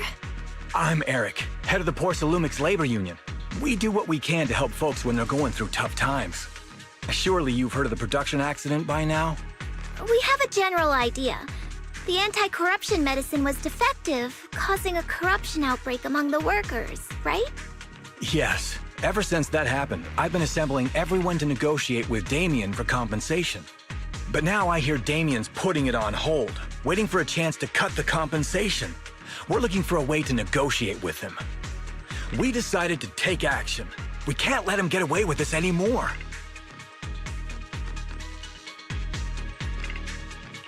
Do you have any plans? Porsalumix is unwilling to compensate us because it determined that we can't prove it's their medicine that's at fault. If they wanted to, they could even claim that the workers were hospitalized from pre-existing corruption that dates back to the fall of the old capital. So, we plan on searching for evidence that Porsalumix's medicine is defective. As long as we have solid evidence, we can rally everyone to protest against this injustice and demand compensation. But aren't you still relying on their cheap medicine to slow down the corruption symptoms? Even if you have evidence, you'll be cut off from anti-corruption medicine as soon as you fall out with them, right? That's exactly why we've been holding back for all these years. But things have changed lately. Dr. Lore is willing to treat us at lower rates. Thanks to him, we were able to break free from Porsalumix's control. Now he's the backbone of the Union.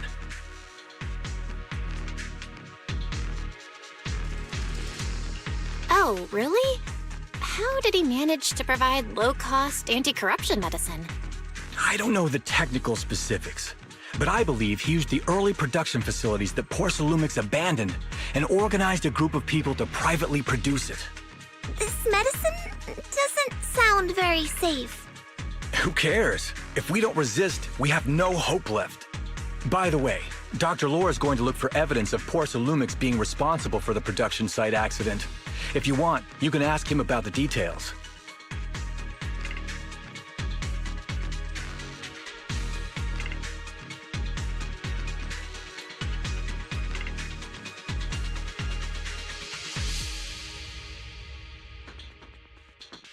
Before I go, there's one more thing I need to confirm.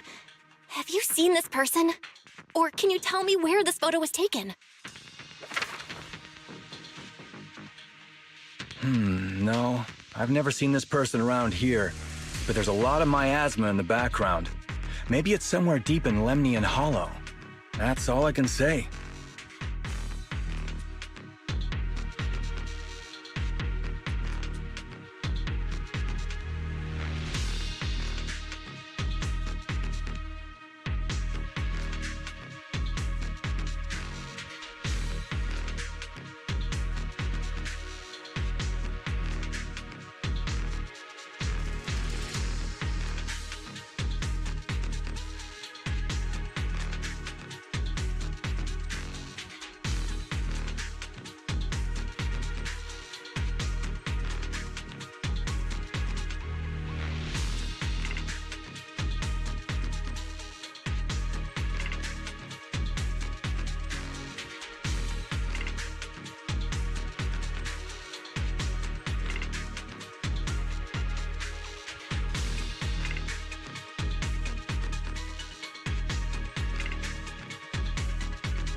Gotcha. Thanks anyway. I'll ask others about it.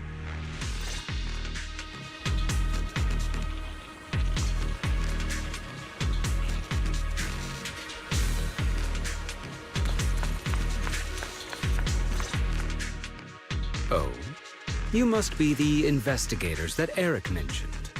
He sounded so excited over the communicator, saying that the mayor's investigators are coming to inspect the Porcelain production site. You must be Dr. Lore. I heard you're providing medicine to everyone. Is that true? Eric really can't keep any secrets, huh? Oh, I can't believe he told you that.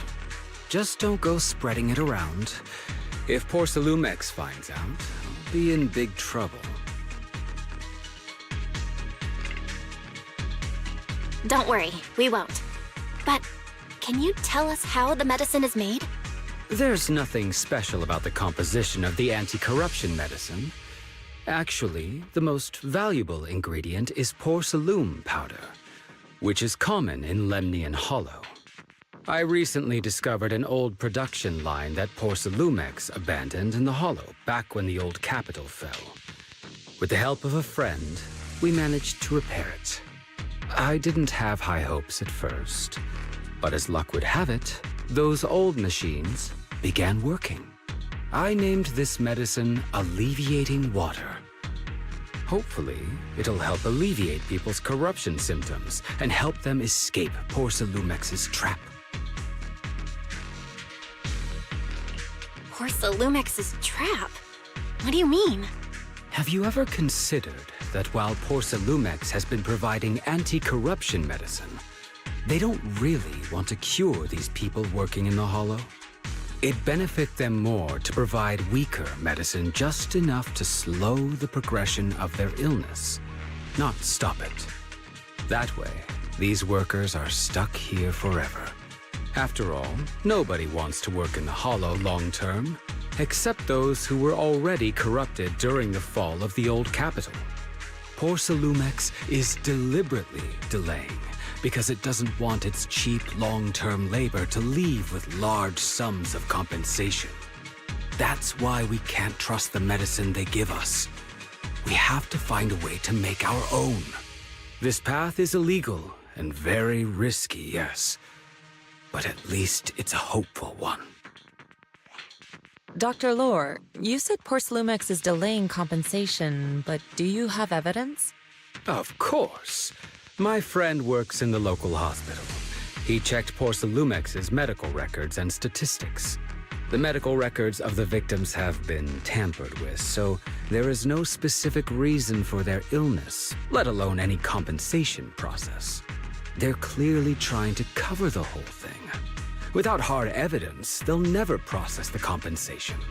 I've been trying to obtain evidence, but that area has been abandoned, and it's ridden with ethereals. It's impossible for me. Since you're the mayor's investigators, you must be able to find your way in the Hollow. If you can help me with the investigation, you should be able to figure out the cause of the contamination. You guys can go ahead and follow the carrot data and investigate the site. But the area's swarming with ethereals. Are you sure you'll be all right? Don't worry, we know what we're doing. All right, I'll go investigate the vicinity. If everything goes according to plan, let's meet up near the site.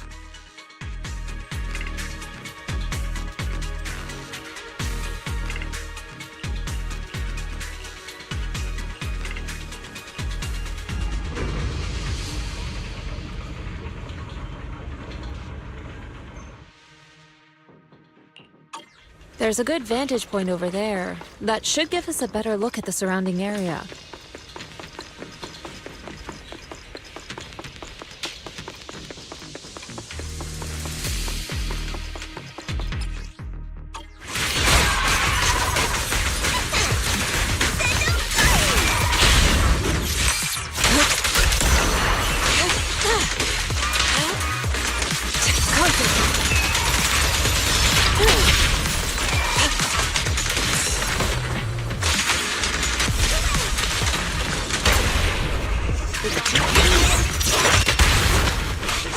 Though this area has been abandoned,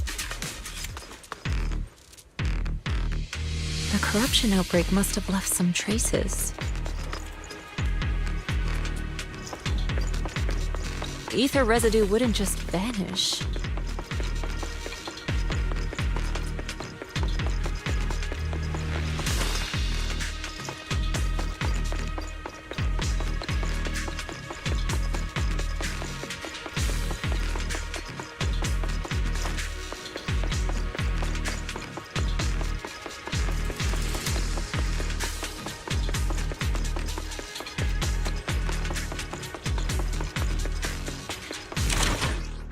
Careful, everyone. Ethereal's incoming.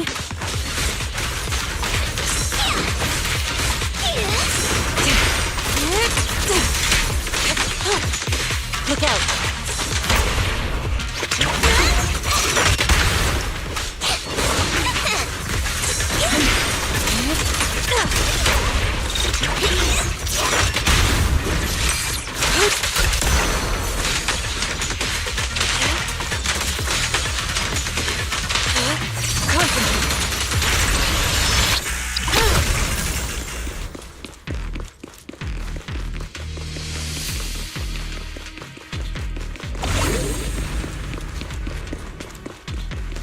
I didn't expect there to be so much miasma around here.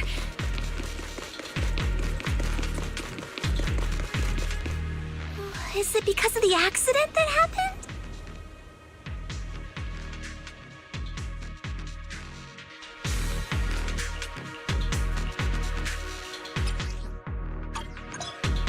Now, let's try a perception technique. Insight allows one to see the traces of corrupted matter.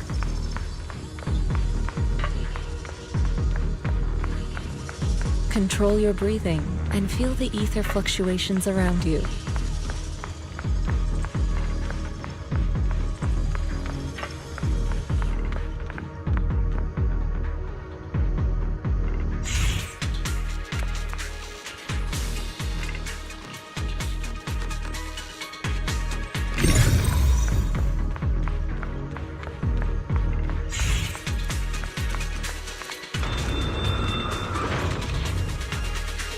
When the corruption outbreak began, people panicked and fled, seeking safety wherever they could.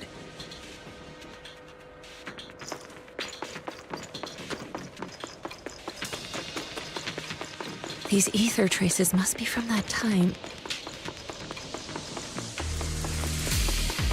Now that you can see the traces using Insight,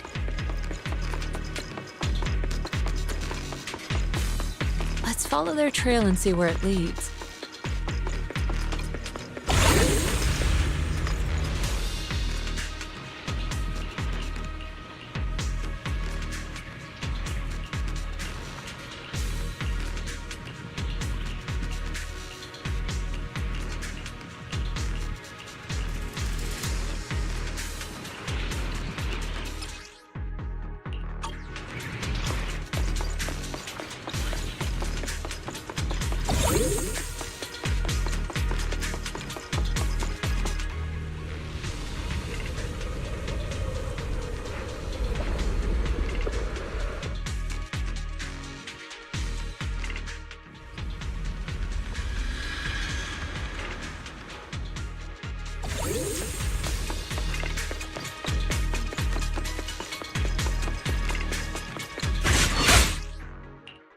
Looks like we've got some tough customers.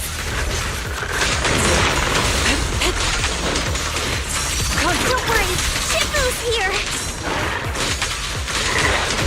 Let's get rid of them!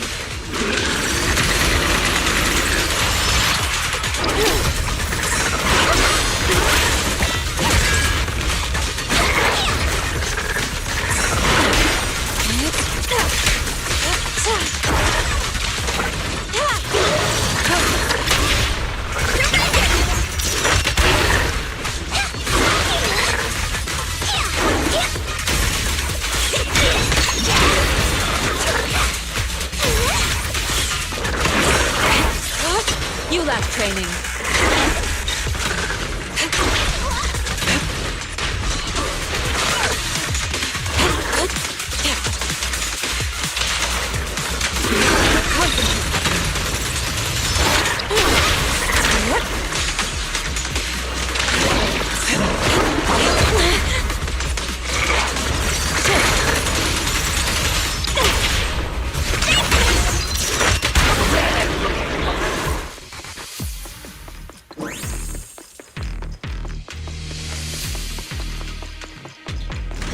at the edge of the hollow, but the miasma is still so dense.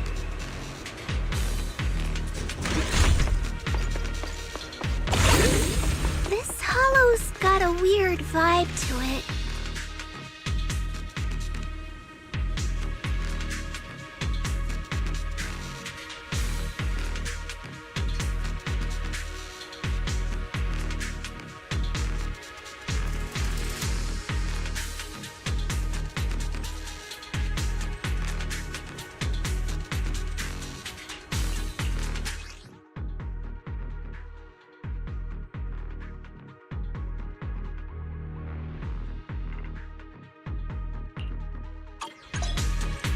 Attune yourself to the frequency of the corruption first.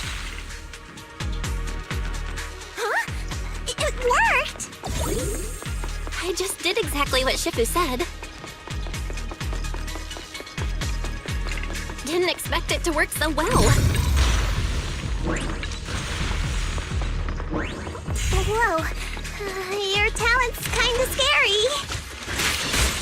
You catch on quickly. The potential you possess is truly astonishing.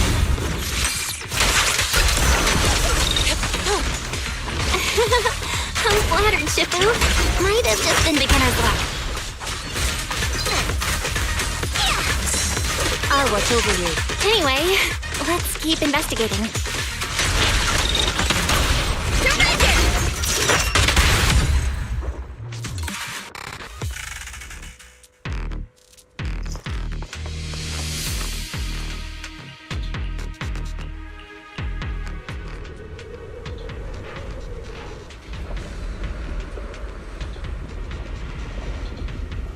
The accident site should be right over there. The ether levels around here are rising. Must be remnants from the corruption outbreak. If you work in the hollow long term, can corruption really be cured?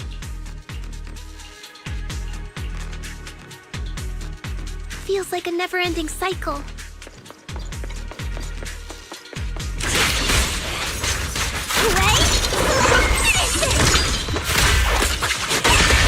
Strength and finesse. Look out.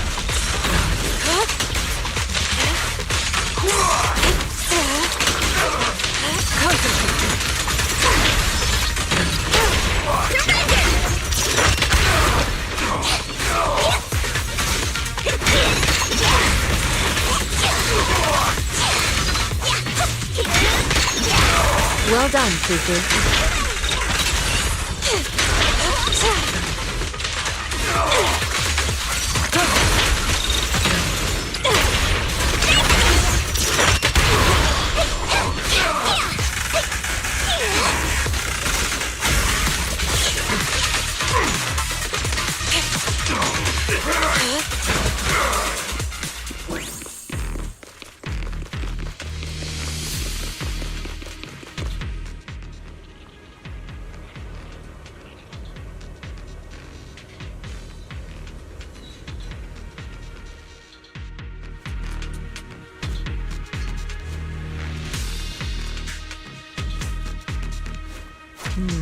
We shouldn't linger here too long.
Bangbu should still be around here. Let's go let it know what's up.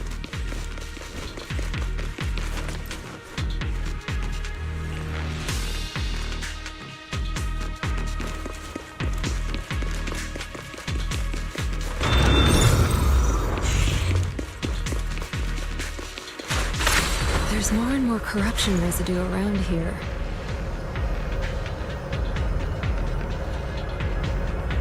It might attract ethereals. Careful, people! This one looks pretty tough! Superior ethereal! Don't take them head on!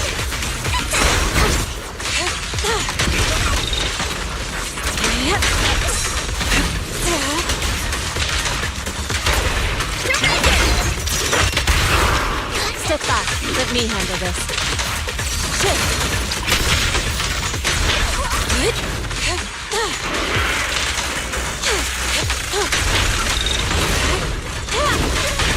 Obliterate form and spirit. As decreed.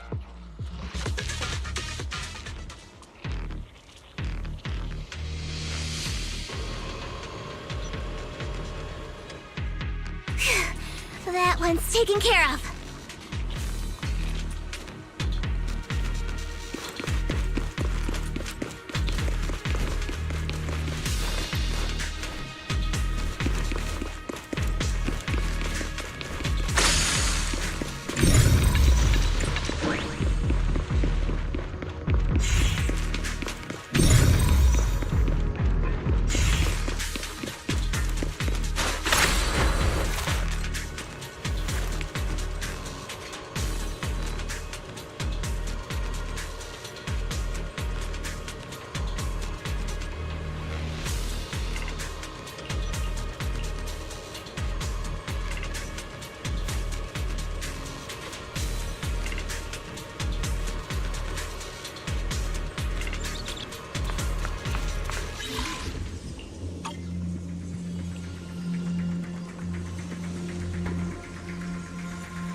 We should be able to get past now.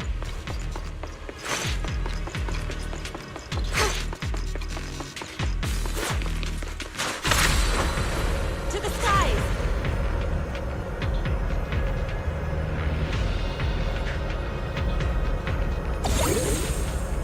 Current data shows that the site of the accident is just ahead.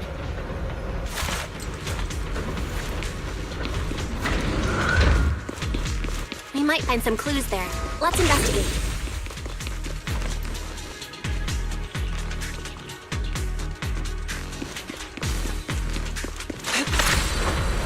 Soar with the wind.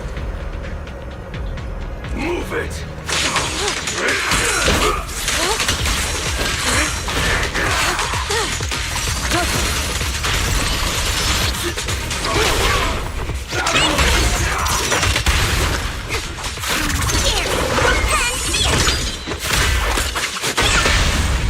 Strength and finesse. Move it!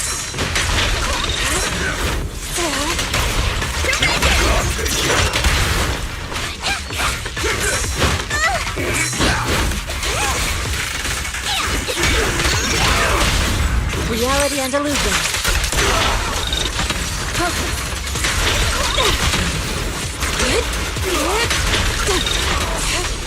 Shift. Concentrate.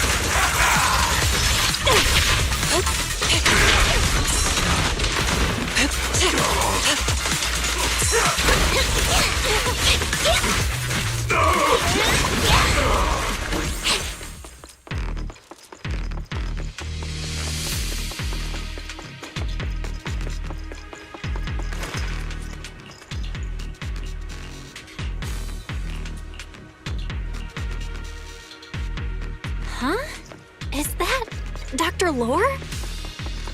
Isn't he investigating another area? Thank goodness you're here. Oh, I thought I was done for. Huh? Dr. Lore? Weren't you investigating the outskirts? What are you doing here? I just wanted to see if I could take a shortcut to collect some samples. I didn't expect ethereals to target me and chase me all the way here. Good thing you showed up. Whew. Right.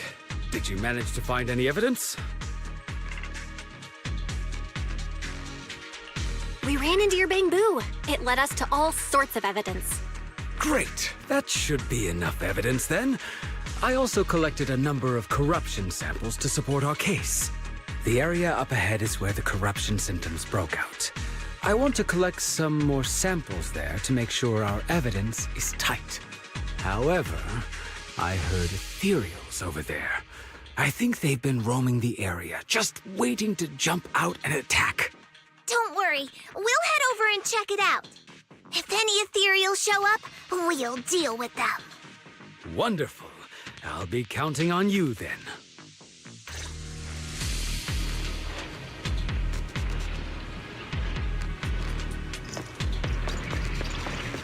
Allow me, Fufu. Soar with the wind.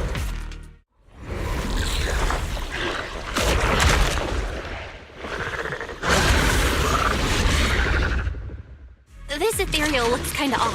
Be careful. It might have something to do with the miasma. Evil shall be purged. It looks pretty gross. Fufu, don't underestimate it. Watch out. Its attacks are dangerous. End it fast. You got it, Shifu! We'll wipe that smug look off its face real quick!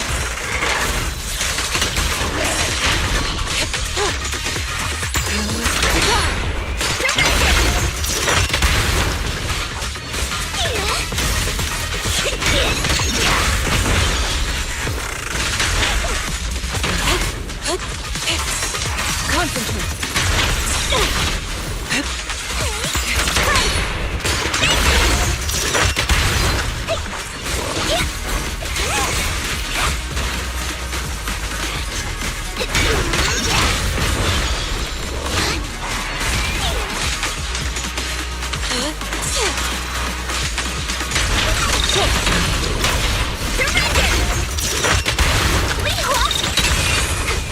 Leave it to me.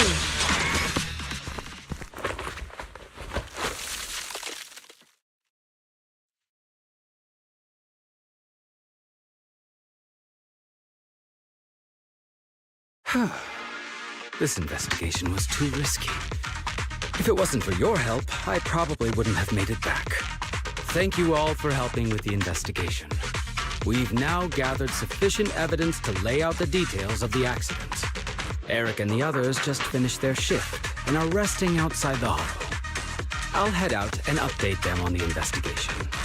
Next, we'll rally everyone to discuss how to fight for compensation from Porsalumex. Everyone from Yunque Summit, I'm grateful for your help. Don't mention it. We're here to investigate the incident anyway. Helping you was no trouble at all. I really appreciate it. Your help made my plan go much more smoothly.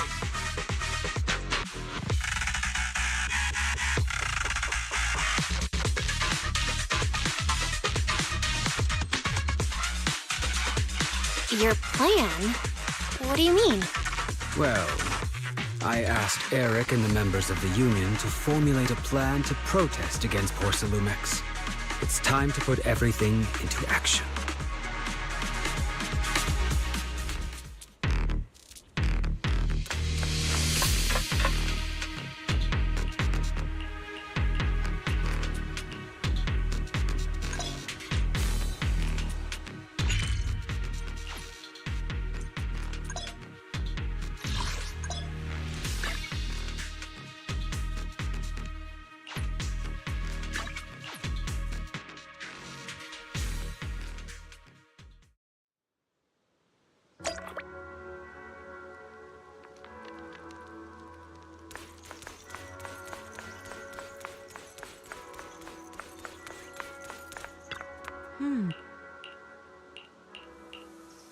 Oh.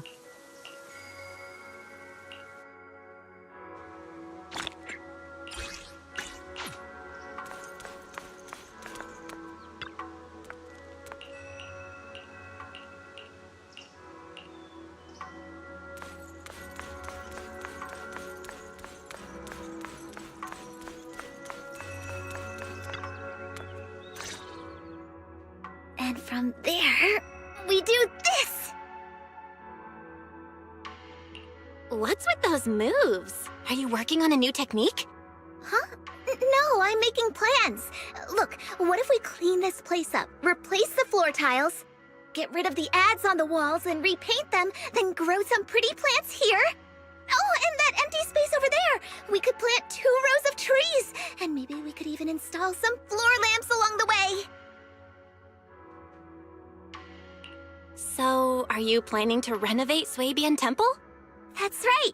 Shifu put me in charge of the whole thing. Even though it's named Swabian Temple. Yeah, Swabian as in whatever works.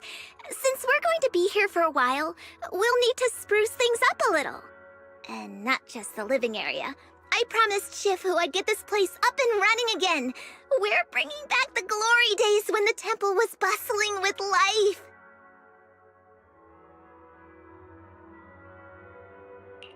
The glory days? I never saw it myself, but I've heard stories from the locals. Before the old capital fell, Swabian Temple used to be a busy, bustling place. But then people from Yunquei Summit left, and only a few mystics stayed behind to check the place every now and then. It's been quiet here ever since. But now that we've returned, it seems fate has reunited us with this place, and it's time to bring it back to life!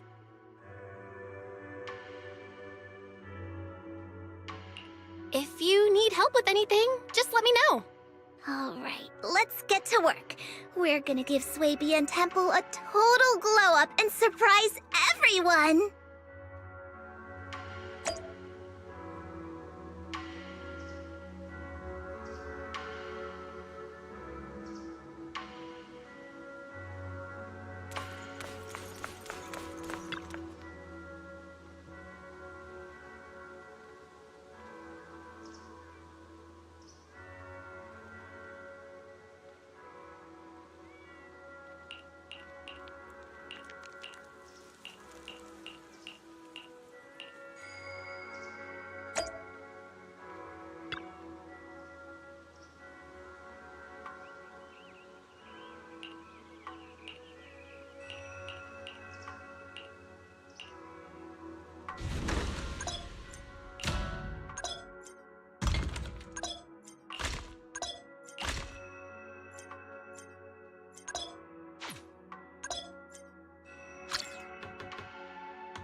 This is the path I follow. Let's... Is the concert start? Huh? What? Eradicate all evil. Want a glass of... Office only. Come on! Sokaku, ready!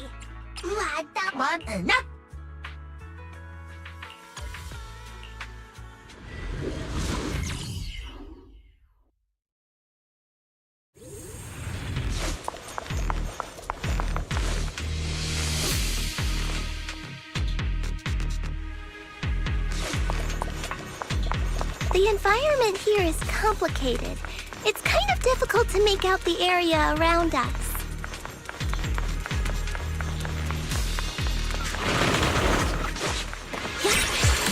You're right. It must be the strong ether turbulence. But if the turbulence exists, it must have a source. If we can find it...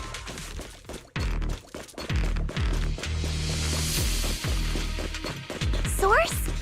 Oh, Shifu mentioned something about it before. Let's search for it.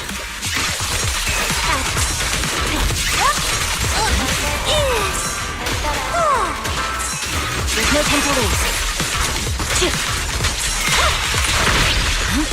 Scatter!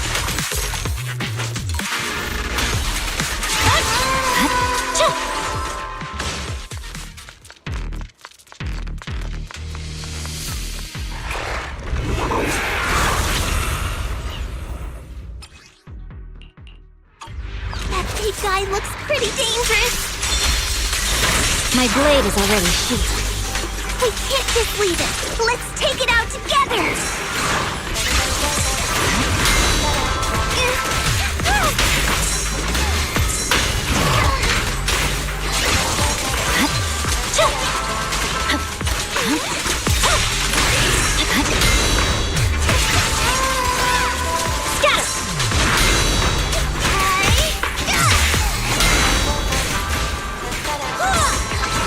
Definitely hit it, but my attacks don't seem to be doing anything. My blade is already sheathed. Purging slash. What's going on? Something isn't right with this thing. I'm doing.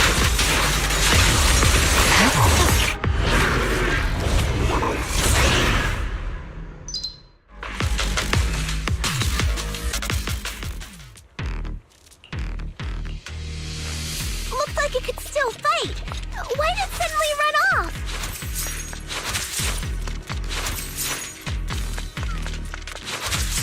There's no time. Let's secure the ether singularity first.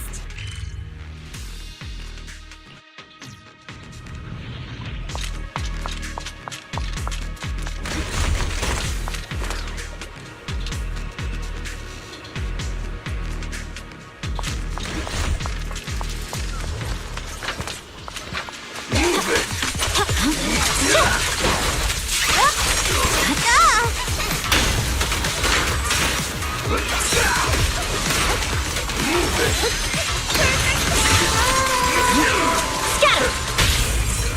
Around and around and stop! Restore order!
We can finally see clearly. The supplies we need are just ahead.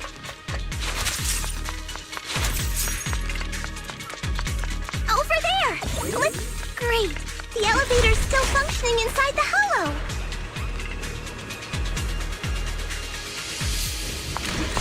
But it's not gonna break down halfway, right?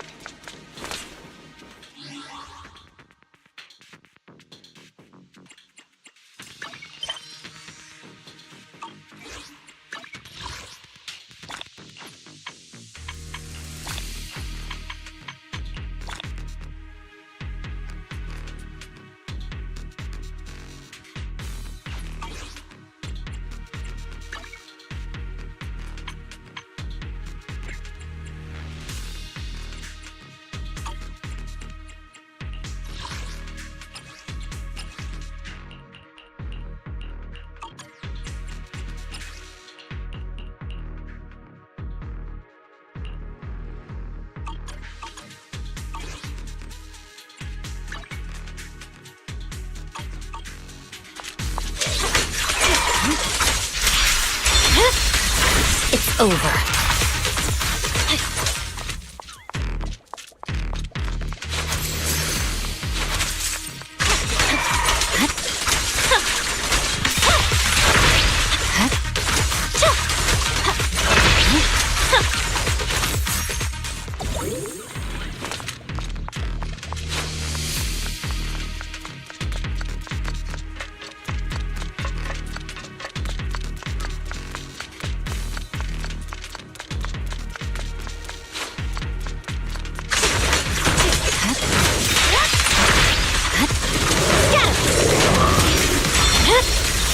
My blade is already sheathed.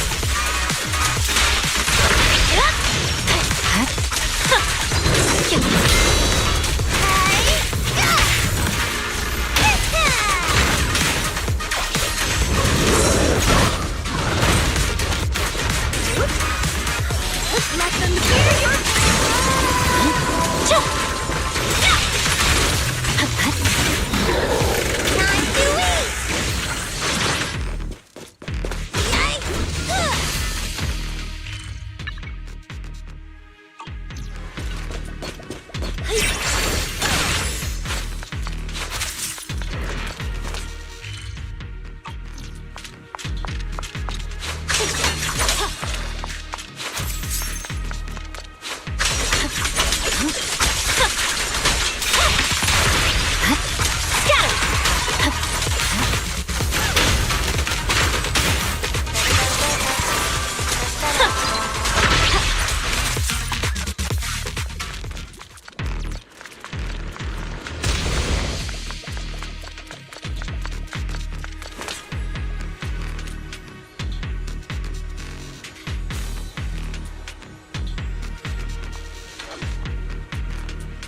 My blade is already sheathed.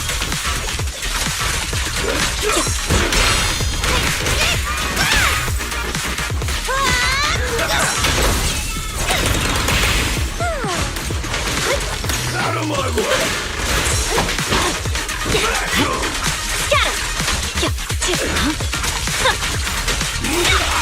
Press forward.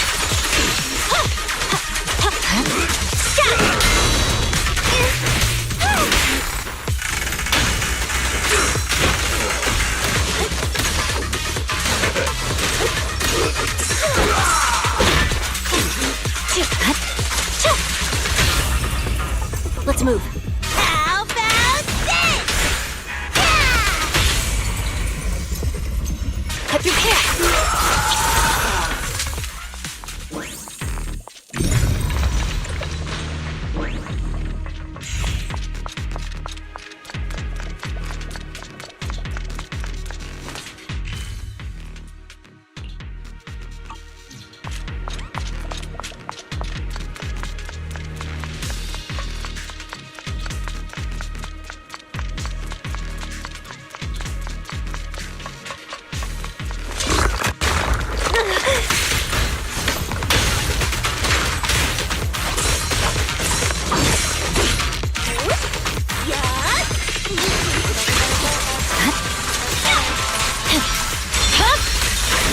blade is already sheathed.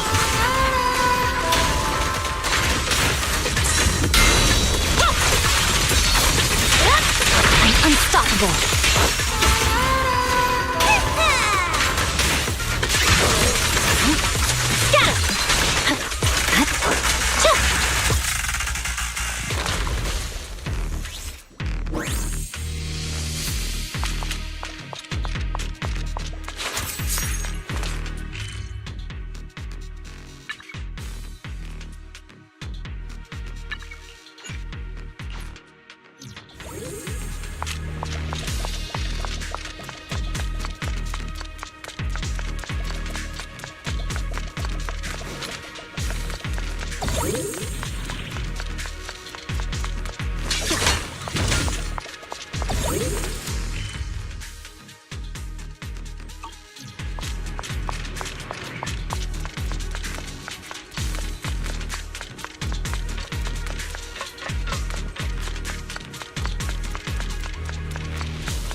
Shadowless blade.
My blade is already sheathed.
My blade is already sheathed.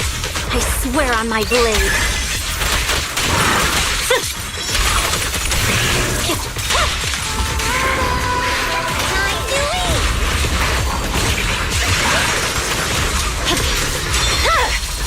It's over.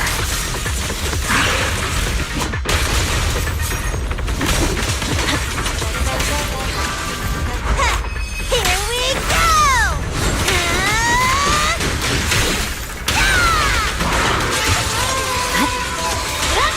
I'm unstoppable.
Ah.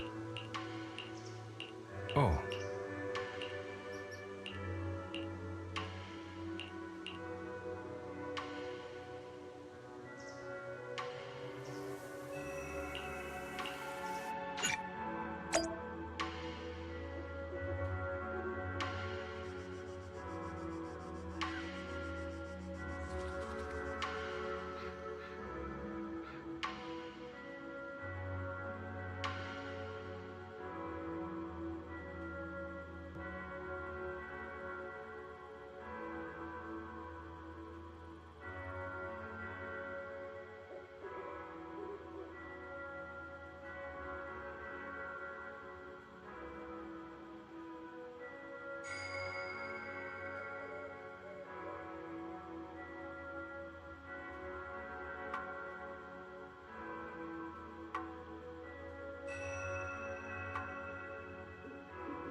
Oh. Huh.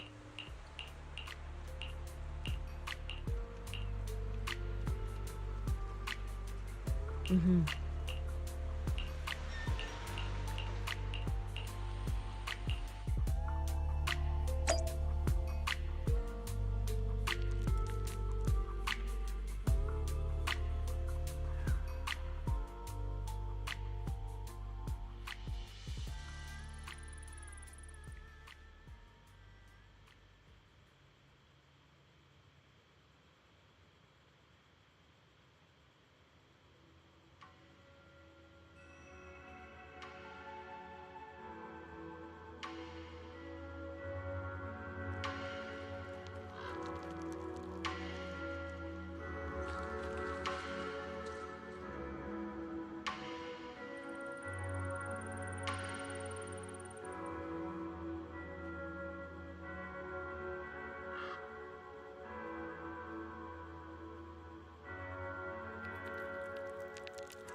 time to head back to Swabian Temple. Lots of things to be done.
Good morning. What dim sum are we starting the day with?